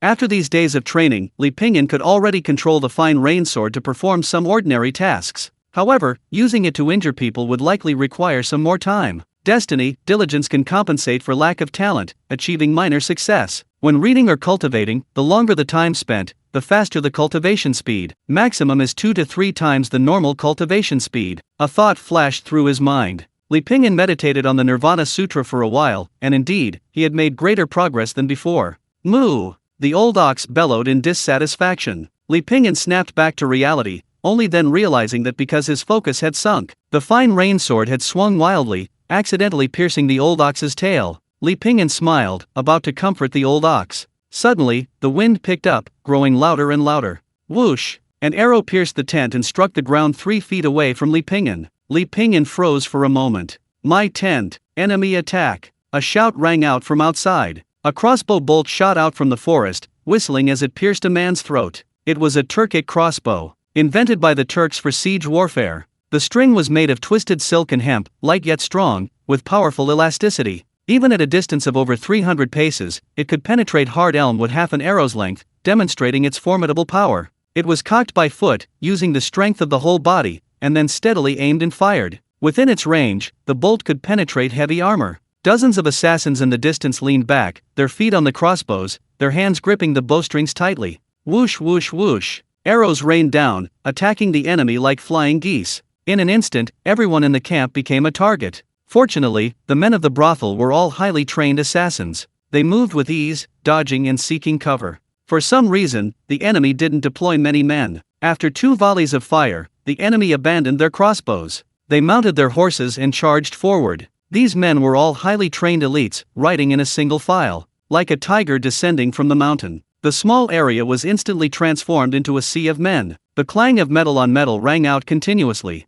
The assassins of the brothel knew their advantage. They avoided direct confrontation, focusing on attacking the horses' legs. Every now and then, they would strike from the shadows, delivering a fatal blow. One after another, war horses neighed and broke their legs. A man in a long white robe slowly emerged, unarmed, or rather, he himself was a weapon. His face was extremely pale, sickly, and his figure so thin it seemed a gust of wind could blow him away. His steps appeared slow, but in a few breaths he was close to the carriage. Swift, graceful steps. A cultivator? The man's target was clear, the carriage. Lu Yong brandished his saber, trying to stop him, but a chilling roar erupted from the man, and layers of energy emanated from him, startling the galloping horse into a terrified neigh. With a sweep of his sleeve, a surge of powerful energy erupted. A violent wave of energy struck the carriage shaft, snapping it in two. The steed collapsed to the ground, letting out a mournful howl, unable to rise again. It was truly terrifying. At the same moment, the mysterious cultivator inside the carriage also made his move. A palm strike erupted from within the carriage. There was no sound of wind or thunder, no howling, only an intense aura of killing intent. Amidst a deafening roar, the 2 men's fists and palms clashed. Rings of force formed in the space between them. Suddenly, the man felt a cold light sweep across his body, a sensation as if he had been cut by a knife. Besides the mysterious cultivator in the carriage, there was another expert on the battlefield? With a whistling sound, a long sword was drawn with lightning speed. This strike was too fast. The man only saw a flash of white light before the blade was already beside him. Bang! The man raised his other hand, and the surrounding air instantly turned black, a chilling aura filling the entire space. He blocked Li Pingyan's strike. However, due to his distraction, the mysterious monk inside the carriage gained the upper hand. The man staggered back several steps, regaining his footing. Whoosh! A crisp sound rang out. A finger-length, hiltless, fine rain sword circled around his side, aiming straight for the man's throat. The man was startled, not expecting another cultivator. Not daring to be careless, he adjusted his breathing. He deflected the flying sword with a palm strike. Not good. The man's heart tightened. The flying sword's power was too weak. It wasn't the power a cultivator should possess. Li Pingyan bent low, his waist and abdomen suddenly exerting force, his blood and qi surging throughout his body like a rushing river. He poured all his strength into one move, drawing the sword technique a diagonal slash. It drew in a circle, the force penetrating to the bone. The blade deeply pierced the man's sternum. The man's expression changed drastically. He still wanted to counterattack, but the mysterious cultivator inside the carriage wouldn't let this opportunity slip by, his hand forming a sword's point. He drew an arc in the air, decapitating the enemy. In a battle between masters, victory often hinges on a single moment. A single thought can determine the outcome. The sounds of fighting grew increasingly fierce and chaotic. What was expected to be a bloody battle was abruptly ended as the first rays of the rising sun appeared on the horizon. The fight had already concluded. Corpses lay scattered on the ground. The assassins of the brothel had killed over 50 Turkic assassins with minimal losses. Perhaps the enemy didn't have time to mobilize a stronger force, or perhaps for some other reason, but overall, it was a good thing for them. Li Ping'an looked up and heard a low, guttural sound, crows circling overhead. Meanwhile, the other 3 cavalry caravans that had departed from Lishun courtyard and left the 4 towns of Anbei were also attacked. The battle was far more brutal than Li Ping'an's. All 3 caravans were wiped out. They were bait, deliberately used by Ma San Niang to draw the enemy's attention and divert their firepower. Later historical records documented this event. The wife and children of Zaya Hashang, who had held off 300,000 Turkic cavalry for the Sui dynasty and protected the border, had been assassinated by Turks on the Sui dynasty's frontier. However, history would not record that the blood of a group of nameless assassins flowed in that battle. Chapter 66: The Rules of the 4 Towns of Anbei. The night was as dark as ink, and a torrential downpour began. Ma San Niang looked up, gazing out the window. This year's rain was unusually frequent. Lichun courtyard, usually the liveliest place at night. But now, it was eerily quiet. All the servants, girls, and assassins had been dismissed by Ma San Niang. Over the years, Ma San Niang had taken in many homeless people. Now, these people were homeless again. It was on such a rainy night that she met Zaya Hashang. The Turkic general, on horseback, dragged her pregnant mother from east to west. Blood and flesh churned, staining her clothes and the ground beneath her red. And there was the Turkic general, laughing wildly in the rain. Ma San Niang watched her mother scream in agony, her face streaked with tears, her body stained crimson with blood. For some reason, the Turkic general didn't kill her. It seemed he wanted this innocent young girl to experience the cruelty of the world. Ma San Niang dragged her mother, now a corpse, along the desolate streets. Then, she encountered Zaya Hashang riding a white horse. Where did they go? Zaya Hashang asked calmly after hearing Ma San Niang's story. When he returned, he carried the head of the Turkic general. Ma San Niang said, "I owe you a life, and I'll repay you sooner or later." At the time, Zaya Hashang smiled, not taking it seriously. He never imagined that years later, that frail young girl would truly fulfill her promise. The rain continued to fall, and the wind continued to pour in. 2 men in black silently emerged from the darkness. "San Niang, Uncle Deng requests your presence." The 4 towns of Anbei were rife with gangs, a melting pot of all sorts. However, the various gangs weren't in complete chaos. Although they frequently fought and engaged in brawls, everything remained within manageable limits. Each gang had its own territory and its own businesses. Of course, their existence was solely due to the need of those above them. And when they were no longer needed, these once powerful underworld bosses were crushed like insects. When this violent machine called the state was in motion, any underworld organization was nothing more than a mantis trying to stop its wheels. In the 4 towns of Anbei, the existence of these underworld organizations was permitted by the Turkic people behind them. The price was a 40% monthly profit. Now, because Ma San Niang had defied the Turkic people's will, the monthly profit had increased from 40% to 60%. This was undoubtedly a heavy blow to the underworld of the 4 towns of Anbei, and Ma San Niang of the Lichun courtyard had undoubtedly incurred the wrath of the masses. Her actions not only implicated the entire underworld of the 4 towns of Anbei, but also caused their reputations to plummet. This affected their standing in the eyes of the Turks, which was undoubtedly a fatal blow to the underworld of the 4 towns of Anbei, because it meant that perhaps they needed a reshuffling. And the culprit behind all this, Ma San Niang, would certainly not be tolerated by the underworld of the 4 towns of Anbei. Deng's residence. This was an ancient and simple mansion, with only blue stone paving in the courtyard. There were no trees, no pavilions or waterside terraces, and no shelter whatsoever. Like a giant beast crouching on a mountainside, it gave off a sinister feeling. Some say the true underworld bosses of the 4 towns of Anbei are Zhu Wan of the East Market, others Wan Rui of the Willow Market, Zhang Jin of the West Market, and Zhao Jun and Zhu Guang of the Wine Market. But those in the know truly understand that the man who laid the foundation for the current underworld landscape of the 4 towns of Anbei, the one who negotiated with the Turks, lives in this unassuming mansion. Uncle Deng sat under the eaves, fiddling with a pair of snuff bottles. At 90 years old, he was considered a centenarian by most standards. Clad in a yellow robe, he appeared to be just an ordinary old man from the market. Understands stretched out inside and outside the mansion, seemingly shielding the world from view, leaving only darkness beneath the sunlight. The underworld figures of the 4 towns of Anbei had gathered, completely surrounding the mansion. After a long while, Uncle Deng slowly spoke. "I remember when you first arrived, you were so young, and you said you were going to make a name for yourself. There had never been a woman in the Jianghu of the 4 towns of Anbei before, you were the first." Uncle Deng raised his head, his aged eyes flashing with a sharp light as he stared intently at Ma San Niang in the center of the courtyard. Ma San Niang wore a flowing white dress with a pale yellow shawl, the front of her dress adorned with delicate lace. Knowing full well that she couldn't escape unscathed, there was no fear in her eyes. Back then, your eyes were exactly the same as they are now. Uncle Deng sighed softly. Everyone here has to give me their visiting cards, they're practically my disciples. You're different, you're my most prized disciple. I'm getting old and want to find someone to succeed me, and after much consideration, you're the most suitable. So I don't mind doing some underhanded things, even helping those so-called innocent people leave this place. Or perhaps recruiting a few strange henchmen. I can turn a blind eye to these things. Perhaps I've been too lenient with you, for you've done something like this. For so-called patriotism? Is sacrificing your life worth it? Ma San Niang smiled. Uncle Deng, you misunderstand. From the moment the government abandoned us, from the moment my mother was killed by the Turks, I stopped caring about country or family. I'm just repaying a favor.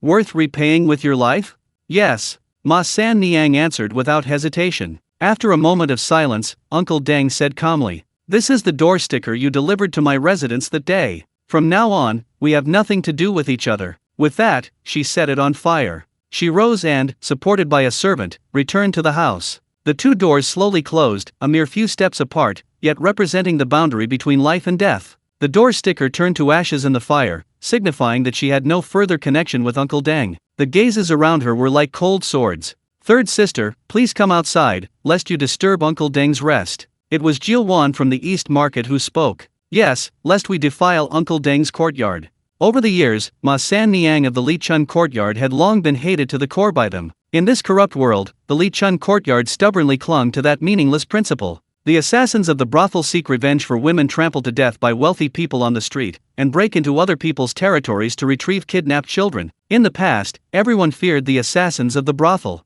At the same time, because of Uncle Deng, they dared not lay a hand on Ma San Niang. But now, Ma San Niang has incurred the wrath of many. Having offended someone they dared not offend, the many assassins of the Lichun courtyard have all been dismissed. They have nothing left to fear.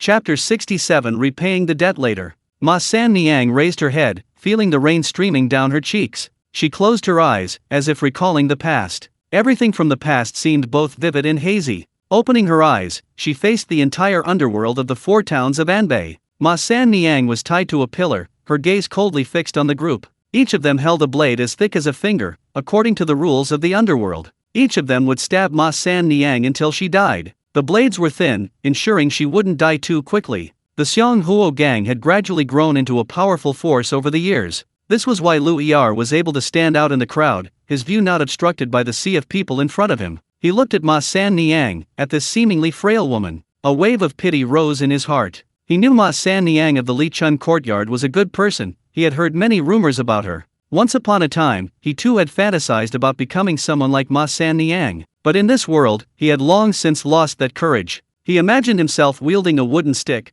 punishing evil and promoting good. Only now, as he grew older, did he realize that was youth, a memory that could never be relived. Pity is sympathy, but what could he do? Some things, often, leave no choice but to move forward step by step. Jiuwan from the East Market was the first to walk over, grinning maliciously. "In the 12th year of the lunar calendar, you killed 12 of my disciples, robbed me of my possessions, and abducted my beloved concubine. I remember every single one of these grudges."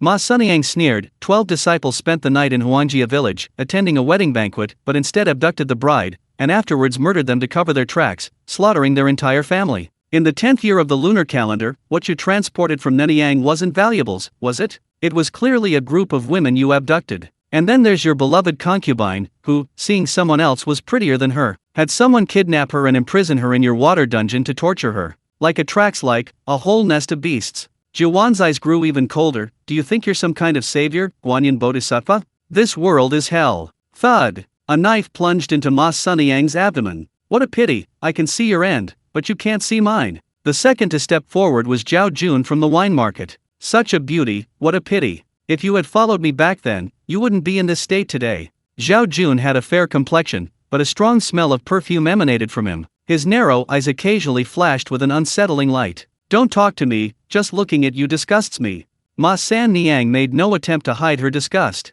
"What, Jian Yu bigwig, doesn't have some eccentricities?" Especially in these four towns of Anbei, Zhao Jun had a particular fondness for lust. He played with meat platters, meat screens, soft chairs, and fragrant spittoons with ease. Truly, it was true to the saying, better to be a poor woman than a rich man's concubine.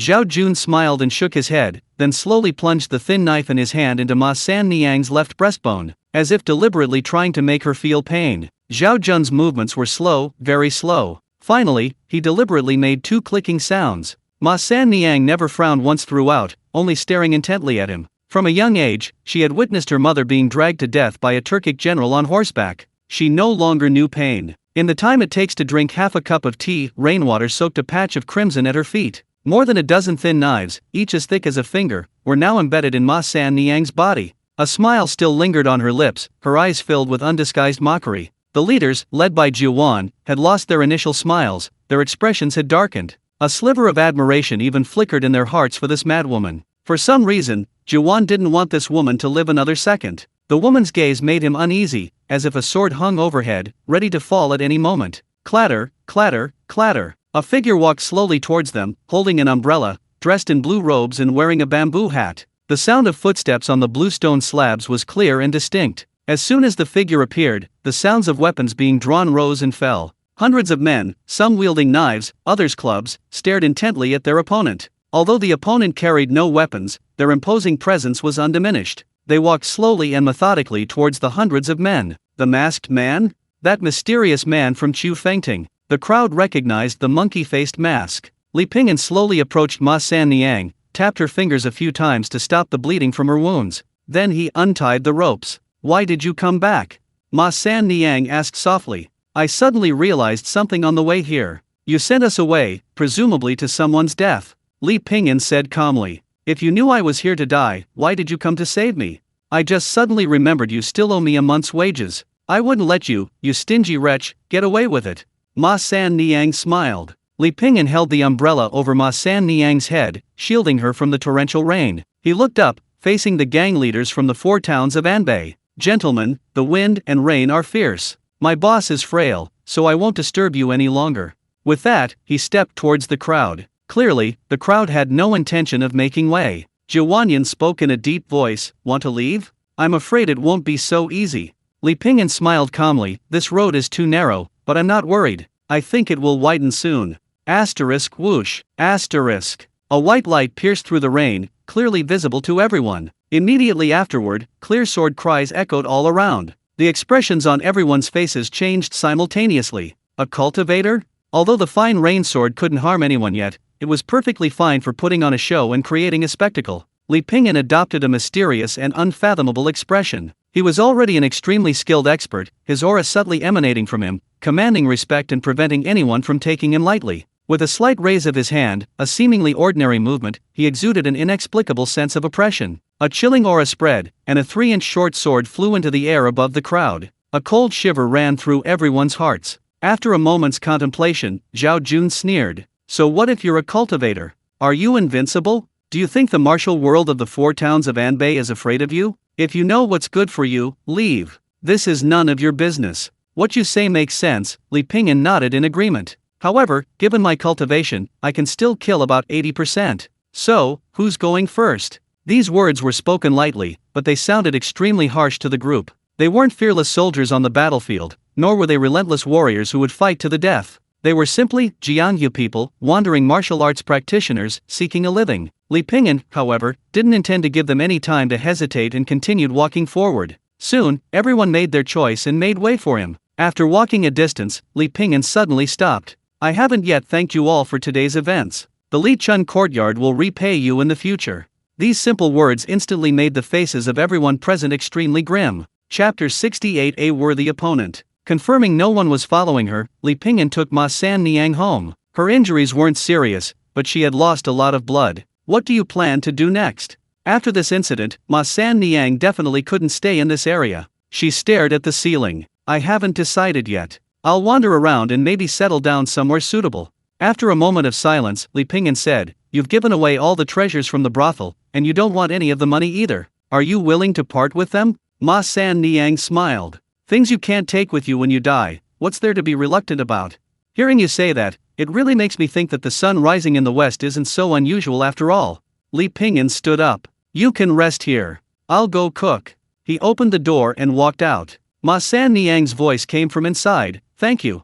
You're welcome." Half a month later, Ma San Niang left the 4 towns of Anbei alone. without saying goodbye, without leaving a letter. One morning, she left, just as she had arrived alone. That night, two major events unfolded in the underworld of the four towns of Anbei. First, the infamous Lishan brothel was demolished, followed by the brutal deaths of several underworld bosses in their homes. Jiuwan of the East Market, Zhang Jin of the West Market, Zhao Jun and Jia Guang of the Wine Market. The entire underworld of the four towns of Anbei underwent a dramatic upheaval, ushering in a new reshuffling. It was as if someone was using these men's lives to pay tribute to the fallen Lishan brothel. The people who had suffered at the hands of these men applauded with glee, filled with admiration for the mysterious assassin. The mountains weighing on their heads had finally been removed, life would be much better from now on. However, not long after, new figures replaced the fallen underworld bosses. And their actions were no less egregious than their predecessors. This is how the world works: one group leaves, another arrives, and the cycle repeats. The old cage has indeed been broken, but the era remains the same. Li Pingyan killed those people, but he couldn't defeat them.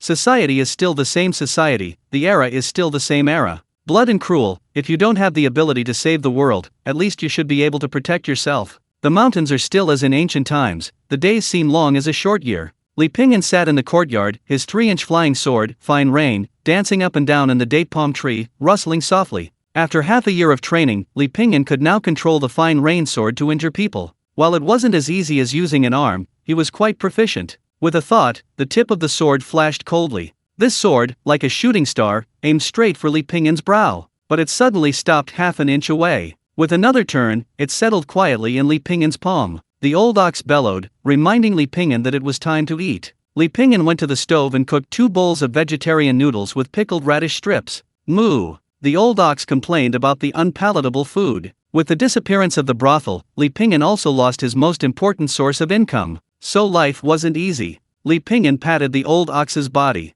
"Old ox, how about you give me a piece of meat, and we can share a bowl of beef noodles?" Old Niu rolled his eyes, picked up his noodles, and squatted in the corner, keeping his distance. Li Pingyan sighed. This life was unbearable. "Old Niu, don't throw away the bathwater tonight. Boil it up and cook noodles tomorrow, at least it'll have some beef flavor."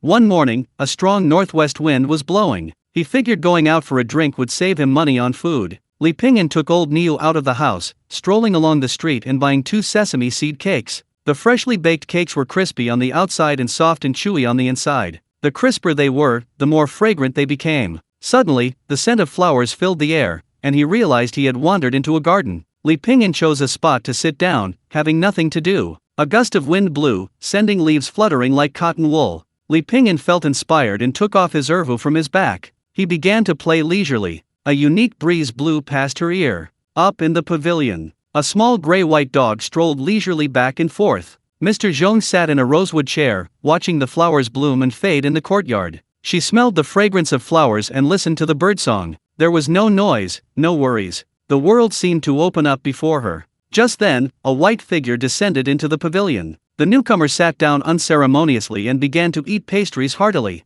Mr. Zhong sighed helplessly. "Where did you go again?" "I tried the food here, but it wasn't very good," Yingyue said, glancing at the gukkan behind Ms. Zhong. "Teacher, is this your new zither?" "Yes, I bought it yesterday. It's in good condition." Yingyue walked over and glanced at it. "You call this good? It's far inferior to yours." As he spoke, he plucked a string. The lingering sound was surprisingly good. A zither possesses 4 beauties: first, excellent material; second, skillful craftsmanship; third, skillful playing; and fourth, a righteous heart. When all 4 beauties are present, it is a fine zither. While this zither isn't a masterpiece, it's still a rare and excellent one. "Teacher, you have excellent taste." Yingyue placed his hands on the strings, gently caressing them, and a soft, melodious sound arose. His fingers were beautiful, like a woman's. His fingers moved with the music, sometimes slowly, sometimes flowing like water. With a gentle rhythm, he entered a state of blissful rapture. In the Sui dynasty, there was once a man who attained enlightenment through the zither, delving into the art of music, and whose playing produced an exceptionally beautiful tone. The zither of a sage contains the sounds of heaven and earth, and all things within it. While Yingyue did not reach that level of mastery, he was still quite accomplished. His zither music was ethereal and graceful, sometimes like a gentle breeze, sometimes like a freely drifting cloud. Just then, a discordant sound arose.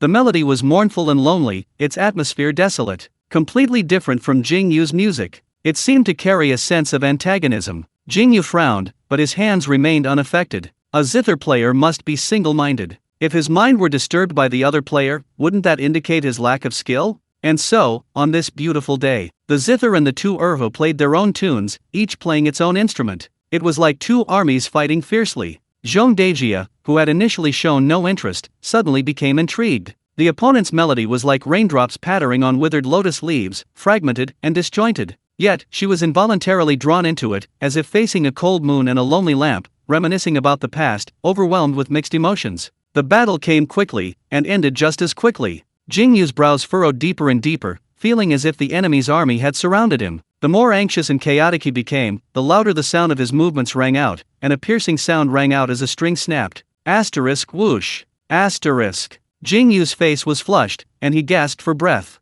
Chapter 69 Wholehearted Devotion. Ding dong, congratulations, host. Erquan Yingyue LV3, 1000/10,000.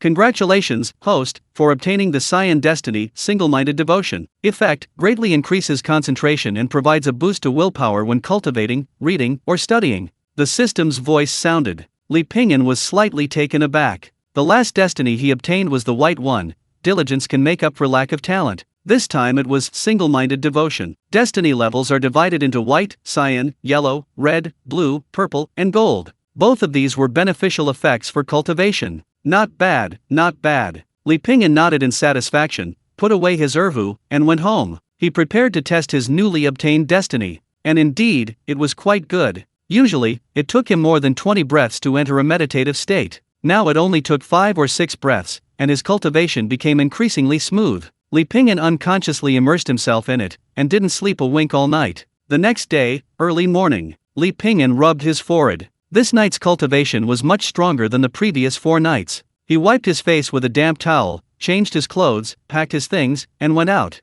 Leading the old ox, he went to the street. A beggar who had been resting by a tree with his eyes closed opened his eyes upon hearing the sound. He tossed him a piece of candy that a child had given him. The beggar and Li Pingyan had a tacit understanding. When he had money, Li Pingyan would occasionally give him a few coins. When he stopped giving, it meant Li Pingyan was broke. Usually, this only happened for a short time, but now it had been a long time since he had seen the beggar be rich. Li Pingyan put down his stool, and the old ox raised its head. A sign hung around its neck. A letter home costs 18 coins, a couplet or funeral couplet costs 5 coins. Li Pingyan broke the small piece of candy in half and gave the other half to the old ox. Li Pingyan had been doing this business for almost half a month. At first, no one believed a blind man could write, and he barely got any business a day. Now, he had a few repeat customers, and he could write about 2 letters home a day, occasionally even a funeral couplet. The street was as hot as an oven, the heat sweltering, making it hard to breathe. Aliyah and Zhao Linger, carrying small baskets, ran happily down the street. "Slow down," Zhao Linger said. Turning a corner, they bumped into someone. The little girl sat down on her bottom, scattering a stack of straw paper from her basket. Zhao Linger, catching her breath, quickly apologized, "I'm sorry." Zhong Dejia smiled faintly and gently brushed it aside. The straw paper, which had been scattered in the wind, was gently pushed into Zhong Dejia's hand. The continuous rain obscures spring's passing, only the clearing skies reveal summer's depth. It's catchy, but somewhat abrupt, seemingly only half a poem. A flute and a sword, my life's companions, for 15 years I've borne the burden of a wild reputation. A smile, I step out the door, 1,000 miles of falling blossoms in the wind. Zhong Dejia scrolled down, finding it increasingly interesting. He was unconsciously drawn in. When he came to his senses, he realized his abruptness. He returned the poems with both hands, saying, "I apologize for my rudeness." Zhao Linger nodded slightly in return. "I wonder who wrote these poems? I've never heard of them before. And what are you 2 young ladies doing with these scraps of paper?" For some reason, Aliyah and Zhao Linger felt a comfortable, gentle breeze in the presence of this old man. "These were all written by our master, to be sold. 5 coins apiece, would you like to buy?" Aliyah asked. Zhong Dejia found it amusing and couldn't help but smile. "Sure, but you have to take me to see your master." When Zhong Dejia followed the 2 girls to Li Pingyan's stall, she spotted a familiar figure. "Teacher, what brings you here?" Jingyue whispered. "And what are you doing here?" "The person who disturbed my peace of mind yesterday has been found." Jingyue pointed to Li Pingyan's stall. "Hey, Grandpa, are you still buying anything?" Aliyah called out to Zhong Dejia from her stall, not wanting to miss out on the sale. Zhong Dejia stepped forward and glanced at the sign hanging on the old ox. Her gaze shifted to Li Pingyan. "Grandpa, which one do you want?"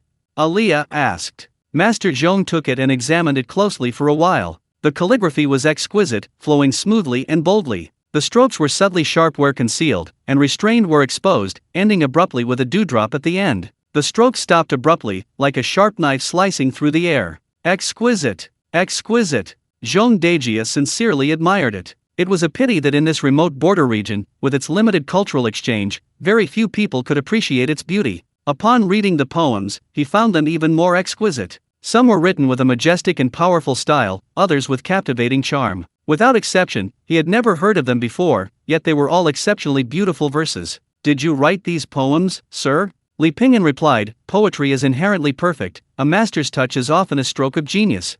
A silence lasting about half a cup of tea's time passed. Finally, Master Zhong spoke, "My surname is Zhong, and I have not yet asked your name, sir." "Li Pingyan." "Li Pingyan, would you be willing to let me enter the academy?" Master Zhong's face was full of admiration for talent, a smile playing on his lips. The word academy seemed to carry a sense of honor from his lips. Yun Mei, standing to the side, turned and looked at Master Zhong with surprise. "No." A clean and crisp answer. "Then do you know who I am?" "I don't know," Li Pingyan replied. "Scholars throughout the land, please give me face and address me respectfully as Master Zhong." "Oh, I have long admired your name." It wasn't surprising that he said that, and Master Zhong nodded slowly. However, Li Pingyan's reaction was somewhat surprised, unlike the other students who were excited. "So," Zhong Dejia asked suspiciously, "have you heard of me?" Li Pingyan hesitated for a moment. "Are you still buying calligraphy?" "Yes, but you must tell me the truth." Li Pingyan then said, "I am ignorant and have never heard of your esteemed name, sir." Zhong Dejia and Yingyue both fell silent. Yingyue suppressed a laugh, barely managing to hold it in. "Are you buying it or not?" Aliyah muttered under her breath, dissatisfied. Zhong Dejia smiled faintly, looking at Li Pingyan with considerable interest. "If I told you that the academy is a magical place, would you be willing to go?"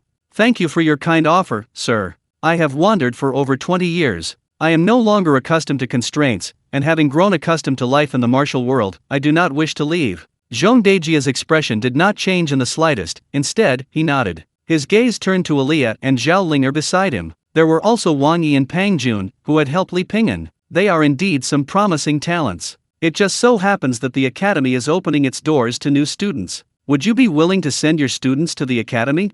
Li Pingyan replied, "That would have to be asked of their parents. I only teach them to play a few tunes and write some characters, I can't make that decision." Master Zhong nodded with a smile, and then had Li Pingyan write a few more pieces of calligraphy for him, accompanied by poems. After paying, he left satisfied. Chapter 70 Liquidation. "Sir, who is he?" After Master Zhong left, Aliyah asked. Li Pingyan replied, "Master Zhong, one of the 4 great scholars of the academy, a renowned scholar with vast knowledge, especially in poetry." Zhao Linger asked, puzzled, "Sir, you know him, so why did you pretend not to recognize him earlier?" Although Li Pingyan was blind, he wasn't completely oblivious to the world around him. Paper wasn't expensive in this era. Monthly newspapers, issued by the government and the people, numbered over 20 in the 4 towns of Anbei alone. They mainly contained phrases like peace and prosperity and favorable weather, along with many anecdotal stories. Therefore, it wasn't surprising that Li Pingyan knew about the famous academy and Master Zhong. Li Pingyan smiled faintly. "It would be troublesome to say we've met. I'm not suited for that place. You should go back and talk to your parents properly, this is a good opportunity." "Teacher, didn't we come here just to take those 2 little girls? Why do you also want those 2 boys?" Yingyue asked, puzzled. Zhong Dejia said, "Perhaps it will be quite interesting." "And Li Pingyan? It's quite a coincidence that these 2 little girls have both become his disciples." Zhong Dejia smiled faintly and remained silent. Zhao residence. The academy? Zhao Linger's father, Zhao Kai, sat in the hall, listening to his daughter's story. He spat out a mouthful of tea. Zhao Kai was a highly renowned scholar, his words and actions always exuding elegance. Zhao Linger had never seen her father like this. But this was understandable, the academy was the dream of every scholar in the world. Zhao Kai had pursued it his entire life without success. Zhao Linger had unexpectedly received an opportunity to enter the academy, it was truly a stroke of good fortune for her. Zhao Kai paced back and forth in the hall, muttering, "The academy, the academy." Suddenly, he looked up sharply. "Where is Master Zhong?" "He's gone," Zhao Linger said. "Could he be a fraud?" Zhao Kai snapped out of his excitement. The probability of such a stroke of good fortune was extremely low. Zhao Linger recalled her first impression of Master Zhong and shook her head. "I don't think it's fake." "Master, master." A servant entered. "Master, someone is looking for you outside." "Who is it?" "They've brought you a visiting card." Zhao Kai opened it and took it. Inside were a few lines of small characters, the handwriting vigorous and strong. They looked very familiar until he saw the signature Master Zhong. Then it suddenly dawned on him it was Master Zhong's handwriting. Zhong Dao's calligraphy was renowned among the scholars of the Sui dynasty. Many specialized in studying this style, resulting in the Zhong style of calligraphy we know today. Father? Zhao Kai suddenly snapped out of his reverie. Quickly, invite him in. Didn't the Sui army never deploy to the 4 garrisons of Anbei? What's going on now? Yes, something seems amiss. It's best to stay home these days. Overnight, the 4 garrisons of Anbei changed dramatically. 20,000 Sui cavalry were stationed there, an unprecedented display of power. This was followed by a massive upheaval in the officialdom. A large influx of officials from the capital launched wave after wave of purges against the officials of the 4 garrisons of Anbei, some even sealing off entire government offices. To the common people, it seemed like a sudden upheaval. But those in power knew that the princess was paving the way for her ascension to the throne. Years of planning, coupled with a foreign war. The Sui dynasty finally regained its confidence and began to legitimately govern the 4 garrisons of Anbei. Those officials, henchmen, and merchants who had previously submitted to the Turks were all singled out as examples. They were either beaten or killed, and a climate of fear gripped everyone. They were terrified that they would be next. The prince's mansion. Wang Shen paced back and forth anxiously. With each step, his heart grew heavier. Every piece of news he had heard in the past few days was enough to terrify him. Those behind him, without exception, had been implicated. Those merchants more capable and powerful than himself couldn't escape either. They were killed without warning. Would he be next? The more he thought about it, the more terrified and uneasy he became. These past years, he had indeed been working for the Turks. But it was all out of necessity. The Sui dynasty's control over the 4 garrisons of Anbei was weak. To survive, he could only rely on the Turks. But those people wouldn't think that reason would spare his life. Tap tap tap tap. Heavy footsteps pierced the silence of the night. Louder and closer. Wang Shan collapsed to the ground. It's over, it's over. A group of armored soldiers entered. The leading official glanced at them. Which one of you is Wang Shan? Wang Shan closed his eyes in despair and stood up with the help of his servants. I am. Master Wang, I am from the Public Security Bureau. I heard your son is about to go to the academy and have come to congratulate you. Wang Shan was taken aback. Congratulate? Yes, it is said that Master Zhong personally selected him. This is the first time the academy has recruited students from the 4 towns of Anbei, so I have come to congratulate you on behalf of the Public Security Bureau. I dare not accept such praise, please have a seat. Wang Shan felt a huge weight lifted off his shoulders, as if he had been resurrected in an instant. Don't arrest me. I have nothing to do with the Turks. Nothing to do with them. On the street, several people crying out for justice were dragged away by guards dressed in black government uniforms. The number of wanted posters on the street increased several times over in an instant. Public panic spread, causing vegetable prices to rise. Several of his former colleagues from the brothel were also imprisoned one after another. Li Ping'an walked the street, wondering if he should go out and lay low for a while. They had just returned home. Uncle. A knock sounded at the door. Aliyah never used the door, she always climbed over the wall. Just like when she was a child, and still now. The knocking only meant there was someone else outside. Old Niu opened the door for them. Standing outside were Wang Shan, Zhao Kai, and Pang Jun's father, Pan Yong. Old Niu, where's uncle? Old Niu turned his head towards the main house, then went back to sunbathing under the date palm tree. Zhao Kai and Pang Yong had originally bought a pile of gifts, but Wang Shan knew Li Ping'an's personality too well, so he had them each take a jar of wine to express their gratitude to Li Ping'an. Li Ping'an was practicing calligraphy when they arrived, and it was already noon. He prepared a few simple dishes at home. Li Ping'an said, "Don't mind the food, it's all vegetables grown in my own yard." After several rounds of wine and dishes, Wang Shan said, "Besides thanking you for teaching these 4 children, I have another matter I'd like to ask for your help with. Please speak freely. The journey to the academy is 2,000 li, and the academy doesn't allow students who haven't entered the school to bring servants or maids, nor does it allow students to ride horses. Therefore, I would like to ask for your help."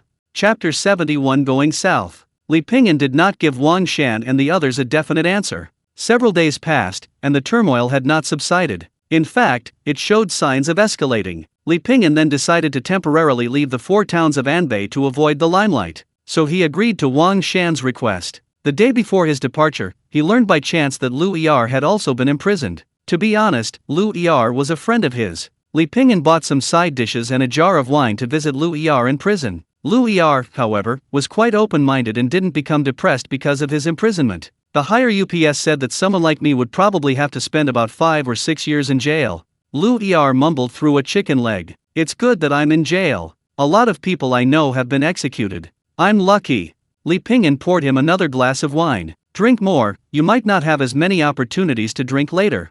Lu Er said heartily, blind man, I knew I hadn't misjudged you. You're a true friend. Li Pingyan smiled but didn't speak. Lu Er then added, don't look down on me now. Life has its ups and downs, that's normal. Who knows, maybe I'll be back in the limelight someday. Seeing Lu Er's confidence in his future, Li Pingyan was no longer worried about his condition. He also asked Wang Shan to send some food and drinks to his former colleagues at the brothel. Since he couldn't show himself, he could only trouble Wang Shan. It seemed everything was arranged. On the night before his departure, Li Pingyan didn't sleep. He sat under a date palm tree. His thoughts surged, reflecting on everyone he had met. He thought about everything, the past, the future. Then he felt he might be being a bit too sentimental. It wasn't like he wasn't coming back. So he circulated his energy and entered a meditative state. The next day, at dawn, the sun, like a furnace of boiling steel, burst forth, its golden light dazzling. Li Pingyan stood at the town entrance, leading his old ox, carrying a cane and an ervu on his back.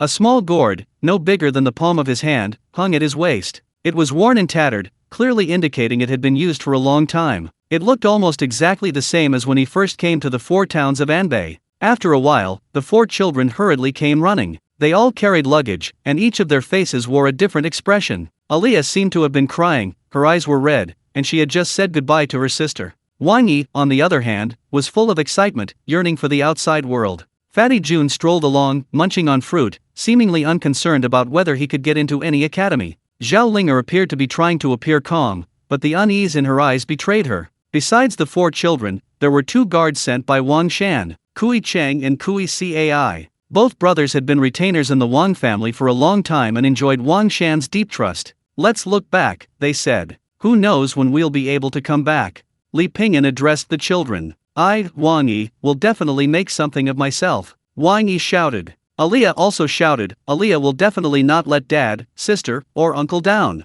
Wang Yi nudged Pang Jun, who snapped out of his daze. I, Pang Jun, will come back safely. The words immediately made Wang Yi laugh out loud. Zhao Linger whispered something, but the others didn't hear it. Li Pingyan smiled faintly, suddenly remembering a saying. Youth is youth, they are unmoved by the spring breeze or the summer cicadas. This journey south won't be too lonely. They had just left the 4 towns of Anbei when they encountered a young man riding a white horse. Yingyue removed his hat. Li Pingyan? My name is Yingyue. The disciples of the academy have come specifically to pick you up. Is this permitted by the academy? Sort of. Actually, I'll only escort you to Human Pass, and check if you've violated any rules. Yingyue was naturally lying. His main purpose in coming was to eagerly see this person who could disturb his peace of mind with the ervu. Then let's go. Yingyue was a chatterbox, a fact everyone quickly realized the next day. Initially, everyone was very curious about his identity as an academy disciple, and even held him in respect. However, within a few days, he became completely ignored. If anyone says a single sentence to him, he can launch into a long, rambling monologue. He'll keep talking until you're completely fed up. Fatty Jun casually asked, what good food does the academy have? Yingyue launched into a long list: single-steamed golden milk pastry, mondo-shaped sandwich, giant bean curd, imperial concubine red pastry, light high noodles, fresh 24 seasons wonton. Wait, I love the 24 seasons wonton the most, the taste is amazing. The giant bean curd is also incredibly delicious. They put honey and mutton fat into the dough, add special seasonings, and deep fry it. Actually, in this weather, we should eat some roast meat. I know there's a really good roast meat place near the academy, but it's a bit pricey. Speaking of money, I have to say that prices in the capital have been rising every day in recent years. Even basic necessities like firewood, rice, oil, and salt are expensive. But I don't need to worry too much. Speaking of which, I haven't bought any new clothes this year. I've been out here for a few months and I don't even know what styles are fashionable in the capital anymore. You guys have no idea how fast fashion changes every day. The others remained silent, quickening their pace and leaving Yingyue behind. Hey, wait for me. Sometimes, one can't help but wonder if his mouth is rented. It has to be returned when the time comes. A snowfall has caught them, and the group heading south huddled under a tea stall, drinking tea and enjoying the snow. How lovely, Yingyue said. Li Pingyan murmured, this snowfall is strange. Logically, it's only May, there shouldn't be any snow yet. Yingyue laughed heartily, you're too naive. A flash of sword light, chilling the land, cleaving through the first snow of the season. Who knows, Maybe that's some swordsman wielding his sword. Li Pingyan listened silently, letting out a barely audible sigh. Snow at this time of year, who knows how many seedlings, how many crops, will be destroyed. The last sentence implies how many people will suffer needlessly. Li Pingyan thought of the crops growing in his yard and felt a deep sense of empathy. Yingyue seemed to have never considered this before. Upon hearing Li Pingyan's words, he suddenly paused, stunned. He turned to look at Li Pingyan, wanting to say something. Li Pingyan broke off a piece of dry ration, turned his back to him, and began feeding the old ox. Yingyue frowned slightly, gazing thoughtfully at the snow. The weather suddenly turned cold. Arya and the others hadn't prepared warm clothes. They didn't have much luggage to begin with. There was nowhere to wear warm clothes in this season, and they never expected this unexpected turn of events halfway through their journey. It was the 4 children who suffered the most. Li Pingyan, of course, wasn't afraid of the cold, and Yingyue, as a disciple of the academy, certainly possessed some skill. Kui Chang and Kui Cai were both martial artists, with strong qi in blood. They could withstand this temperature. At night, Li Pingyan tried to make the fire burn even brighter. The 4 little ones huddled around the fire, shivering. Chapter 72, The Mysterious Village. Li Pingyan filled the naan bread he had given them with hot water. He then went into the tent and pressed the warm bread against their little feet. He added more firewood to the fire and drank some wine to warm himself. He then prepared to enter meditation. Yingyue leaned closer and said, "Brother Li, the west wind, the spirited horse, the fine wine, how about we compose a poem? I'll give you the first line, you give me the second." Though snow stains the mountain paths, the spirited horse and the west wind reveal the majestic eagle. Seeing that Li Pingyan remained silent for a while, Yingyue continued, "Brother Li, it's your turn." "I can't compose poetry," Li Pingyan said. "Don't joke around, Brother Li. I really can't, those poems have nothing to do with me." "Yingyue, then how about we have a sword fight? I can't beat you." Li Pingyan said it very casually. Yingyue was getting impatient. "How will you know if we don't compete? I'm easy to beat." "Then we won't compete." Yingyue gritted his teeth. "Then let's compete in playing the zither." "I can't play the zither." "You play the erhu, I'll play the zither." "Oh, shall we start competing?" Yingyue was delighted. "No." Yingyue was about to explode with anger. "What will it take for you to compete with me?" Li Pingyan said helplessly, "How about this? You go wait for me in that grove ahead, don't disturb the child's sleep." "Okay, no problem." Yingyue was overjoyed and dashed into the grove in 2 steps. After he left, Li Pingyan calmed himself down. He entered a meditative state. Destiny, diligence can compensate for lack of talent, single-minded devotion activated. 2 thoughts flashed through his mind. The next morning, the southward-bound caravan set off again. Li Pingyan ignored the resentful gaze behind him. "Do you know what's most abundant in the desert beyond the pass?" Yingyue called out. No one answered, but Yingyue wasn't embarrassed. He answered himself, "The most abundant thing in this desert is the corpse demon army. Encountering them will be troublesome." A bright moon was shrouded in dark clouds, and the vast desert was plunged into the pitch-black night. No one spoke, no sound was heard. Only the occasional flock of geese flew across the sky. Li Pingyan listened to the wind whistling past his ears, then suddenly caught the sound of footsteps. It was a man wearing straw sandals, his hat pulled down, obscuring his expression. He carried a knife wrapped in sheepskin, tucked under his arm. "Could I borrow a light?" Li Pingyan gestured for him to proceed. The man sat down and took out a bulging object from his arms. It was a dead eagle. Kui Cai glanced at the man, his grip on the weapon at his waist tightening warily. The man quickly emptied the eagle, draining the blood. Then he began to roast it over a fire. Soon, he was eating it as if no one else was around. Li Pingyan pursed his lips and handed over his gourd of wine. "There's wine." The man took the wine, tore the eagle in half, and handed one half to Li Pingyan. Li Pingyan took the eagle, completing the transaction. To be honest, he had never eaten anything like this before. He'd tried a bite today, and the taste was strange. Not particularly delicious, but not particularly bad either. "Brother, you're no ordinary person. If you're a scholar, why don't you act like one?" Yingyue leaned against a tree branch, a blade of grass dangling from his mouth, and asked leisurely. The man was silent for a moment. "I stopped studying a long time ago." "What are you doing now that you're not studying?" "Changed professions." Yingyue was as talkative as ever. Li Pingyan just ate his eagle meat, saying little. "Looking for someone." "Who?" "My woman. Her surname is Yan. She was a scholar like me. She disappeared 10 years ago." After finishing his eagle meat, the man thanked him and left. Yingyue shook his head to himself, from scholar to tyrant, a heart full of malice. It's truly a pity for such a person. The next day, the southward-bound group continued their journey. In the evening, they arrived at a village. The village was small and somewhat dilapidated, with mud walls and thatched roofs, low and dirty. At the village entrance squatted a hunched old man, holding a pipe, his head hunched. Seeing someone arrive, he stood up. Kui Cai called out, "Old man, we're travelers. It's getting dark, could we please stay the night in the village? We'll pay." The old man sized up the group, noticing they had 4 children with them. His wariness lessened. "All right, come with me." The village was so quiet, not even a dog barked, everyone must be asleep at this hour. The old man, carrying an oil lamp, led the way. Soon, they arrived at a courtyard. The old man opened the door. "Everyone in the village is asleep. My room is too small, you'll have to make do here for the night." Kui Cai thanked him, and the old man left them an oil lamp before departing. "This village feels a bit strange," Kui Cai frowned. His older brother, Kui Cheng, asked, "Tell me more about it." Kui Cai pursed his lips. "I can't quite put my finger on it, but I had a creepy feeling as soon as I entered the village." Suddenly, a scream rang out. "Yingyue, what's wrong?" Yingyue closed his eyes, as if suddenly losing consciousness, and collapsed to the ground with a thud. This startled the already somewhat timid Pang Jun. Li Pingyan knelt down and checked him over. His breathing and pulse were steady. He seemed to have simply fainted. "He's all right, help him into the inner room to rest." Kui Cheng and Kui Cai helped the unconscious Yingyue into the house. Kui Cai said, "How come this kid is so heavy?" Kui Cai was a martial arts expert. Carrying 180 pounds on his back was no problem for him, but carrying Yingyue had really taken a toll on him. "Looks like we'll have to stay here tonight," Kui Cheng said. "Hopefully we're overthinking it," Kui Cai said. They certainly didn't dare eat the food in the house, they could only eat the dry rations they had brought with them. "This Yingyue always talks a big game, but when it really comes down to it, he's the first to falter," Wang Yi scoffed. Kui Cai smiled, agreeing with his young master. It seemed this academy wasn't all that amazing, even someone like Yingyue could get in. The group huddled together in the inner room. Kui Cheng and Kui Cai definitely wouldn't be sleeping tonight, even though Li Pingyan had told them to relax.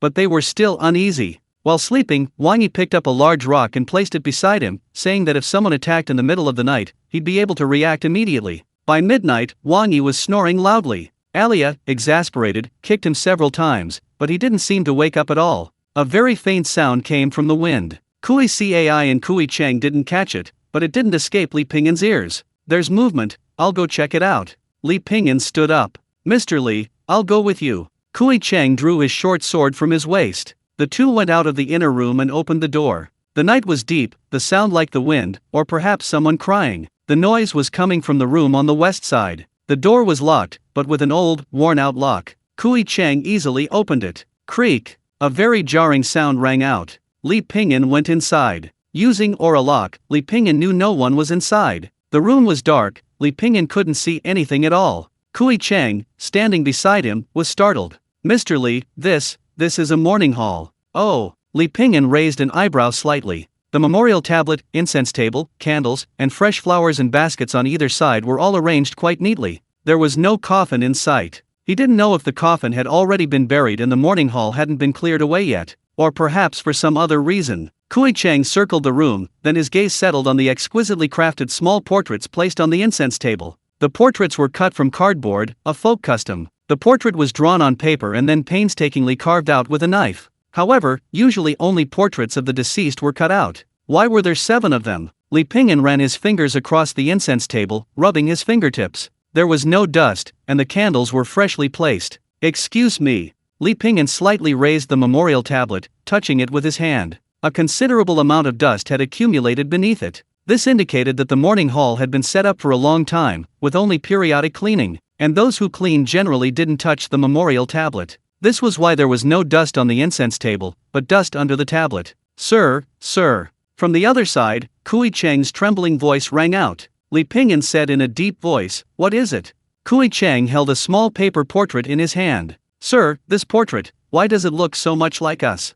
Chapter 73 Trapped. "Sir, why do these portraits look so much like us?" Kui Cheng said tremulously. Even with his strong constitution, a chill ran down his spine. If it were just one portrait, that would be one thing, but there were 7. A coincidence? Li Pingyan asked. Kui Cheng shook his head. "These 7 people match us all, except, yours is missing, sir."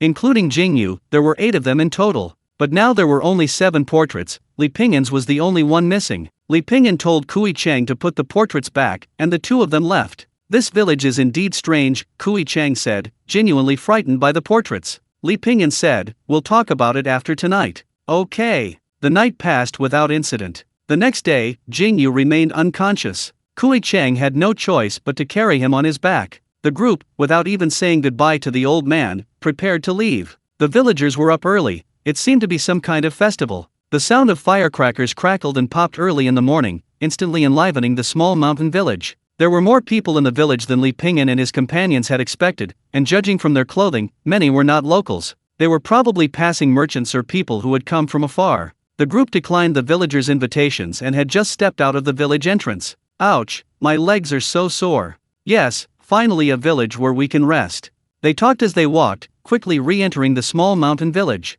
Li Pingyan, leading the old ox, stood still, his expression somewhat bewildered. Kui Cheng, Kui Cai, and the others seemed to have lost their memory, slowing their pace as they walked on the gravel road. They then returned to the room the old man had arranged for them. Li Pingyan silently followed them, noticing that they were all repeating the same behavior as yesterday. They seemed oblivious to him, and ignored him when he spoke. Li Pingyan circled the village, finding nothing amiss. Only he and the old ox remained unaffected. Li Pingyan calmly considered the situation, then got up and went back. Aliyah was holding hot water and eating a flatbread. Without a word, Li Pingyan picked her up, dashed out of the house, and headed straight for the edge of the village. Since they couldn't get out, he would take them with him. He took a step out of the village. Li Pingyan felt as if he had encountered immense resistance, as if he were struggling in quagmire. The more he struggled, the deeper he sank. He could barely take another step. Finally, he had no choice but to abandon the idea. Another day passed. The village continued to repeat yesterday's scenes. Li Pingyan thought for a moment and decided he should start with Yingyue. Because, aside from himself and Lao Niu, only Yingyue had actually fainted, unlike the others who had been restrained. Excuse me, Li Pingyan muttered to himself, then reached out and slapped Yingyue several times across the face. Asterisk slap. Slap. Slap. Asterisk. The force increased, turning the fair face red. There was no sign of the other boy waking up. Another failure. Li Pingyan had no choice but to put Yingyue down and reduce the swelling. Then he walked out. Suddenly, a bird's chirp came from outside the window, landing near the well in the courtyard. Li Pingyan went over. He tossed a pebble into the well. No sound came. The well was pitch black, even sunlight couldn't penetrate it. The darkness was a pure black that Li Pingyan could perceive, like a monster from the abyss. Li Pingyan hesitated for a moment, then jumped into the well. A faint warmth floated around him. Using the pebble as a guide, the well was quite spacious. Lying across the center of the well was a tree, its trunk straight. Tall and slender, it resembled a long spear stuck in the ground. A figure silently landed in front of Li Pingyan. Li Pingyan suddenly spoke, "I apologize for disturbing you, it was a last resort, I hope you understand." What a strange person. Even the junior brother from the academy fell victim, yet you remain unharmed. The voice was gentle, it was a woman's voice. Are you also a member of the academy? I used to be. Li Pingyan's tone was calm. I sent 4 students to the academy. I don't know where I offended you. I hope you can do me a favor.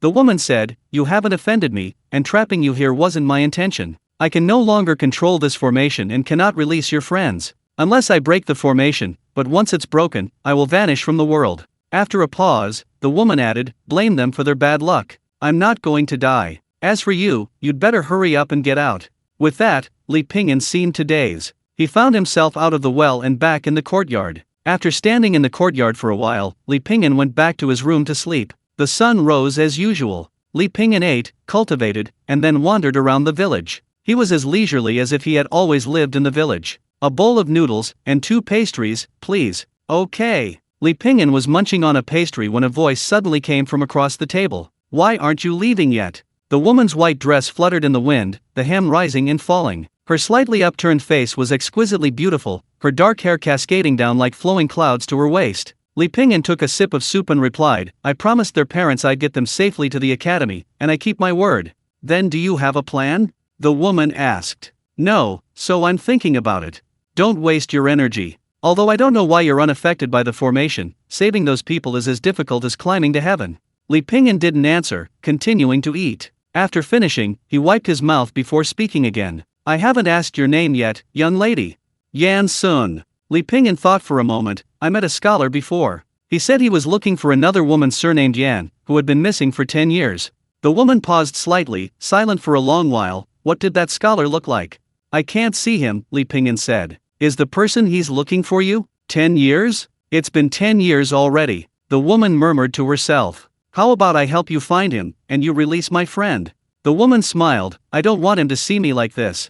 The woman, like Yingyue, was a chatterbox. The only difference was that Yingyue was a natural chatterbox. The woman, on the other hand, had been sulking because no one had spoken to her for so long. Her story was simple, uncomplicated, and not melodramatic. They met by a spring breeze, forgave each other by a misunderstanding, and entered the academy because of a promise. They roamed the world freely, seeking justice and revenge, riding hand in hand to the ends of the earth. This should have been a beautiful story, but reality brought it all to an abrupt end. Chapter 74. What's past cannot be undone, but the future can still be shaped. During a trip, Yansun was unexpectedly attacked. Over 200 people, including herself, perished in the attack. On the verge of death, Yansun activated a magical formation, allowing her to live on this land for 10 years. Initially, she could control the formation, and people who passed through left the village unharmed. However, in the past year, Yansun's control over the formation has weakened considerably. She can no longer control the entry and exit of others. The story is over.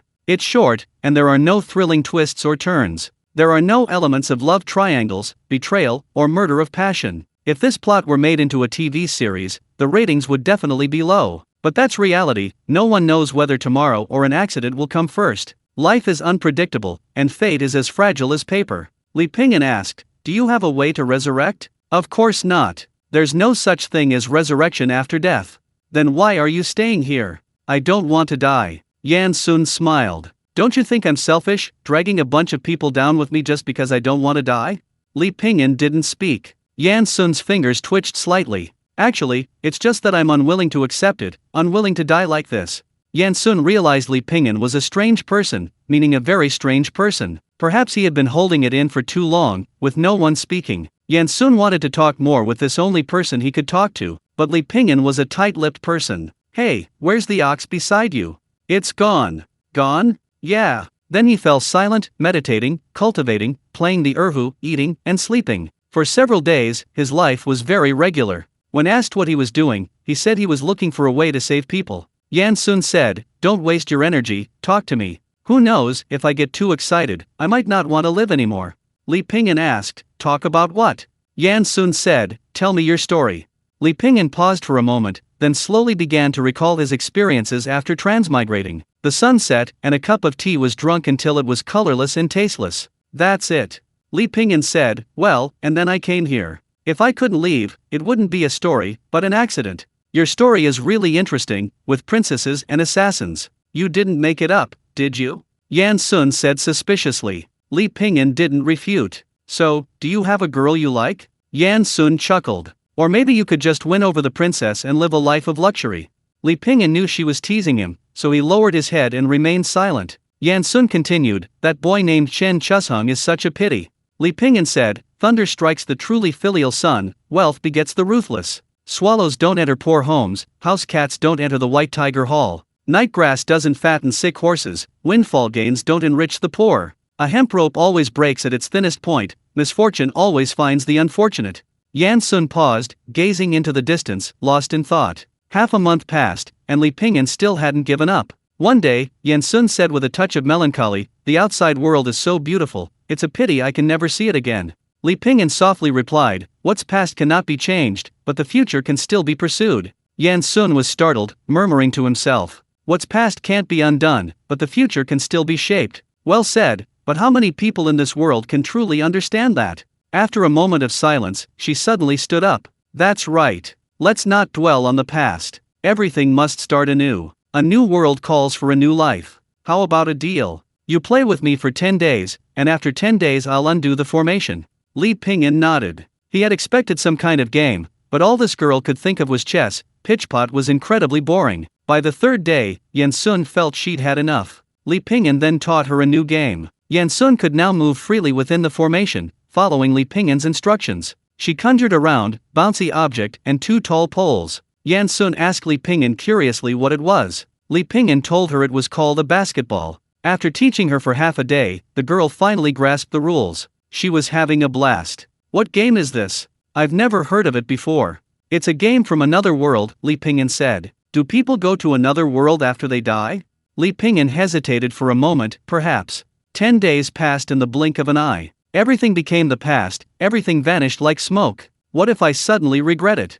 Yan Sun gazed at the setting sun, a soft sigh falling from her heart, a faint sadness flashing in her eyes. Seeing Li Pingyan's lack of reaction, Yan Sun smiled, just teasing you, I keep my word. She stood up, her back to Li Pingyan. I've had enough of the human world, I'm leaving. Have a safe journey, Li Pingyan said. By the way, you're a swordsman, so why don't you have a sword yet? How about I give you a gift? She flipped her hand, and the well in the courtyard trembled. Immediately afterward, a beam of light shot into the sky, rising high within half a breath. Like a silver stream of light, it became clearer the further away it was, illuminating the surroundings. Then it landed in front of Yan Sun. It was the tree in the well, with several thick branches growing from its roots, but they didn't spread out. It seemed to contain some kind of mysterious power. This tree is called fusang, so I'll give it to you. Use it to forge a knife. Oh, and it's not a free gift. Once a branch of the fusang tree breaks, it will turn back into seeds. Return the seeds to the Duke of Nangwo's mansion for me. Li Pingyan hesitated for a moment, then nodded in agreement. Okay. You're a man of your word, I'm not afraid you'll go back on your word.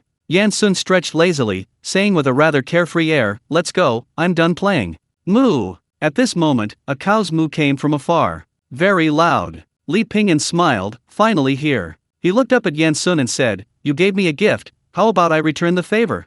Yan Sun raised his handsome eyebrows, what gift? Go to the village entrance and you'll find out. Yan Sun followed Li Pingyan to the village entrance, his eyes flashing. 10 years had passed, and he had aged considerably. Wildflowers swayed in the wind, as if pouring out their hearts. The green grass trembled gently, like endless, tender affection. The man wearing a straw hat smiled into the wind, finally found you. Yan Sun, tears welling in his eyes, suddenly ran towards her. The girl who had imprisoned him for 10 years broke through the walls. The array dissipated, accompanied by flickering fireflies. A radiant light shone from the girl's body, then began to dissipate in the wind. I'm leaving, and I'm never coming back. Don't wait for me, you fool. Chapter 75. You are the best in the world. As Yan Sun dispelled the formation, the entire village and its inhabitants vanished in a flash of light. Only those trapped there a year ago remained. They stood there, stunned, as if waking from a dream. Li Pingyan patted the old ox. Well done. He released the ox and went to find the man who had transformed from a scholar to a tyrant. Damn it! What happened? My face hurts so much. Yingyue awoke from his unconsciousness, his eyes glazed. A bright moon hung high over the vast borderland, its usual gentle and elegant light now appearing majestic and magnificent. So it was the fusang tree's blessing, no wonder I was trapped by the formation. Yingyue offered himself a plausible explanation. And the other party is a senior from the academy, Yan Sun. I've heard my master mention that name before. So being trapped by her isn't anything shameful, right?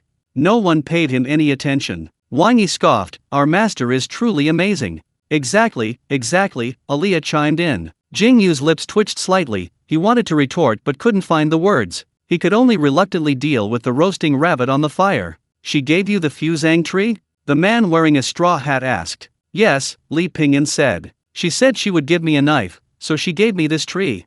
Once a hibiscus tree loses a limb, it will turn back into a seed, so be careful when you polish it. Li Pingyan touched the hibiscus tree lying beside him. Understood. My wish has been fulfilled. I must return to the academy to apologize to my master. I owe you a favor, I'll remember it. Li Pingyan smiled. I only wanted to get them out of the formation as soon as possible. Yingyue saw Li Pingyan chatting enthusiastically with his senior brother from the academy, while he was left standing aside. Feeling somewhat embarrassed, he went over. Hey, senior brother, I haven't asked which teacher you're a disciple of, or which floor of the academy you're on.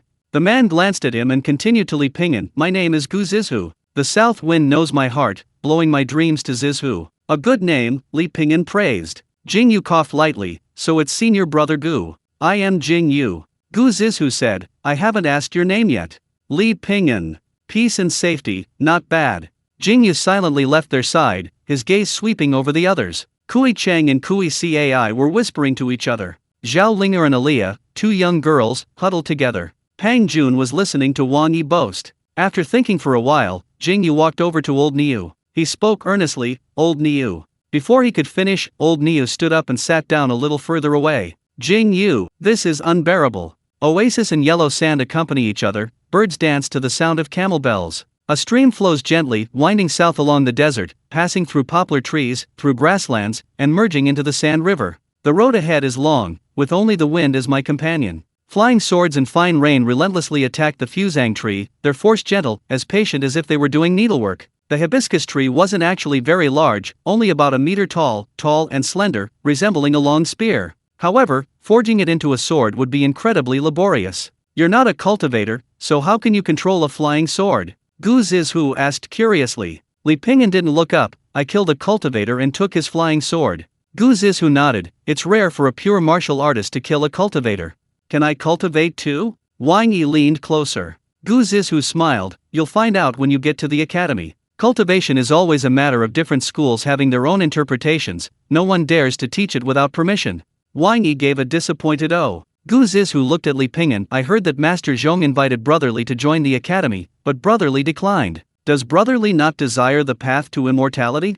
Li Pingyan smiled. Countless people in the world seek immortality, yet how many truly attain it? The setting sun painted the desert red. Some seek the Dao, traversing thousands of mountains, others roam freely and leisurely. I alone drift away with the wind, wishing only to linger between the mortal and immortal realms. Actually, he wanted to say that he had a cheat that could extend his lifespan, but he couldn't say it that way, so he had to use a more poetic expression. At this moment, Yingyue approached. Your mindset is good, but it's a pity you can't cultivate. Li Pingyan was taken aback, not understanding why. Gu Zizhu also looked at Yingyue, waiting for his explanation. Yingyue said, you'll know once you feel his pulse.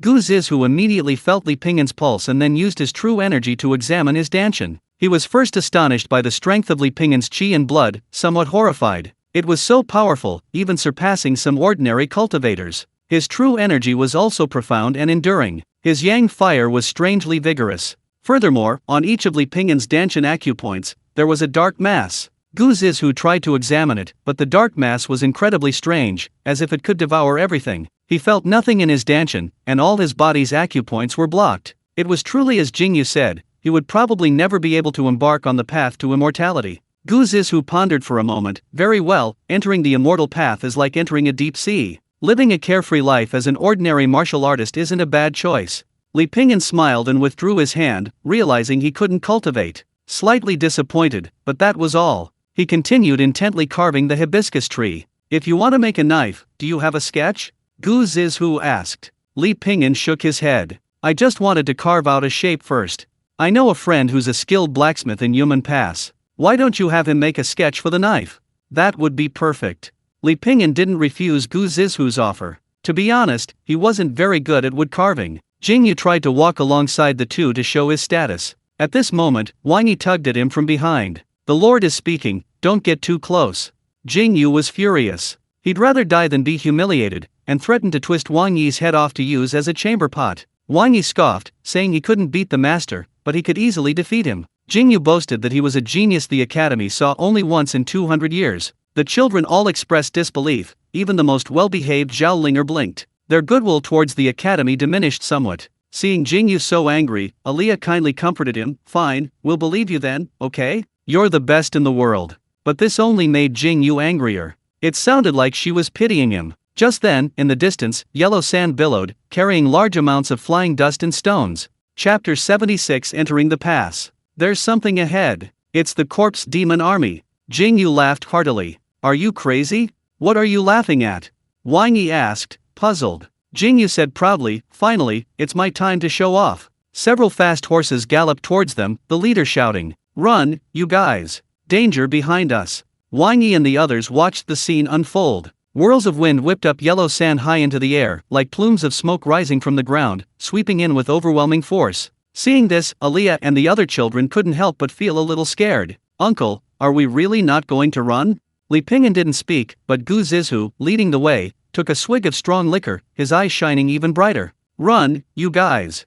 Hu Qian from the Dingyuan escort agency stared in surprise at the motionless people ahead. Hadn't they heard him? Then he raised his voice even higher. However, at that moment, a white horse charged towards them. It was as fast as an arrow, a knife wrapped in parchment drawn from its sheath. It flashed through the air, like 1,000 horses clashing in battle. Hey, don't try to take it from me. By the time Yingyue reacted, Gu Zizhu had already spurred his horse forward. On the hill stood two figures. One was quite old, with a string of Bodhi beads hanging around his neck. He wore a grey robe and carried a monk's staff. The other was wrapped in black cloth, a burly figure. He had a square face and large ears, and appeared to be around 30 years old. Every gesture they made exuded a commanding presence. The two appeared to be monks from beyond the borders. the gray-robed monk said, "That's the group. For academy disciples from the 4 towns of Anbei have come at once. We're eliminating them to prevent future trouble. The young man on horseback, dressed in Confucian robes, is a disciple of the academy. Lure him away first, then we can make our move."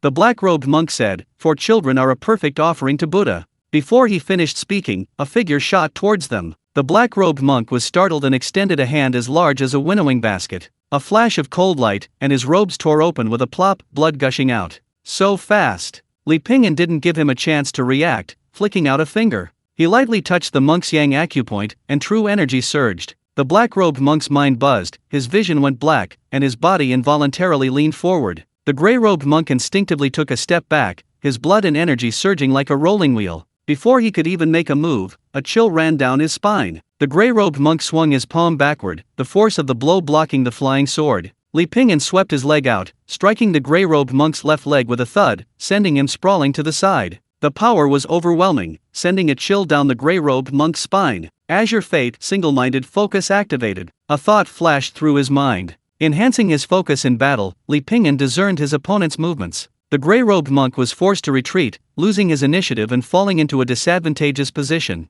He took a deep breath of true energy, his figure soaring into the air. His staff transformed into a west wind billowing a curtain, tracing an arc in midair. He floated more than 10 feet away, but as soon as his feet touched the ground, an even stronger gust of wind struck. The gust of wind didn't hit his chest, but it made him feel a tightness in his chest. He dared not take it head-on, and leaped backward again. In his hasty retreat, he had already sealed his fate. He staggered back 6 steps, feeling a wave of dizziness. With a gush, he spat out a mouthful of blood. Li Pingyan withdrew his hand and exhaled softly. On the other side, the great battle had just ended. The yellow sand was littered with the horrific corpses of the undead. Some were mangled beyond recognition, others decapitated, their remains gone. However, Gu Zizhu's blade remained unblemished, as he sheathed it back into the parchment scroll. Kui Cheng and Kui Cai were as astonished as children. They never imagined they would witness such a scene in their lifetime. They felt the blade's aura surge like a raging storm in the ravine before them. All they could do was stare in disbelief. "You brat, you stole my thunder." Only Jingyu shouted relentlessly. Gu Zizhu ignored him. At this moment, Li Pingyan also descended from the side of the hill. He nodded slightly to Gu Zizhu, indicating that the enemies on the hill had been dealt with. "This is unbearable." Jingyu plopped down on the ground, truly like a child. Thank you, thank you." Hu Qian, the head bodyguard of Dingyuan escort agency, thanked everyone. Having traveled far and wide, he knew of the existence of extraordinary figures like Qi cultivators. However, it wasn't something one could easily meet, especially not someone so powerful. He couldn't help but feel a little reserved. Fortunately, after getting to know them, he found that these people weren't pretentious at all. Jingyu finally found someone to confide in, grabbing one of The and chatting about everything under the sun. Several days later, the group arrived at Yumen Pass. It was still dark, and although the city gates were not closed, the guards were preventing anyone from entering or leaving. People leaving the pass or wanting to enter formed a long queue. They waited until the sun was high in the sky before the checkpoint finally opened. This isn't a travel permit." The soldier checking documents stammered. Li Pingyan indeed didn't have a travel permit. In fact, he was still a wanted man. So, he had obtained a fake travel permit through Wang Shan's connections. Wang Shan had assured him that the permit would be flawless. In fact, such things were commonplace on the Sui dynasty's borders. Those who could pull strings and forge permits were of considerable status. No guard would dare to cause trouble for them, so there was a 99% chance of no problem. But today, they had encountered that 1%. The soldier checking the permits today, though his speech was slurred, was incredibly stubborn. Known as single-minded. The unspoken rules everyone followed didn't apply to him. Including Li Pingyan, 6 groups of people had already been driven away by him today for possessing fake documents. Li Pingyan, unaware of the situation, assumed he was like everyone else. So, he habitually took some money from his pocket and handed it to the man. "Treat the brothers to a drink." What are you doing?" the stutterer shouted sharply. Li Pingyan, having been in the business for so many years, had rarely encountered someone like this and was somewhat taken aback. "If you continue like this, it's bribing the officials."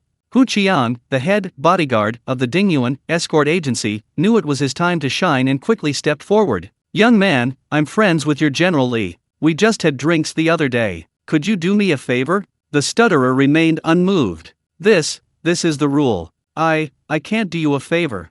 Now Hu Qian was at a loss, his tone becoming somewhat unfriendly. "New here, aren't you? You won't do it. Watch me." Jingyu snorted and walked over, hands behind his back. Kid, have you ever heard of the academy? Do you recognize this uniform? Do you know the significance of this badge I'm holding? A barrage of questions made the stutterer pause. Seemingly organizing his thoughts, he said, I know the academy, but I don't recognize your uniform or your badge. There are rules. Before he could finish, an officer rushed over and pulled the stutterer aside. Gentlemen, the newcomer is ignorant. What's going on? Oh, isn't this brother Hu? The Dingyuan escort agency had some reputation within Human Pass, so the officer naturally recognized the head escort, Hu Qiang. And who are these gentlemen? The officer noticed the distinguished bearing of Li Pingyan and his group, especially Jingyu. They were clearly young masters from wealthy families, and he dared not offend them. Hu Qiang pulled the officer aside and whispered a few words. The officer's expression suddenly changed, and he nearly lost his balance.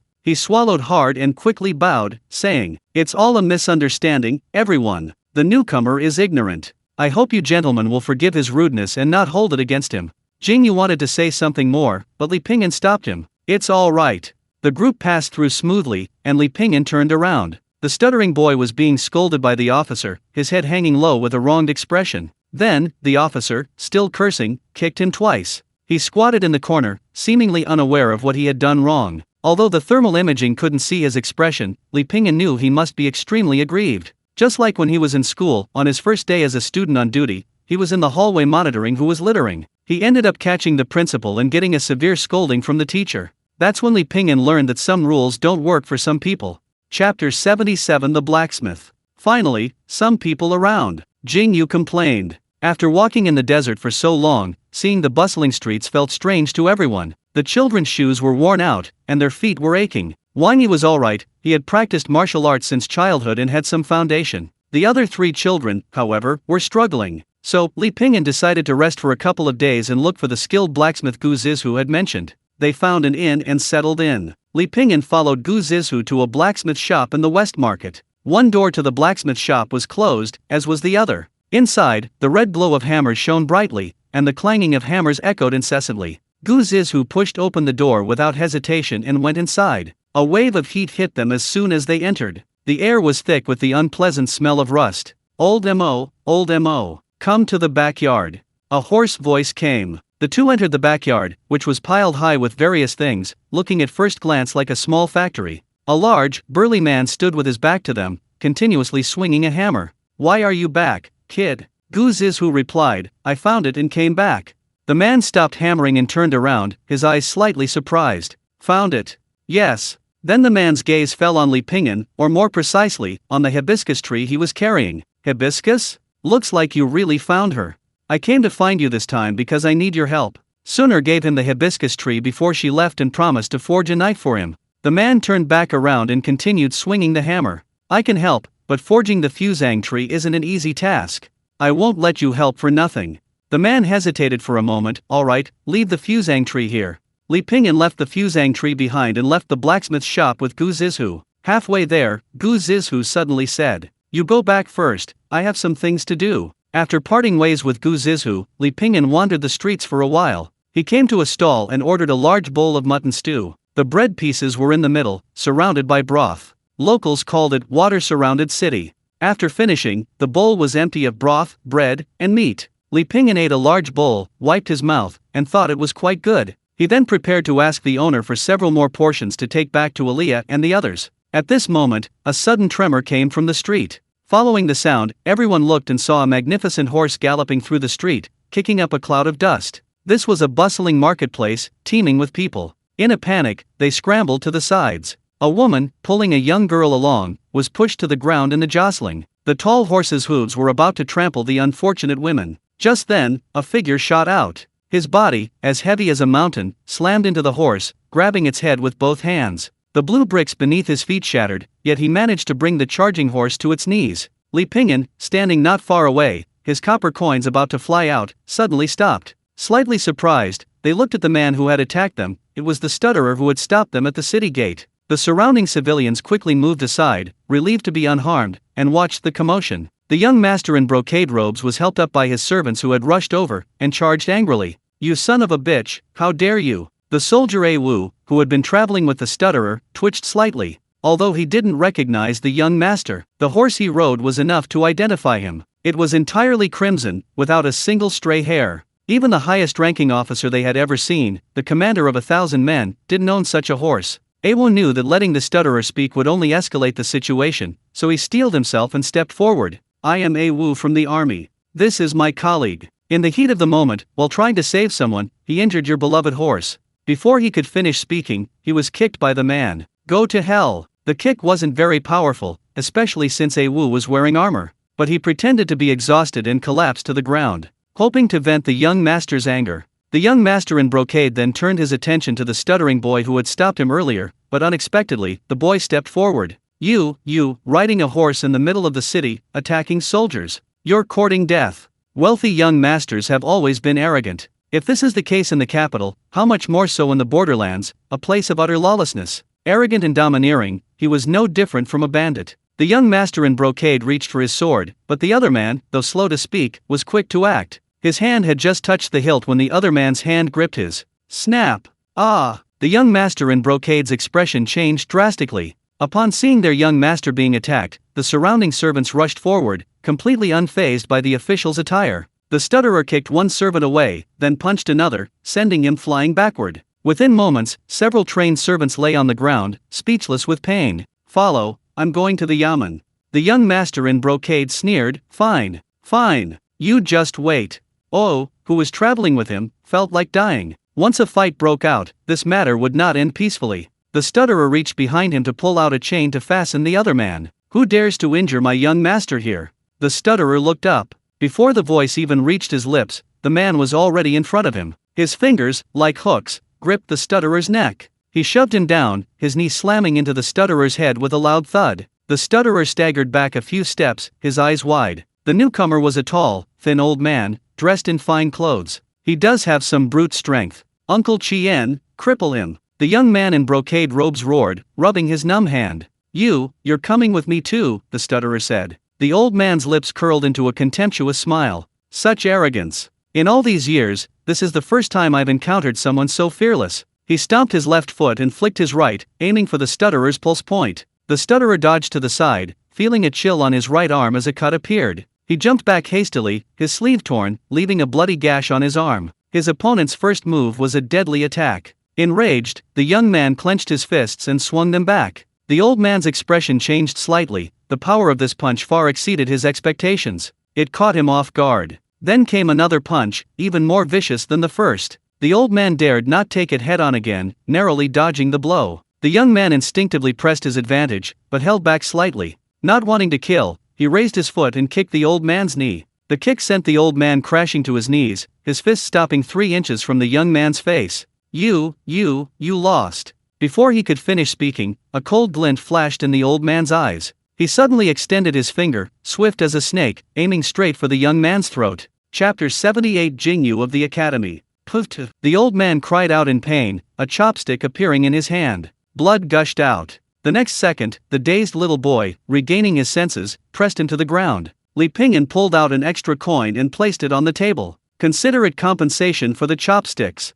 The commotion finally attracted the attention of the patrolling constables. The head constable was startled upon seeing the young man in brocade robes. The young man in brocade robes sneered, looking at the little boy. I told you, you're finished. Quick! Arrest the person who attacked young Master Lu. Several constables drew their knives and surrounded the little boy. The head constable hurriedly stepped forward to help the young man in brocade robes up. The young man in brocade robes shoved the constable aside, wanting to rush over and teach the little boy a lesson, but then he remembered the boy's skill. He abruptly stopped, standing a short distance away, and sneered. This young master will teach you a lesson today. Sometimes might makes right. Just then, a deep voice said, then I'll teach you a lesson too, be forgiving when you can. The group looked in the direction of the voice and saw a man sitting in front of a noodle stall, holding several bowls of mutton stew packaged in his hand. And who are you? The young man in brocade robes asked coldly. Li Pingyan remained expressionless. I am Yingyue from the academy. Achoo! Inside the inn, Yingyue, who was playing cards with some children, sneezed. The academy? The young man in brocade robes' mind raced, and he was about to say something, but he was stopped by an old man beside him. The old man carefully examined Li Pingyan. He wore a blue robe and a bamboo hat. His demeanor was refined and otherworldly, completely unlike a worldly fool. The academy? Are you a disciple of the academy? I was escorting 4 students from the 4 towns of Anbei to the academy when I happened to pass by and witnessed you, young master, injuring someone on horseback. Truly domineering. The news of 4 students from the 4 towns of Anbei being admitted to the academy was already widely known, and the old man was well aware of it. Presumably, no fool would dare impersonate a disciple of the academy. His expression immediately changed. I'm sorry for making you laugh. Li Pingyan said in a deep voice. No wonder the teacher said he would advise the emperor to rectify the administration at the border. Seeing it today, it truly is urgent. These few words plunged the old man into an icy abyss. The many constables nearby, though unaware of the academy's prestige, but hearing that the teacher could directly advise the emperor, quietly retreated to the back. For someone of this caliber, crushing them was no more effort than crushing an ant. After a moment of silence, Li Pingyan waved his hand. All right, get lost. Under the watchful eyes of everyone, the young master in brocade robes had never suffered such humiliation. The old man grabbed him again, whispering, Young master, we can't afford to offend him. The young master's hand ached from the grip. It was the first time he'd ever seen Uncle Chien act this way. He had no choice but to give in. Farewell, farewell. There's one more thing, Li Pingyan said coldly. The old man and the young master in brocade robes felt as if a sharp blade was hanging over their heads, a chill creeping up from their hearts. Their entire bodies seemed to freeze, not daring to move an inch. If I find out about such a thing again, young master, you'd better prepare your own coffin. If you're not satisfied, you can come to my academy, Yingyue, for revenge. Yingyue, fear nothing. Achoo, achoo. Aliyah looked at Yingyue with disdain. Are you sick? Sick? How could I be? Yingyue sniffed. It seems someone's been talking about me behind my back. No. The old man, pulling his young master along, took 3 steps and 2 and left the street without looking back. The young master in brocade robe's horse was also led away by a servant. The little stutterer stood there, scratching his head. Brother, thank you, this is for you. The little girl he had just rescued held a piece of candy in her hand. The little stutterer waved his hand. No, officials can't accept bribes. A Wu kicked him in the butt, ignoring the little girl, and pulled the little stutterer to Li Pingyan. He then cupped his hands in thanks. Thank you for saving my life, sir. It's nothing. Li Pingyan thought for a moment. How about we have a bowl of bamo together? Martial artists have big appetites. Having just finished a bowl of soup, Li Pingyan felt a little hungry. So he ordered another large bowl of bamo, pita bread soaked in mutton soup, and began to slurp it down. What's your name? Li Pingyan asked the stutterer. Chin. Oh, standing nearby, answered for him, his name is Chin Shi, and he's 18 years old. Chin Shi? He just joined the army? Yes. Chin Shi nodded. You're bound to get into trouble sooner or later if you keep going like this, Li Pingyan said. Why? Chin Shi seemed genuinely confused. Oz said, Sir, this guy is just so single-minded, no one can change his mind. He's too stubborn. Once he learns from his mistakes and his edges are smoothed out, he'll understand. Li Pingyan smiled without saying a word. People with sharp edges may suffer greatly. Because they have unwavering ambition, a relentless pursuit of their ideals, and an innate, powerful will. Therefore, they often engage in a life-or-death struggle with a tragic passion on the most difficult path of life. By the way, have you ever practiced martial arts? Li Pingyan recalled Chin Shi's attack earlier. Although powerful, it lacked technique. Chin Shi shook his head. No, I haven't learned.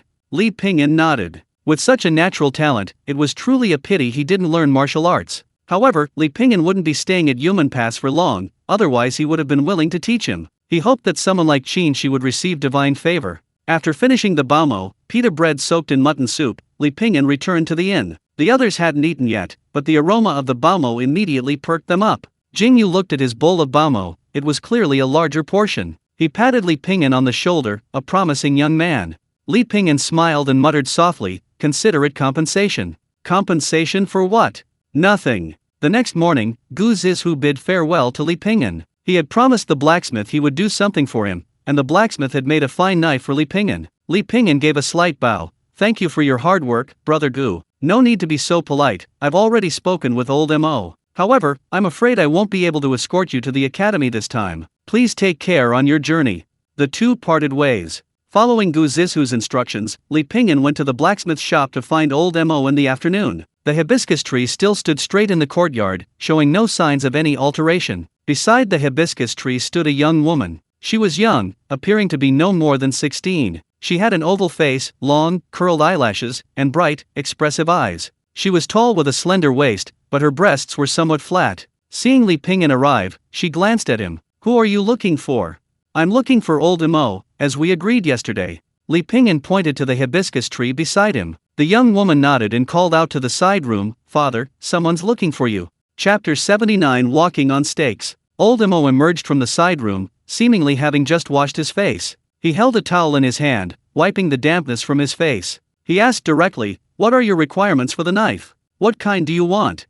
Li Pingyan pulled a drawing from his pocket. Although he couldn't draw, Yingyue was a good artist. Yingyue initially refused outright. "What is my status? What is my position? To draw a knife? People will laugh at me." Li Pingyan thought Yingyue was a good person, because this guy wasn't very bright and was easily flattered. The more you praised him, the more arrogant and self-important he became. Anything was easy for him to do. As Wang Yi would say, give him a chicken coop, and he'd lay eggs in the sunshine. So, Li Pingyan used a little persuasion, and that's how he got the drawing. Old Mo glanced at the drawing briefly. The drawing is quite detailed. The blade was narrow and straight, slightly curved outwards. The back of the blade followed the curve of the blade, with 2 blood grooves and 2 wavy, fingernail-shaped patterns on each side. The handle was 4 inches long, about 2 fingers wide on each side. Old Mo nodded, his gaze continuing downwards. The scabbard wasn't an ordinary scabbard, it was designed to conceal the blade within a crutch. Old Mo closed the drawing again. "I understand. Come and collect the knife in 2 days. Thank you for your trouble." Li Pingyan gave a slight bow and then withdrew. "Father, who was that person? So strange." After he left, the girl couldn't help but ask, "I can't smell any karma on him." Old Mo said without turning his head, "Don't worry about it." "Oh." The girl replied somewhat discontentedly, muttering to herself, "Could he be a person punished by heaven?" Li Pingyan returned to the inn and told the others that they might have to stay at Yumen Pass for another 2 days. The children were naturally overjoyed, eager to rest for a few more days. It was midday, the scorching sun and the sweltering scenery, making everyone feel irritable and restless. Adding to this, Jingyu's incessant chatter made even the good-natured Zhaolinger somewhat impatient. At this moment, everyone was hoping that this guy would leave. Yingyu had said that he would leave on his own after seeing them off to Yumen Pass, but now it seemed that he had no intention of leaving. "Young Master Jing! Young Master Jing!" A voice suddenly came from outside the inn. The others looked in the direction of the voice with curiosity. They saw a simple-minded-looking fellow carrying some things and calling out outside the inn.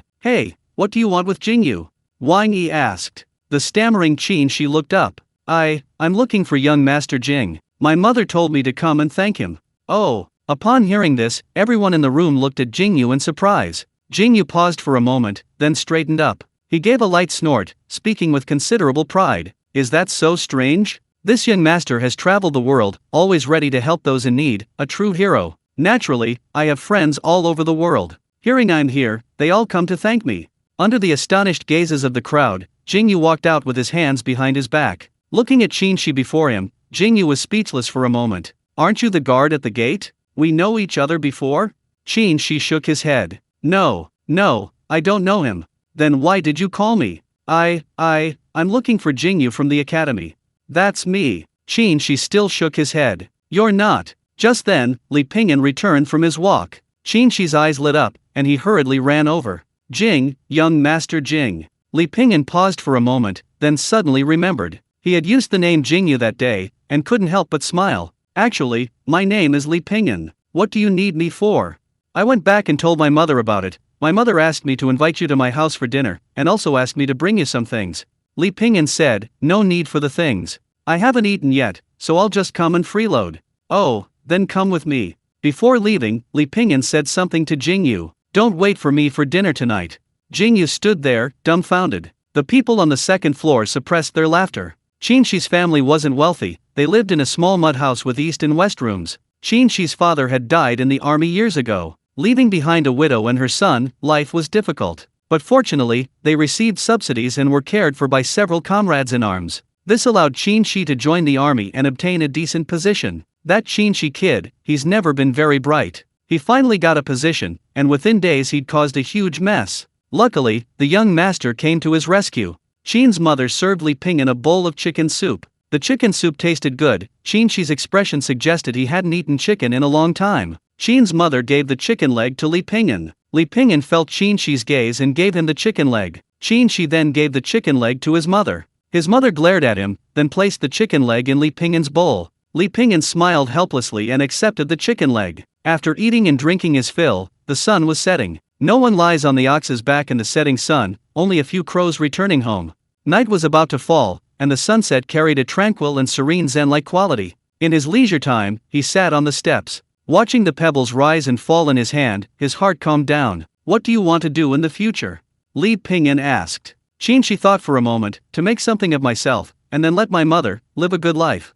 Li Pingyan smiled gently, tossed the pebble in his hand, and suddenly said, "How about I teach you a set of boxing techniques?" Qi looked at Li Pingyan and blinked. Fist technique? Li Pingyan stood up. "I'll teach you stance walking first."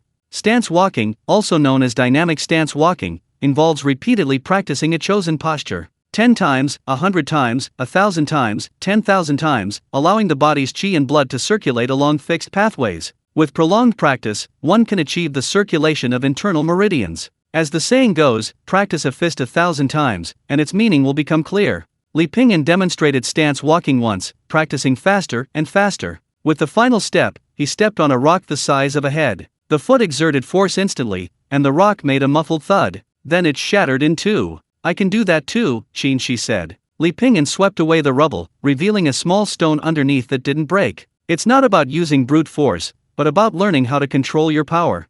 Qi nodded, seemingly understanding. Li Pingyan then taught him several more times, and only took his leave when it was getting late. Before parting, Li Pingyan said to Qi, "Do you want your mother to be imprisoned or murdered because of you?" "No, no," Qi replied without hesitation. "Then remember this, when you lack the ability to do certain things, it's better to secretly accumulate strength than to rush headlong into a flame like a moth. Otherwise, not only will you not achieve what you want, but you'll also hurt those who care about you." Qi stared blankly at Li Pingyan's shadow, stretched infinitely long by the setting sun. When he came to his senses, he saw his mother chasing after him. "Oh dear, has Mr. Li gone far? Mother, what's wrong?" Qin's mother held some money that Li Pingyan had placed in the corner, as payment for his meal. "Sheer, hurry, and catch up with Mr. Li." Qi hesitated for a moment. "Mother, I can't catch up, and even if I did, it wouldn't be of any use."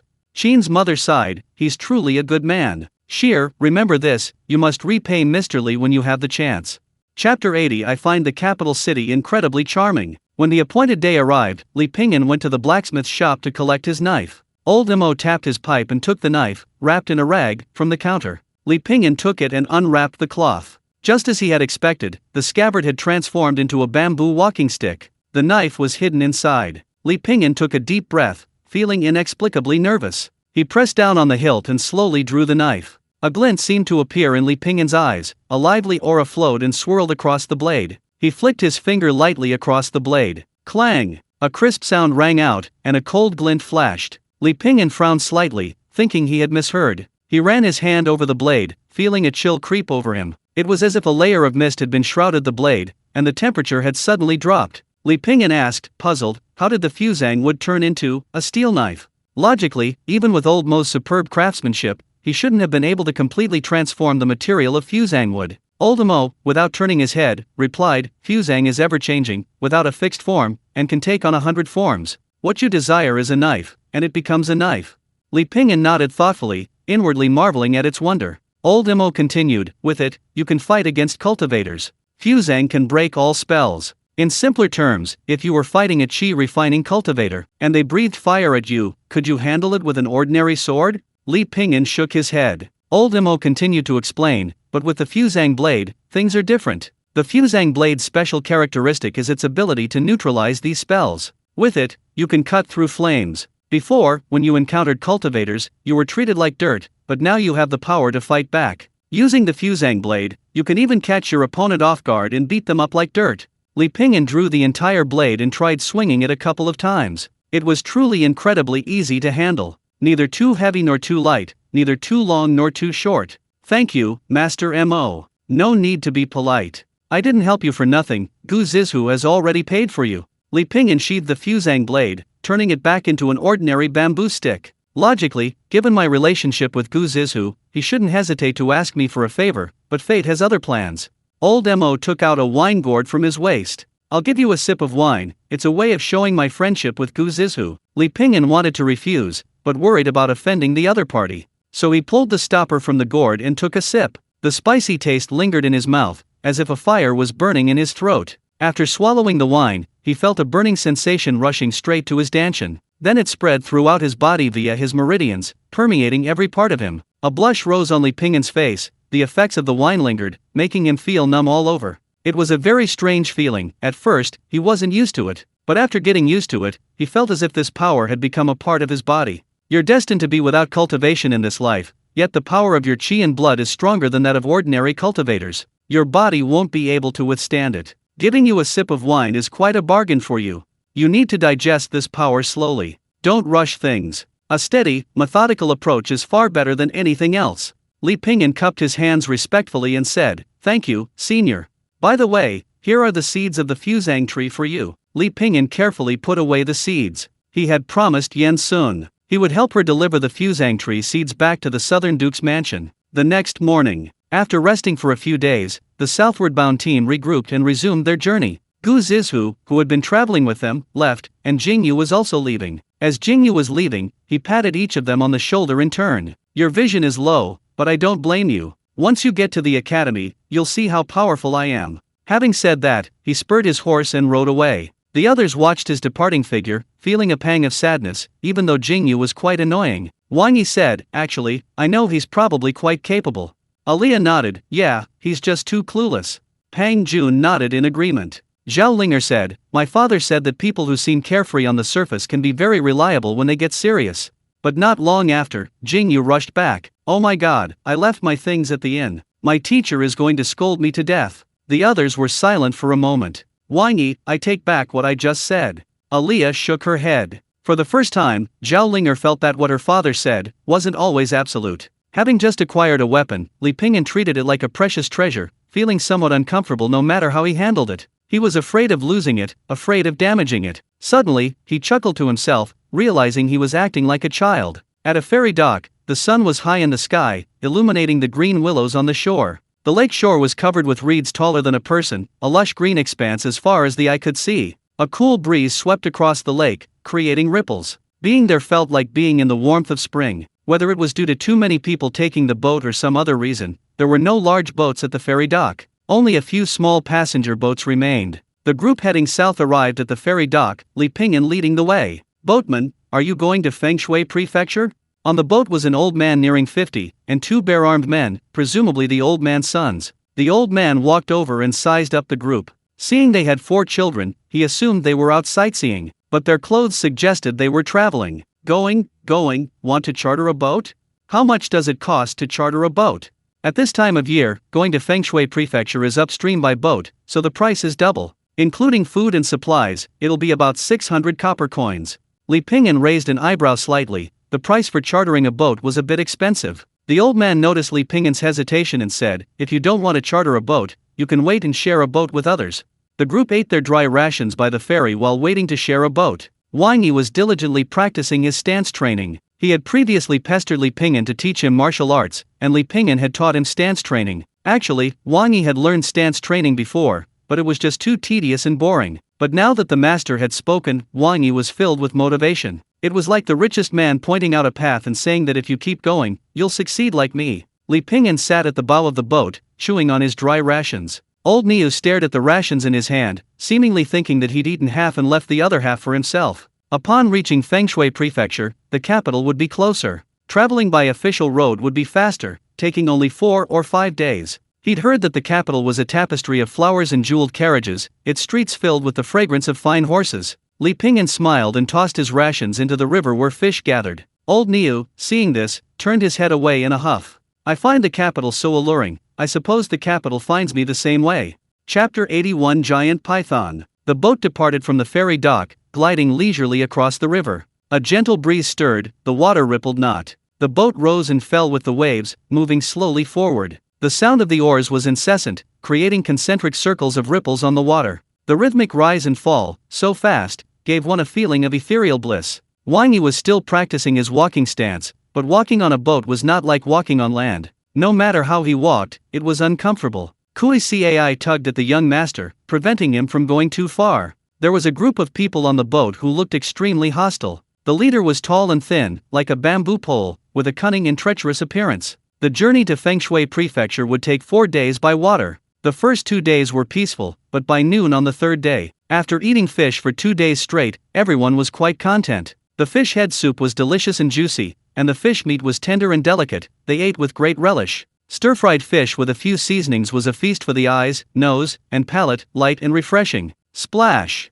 While everyone was enjoying their meal, Li Pingyan caught a slight sound. Then the boat suddenly lurched, startling all the passengers. They lost their footing and were thrown about, nearly falling into the water. Boom! It sounded like thunder rumbling and a stampede of horses. It truly startled everyone. At this moment, the old boatman hurriedly took out a steamed bun the size of a human head from the cabin, covered in a layer of bright red. The old boatman threw the bun into the river and then knelt down. But it had no effect. The river water remained boiling. The old boatman, terrified, pleaded with the crowd, "Gentlemen, who just said something that offended the Dragon King of the river, causing us all to suffer."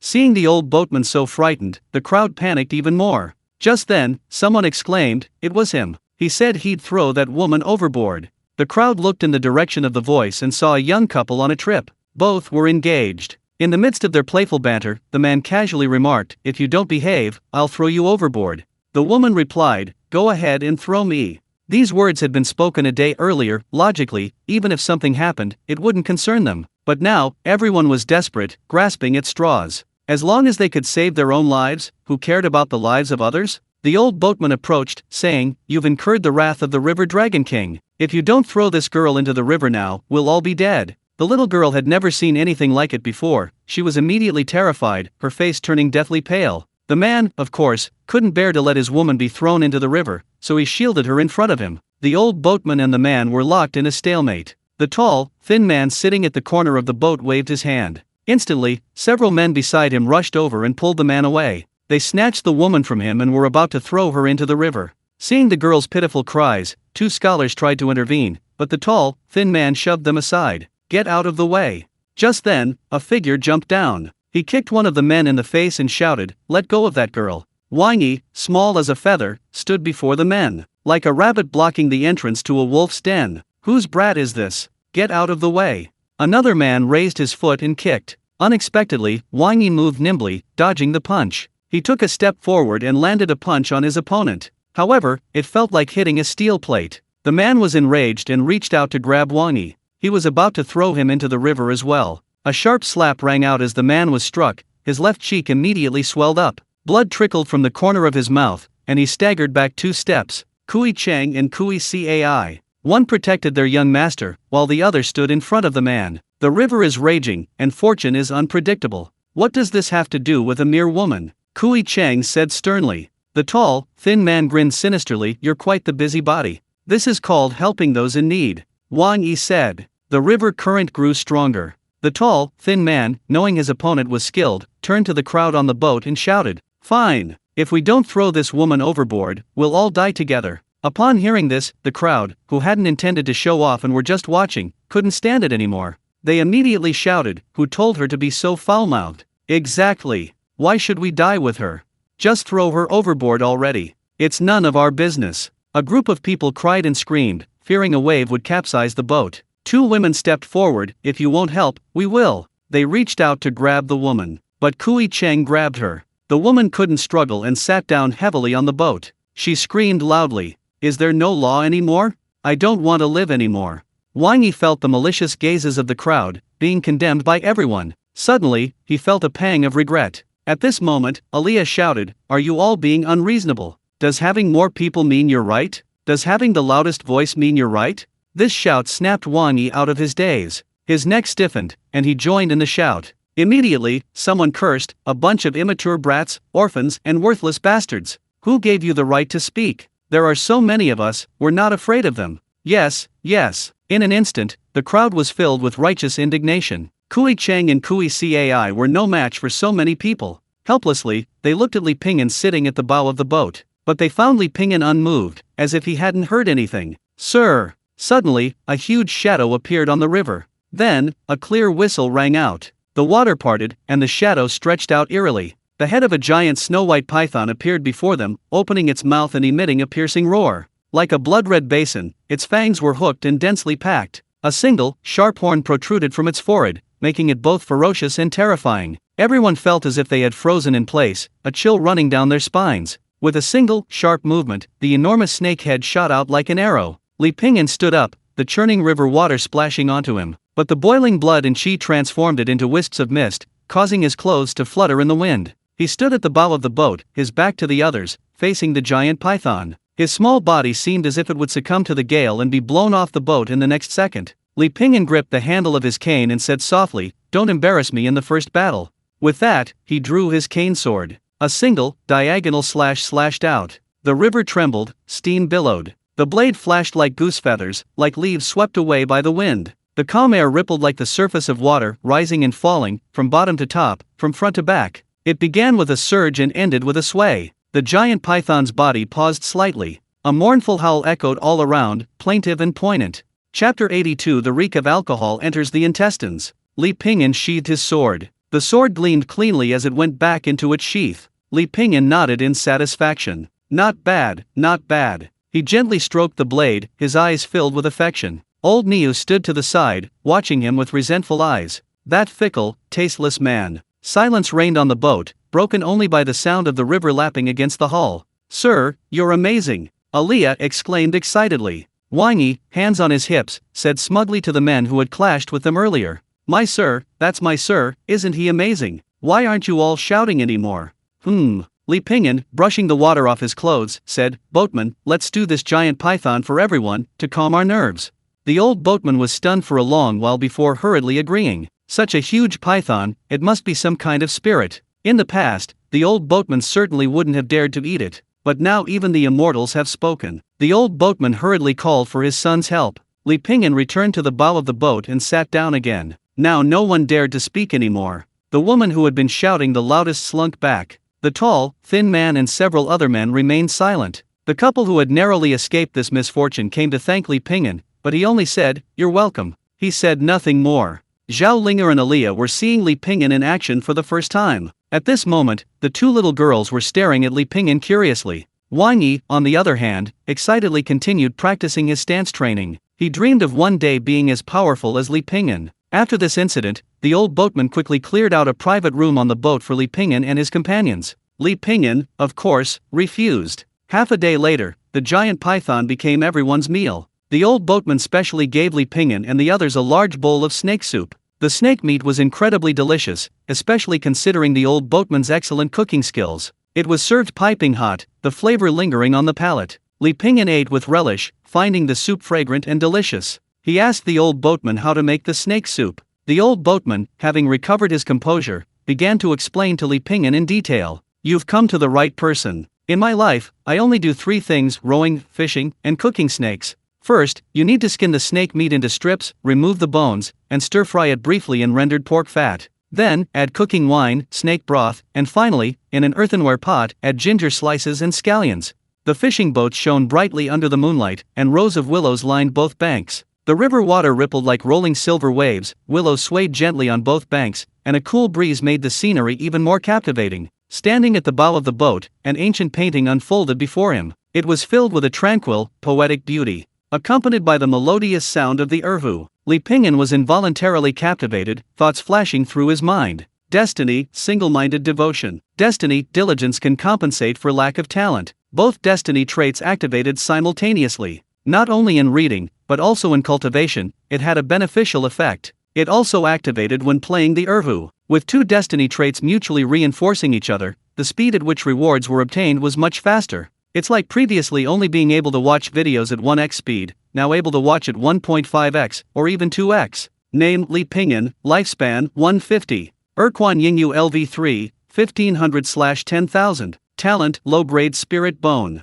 Listening wind blade technique 90%, comprehended new blade intent 91%. Drawing sword technique *slanting / 63%, 65%. Turtle breathing skill 93%, no increase. Swallow piercing clouds leap 40%, 42%. Skills: aura lock 62%, 63%. Cultivation sutra Nirvana sutra. Obtain treasures: a cultivator's flying sword, 1 fine rain, control level 60%. A staff sword transformed from a fusang tree. Undigested qi in the body, wine qi. Residual Buddhist true qi. Various thoughts flashed through Li Pingyan's mind. It's normal that the turtle breathing skill didn't increase. Once a certain skill reaches 80%, the remaining 20% depends entirely on one's own efforts. As for the listening wind blade technique, he hadn't been able to break through its bottleneck for a long time. Could it be because of that strike just now? An invisible blade intent surged into his heart, its aura warm and refreshing. One after another, brilliant lights flashed through his mind.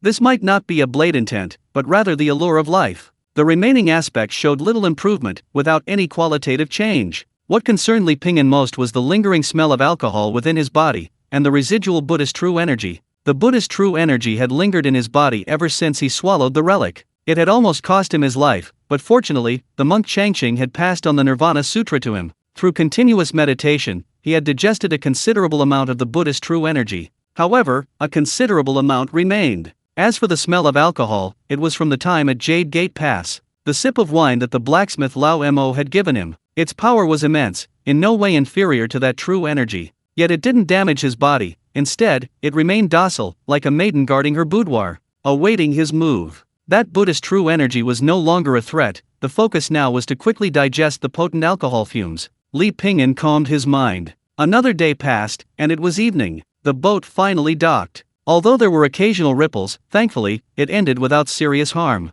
At parting, the boatman bid farewell to everyone. As the saying goes, 10 years of cultivation brings us to share a boat ride, 100 years to share a pillow. To be able to share a boat in this life was a deep connection. The old boatman didn't charge the young couple for the fare. After all, he had done such a thing before, but ultimately, he wasn't a bad person. He was just ignorant and foolish. The prosperity of Fengshui Prefecture exceeded their expectations. Wang Yi, who had previously considered himself a young master, now felt like a country bumpkin. He glanced, intentionally or unintentionally, at the imposing gate, then at the burly man guarding it. His gaze then fell on the pedestrians on the street, and he swallowed hard. It was their first time in such a bustling place, and the 4 children were inevitably a little reserved. They looked at others dressed in fine clothes, then at their own. The clothes they wore had long since lost their color due to the hardships of their journey. Li Pingyan, however, didn't seem to care much and walked ahead. If it weren't for his mission, he would have loved to stay here longer. Now, they could only send the 4 children to the academy and then come back for a stroll.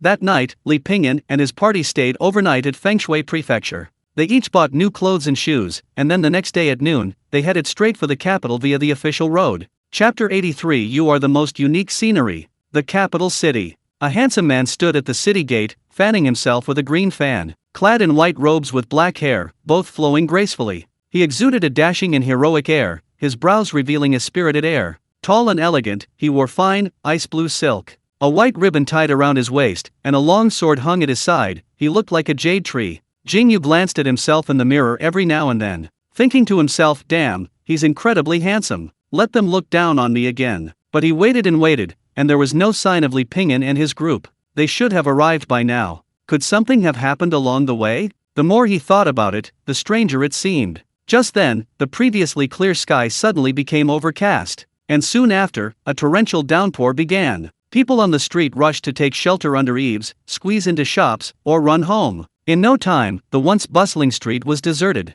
Only Yingyue remained standing. He gazed at the rain. He'd come at the perfect time. Once Li Pingyan and the others arrived, he could stand in the rain, a faint smile playing on his lips. Even more handsome. Look at that idiot, standing in the rain like that. On the second floor of the inn, Wang Yi looked out the window and couldn't help but laugh. The rain was heavy outside, and the others curiously went over to take a look. Is he an idiot? Aliyah didn't mock him, her tone was tinged with pity. Poor thing, said Pang Jun. Why don't we go and give him an umbrella?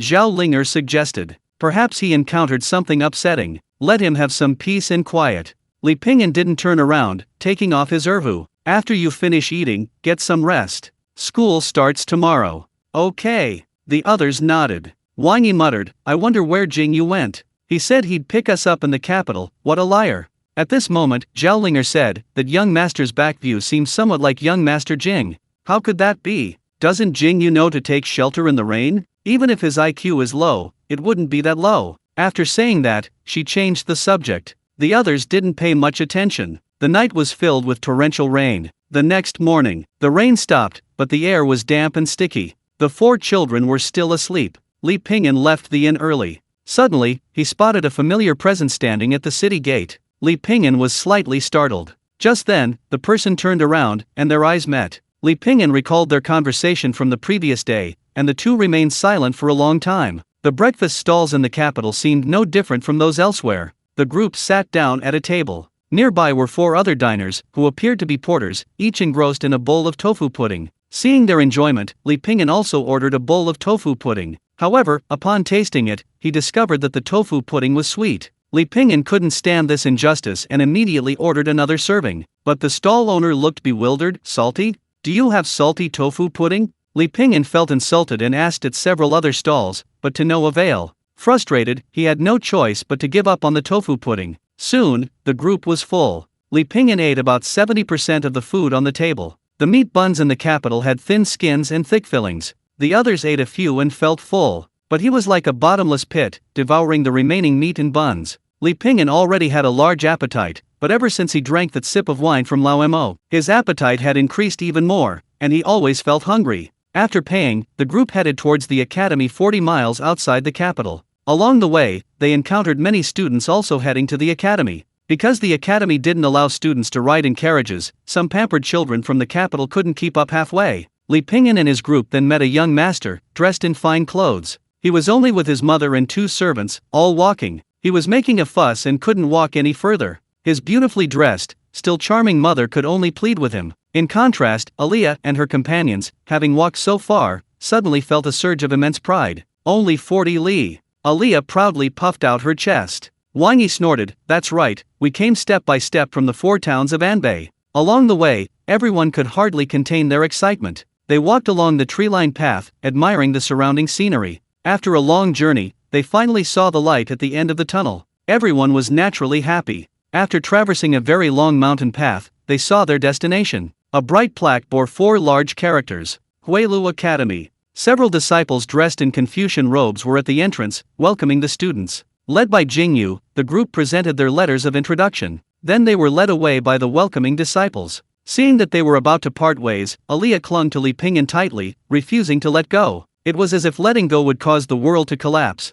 Li Pingyan smiled and comforted her, saying he would come to see her after the assessment. According to Yingyue, even after entering the academy, one still needed to pass an assessment. Only those who passed the assessment could become official disciples of the academy. Others would return to where they came from. Aliyah then left with the others, turning back every 3 steps until their figures disappeared. Feeling the 4 children's presence depart, Li Pingyan felt a mix of emotions. A sense of relief that his own children had finally grown up, tinged with reluctance and sadness. "Since you've come all this way, I'll take you to see the academy."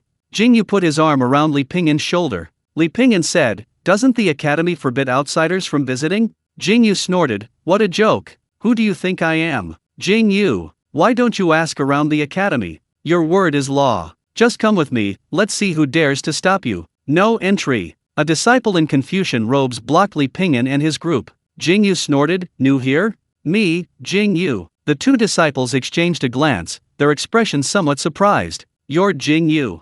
Yingyue crossed his arms and smiled smugly. "You're the Yingyue who peeked at senior sister Liu Beithing, got beaten up by her, and hung from a tree in the academy for 3 days? Li Pingyan silently took a few steps back, distancing himself from Yingyue. Old Niu also curled his lip in disdain. Li Pingyan hadn't been really interested in exploring the academy, so he left without a second thought. Before leaving, Yingyue told him to wait for him at the inn, promising to meet him for drinks that evening once he'd taken care of things. He left the academy. A group of well-dressed, refined scholars walked towards him, a gentle breeze brushing his face. Kui Chang and Kui Cai turned back, gazing at the academy. After a long silence, they sighed deeply. Their eyes were filled with envy. How wonderful it would have been if they had such good fortune in their youth. As the saying goes, different people, different fates, the same umbrella, different handles. When fortune smiles, heaven and earth lend their strength. When fortune turns, even heroes are powerless. Li Pingyan sensed their emotions and comforted them. You stand on the bridge admiring the scenery, while someone else admires you from a tower. The bright moon adorns your window, and you adorn someone else's dream. Don't worry too much, don't force things. Be yourself, and you will be the most unique scenery. Chapter 84. A red dragonfly on my shoulder. Instead of agonizing here, why don't we find a nicer restaurant? Kui Chang and Kui Cai both smiled, their earlier sadness dissipating considerably. What a lousy place. My child's feet are blistered. What's wrong with carrying him for a short distance? It was the beautiful woman and the wealthy child they had met on the road. It turned out that the 40-mile journey from the capital to the academy had become unbearable for the pampered child. The woman, feeling sorry for her child, forgot her husband's instructions. She had secretly had a servant carry him for a short distance, only to be turned away upon entering the academy. What kind of logic is this? Her husband had just been promoted. Normally, the woman would have certainly argued fiercely. It might even have escalated into a physical fight. But this was the academy. Even the most domineering woman dared not throw a tantrum here. So she could only grumble silently. "Mother, my feet hurt," the child complained. "Oh, why don't you carry the young master on your back?"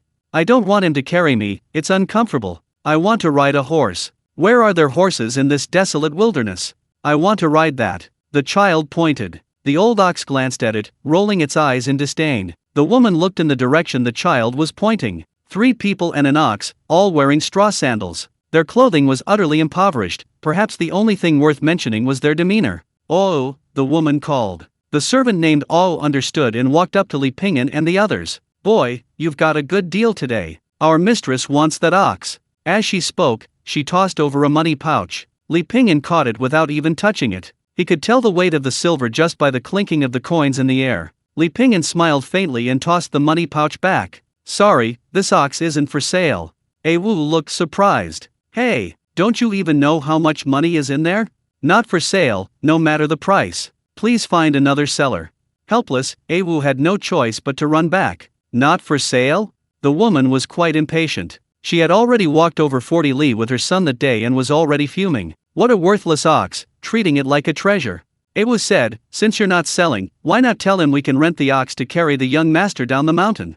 The woman waved her hand. Wu ran back again, only to take out half of the money pouch this time. "If you won't sell the ox, you can rent it, right? Carry my young master down the mountain. See? All this money is yours." Li Pingyan patted the old ox. "Old ox, what do you say?" "Moo." Li Pingyan shrugged helplessly. "My old ox doesn't agree." Wu couldn't help but say, "I think you've been kicked in the head by a donkey." Li Pingyan didn't seem to care much, but Kui Cheng behind him stepped forward angrily. "Can't you speak properly?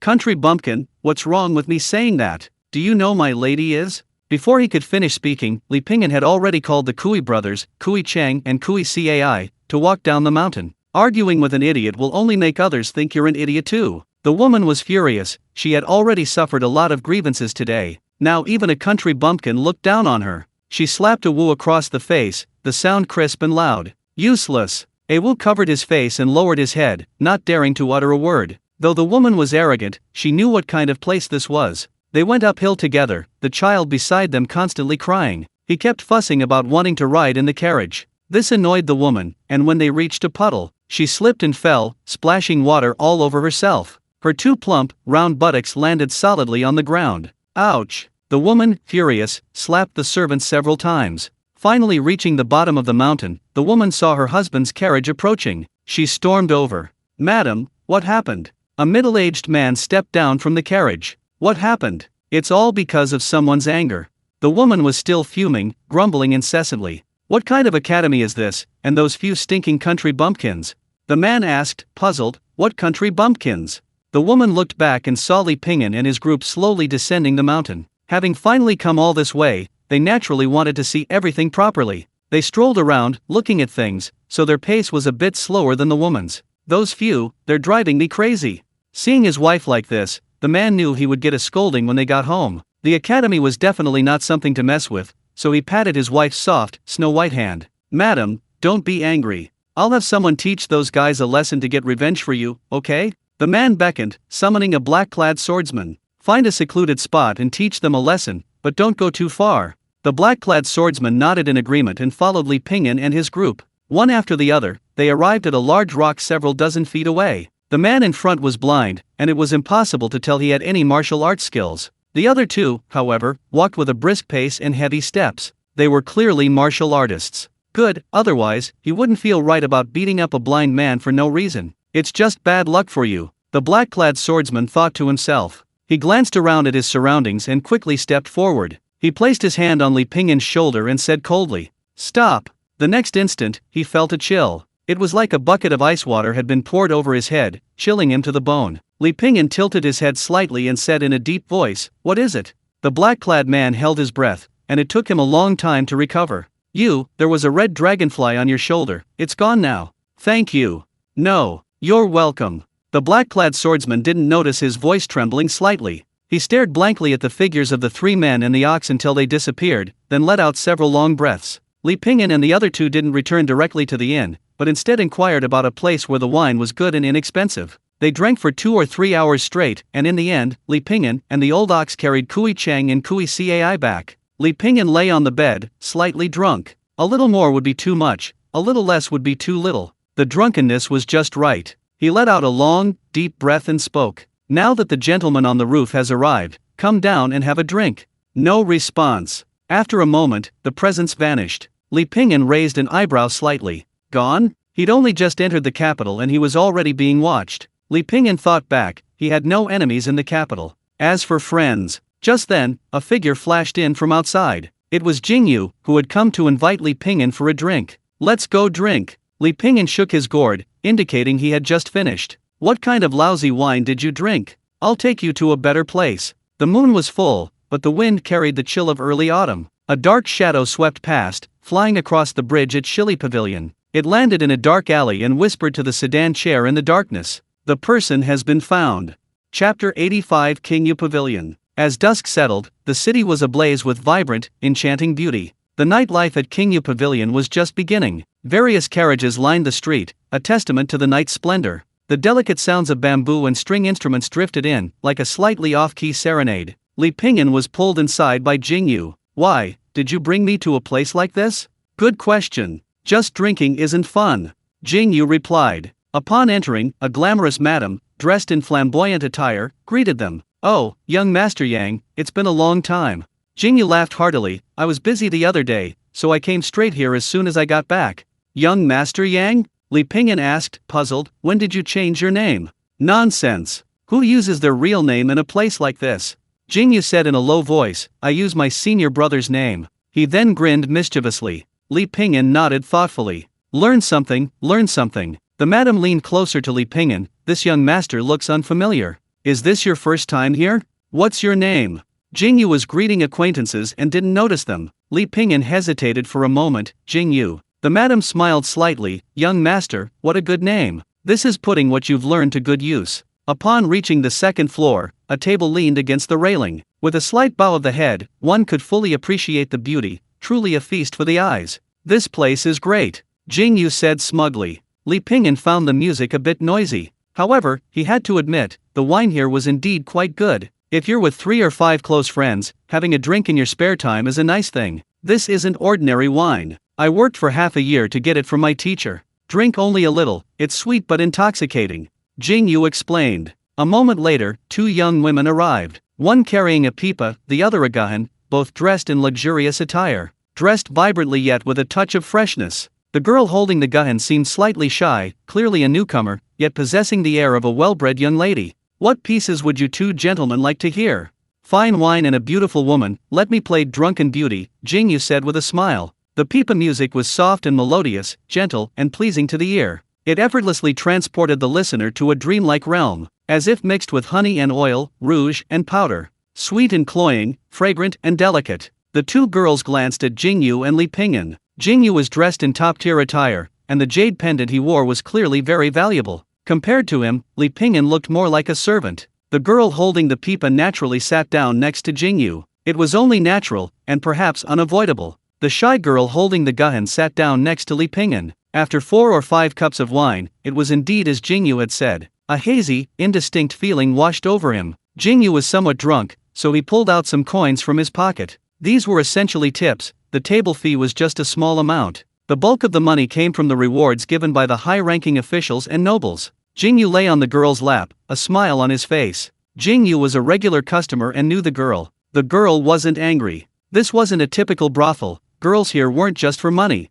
Elegance was paramount. Although most were daughters of officials, convicted criminals, they were backed by the Ministry of Rights. Anyone who dared to act recklessly here would face prosecution. The girl playing the zither for Li Pingyan was named Chen Xiang. A few days ago, her father was convicted, her home was raided, and she and her mother were sent here. Life was difficult for them since they were new here. The melody carried a hint of sorrow. She knew that if a customer liked a girl, he would tip her more. With money, her and her mother's life would be better. However, this customer hesitated to pay. Could it be that he disliked her playing, or that her makeup wasn't good enough? Chen Xiang bit her lip, her gaze inadvertently drifting to the main hall. In the main hall, a handsome young man sat at a table below. His skin was fair, and his features delicate. Beneath his finely arched eyebrows, his long, narrow eyes flowed like gentle spring water. He appeared carefree and unrestrained, but the sharp glint in his eyes betrayed a shrewdness that commanded respect and captivated all who beheld him. The young master's name was unknown, yet he was known for his extravagant spending, throwing money around like water. On this day, he brought with him a tortoiseshell bracelet inlaid with gold and jewels. Its brilliance was dazzling, its precious luster magnificent, truly a rare treasure. The bracelet's price was self-evident. A servant announced loudly, "My master has said that whichever young lady can compose a poem that satisfies him today will be awarded this bracelet." The servant's voice echoed throughout the hall, attracting the attention of most. Chen Xiang stared at the bracelet, slightly bewildered. A thought flashed through his mind, if only he could obtain this treasure. "I don't have much money left." Li Pingyan suddenly spoke. Chen Xiang turned her head, looking at him with a puzzled expression. Li Pingyan smiled faintly, "You played your music well, but I don't have much money left, and I need to go home. My friend here is wealthy, but he seems drunk." Yingyue was sleeping like a log, snoring loudly. "Not at all refined. I saw the other ladies receive tips, but I have nothing of my own, so I can only offer this as a token of my appreciation." That young master said he would give the bracelet to whoever wrote the best poem. Li Pingyan propped himself up. The wine Yingyue brought was truly no ordinary wine. He hadn't felt it at first, but now he actually felt a little drunk. Chen Xiang stared blankly at Li Pingyan, then quickly realized what was happening. "Thank you for your kindness, young master. I am but a lowly person. It is my honor to hear you play a song. I would never dare accept a reward." "Why not?" Li Pingyan said. The young lady, Chen Xiang, bit her lips slightly, her beautiful eyes sparkling. She possessed a youthful spirit, yet also an air of composure and maturity. It was truly strange. Chen Xiang was about to decline when the young lady beside her reached out and pulled her back. The meaning was clear, let her try. Otherwise, Chen Xiang would likely return empty-handed again tonight. "Could you please fetch me some brush and paper, young lady?" Chen Xiang brought brush and paper, as well as a box of ground ink. Li Pingyan let out a burp and picked up the brush. Each stroke, each rise and fall, reveals masterful skill. The brushwork is restrained, yet its strength lies hidden. It carries a rhythmic quality, rising and falling, flowing like clouds in water. Chapter 86. This high-level game. The servant carried Li Pingyan's poem downstairs and called out, "Miss Chen Xiang has left a poem." Everyone looked in unison. Only a moment had passed since the young master's announcement. How could someone be so quick? Could it be that it was already written, just waiting for today? The crowd surged forward, curious to see. Miss Chen Xiang on the second floor also watched nervously. The servant spread the xian paper flat on the table, unfolding it generously. Then he cleared his throat and read aloud. "I stand leaning against the high tower, the wind is gentle. Gazing into the distance, spring sorrow rises darkly on the horizon." Outside Yingyue Pavilion, Li Pingyan helped the staggering Yingyue onto the bluestone path. Amidst the fading light of the setting sun and the mingling of grass and smoke, who can understand the unspoken thoughts of one leaning on the railing? "I intend to indulge in unrestrained revelry. Singing and drinking, forced joy is tasteless." The servant's voice echoed inside Yingyue Pavilion. The moonlight, like flowing water, quietly spilled into the alleyway, dappling the cobblestone path with a mottled, iridescent glow. The moonlight was beautiful tonight, and the wind was gentle. As if awaiting the final climax, thoughts had completely entered a state of ethereal tranquility. After an unknown amount of time, the servant's Adam's apple suddenly moved. "My clothes grow looser, yet I have no regrets, for I am wasting away for her." Like a storyteller's final words. The gavel struck, pulling everyone's thoughts back to reality. The distant sound swayed and faded away on the wind. When everyone's gaze focused on the girl named Chen Xiang, they found her frantically searching for something. Where was the young master? He was right here just now. "I need to pee." Yingyue, drunk, prepared to unzip his pants. A blur of motion flashed across the night sky, landing silently not far from the two. "Who goes there?" Yingyue shouted sharply. "Think you can ambush me just because I'm drunk? Dream on." Li Pingyan, "Big brother, please pull up your pants before you speak." The newcomer bowed slightly. "I mean no harm." As he spoke, he took out a gold medal from his waist. Yingyue snorted and leaned closer. He took a closer look in the moonlight. He immediately froze, blinking. A gust of wind blew, sobering him up considerably. He let out a burp. Yingyue rubbed his face and then rubbed his eyes, making sure he wasn't mistaken. He quickly straightened his back, tidying his appearance while his mind raced. A princess? Why would a princess be here? Could he also be here to play at Yingyue Pavilion? I've never heard of Yingyue Pavilion. When did they get male concubines? Judging by this, could it be they're looking for me? Haven't I been hiding my talents for years? Have they finally been discovered? The current princess did indeed study at Huelu Academy to cultivate her mind and body, but she lived in a small pavilion, and Yingyue had never had the honor of seeing her. Yingyue took a deep breath and flicked his robe. He said firmly, "Lead the way. I'm not looking for you." "Ah." The man bowed slightly. "Young Master Li, please." Li Pingyan nodded and walked over with slightly unsteady steps. Yingyue pointed to himself. "What about me? Should I just stand here?" The man hesitated. "You can squat." Yingyue, turning a corner, a familiar presence came into view. A tall, beautiful woman sat on the stone steps. Her cuffs were embroidered with dark clouds, and she wore a thin white shirt over them. Having removed her black garments, the white shirt accentuated her near perfectly proportioned figure. Brightened by the moonlight, she possessed an even more mysterious and ethereal beauty. "Why did you drink so much?" Even before reaching her, the smell of alcohol was strong. Despite the years, her tone remained unchanged. "The wine was good, so I drank a little too much," Li Pingyan said slowly and deliberately, sitting down at a comfortable distance. He exhaled softly. "Your hand."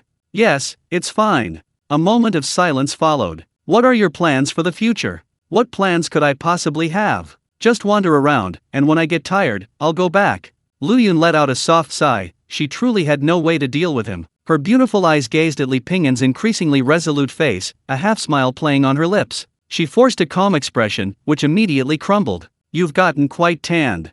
"Yes, the border sun is too strong. That Lu Yong, I sent him to Xia Hashang's place. I originally wanted him to stay in the capital, but I didn't expect him to have such pride. He's a good man, with proper training, he could be very useful in the future." Li Pingyan nodded. "I met him before I came, he told me everything. By the way, let me introduce you to someone." Lu Yun almost forgot the purpose of her trip. An elderly man stepped out of a sedan chair beside her. His face was full of wrinkles, and his temples were gray. Her hair was as white as crane feathers, yet her complexion was as rosy as a child's. She was the deputy director of the Imperial Observatory. The Imperial Observatory was unlike any other department, it served only His Majesty the Emperor. The director's position was equal to that of the Grand Secretary. Today, Lu Yun had managed to invite the deputy director. It was clear she had gone to great lengths. The old man glanced at Li Pingyan and nodded. "I wonder what methods you used to make the princess so concerned that even this old man had to personally come to examine you." Lu Yun had known the deputy director since she was 3 years old. Their relationship was naturally quite close. This was a joke she could take. Therefore, Lu Yun's eyes flickered slightly, and a helpless smile appeared on her beautiful face. Li Pingyan bowed slightly. "Thank you for your trouble, senior." The old man waved his sleeve. "Come, let me examine your eyes." His eyes were pale, seemingly from a congenital eye ailment. The old man didn't seem to care much, thinking the princess was making a mountain out of a molehill. He, a dignified deputy supervisor, was acting like a wandering doctor. However, since the princess cared about this man, there was nothing he could do. A faint silver light shimmered in the old man's hand. It was a thin needle, about an inch long. The needle entered his body, but Li Pingyan didn't feel any pain. Instead, he felt an itch. But the next second, as the needle went deeper, buzz! His mind went blank, as if it had exploded. The old man reacted quickly, with a flick of his finger, rendering Li Pingyan completely immobile. The old man channeled his inner energy into the needle, his brow furrowing involuntarily. There was only boundless darkness, as if it could devour everything. The old man stared into the darkness with a strange, inexplicable fear. He seemed to be facing an indescribable threat, desperately trying to find a way to survive in the darkness. But everywhere was deathly silent. The surrounding temperature suddenly dropped several degrees. The old man's lips twitched slightly.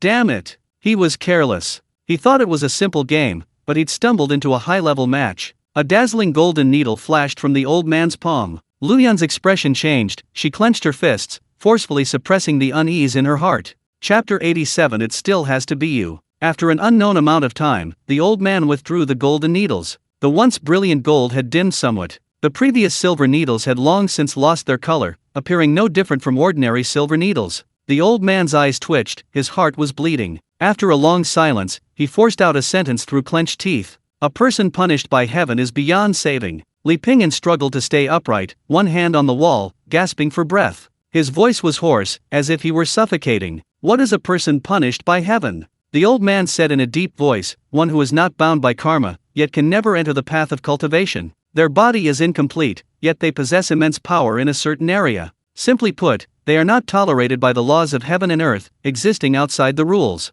To put it more plainly, you do not belong to this world. These few words sent a chill down Li Pingyan's spine. He truly didn't belong to this world. Could this be the price he paid for transmigrating? The old man sighed deeply. Those punished by heaven are extremely rare, but one as intense as you is unheard of, let alone seen. Li Pingyan coughed a few times, his mind still buzzing. The old man gave Li Pingyan one last look. Being an ordinary person, living a peaceful life isn't bad.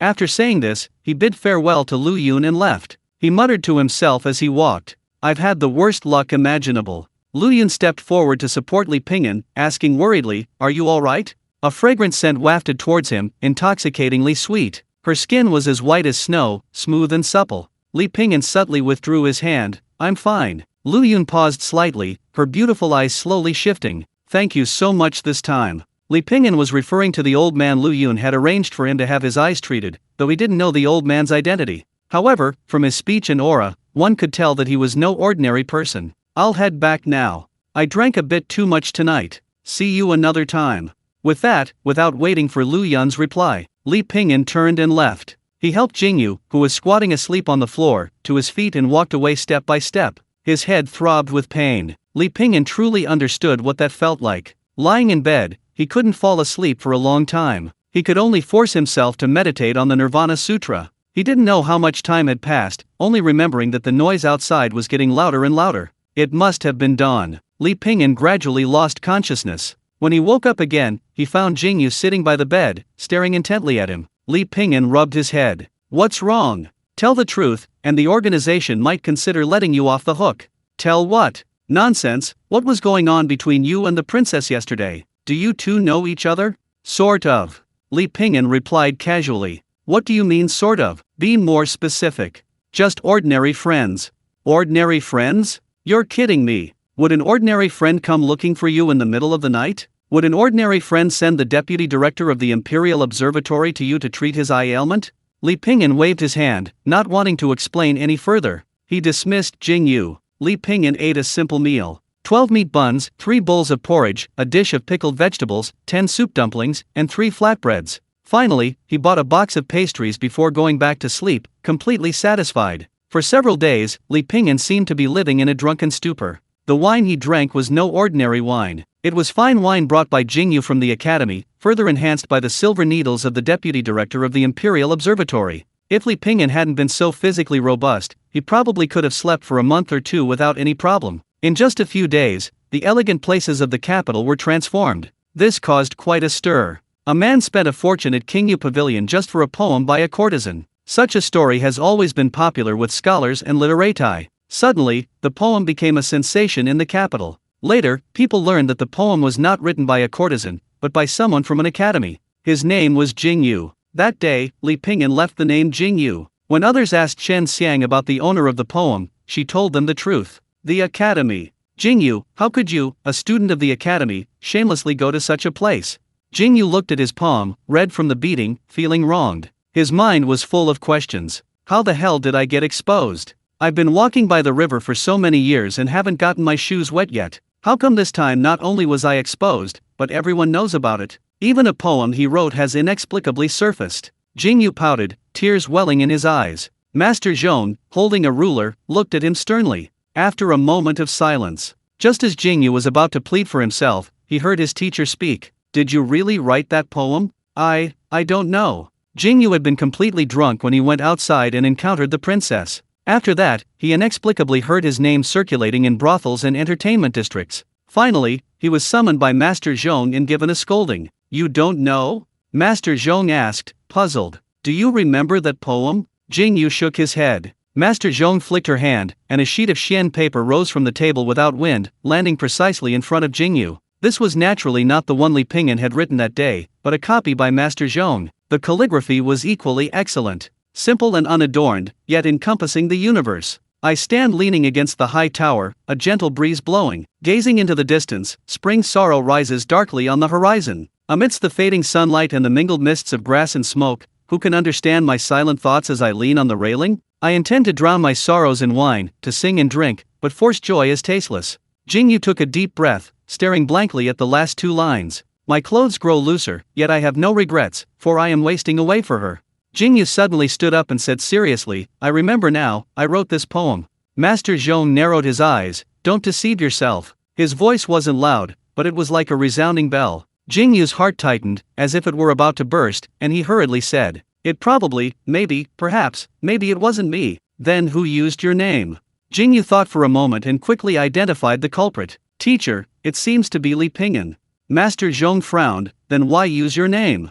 Was it because I invited him to a brothel?" Jingyu quickly changed his tune to a refined place for drinks and conversation, "and he gave me this poem?" Zhong Dejia stroked his beard. Now it seemed this was the only explanation. Although he hadn't known Li Pingyan for long, he knew the man was a low-key person. Jingyu's gaze returned to the poem. He picked up his brush and ink and added a line of small characters. In the 16th year of Tianyuan, a friend and Jingyu, inspired by a visit to Qingyu Pavilion, composed this poem as a gift to Jingyu. An excellent poem would be passed down through generations. Even in the bustling city, this would be extremely beneficial for a Confucian scholar's future development. Moreover, this poem would likely become a masterpiece in no time. Zhong Dejia frowned and sighed deeply. The Confucianism of the Sui dynasty has declined to this point, and instead of thinking about how to promote it, you spend your days worrying about these things. How tragic! How tragic! With that, he picked up a pen. He added another line. It became, in the 16th year of Tianyuan, Ziyu's friend and disciple Jingyu, moved by their visit to Qingyu Pavilion, composed this poem as a gift to Ziyu's disciple Jingyu. Zhong Dejia, courtesy named Ziyu. Jingyu, teacher, you really know how to freeload. Chapter 88 Unexpected Disaster. After 3 or 4 days of being in a daze, Li Pingyan finally felt somewhat recovered. The effects of the alcohol had worn off considerably. Stepping out of the inn, the bright sunlight bathed him. It truly felt somewhat surreal. He went to the inn's backyard and found the old ox in the stable. The old ox looked at him mournfully, as if to say, "You finally remembered to come, kid. I've been starving for days, fighting with these guys for food. When I'm really hungry, I lick the horse's ears to taste the meat. Now these guys all think I'm a freak." Li Pingyan smiled and patted the old ox's head. "Sorry, old buddy, I'll take you out for something good to eat today." Li Pingyan led the old ox away from the inn. Rice, oil, salt, and other necessities were expensive in the capital. He couldn't afford anything too fancy. Besides, after traveling for so long, he didn't have much money left. He asked around for cheap places to eat. He continued westward, almost out of the city. Not all of the capital was lush and sunny. Darkness was inevitable. For example, the street Li Pingyan was walking on was bustling with people, but also dirty, chaotic, and difficult to navigate. The alley to his left was narrow and long, reeking of mildew. On both sides were shabby, run-down restaurants, billowing black smoke that made pedestrians cough incessantly. There were also tiny tea houses, like chicken coops. The prosperity of the capital seemed completely out of place for them. He decided to start with a bowl of noodles to whet his appetite. Reluctantly, Li Pingyan ordered a bowl of eel noodles. The owner took out the pre-cleaned eel and mixed the fish meat into the noodles. Before this, the eel had to be steamed until tender and the bones removed. Knead the dough in chicken broth and roll it out into thin sheets. Slice the noodles into thin strips with a knife, then simmer them in chicken broth, ham broth, and mushroom broth. Adding eel and chicken broth transforms the previously bland noodles into a flavorful and rich dish. Adding chili peppers creates a sauce that's both sour and spicy, fragrant and smooth. One bite, paired with garlic, is simply divine. It was lunchtime, and the noodle stall was crowded. Squeezed at a table with Li Pingyan was a mother with a girl of about 14 or 15. While not as beautiful as the courtesans of Qingyu Pavilion, they were still quite attractive, like lotuses emerging from clear water. After eating for a while, Li Pingyan felt sweating profusely. He drank a bowl of cool tea. The discomfort of the past few days vanished instantly. Just then, a group of guards with swords surrounded the area. Wearing a bullfighting costume, with a python head and bull horns, the 2 horns on his head curving downwards like bull horns. Holding a waist saber, they were none other than the renowned imperial guards of the Sui dynasty. Several riders slowly approached the street, each horse carrying an imperial guard clad in a flying fish robe. Not every imperial guard was entitled to wear the flying fish robe. Only those of certain rank, generally high-ranking officers, were permitted to wear it. And now, more than 10 of them had appeared at once. Go! Go! Enough talk! The group, without further ado, tried to take everyone from the noodle stall away. Faced with these imperial guards, shouting was out of the question, even breathing was a struggle. Li Pingyan, bewildered, hesitated. He was new here and hadn't offended anyone. He hadn't done anything wrong, he had nothing to fear. So he finished the rest of his noodles in one gulp. An old man at the noodle stall walked shakily to a man, presumably recognizing him. He was about to speak when the man kicked him to the ground. Take them all away. More than 10 customers at the noodle stall, including Li Pingyan, were inexplicably arrested. There were at least dozens of imperial guards on the street, each exuding an aura stronger than the last. Li Pingyan even caught a glimpse of the words, "Commander of the 1,000 households." Fortunately, old Niu escaped. Li Pingyan left his staff and sword with old Niu for safekeeping. After the group was taken away by the Imperial Guards, old Niu watched Li Pingyan leave, tears streaming down his face as he ate 3 large bowls of noodles. The Imperial Guards are arresting people again? What's going on these past few days? Who knows? Maybe they're looking for scapegoats. Whoever they catch is unlucky. The crowd murmured amongst themselves. Wang Xiaoer, who had witnessed the whole thing, stared greedily at the large black ox. He had just seen the ox's owner being arrested. Tisk tisk. He'd gotten such a huge bargain for nothing. Wang Xiaoer quickly stepped forward, afraid someone would beat him to it. He grabbed a whip and was about to drive the ox home. Just then, a dark-faced man jumped out and, like Wang Xiaoer, went straight for the old black ox. "Hey, what are you doing?" A pale-faced scholar stepped out. The pale-faced scholar said, "The one who was taken away was my cousin. I'm going to help him drive this ox home." "Pa!" The dark-faced man said righteously, "That man was my good buddy." Seeing the 3 arguing, someone nearby offered a suggestion, "Since you all claim to be relatives of the owner. Of course we recognize this cow. We can tell whose cow it is by who it follows. That's a good idea, fair and just." The 3 of them didn't say anything and started calling out to the black cow repeatedly, but the black cow completely ignored them. At this moment, the clever Wang Xiaoer noticed something. When he called out again, he held a large sausage in his hand. The black cow saw the sausage and, sure enough, walked towards him. Despicable. The dark-faced man hurriedly went to the steamed bun stall nearby and bought several large meat buns. The black cow finished the sausage and decisively ran towards the meat buns. This happened repeatedly until the old cow let out a satisfied burp. After savoring the taste for a while, it wagged its tail and slowly walked away, leaving the 3 of them bewildered in the wind. 3 idiots. The Imperial Guard prison. The square-shaped cell was overcrowded. Li Pingyan leaned against a corner, dozing. The embroidered uniform guard, Yingyue, had a long-standing practice of door detention and temporary detention. This was originally a measure of temporary detention, but the embroidered uniform guard often imprisoned innocent witnesses and related personnel. They used this as an opportunity to extort money from them, refusing release until their demands were met. As a result, the prisons were often overcrowded. They even deprived them of food, letting them starve to death. Or they would arbitrarily torture prisoners, torturing them to death. When a case arose but the culprit could not be caught, they would fabricate charges, detain innocent civilians, and then kill them. The cruelty of their methods was appalling. Of course, these people weren't fools. They usually went to the outskirts of Beijing to arrest people who looked like ordinary citizens with no connections. After arresting them, they were imprisoned. They were allowed to contact their families. If they were mistaken and someone was actually well-connected and powerful, then they could remedy the situation in time, preventing a major disaster. To ensure absolute success, having navigating the treacherous waters of officialdom for years, they were already intimately familiar with it. Li Pingyan, being new to the job, naturally didn't understand these things and initially thought he was just assisting with a case. Only after hearing from his fellow inmates did he suddenly understand. Alas, this is no small matter. Even the commander of the embroidered uniform guard is personally leading the arrests in the streets.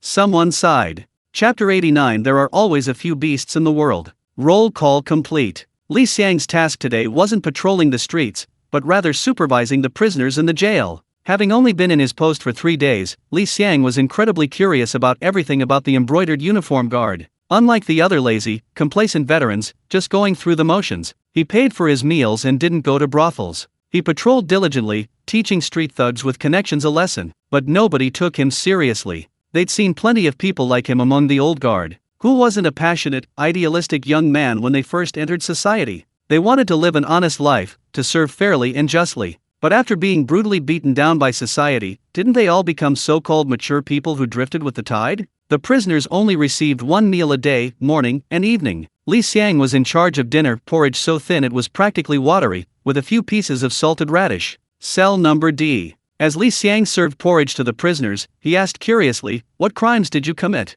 There were far too many prisoners in this cell. The person he was questioning glanced at him timidly, not daring to answer. Li Xiang felt something was amiss. He asked several more people, but still couldn't get the answer he wanted. No one even dared to answer. "I don't know. I was eating noodles when I was suddenly arrested. Maybe I forgot to put vinegar in my noodles." At that moment, a voice sounded faintly. Li Xiang looked in the direction of the voice and saw a person leaning against a corner of the wall, his porridge already empty. Was he blind? "Tell me in detail." Li Pingyan pointed to his bowl. Li Xiang then served him another bowl. Li Pingyan carefully drank the porridge, not leaving a single drop.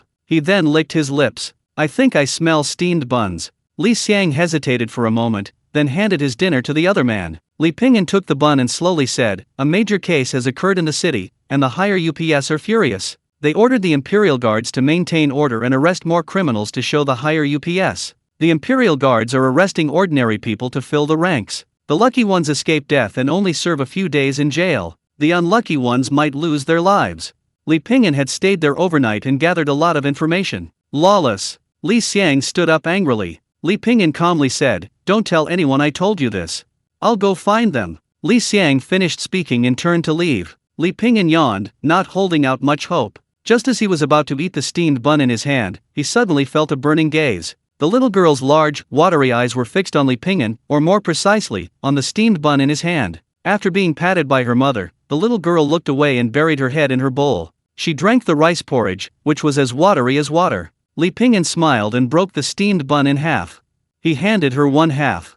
The little girl hesitated, blinked her large eyes, pursed her lips, but didn't dare to reach out and take it. Her mother said, we don't want any, you eat it.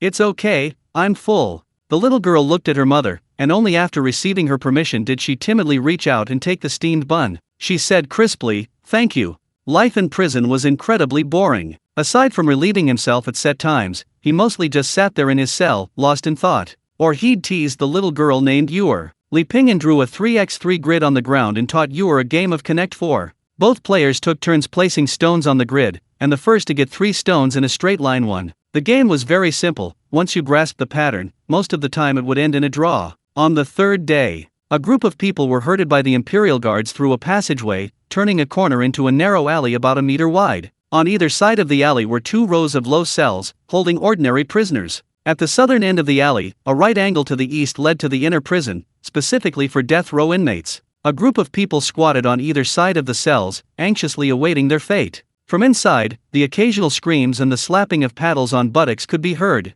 Those who listened felt a chill run down their spines. Several Imperial Guards paced back and forth, discussing which brothel had a new girl. They whispered amongst themselves, wondering who this year's scapegoat would be, even placing bets. Li Pingyan listened indifferently. The alley was low, but the eaves blocked out most of the sunlight. Darkness enveloped every corner. Beside him, the young Imperial Guard Li Xiang's face was grim, his grip on his knife tightening. He must have gone to report it yesterday, only to be rebuffed. Li Pingyan could guess that with a grain of salt. At that moment, a man dressed in a flying fish robe entered. This humble officer greets Commander Beihu. The Imperial Guards bowed and clasped their hands in salute. Zhang Gong nodded slightly. How's the interrogation going? Several have been apprehended. Zhang Gong's expression turned satisfied. Well done. This year's quota has been met. Brothers, you've worked hard these past few days. I'll treat you to drinks tonight. After speaking, Zhang Gong casually glanced around. His gaze fell on a young girl squatting to the side. With a single glance, his subordinates immediately understood and pulled out the girl named Yue. Li Xiang's expression changed drastically, as if he understood something. Sir, what are you doing? Zhang Gong looked at Li Xiang with surprise and said coldly, are you talking to me? The air around them seemed to freeze. Zhang Gong wasn't an ordinary centurion. His grandfather had risen to the rank of commander of the embroidered uniform guard, though he had now retired. His father and 2 uncles both served in the embroidered uniform guard. Their ranks were all high. He was a true second-generation official. Li Xiang, however, remained unfazed. Sir, he said, I investigated yesterday, and these are all innocent people. The embroidered uniform guard, led by Zhang De, fabricated charges to frame innocent civilians. You are now taking away a child of only 13 years old.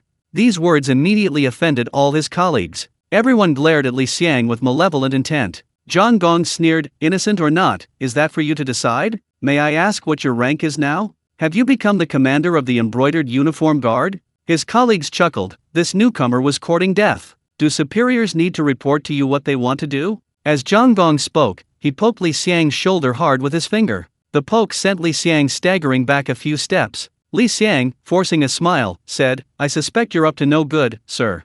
Zhang Gong was so angry he laughed. He kicked open the door to the side room and threw the girl inside. A few brothers in, let this criminal have some fun. Chapter 90 Pretend to be numb. Several Imperial Guards immediately tried to enter the room. Let's see who dares. Blinded by rage, Li Xiang immediately drew his sword. Zhang Gong stretched his neck, grinning maliciously, come on, slash here. Li Xiang's teeth were practically ground to powder as he stared intently at the beast before him. The Imperial Guards had strict rules. To lay a hand on a superior was a capital offense. Not only would he be killed, but his family would also be implicated. Lord Zhang, what's wrong today? Why are you so angry? At this moment, a clear voice rang out. A handsome young man, fanning himself with a folding fan, stood smiling in the doorway. Zhang Gong turned around. Young Master Jing, what brings you to the Imperial Guards? Yingyue smiled. I've come to pick up a friend. Young Master Jing's friend? Which one? Yingyue looked around and pointed to Li Pingyan in the corner. Him. Zhang Gong had no time to pay attention to Yingyue. Take him away. He had never had a good impression of the students at Huilo Academy. A bunch of poor scholars who only knew how to talk big. But there was no need to offend them, they could keep to themselves. Yingyue waved his folding fan. Just now, as soon as I entered, I saw Lord Zhang attempting to insult an innocent girl. May I ask what this is about? Zhang Gong frowned, impatiently replying, the affairs of the embroidered uniform guard are none of your business. Yingyue strode up to Zhang Gong. I should help those in need, especially since what Lord Zhang did was simply unacceptable to me. Zhang Gong said in a deep voice, you're just a commoner, without any official rank. I'm already giving you face by letting you take her away. Don't push your luck. With that, he shouted at the embroidered uniform guard standing at the side door. What are you all standing there for? Go and demonstrate the art of attrition to our young Master Jing. Seeing an innocent, pitiful child about to suffer this ordeal, Yingyue panicked, losing his previous composure. He unleashed his trump card. Do you know who my teacher is? Zhang Gong sneered, of course I know, Master Zhong. She's just a commoner, with no authority over the embroidered uniform guard. You. Yingyue was speechless, choked by the retort. Although Master Zhong was renowned among scholars throughout the land, she was indeed just a commoner, without any official rank. Yingyue simply gripped the sword at his waist. If you dare touch her today, this young master will. Someone is committing murder within the embroidered uniform guard. Before he could finish speaking, Zhang Gong shouted loudly. The sound of a blade being drawn rang out simultaneously, and the embroidered uniform guards inside and outside the prison rushed in at the sound. In no time, the area was completely surrounded. Jingyue's eyes twitched slightly at the sight. He regained some composure. He was indeed a disciple of Huilo Academy, but that didn't mean he could act with impunity. Moreover, in recent years, His Majesty had harbored considerable dissatisfaction with Huilo Academy, especially within the embroidered uniform guard. He had neither official status nor a legitimate reason. Once imprisoned, he could forget about ever taking the imperial examinations again. In a slightly more serious case, he might even lose his life.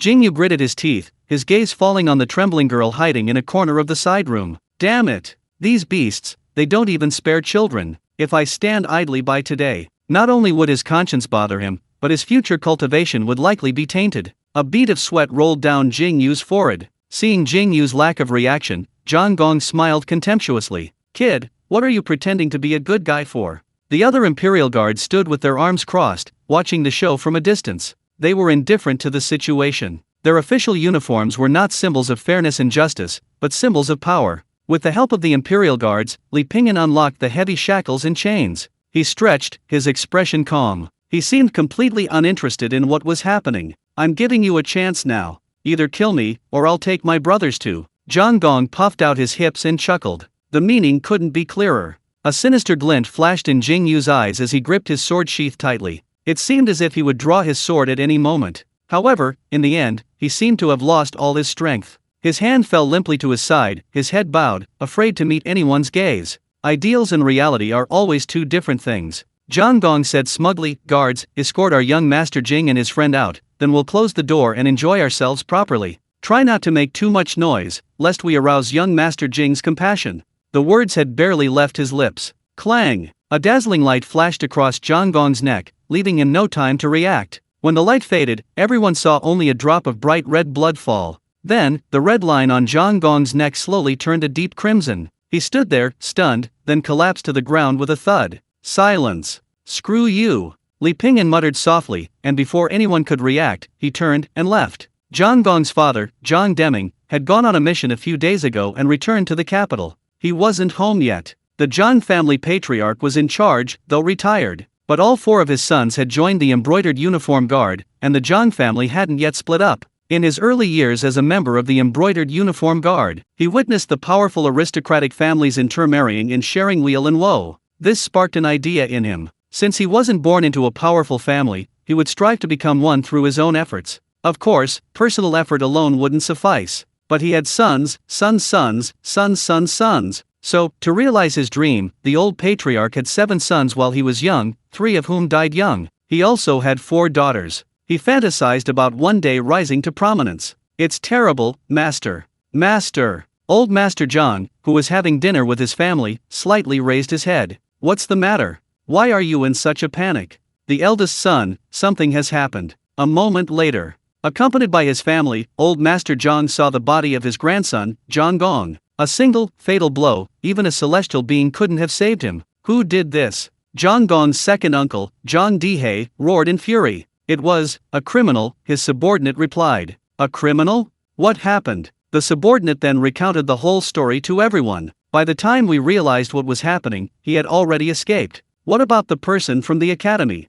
John Dihei asked in a deep voice. He's having tea in the inner room. The men didn't dare let him leave. John Dihei roared, tea? What tea? Lock him in jail. I'll interrogate him later. He's definitely in cahoots with that criminal. His men wanted to remind him that he was from the academy, and that doing so might be against protocol. But seeing John Dihei's expression, they dared not ask further. Soon, Yingyue was thrown into jail. Chapter 91. The sword heart is dusted. Inside the dungeon, Yingyue leaned against the wall, his eyes vacant. His mind was in turmoil. A heavy weight pressed on his chest, making it hard to breathe. Boy, looks like you know you've gotten yourself into trouble. John Dihei stood at the cell door, followed by old Master John and his entourage. Speak. What's that person's name? What's his identity? Did you two conspire together? Yingyue glanced at them, his eyes filled with disdain. You can't touch me. His voice was icy cold. Yingyue certainly didn't dare cause trouble for the embroidered uniform guard, but the embroidered uniform guard absolutely couldn't touch him. What truly made him this way wasn't the fear of being implicated. It was what had just happened. He didn't draw his sword. No matter which sect of cultivators, they all cared about 4 words. A single thought leads to perfect understanding. And just now, those 4 words collapsed in Jingyu's heart. His sword heart was clouded. He had often heard his teacher speak of this, but now he finally understood what it meant. Why? Why didn't he draw his sword? Was he afraid? Yes, he was afraid. A virtuous person cultivates with the world as their responsibility. He should not fail his sovereign above, nor the common people below. Yet, there was someone whose blade was faster than his. Without any hesitation, as if that strike was solely for killing, simply to vent the anger in his chest. His thoughts were clear. Yingyue smiled bitterly and lowered his head deeply. On the other side, John Dihei was still shouting wildly. He wanted to torture Yingyue, to keep him locked up in prison for life. However, less than 2 hours later, the higher UPS ordered him to release the man immediately, supposedly a message personally relayed by the commander. Sir, that guy is clearly in cahoots with the murderer who killed my nephew. John Dihei stood before the garrison commander, speaking indignantly. The garrison commander first tried to appease him,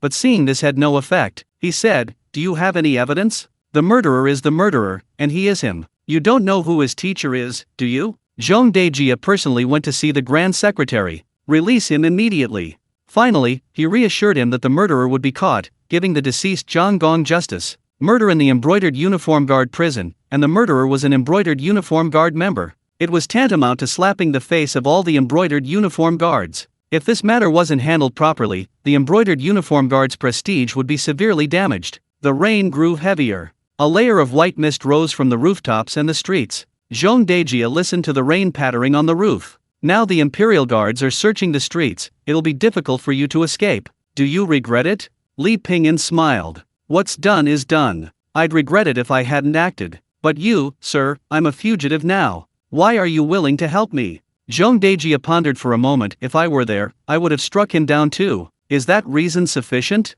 It's just a pity, 1 strike was enough to kill him, letting that brat off too easily. If it were me, I would have made him wish he were dead. Thank you, but I've implicated Yingyue. This whole affair started because of me, causing his mental state to collapse and his sword heart to be clouded. Li Pingyan said apologetically. Zhong Dejia patted his hand. No need to blame yourself. Ask your conscience.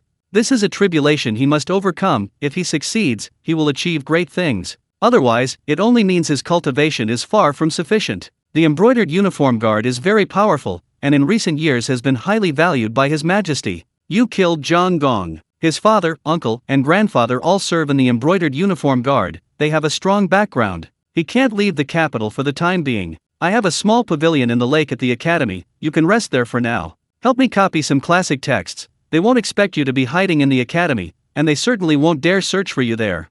Li Pingyan cupped his hands in thanks. Thank you, sir. Recently, the gossip in the capital shifted from trivial matters to the words Imperial Guard.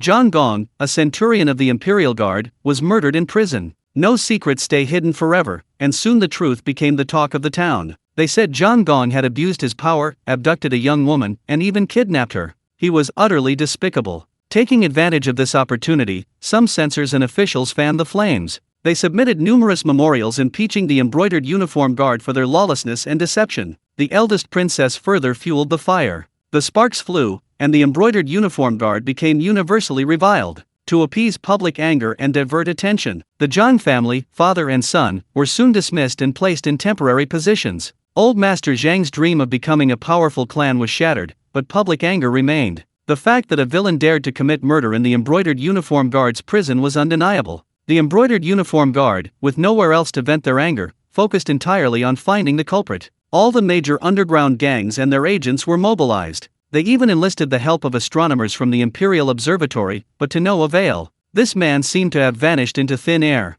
A small pavilion in the middle of the lake. A long embankment, a small pavilion, a lone boat. A cup of wine, a melody, a landscape painting. An autumn breeze, lingering smoke from a stove, a pot of cloudy wine. Li Pingyan sits in the pavilion, facing the lake, playing the erhu. A gentle breeze blows, the bright moon chases the sunset. The willows on the shore sway in the wind. Like swings, they rise higher and higher. These past few days have been peaceful, with 3 meals a day provided. With nothing to do, he plays music, copies scriptures, and practices his martial arts. He feels more at ease and relaxed. He has also gained many new insights from contemplating the Nirvana Sutra. And today, he decides to develop a new hobby: fishing. He observes fish in the lake surrounding the pavilion, although he can't identify the species. But judging from its appearance, it should taste quite good. He had inquired beforehand with the young page who brought him his meals daily about whether the lake was fishable. After all, he was only staying there temporarily, not the owner. The page's reply was a dismissive snort: if you can catch any, then that's your skill. With that, he and Xia Chan left hand in hand. Now that he had a fishing rod, Li Pingyan's walking stick became a bamboo pole. He entrusted the fishing line and hook to the 2 young pages, Chun Kaio and Xia Chan, to buy for him. He threaded the fishing line through the bamboo pole, all the way to the bottom, and tied a hook to it. And that was how he made a fishing rod. Li Pingyan rowed his lone boat, drifting on the lake. He held a stick in one hand and munched on a flatbread with the other. His back was leaning against an old ox, which was dozing off. Because it was supported by the weight of the old ox, the lone boat pressed the water very deep. This fish was really hard to catch. 2 hours had passed in the blink of an eye, but the fishing rod didn't budge at all. Li Pingyan was not in a hurry. He focused his breath, practicing the turtle breathing technique. Sitting, I am free from all attachments. Not thinking of the past, not thinking of the future. Not dwelling on the present, I am at ease in stillness, dwelling long and enduring. Unaffected by changes in internal and external circumstances, nor by suppression or control. Chapter 92. Drink to your heart's content. The sky gradually turned a pale white, making the heavens appear even clearer. The light was soft, then a red glow appeared on the horizon. Suddenly, the bamboo rod twitched, and Li Pingyan flicked it. The fish's bright white body drew an arc in the air. Like a faint arc of light, it flashed gently. Tisk tisk. After fishing all night, it finally took the bait. Everything is difficult at the beginning. Soon, a second one came, a third one. Old Niu, we're in for a treat this morning, let's go back. The old ox mooed. Then it dipped its hind legs into the water and began to splash around. The lone boat slowly swam towards the small pavilion in the center of the shore. The teacher is really good to him, giving him pies and buns. It makes me hungry. Chun Kaio walked ahead, her tone tinged with dissatisfaction. Xia Chan said, stop complaining, let's think about whether we can catch any bream today. Chun Kaio sighed deeply, forget it, we've been fishing for 3 years already. Xia Chan suddenly remembered, hey, last time Mr. Li from the lakeside pavilion asked us for fishing hooks and lines, is he trying to fish too? Chun Kaio rolled his eyes, if bream were that easy to catch, with our talent, how come we haven't caught any after 3 years? Xia Chan nodded, that's true, should we tell him, so he doesn't waste his time? Chun Kaio thought for a moment, let him go fishing, he won't catch anything anyway. If we tell him, he might think we're stingy and not letting him fish. He has nothing else to do all day anyway. The two walked and talked, soon arriving at the lakeside pavilion. Sir, we've brought your meal, Xia Chan called out. A fragrant aroma wafted on the breeze. What's that smell? It smells so good. Chun Kaio's nose twitched. Xia Chan nodded. It smells really good. Li Pingyan was cooking fish soup. Old Niu, go fetch them. Old Niu got into the boat, paddled with his hind legs, and rowed the small boat to the shore. As usual, Chun Kaio and Xia Chan simply placed the food on the boat. But this time, Li Pingyan called out, "Come on up, I've stewed some fish for us to eat together." Stewed fish? Where did the fish come from? Chun Kaio and Xia Chan were taken aback, a certain possibility suddenly flashing through their minds. But they immediately dismissed it. Impossible, absolutely impossible. When they reached the small pavilion in the middle of the lake, the aroma intensified. Li Pingyan smiled. "Wait a moment, we'll be able to eat soon. There aren't many seasonings here, so the taste might not be very good."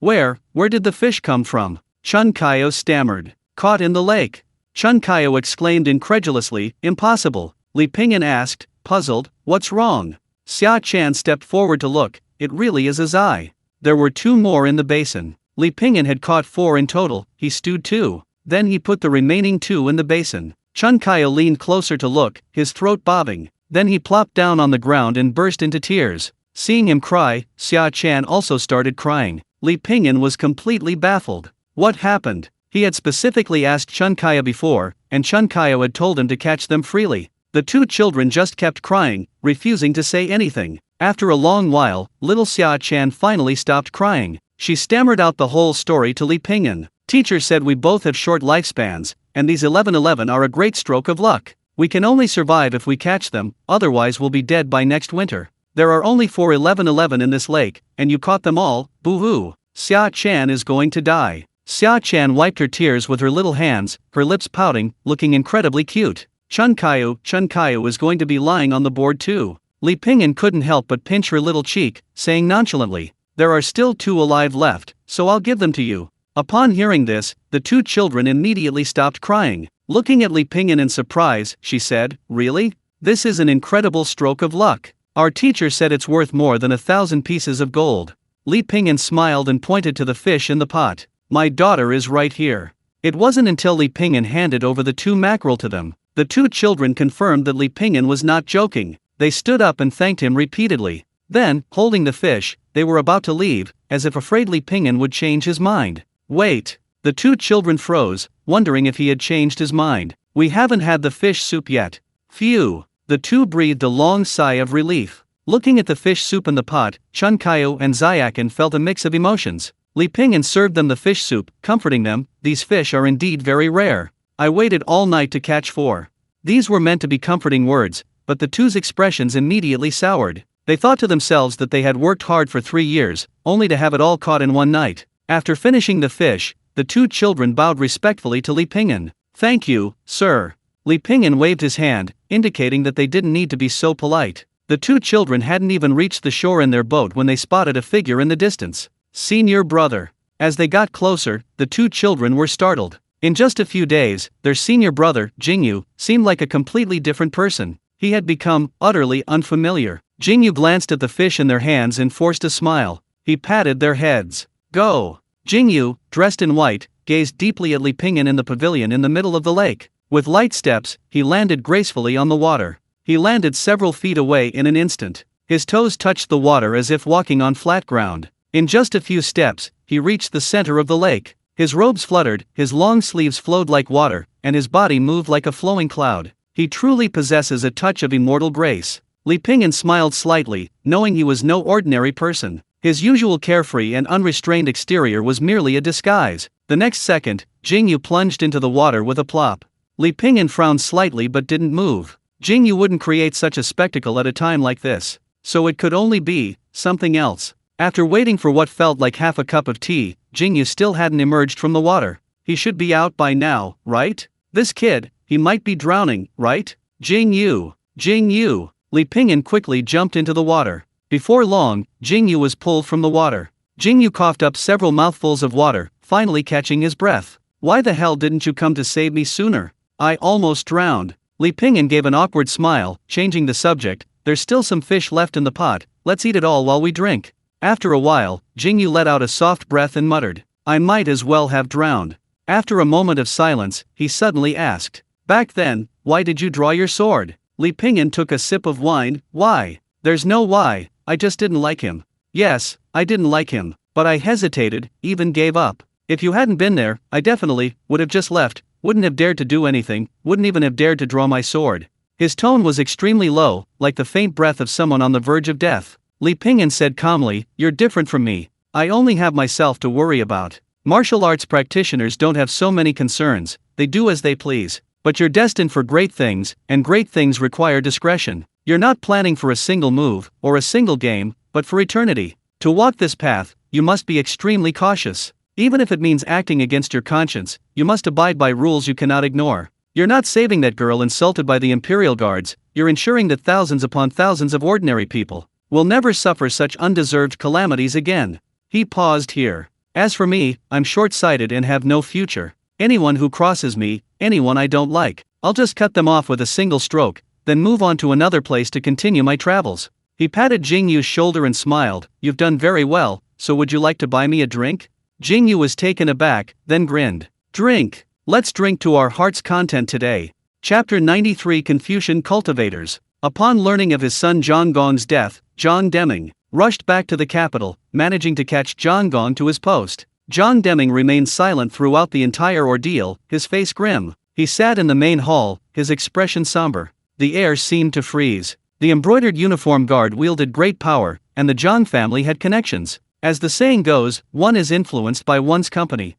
Having worked alongside his father and uncles on cases, he had absorbed much of their influence. He hadn't learned many real skills, but he had picked up plenty of extortion, embezzlement, and coercion. Furthermore, as the eldest son, Zhang Gong had been spoiled from a young age, developing an arrogant and domineering personality. The last time he caused trouble was because Zhang Gong, while drunk, had raped the young daughter of a servant. Coincidentally, that servant had a relative working as a maid in the household of a censor. It almost turned into a disaster, but fortunately Zhang Deming intervened in time. They pulled many strings and bribed officials. Only then was the matter settled. Unexpectedly, Zhang Gong didn't learn his lesson so quickly. Not only did Zhang Gong die, but the entire Zhang family was implicated. Zhang Deming was dismissed and investigated, and his second uncle, Zhang Dihei, who was supposed to be promoted this year, is now likely out of luck. With the situation so tense, that's probably hopeless now. It's good enough if I can keep my official position. Brother, I've already spoken to the gangs below. That kid absolutely cannot leave the capital, he's definitely still hiding there,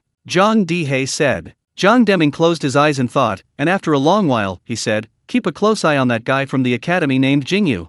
Don't worry, brother. This grudge must be avenged, I will tear him to pieces." Sensing their elder brother's violent aura, the people in the room held their breath. Crack, the wooden table snapped with a loud crack. Zhang Dihei's eyes lit up, and he exclaimed in surprise, "Brother, you've broken through. There were signs before, and I thought it was a good thing, but who knew misfortune and fortune are intertwined?" Zhang Deming sighed deeply. Lakeside Pavilion. Li Pingyan was copying down ancient texts. The old ox lay on the ground, looking at the original text, mooing, and reading it to Li Pingyan. Li Pingyan listened and wrote simultaneously. His efficiency improved considerably. This time, he was copying Confucian teachings on cultivation, methods that were not passed down through generations and could never be found in books on the market. This broadened Li Pingyan's horizons considerably. Confucianism was the orthodox school of thought in the imperial court, holding power over most of the secular dynasties across the 9 provinces, assisting monarchs of various dynasties, helping emperors to consolidate and suppress the nation's destiny. Among these, the 3 arts of being a minister are the most renowned. The art of slaying the dragon, the art of supporting the dragon, and the art of following the dragon. The art of slaying the dragon refers to limiting imperial power, aiming to make the nation a state rather than a family-run empire. The art of supporting the dragon refers to assisting the emperor in governing the country. The art of following the dragon refers to choosing a prince to assist, hoping that if he attains enlightenment, the minister will also ascend to heaven. Becoming the imperial tutor is the dream of every Confucian scholar. When one's reading reaches a point of communion with the sages, there is also the concept of literary fortune. Take it slow first, then break through quickly. Cultivating a righteous spirit is the foundation for establishing oneself and securing one's destiny, and it is also the first step in self-cultivation. Confucian cultivation begins with investigating things to acquire knowledge and clarifying virtue and rectifying oneself. Open the spiritual platform, and within the spiritual platform, one sees a small person. This is the image of the virtuous person cultivated by the human sect. It is divided into 9 ranks. First rank, mortal realm, cultivating virtue and rectifying oneself. Second rank, spiritual platform, opening the spiritual platform. Third rank, venerable person, a virtuous person image forms within the spiritual platform. Fourth rank, new advancement, a vast and righteous Qi is infused from above, tempering the body with vast and righteous Qi. Fifth rank, investigation of things, vast and righteous Qi sprouts from the Danshan and breaks through the Niwen palace. Sixth rank, literary palace, the spiritual platform within the body transforms into a small world, the virtuous person holds the essence and stands firm in all directions. Seventh rank, life essence, generating life essence, words become law, one's mouth contains heavenly law. Eighth rank, supernatural power, obtaining one's natal character. Ninth rank, great Confucian scholar, weaving rules within the body, projecting the rules of the small world within the body into the real world, somewhat similar to a domain. As for the sages above the ninth rank, those who achieve sagehood are extremely rare in the history of Confucianism, as rare as phoenix feathers and unicorn horns. The world is vast, and there are countless methods of cultivation. This is merely the cultivation system of the Confucian school. Li Pingyan shook his head. The methods of cultivation are truly wondrous. It's a pity he can't cultivate in his lifetime, it's a shame. Speaking of which, what realm is Yingyue at, and what realm is Master Zhong at? However, realms are things that can only be understood intuitively, not explained in words. Besides, it's everyone's little secret, like asking how big your manhood is. It's ultimately impolite, so he'll just let it go. You seem to have quite the leisure. A voice sounded behind him. Li Pingyan didn't turn around. What else would I do? Copying books here to cultivate my character, I think it's quite nice. Yingyue said, I came to tell you good news, and bad news. Which do you want to hear? Anything. Li Pingyan didn't care. Aliyah and the others have been accepted into the academy. Li Pingyan nodded, this was indeed good news. The bad news is Wang Yi wasn't accepted. Li Pingyan remained calm, his hands still moving. Where is he now? Yingyue replied, still at the academy. According to the rules, he has to go back to where he came from tomorrow. Of course, the academy will reimburse his travel expenses. That kid is arrogant and proud. Of the four who came, he was the only one eliminated. He's probably feeling quite down right now. Li Pingyan nodded. Could I see them? The next day, four little guests arrived at the lakeside pavilion. Uncle! Upon seeing Li Pingyan, Aliyah hopped over on her short legs. Niu Niu. Aliyah was one of the few people the old man was willing to let him pet. Aliyah pulled 4 or 5 bright red cherries from her bosom. Uncle, look. These are the cherries described in the book. The teacher at the academy gave them to me the other day. She then tiptoed and whispered to Li Pingyan. I gave 1 each to Linger, Pang Jun, and Wang Yi. I saved 5 for Uncle and Niu Niu, and 2 for my sister. Li Pingyan smiled. Did you eat any yourself? Aliyah puffed out her cheeks and said against her will, Aliyah doesn't like cherries. Li Pingyan asked Yingyue to prepare some ingredients, and they cooked a sumptuous meal in the pavilion. She passed the assessment, moved into the academy, and met Li Pingyan again. Everyone else was happy, except for Wang Yi, who looked rather sullen. Of the 4, Wang Yi was the most ambitious. But now he was the only one who wasn't accepted. Anyone would probably find this result unacceptable. Sir, I'm too ashamed to go back. Wang Yi said weakly, his head drooping. Li Pingyan knew that children rarely listen to reason. So he closed his eyes and said in a pretentious tone, Sir, you expected this. Chapter 94 Pen name, Swordsman. Wang Yi looked up. Did you foresee this, sir? Li Pingyan seemed thoughtful. Do you consider yourself a person destined for mediocrity? Wang Yi shook his head without hesitation. Absolutely not. Then why weren't you admitted to the academy?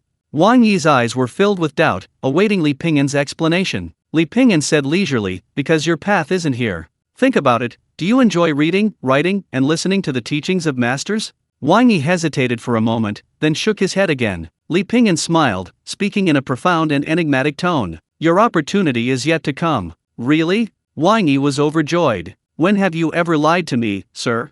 Wang Yi had always regarded Li Pingyan as a role model, so Li Pingyan's words carried great weight in his heart. Hearing Li Pingyan say this now, a smile instantly lit up his face, casting aside the troubles of the past few days. That's right, what's so great about the academy? If they don't want me here, there are plenty of other places that will. Dumplings before departure, noodles upon arrival. As a northerner who had transmigrated from another region, Li Pingyan specially prepared some dumplings. In northern tradition, there's a saying, dumplings before departure, noodles upon arrival. This means that dumplings are given to those being seen off, and noodles are given to those being welcomed back. Because dumplings are wrapped up, they symbolize reunion. Therefore, eating dumplings before departure signifies the hope for family reunion. The next day, Aliyah, Zhao Linger, and Pang Jun officially moved into the academy. Wang Yi went down the mountain alone. Kui Cheng and Kui Cai thought of taking the young master around. Firstly, to ease the young master's depressed mood. Secondly, it's not easy for me to come to the capital. It would be a real shame not to wander around. Huilu Academy. An elegant hall. In the center of the room stood a large rosewood and marble table. On the table were piled various calligraphic works by famous calligraphers, dozens of precious inkstones, and a stack of ancient books. The brushes and the brush holders stood like a forest. A fragrant incense burner emitted wisps of white smoke, its aroma wafting through the air. Black and white chess pieces intertwined on the board. Beyond the chessboard, however, lay a scene of peace. An elderly man with long eyebrows and slender eyes, his face ruddy. He exuded a subtle, refined air, giving off a sense of tranquility and peace. The headmaster of Huilu Academy. And opposite him was a woman who was very likely the future successor of the empire. She wore a red dress, revealing a graceful neck and clearly visible collarbones, and her brows exuded an air of dignified elegance. Even in simple white robes, she exuded an ethereal beauty. Armored soldiers stood guard outside the winding corridor. A young page stood to one side, his eyes involuntarily drifting towards the renowned beauty listed on the rouge ranking. "Princess, it's been a long time since you've been up the mountain." Lu Yun smiled wryly. "Yes, I'm overwhelmed with trivial matters every day, unable to sleep soundly. Thanks to the dean's calming incense, I can finally sleep peacefully every night." Years ago, Lu Yun studied at Huilu Academy. She was personally taught by the dean, who was, in a sense, Lu Yun's teacher. Although the dean imparted all his knowledge to Lu Yun, he stubbornly refused to undergo the formal apprenticeship ceremony. This puzzled everyone at the time. Everyone knew that His Majesty was very likely to have his daughter succeed him. Once Lu Yun ascends the throne, the dean will be the true imperial tutor. However, the dean has not explained the reason, and it remains a strange tale. "Princess, you didn't come up the mountain just to see this old man, did you?" the dean asked with a smile. Lu Yun remained calm, offering a perfectly measured smile. "Dean, you flatter me. The great Sui dynasty has always respected teachers, and it is only proper for Chang Li to visit her teacher. It's just that I've been too busy with official duties to spare the time." "Princess, titled Princess Chang Li. But," the tone shifted, "I have come here with a matter I wish to trouble the dean with." The dean placed his hand on a chess piece. "Princess, please speak freely. Chang Li has a friend, chivalrous and kind-hearted." Chang Li originally intended to find a renowned master to guide him on the path of cultivation, but alas, fate has not been kind. He has traveled the martial world for many years, inevitably encountering perilous situations. Fortunately, his martial arts skills are quite good, but the world is full of wonders, demons, monsters, and evil spirits. If he encounters a situation that ordinary martial arts cannot resolve, he will be helpless, and his life may even be in danger. Therefore, Chang Li wishes to request a pen from the dean to give to her friend. The dean raised an eyebrow slightly. "For the princess to personally request a pen, this person must have a close relationship with you." Lu Yun's expression remained unchanged, but her feelings were somewhat complicated. Given her status, she had naturally seen all kinds of men. There were scions of noble families, and princes, and nobles. Some talented men rose to prominence overnight. Many had boldly expressed their feelings to her. However, Lu Yun felt nothing. The only one who could capture her heart so deeply was that blind man who cared nothing for fame or fortune and wandered the martial world. "I owe him so much." After a long while, Lu Yun finally let out a soft sigh. Since it is the princess's request, this old man has no reason to refuse. The headmaster waved his hand. The page then brought over the pen holder from the table. "Which one does the princess wish to choose?" Lu Yun replied, "Chang Li thanks the dean, but it would be disrespectful to ask for pen and ink so abruptly. I dare not ask for more, but I hope the dean can select one for my friend." The dean smiled slightly. "You are quite clever, knowing that if you choose it yourself, you might pick a bad one, not only owing me a favor but also potentially putting your friend in danger later. If I choose, I certainly won't give you a bad one." Lu Yun smiled faintly and remained silent. Speaking of which, the dean pulled out a pen from the left side. "Since you are a chivalrous person, then this one will do. Pen name, Knight. Knight is a character, with benevolence on the left and righteousness on the right. Under a gray sky above, feet treading on muddy ground. Because of love, there is also hatred. Because of compassion, there is also sorrow. Because the victor is king, the loser is villain, therefore one helps the weak and oppressed. Because the world is devoid of morality, violence is used to break the law. Indeed, this world has never been fair. Some trample seedlings with horses for pleasure. Some slaughter infants for pleasure. 10 households toil, yet all they gain is a single phoenix hairpin. But some people insist on seeking justice for the weak. They can humble themselves to serve others with utmost loyalty. They can also walk away without a word. They can draw their swords and exact revenge. They are irreconcilable enemies with bandits who kill indiscriminately and prey on the innocent. They are called knights errant. P.S. The passage reads, "A knight errant is like a pair of swords, with benevolence on the left and righteousness on the right, a grey sky above and muddy ground beneath." This is from Sun Xiao's novel The Legend of Heroes. The novel is good, but I don't recommend reading it, because he stopped writing it. I'm so angry I could die. If anyone knows when it will be finished, please let me know. Chapter 95 Two Settlements. There were only 4 fish in the small pavilion in the lake. Li Pingyan caught them all in one night, which was quite boring. In contrast to the quiet of the small pavilion, the entire imperial palace in the capital was bustling with activity. Today was a special day, the birthday of the eldest princess. Normally, the eldest princess's birthday celebration should be handled by the imperial household department, and the scale of the ceremony should not be too grand. However, this year was quite different. The Ministry of Rites was handling the event itself. All civil and military officials in the capital who received the document from the Ministry of Rites were required to wear the official robes and insignia appropriate to their status. Furthermore, for 3 days before and after the eldest princess's birthday, the slaughter of livestock was prohibited. County governments were also prohibited from handling criminal cases. The Ministry of Rites arranged the following. At dawn, 3 to 5 a.m., they would enter the palace to pay their respects to His Majesty. Following this, they would receive congratulations from the imperial family, civil and military officials, and even envoys from vassal states. Then they would enter the ancestral temple. Returning to the inner palace, she received congratulations from her brothers and sisters. Birthday gifts from officials from various regions arrived at the palace in batches. Countless rare treasures were presented. Some even sent as many as 9,981 gifts. This was all treatment reserved for the emperor. And now, with the emperor's tacit approval, the Ministry of Rites arranged everything for the eldest princess. Everyone understood that the emperor was paving the way for the princess's succession. The palace was filled with a lively and joyous atmosphere. As night fell, 48 cannons boomed through the night sky, another treatment reserved for the emperor. Everything was self-evident. At the banquet, the ministers of the 6 ministries, numerous high-ranking officials, and even the Grand Secretary took turns offering toasts. Lu Yun accepted all toasts. She trained at Huilu Academy in her youth, entered the Taoist Longqiu Mountain at 13, and studied governance under the imperial tutor at 16. She excelled in 4 arts: music, chess, calligraphy, and painting. The imperial tutor called her a talent for governing the world. Perhaps, under her rule, the Sui dynasty would truly once again dominate the land. The moon was reflected in the lake, shimmering. Li Pingyan sat upright in the pavilion. As the saying goes, a straight body leads to straight qi, and straight qi leads to a straight mind. Imagine holding a red fireball, gently rotating your hands left and right, up and down. Once the fireball becomes tangible between your palms, use your mind to guide it into your abdomen. Coordinate the movement with your palms, then gently place your hands on your navel. Pause briefly, then perform a gentle, slow circular motion of qi within your danshan. Wherever your mind goes, your qi follows, your form moves with the movement, your strength follows the movement. Soon, the alcoholic odor in your body begins to dissipate and melt into your body.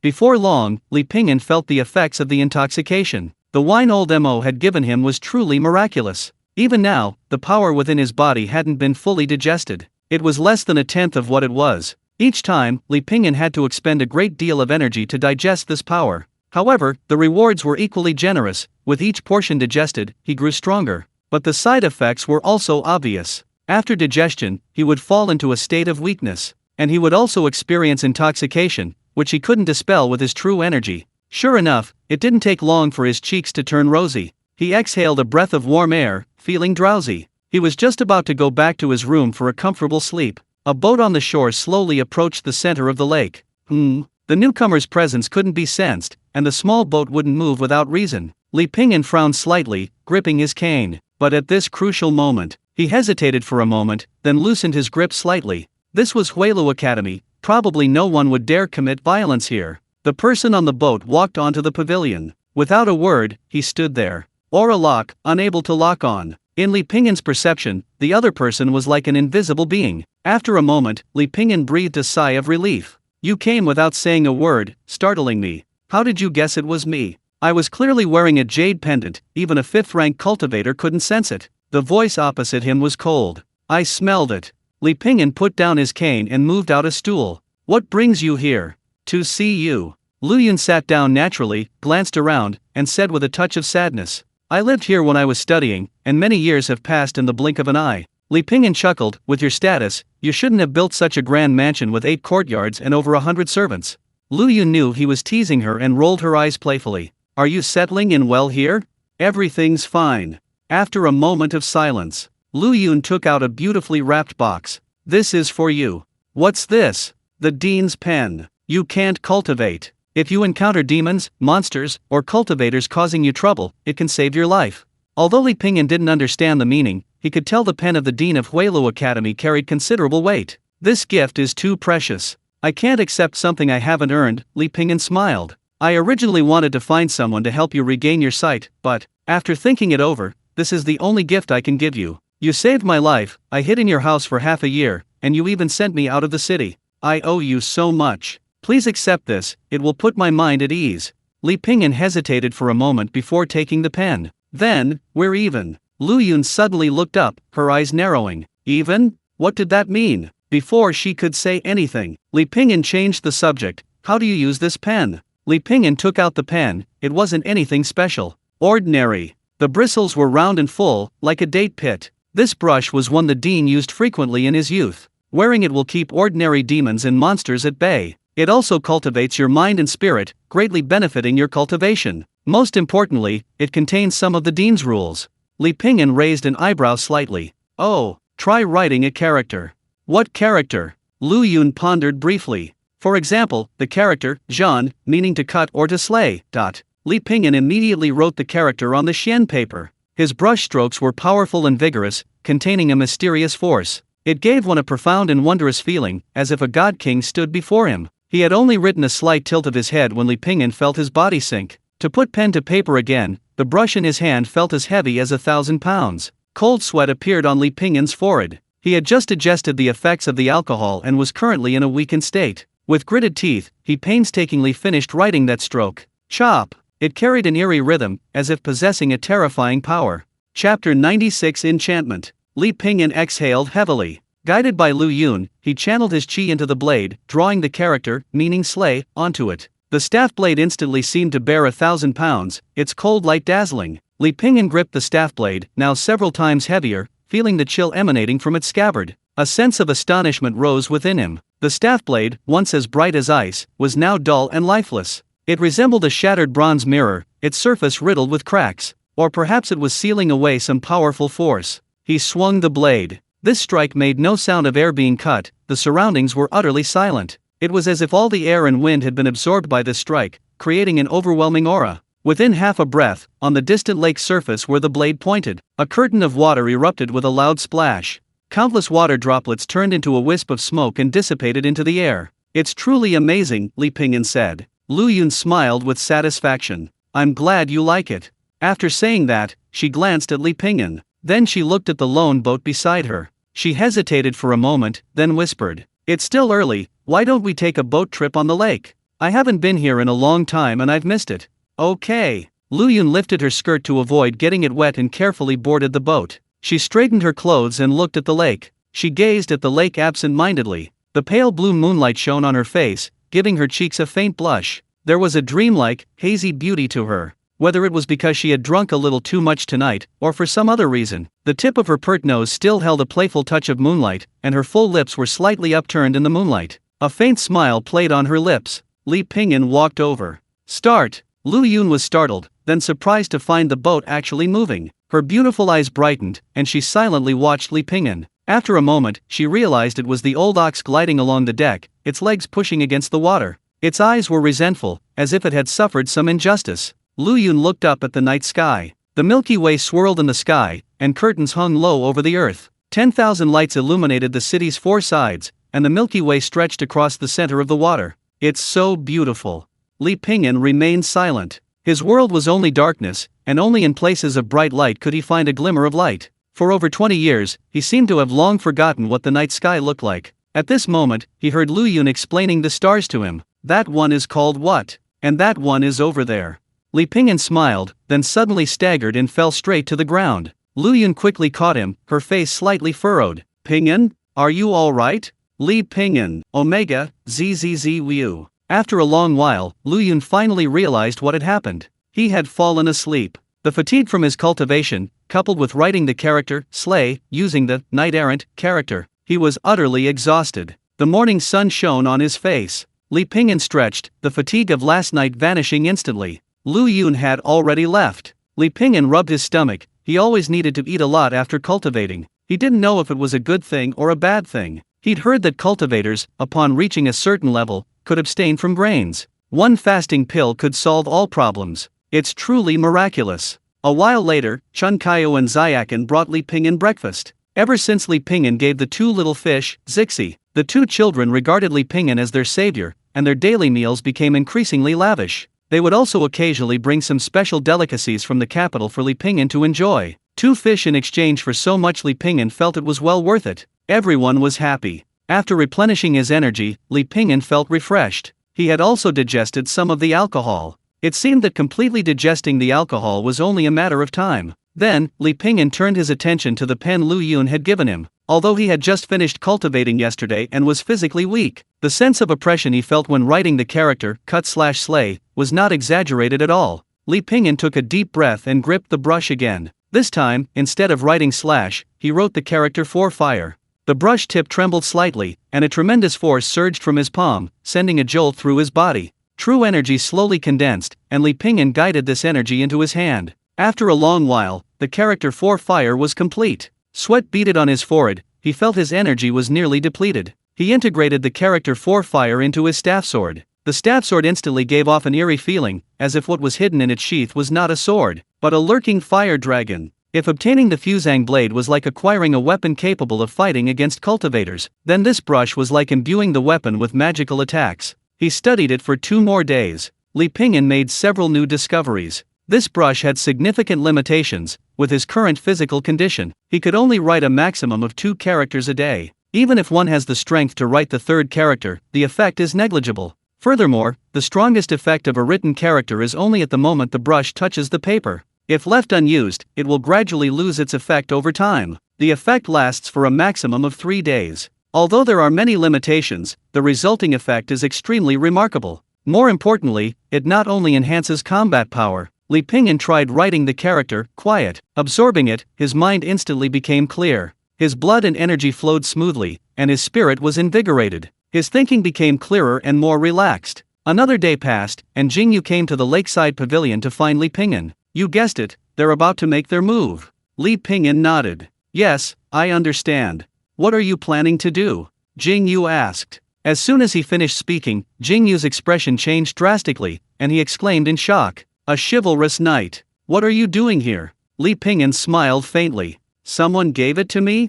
Who? A friend. A friend? Yingyue swallowed hard, his mind racing for a moment. There was only one possibility. The princess? Li Pingyan didn't deny it. Yingyue sniffed and quickly helped Li Pingyan to a stool. He half knelt before him, respectfully saying, Brotherly, from now on we are half-brothers. When you and the princess one day control the world of the Great Sui, never forget the bond between us.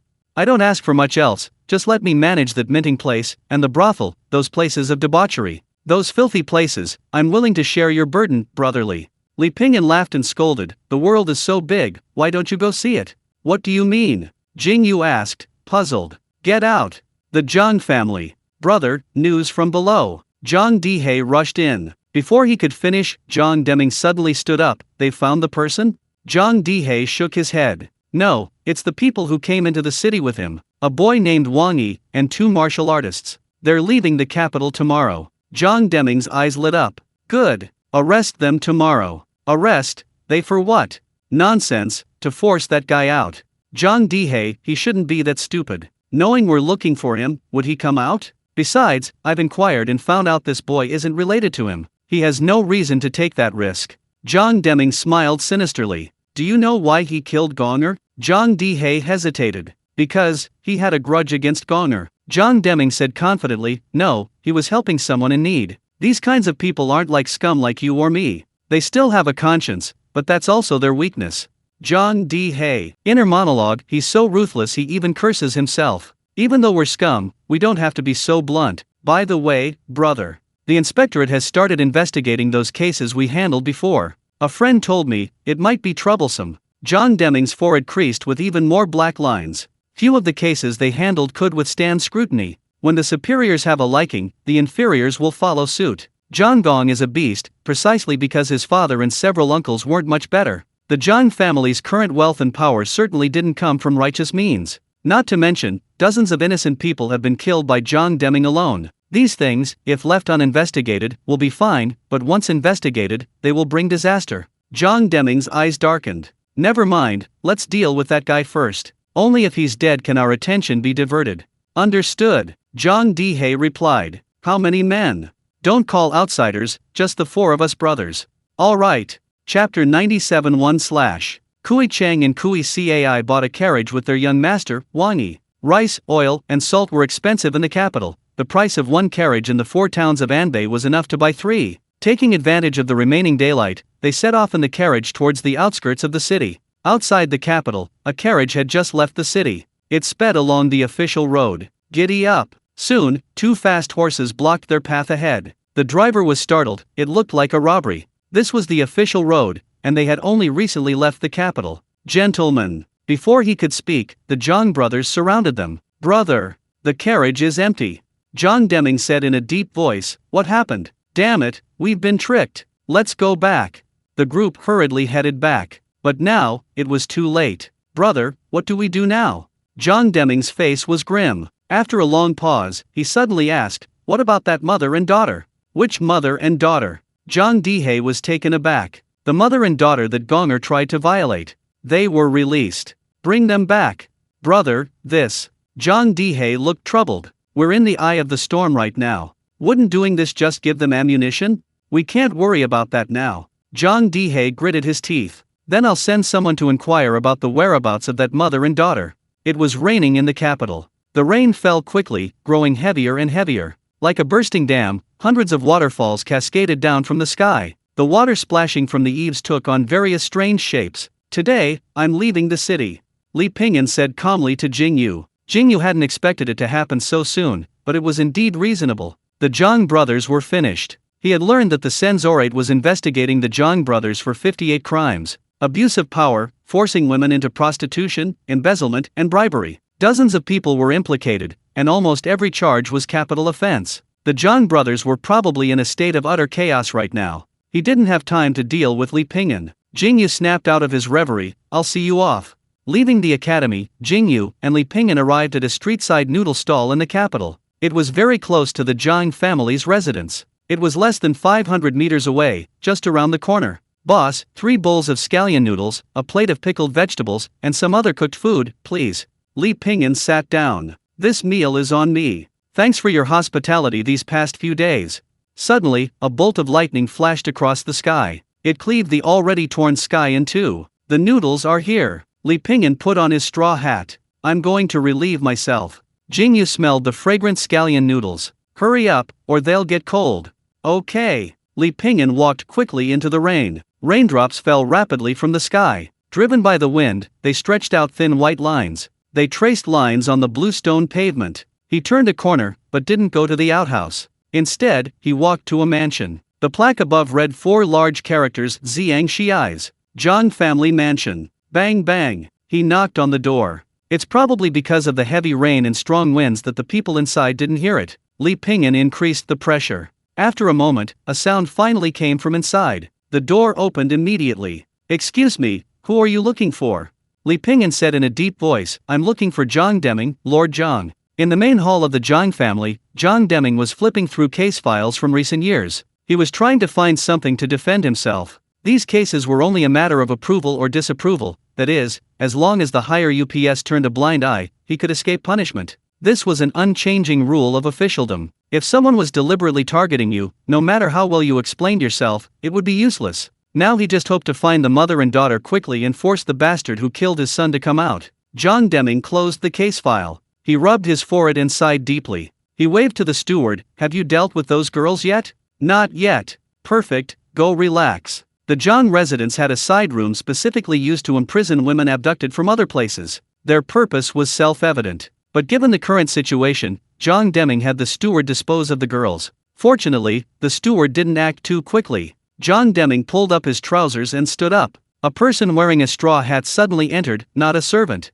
Who goes there? The man looked up. Lord Zhang, your memory is terrible. You've been searching the whole capital for me, how could you forget me now? Jiang Deming frowned, suddenly recognizing the face a perfect match to the villain in the portrait. It's you! Jiang Deming's aura surged. He hadn't expected the other party to be so audacious. He went straight for the door. You're asking for death. Jiang Deming kicked the pear blossom table on the bank, sending it flying. At the same time, the floor tiles beneath his feet shattered instantly. Like a shooting arrow, he instantly rushed towards the somewhat frail figure below. A blade flashed, cutting through the rain. Jiang Deming's fist slammed down, the violent force sending Li Pingyan flying back against the wall. You're just using a bamboo stick. Jiang Deming sneered, then took a step forward. He sprang up on one leg, his blood and qi rushing down like the torrential rain in the courtyard. He was like a cannonball exploding, the surrounding air resounding like thunder. Li Pingyan was thrown several meters away. The wall behind him collapsed with a crash, and the entire hall seemed to shake. Jiang Deming's skin turned dark red, as if a terrifying power lay hidden within, ready to be unleashed. Buzz! A piercing buzzing sound rang out. Flying sword fine rain. Jiang Deming's gaze swept across the room, and he raised his arm. Like the clash of metal, the sword blocked the attack with a resounding clang. It didn't even pierce Jiang Deming's skin. His skin and bones had been tempered more than twice, making them extremely solid. Li Pingyan gripped the hilt of his sword, the staff-like blade half an inch from its sheath. His muscles were tense, his upper body slightly bent, his left leg slightly bent as he pushed off the ground. His thumb pushed open the guard, and his right palm rested on the hilt. Jiang Deming swung his right fist with immense force, smashing it towards Li Pingyan. You actually dared to dream of fighting a cultivator. You overestimate yourself. The blade was invisible and intangible, vanishing in a flash. However, the sharp wind from the blade tore through the air, creating an invisible barrier around them. The staff sword remained silently sheathed, as if it had never been drawn. The word fast slowly dissipated within the staff sword. Jiang Deming's body suddenly froze, his eyes widening in shock. A line of blood spread from his chest. A crimson stain, like a gaping maw of blood. Chapter 98 Separation. Jiang Deming collapsed, limp. Li Pingyan calmly turned and walked towards the side hall. Big brother.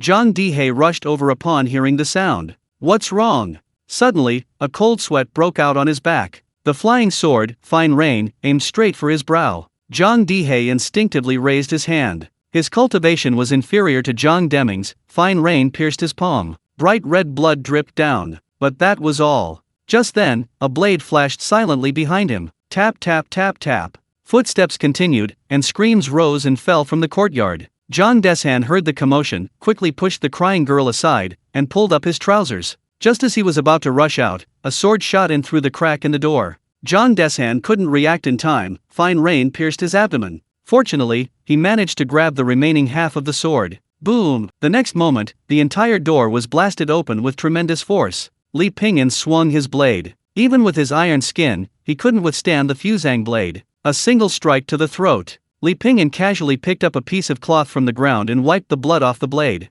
Suddenly, he sensed something was wrong. The cloth seemed to be warm. It seemed to be a belly band. Sorry. Li Pingyan put down the belly band. Ignoring the screams of the others, he calmly carried out his prearranged plan. The entire courtyard was exceptionally clear in his mind. The four Zhang brothers fell one after another into pools of blood. The fusang blade, armor-piercing. The swordsman's pen, enchanted. Plus catching the enemy off guard. The battle came quickly and ended just as fast. Having finished everything, Li Pingyan left through the back door with practiced ease. His expression was calm, as if he had truly only taken a urination. You're back. Jingyu looked up and asked, why did it take you so long to relieve yourself? Li Pingyan sat down, unhurriedly removing his straw raincoat, and explained, I bought a pot of wine while I was at it. The scallion noodles were a bit clumpy. Li Pingyan stirred them, added chili and sesame oil. Then he began to eat heartily. Where are you going next? Jingyu asked. To Guangling, to the southern duke's mansion. I promised Miss Yansun I would return the seeds of the fusang tree to the southern duke's mansion. He finished the bowl of noodles in the time it takes to drink half a cup of tea. A person rushed past on the street, shouting, Murder! Murder! Jingyu glanced around curiously. What happened? Li Pingyan ignored him and put his straw hat back on. I'm entrusting Alia and the others to you. Please take good care of them for me. Until we meet again. He was about to leave when he suddenly remembered something. Oh, right, please thank Master Zhong for me. Jingyu said, before you leave, could we have one last match? A match about what? A match on the zither. Jingyu had brought his zither today. I can't play the zither. You can play the erhu. Li Pingyan was puzzled. What kind of match is this? You're leaving anyway, so let me fulfill this wish. Previously, in the 4 towns of Anbei, Jingyu played the zither, but Li Pingyan disturbed his peace of mind. Now, after overcoming the inner turmoil, Jingyu's state of mind was vastly different from before, and he had the idea of challenging Li Pingyan again. Li Pingyan smiled. It seems there's not enough time. We'll definitely meet again next time. Next time? Jingyu was taken aback, watching Li Pingyan's departing figure, and called out, "Hey, when is the next time we meet?" Li Pingyan waved his hand. "We'll meet again if fate allows." Fate brought them together in the martial world. A reunion is anticipated. From the capital to Guangling Prefecture, land routes were heavily guarded. Li Pingyan was now a wanted criminal, so he chose the waterway. Moreover, the waterway was much faster than the land route. Li Pingyan contacted a local gang. They specialized in this kind of business, and there happened to be a boat going to Guangling. However, when they heard that he wanted to bring an ox, they immediately objected. Who brings an ox on a boat? Li Pingyan paid the fare with all his possessions before finally getting their permission. Li Pingyan was now truly penniless. A cow, an erhu, a 2-stringed bowed instrument, a bamboo pole with a cane knife sheathed inside. Fishing line was wound on the bamboo pole, ready to fish at any time. A plain-looking knight-errant's pen was also tucked at his waist. Fortunately, food was provided on the boat, otherwise he would have been eating dirt. Li Pingyan sat in the cabin for half an hour. The people gradually arrived. More than 20 people, including Li Pingyan, were arranged in the innermost cabin. It was cramped and narrow, and reeked of a pungent stench. The environment was truly appalling. Li Pingyan smiled helplessly. The group looked at each other, understanding each other perfectly. Those who had gathered on this boat were not entirely benevolent. At this moment, a short man wearing a tattered vest stepped forward and gave a slight bow to the group. "Brothers, it's fate that we meet here. I am Grasshopper from the Flea sect." A scarred man sneered, "Who do we have here?" "Just some petty thieves, daring to introduce themselves to these two." The man who called himself Grasshopper smiled awkwardly, sheepishly walking over and sitting down next to Li Pingyan. He cupped his hands in greeting to Li Pingyan. "I am Grasshopper." Li Pingyan, "Get lost. I've heard so much about you," Grasshopper said. Li Pingyan suppressed a laugh, thinking to himself that Grasshopper really knew how to strike up a conversation. "Brother's eyes? I can't see." "Oh." Grasshopper nodded. The boat bobbed and swayed in the middle of the river like a leaf. Waves lapped against the old hull again and again, splashing up shimmering phosphorescence. The river flowed like a silver snake, a gentle breeze blowing in. All Li Pingyan could hear was the sound of oars. He seemed to see the river rising and falling rhythmically, lapping against the straight breakwater. Many boats surrounded him, yet they moved with remarkable order. Lu Yun stood on the bank, facing the wind blowing from the river. She watched the boats on the river silently. "Princess, wear more clothes. It just rained, it's chilly." A palace maid draped a thick coat over her. The surrounding guards didn't understand why the princess suddenly had the leisure to come here and enjoy the scenery. Lu Yun gazed at the boat carrying Li Pingyan. Her face was like a piece of white jade, smooth and warm as water. Gazing at the lone sail in the distance, at the willow branches, her thoughts drifted to the distant capital. She inexplicably wondered, what if she weren't the future heir to the empire? Would she be like him? Free to roam, making the world her home. Thinking this, she suddenly gave a self-deprecating laugh. It was all just wishful thinking. "Moo!" The old ox on the boat spotted Lu Yun and called out, "Let's go." Lu Yun turned and walked towards her empire. And Li Pingyan would eventually drift along the river and see into his own world of martial arts. Chapter 99, Re-entering Human Pass. Stars hung low over the vast plains, the moon surged in the great river. 3 days passed in the blink of an eye. The ship's cooks were truly awful, everyone in the cabin complained bitterly. One day, they even tried to pick up a crab with their chopsticks. The crab instead grabbed the chopsticks. Scarface, looking at the still dogshit-like dinner, angrily smashed his bowl on the floor. "Damn it, even a dog wouldn't eat this." "Yeah, this stuff is for dogs. Only dogs would eat this." A voice immediately echoed. "Damn it, I used to eat dog shit and thought it tasted better than this." Everyone looked at the speaker. It seemed, he had revealed something. Old Niu silently stopped eating, feeling offended. Li Pingyan ignored him, eating with relish. But old Niu stopped him, his eyes seeming to say, "Can't you have any backbone? You're shameless, but I still have some." Li Pingyan. The boat captain was helpless. The boat's cook had something come up before departure and couldn't make it. These rough men didn't know how to cook. They just put ingredients in a pot, poured in seasonings, stirred it together, and it was done. No wonder this stuff was no joke. If this group started making a scene, it would be a disaster. Frustrated, the boat captain said, "Does anyone here know how to cook? I'll pay you for the days you cook." No one stepped forward. They were all people who had lived a life of hardship, risking their lives, Who the hell would learn to cook? Me. At this moment, a voice rang out. Li Pingyan stood up. You can cook. The boat captain looked at Li Pingyan suspiciously. Li Pingyan said, I can cook. I usually cook for myself at home.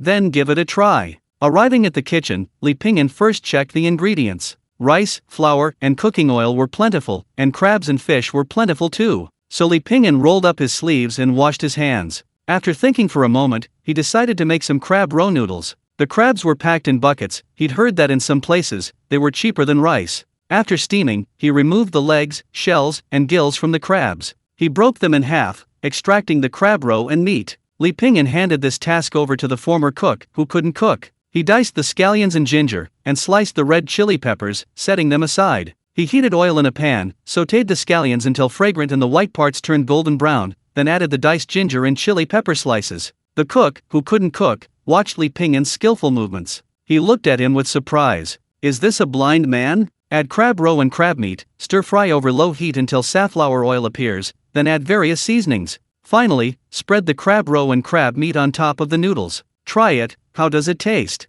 Li Pingyan handed the noodles to the cook closest to him. The cook licked his lips, about to eat. Mix it first. The cook then mixed all the crab roe on the noodles. One bite, and a look of surprise appeared on his face. Delicious, delicious. The boat captain stood on the deck, gazing at the distant river. He bit into a hard, sticky flatbread. Damn it, these guys cook terribly.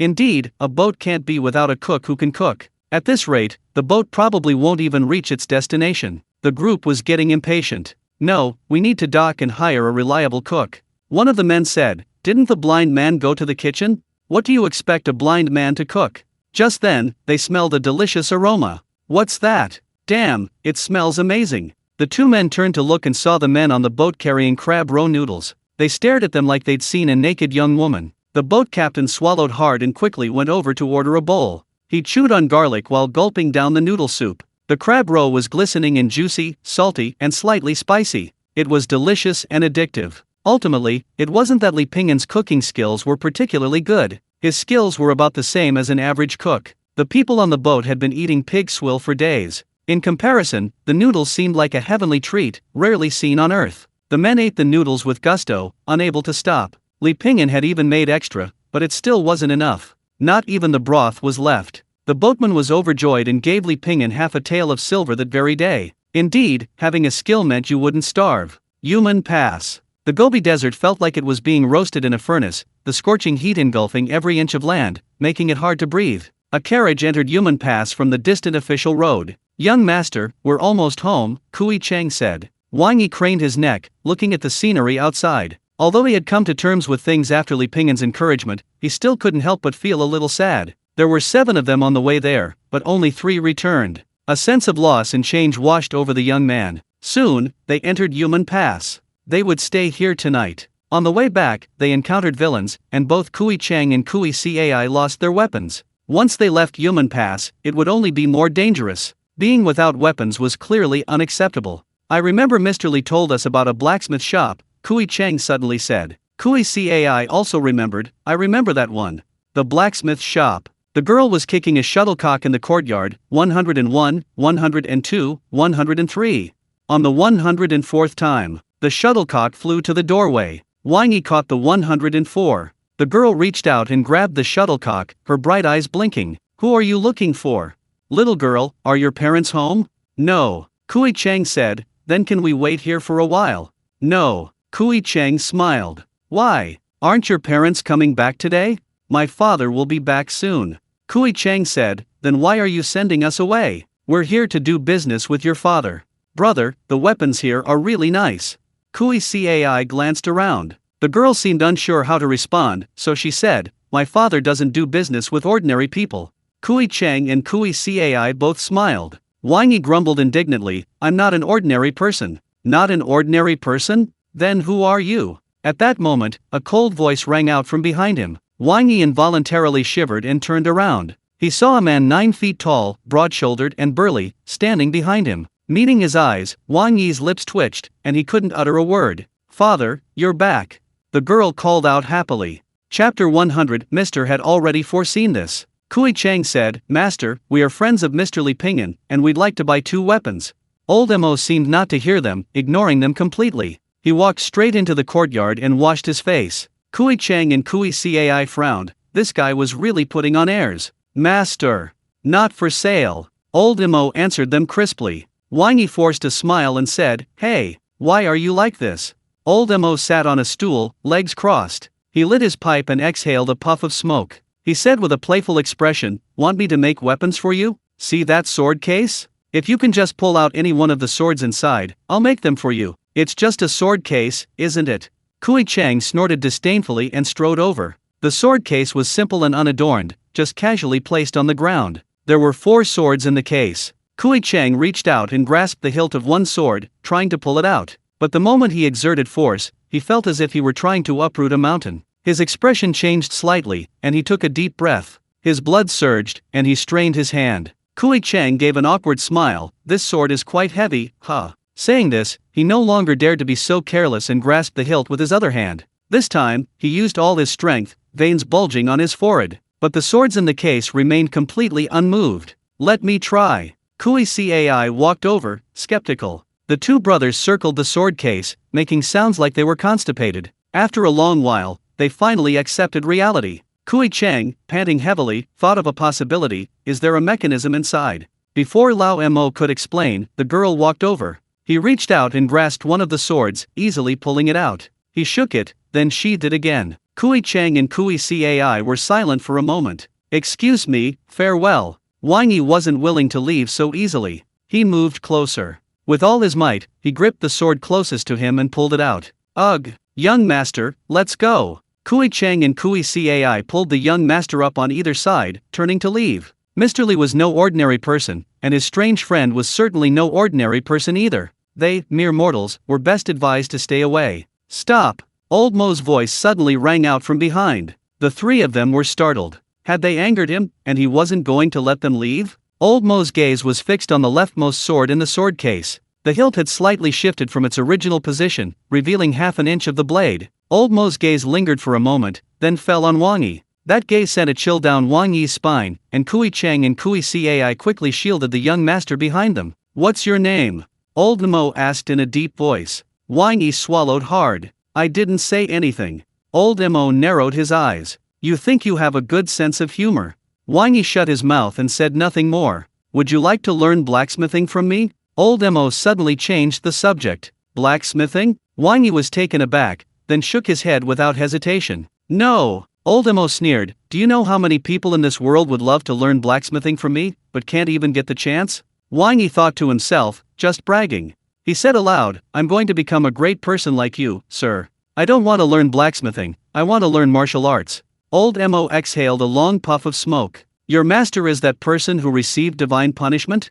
Wang Yi blinked in confusion. What was his name again? Li Pingyan, right? Wang Yi nodded. Old Mo said, "I made his sword. Tell me, am I powerful?" Wang Yi said thoughtfully, "Well, he's somewhat powerful, but definitely not as powerful as you, sir."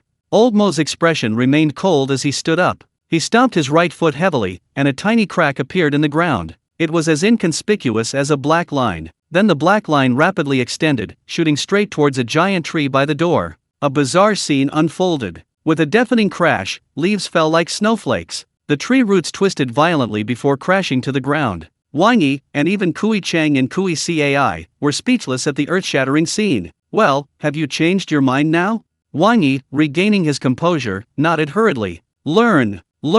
I want to learn." Old Mo nodded. "What should I do?" "Help you forge iron." The thought of soon learning a peerless martial arts technique filled Wang Yi with joy. "Clean up that broken tree first," Old Mo said calmly. Wang Yi then stayed with Old Mo for the time being. Kui Chang and Kui Cai, worried about their young master, stayed with him for a few days. Only then did they return to report to their master. After all, if Old Mo truly had ulterior motives, he could have acted directly. There was no need for such roundabout methods. Wang Yi was quite happy, even though his daily task was simply clearing away the huge broken tree. Old Mo sat in the yard, legs crossed, watching Wang Yi's retreating figure. He asked, somewhat surprised, "Don't you find it annoying that I make you work every day?" "No," Wang Yi replied. "Why?" "My master said that hardship comes before sweetness, and you shouldn't rush anything." "Old Mo, you're quite sensible. You listen to him?" "Of course." Old Mo suddenly became interested. So, do you think I'm more capable, or your master? Wang Yi blurted out, of course, it's my master. Why is that? Although you are very capable, my master foresaw all of this long ago. Old Mo's cold expression changed for the first time. Wang Yi continued, when I wasn't accepted into the academy, my teacher told me that my greatest opportunity was yet to come. Then I met you, so it seems our teacher foresaw all of this. Old Mo frowned. What? Wang Yi nodded. Yes, my teacher foresaw all of this. Old Mo, how could someone condemned by heaven possibly glimpse the secrets of heaven? Wang Yi snorted. My teacher is incredibly powerful, you can't even imagine. Achoo! Li Ping'an, thousands of miles away, sneezed softly. 7 or 8 days had passed, and fog had risen over the river. Visibility was extremely low all around, and the water was murky, making it very uncomfortable. But none of this bothered Li Ping'an. He was an eccentric, that's how his fellow crew members described him. He woke up and went to bed at the same time every day. He knew exactly when to meditate, when to wander outside, when to go to the deck to play his ervu. Everything was meticulously planned. When he had free time, he would sit quietly, listening to his fellow crew members chat. He would occasionally join in, but most of the time, he was deep in thought. He seemed lost in thought. Another night fell. Li Ping'an sat beside the old ox, humming a song. Old ox, let's go home after we deliver the hibiscus seeds, okay? Old ox, moo. Do you want to look around some more? Where to? Moo moo. Li Ping'an smiled. Alright, wherever you want to go, we'll go. I've heard that Kyushu is vast, so vast that you couldn't explore it all in a lifetime. But luckily, we have skills, so we won't starve, and we live long lives. Then we'll walk slowly, and go back whenever we get tired. Old ox, will you stay with me forever? Moo. Brother, that ship has been following us for 3 or 4 days. Could it be a hijacking? Xiao Dong was a little worried. What's there to be afraid of? Every one of those people on the ship has seen blood. The boat captain was nonchalant. I'm afraid they're up to something. The boatman hesitated for a moment. Move the boat closer. All right. The 2 boats drew nearer. The boatman glanced at the deck but saw no one. This was a typical grain transport boat, used for large-scale grain transport. Hey, friends on board! The boatman shouted. His voice was clearly that of a trained fighter, strong and booming. His voice echoed across the river, but there was no reply from the other side. Brother, something's not right, Xiao Dong frowned. Let's go check on the boat. The 2 boats were now very close. Xiao Dong and another crew member immediately leaped onto the deck of the grain transport boat. Is anyone there?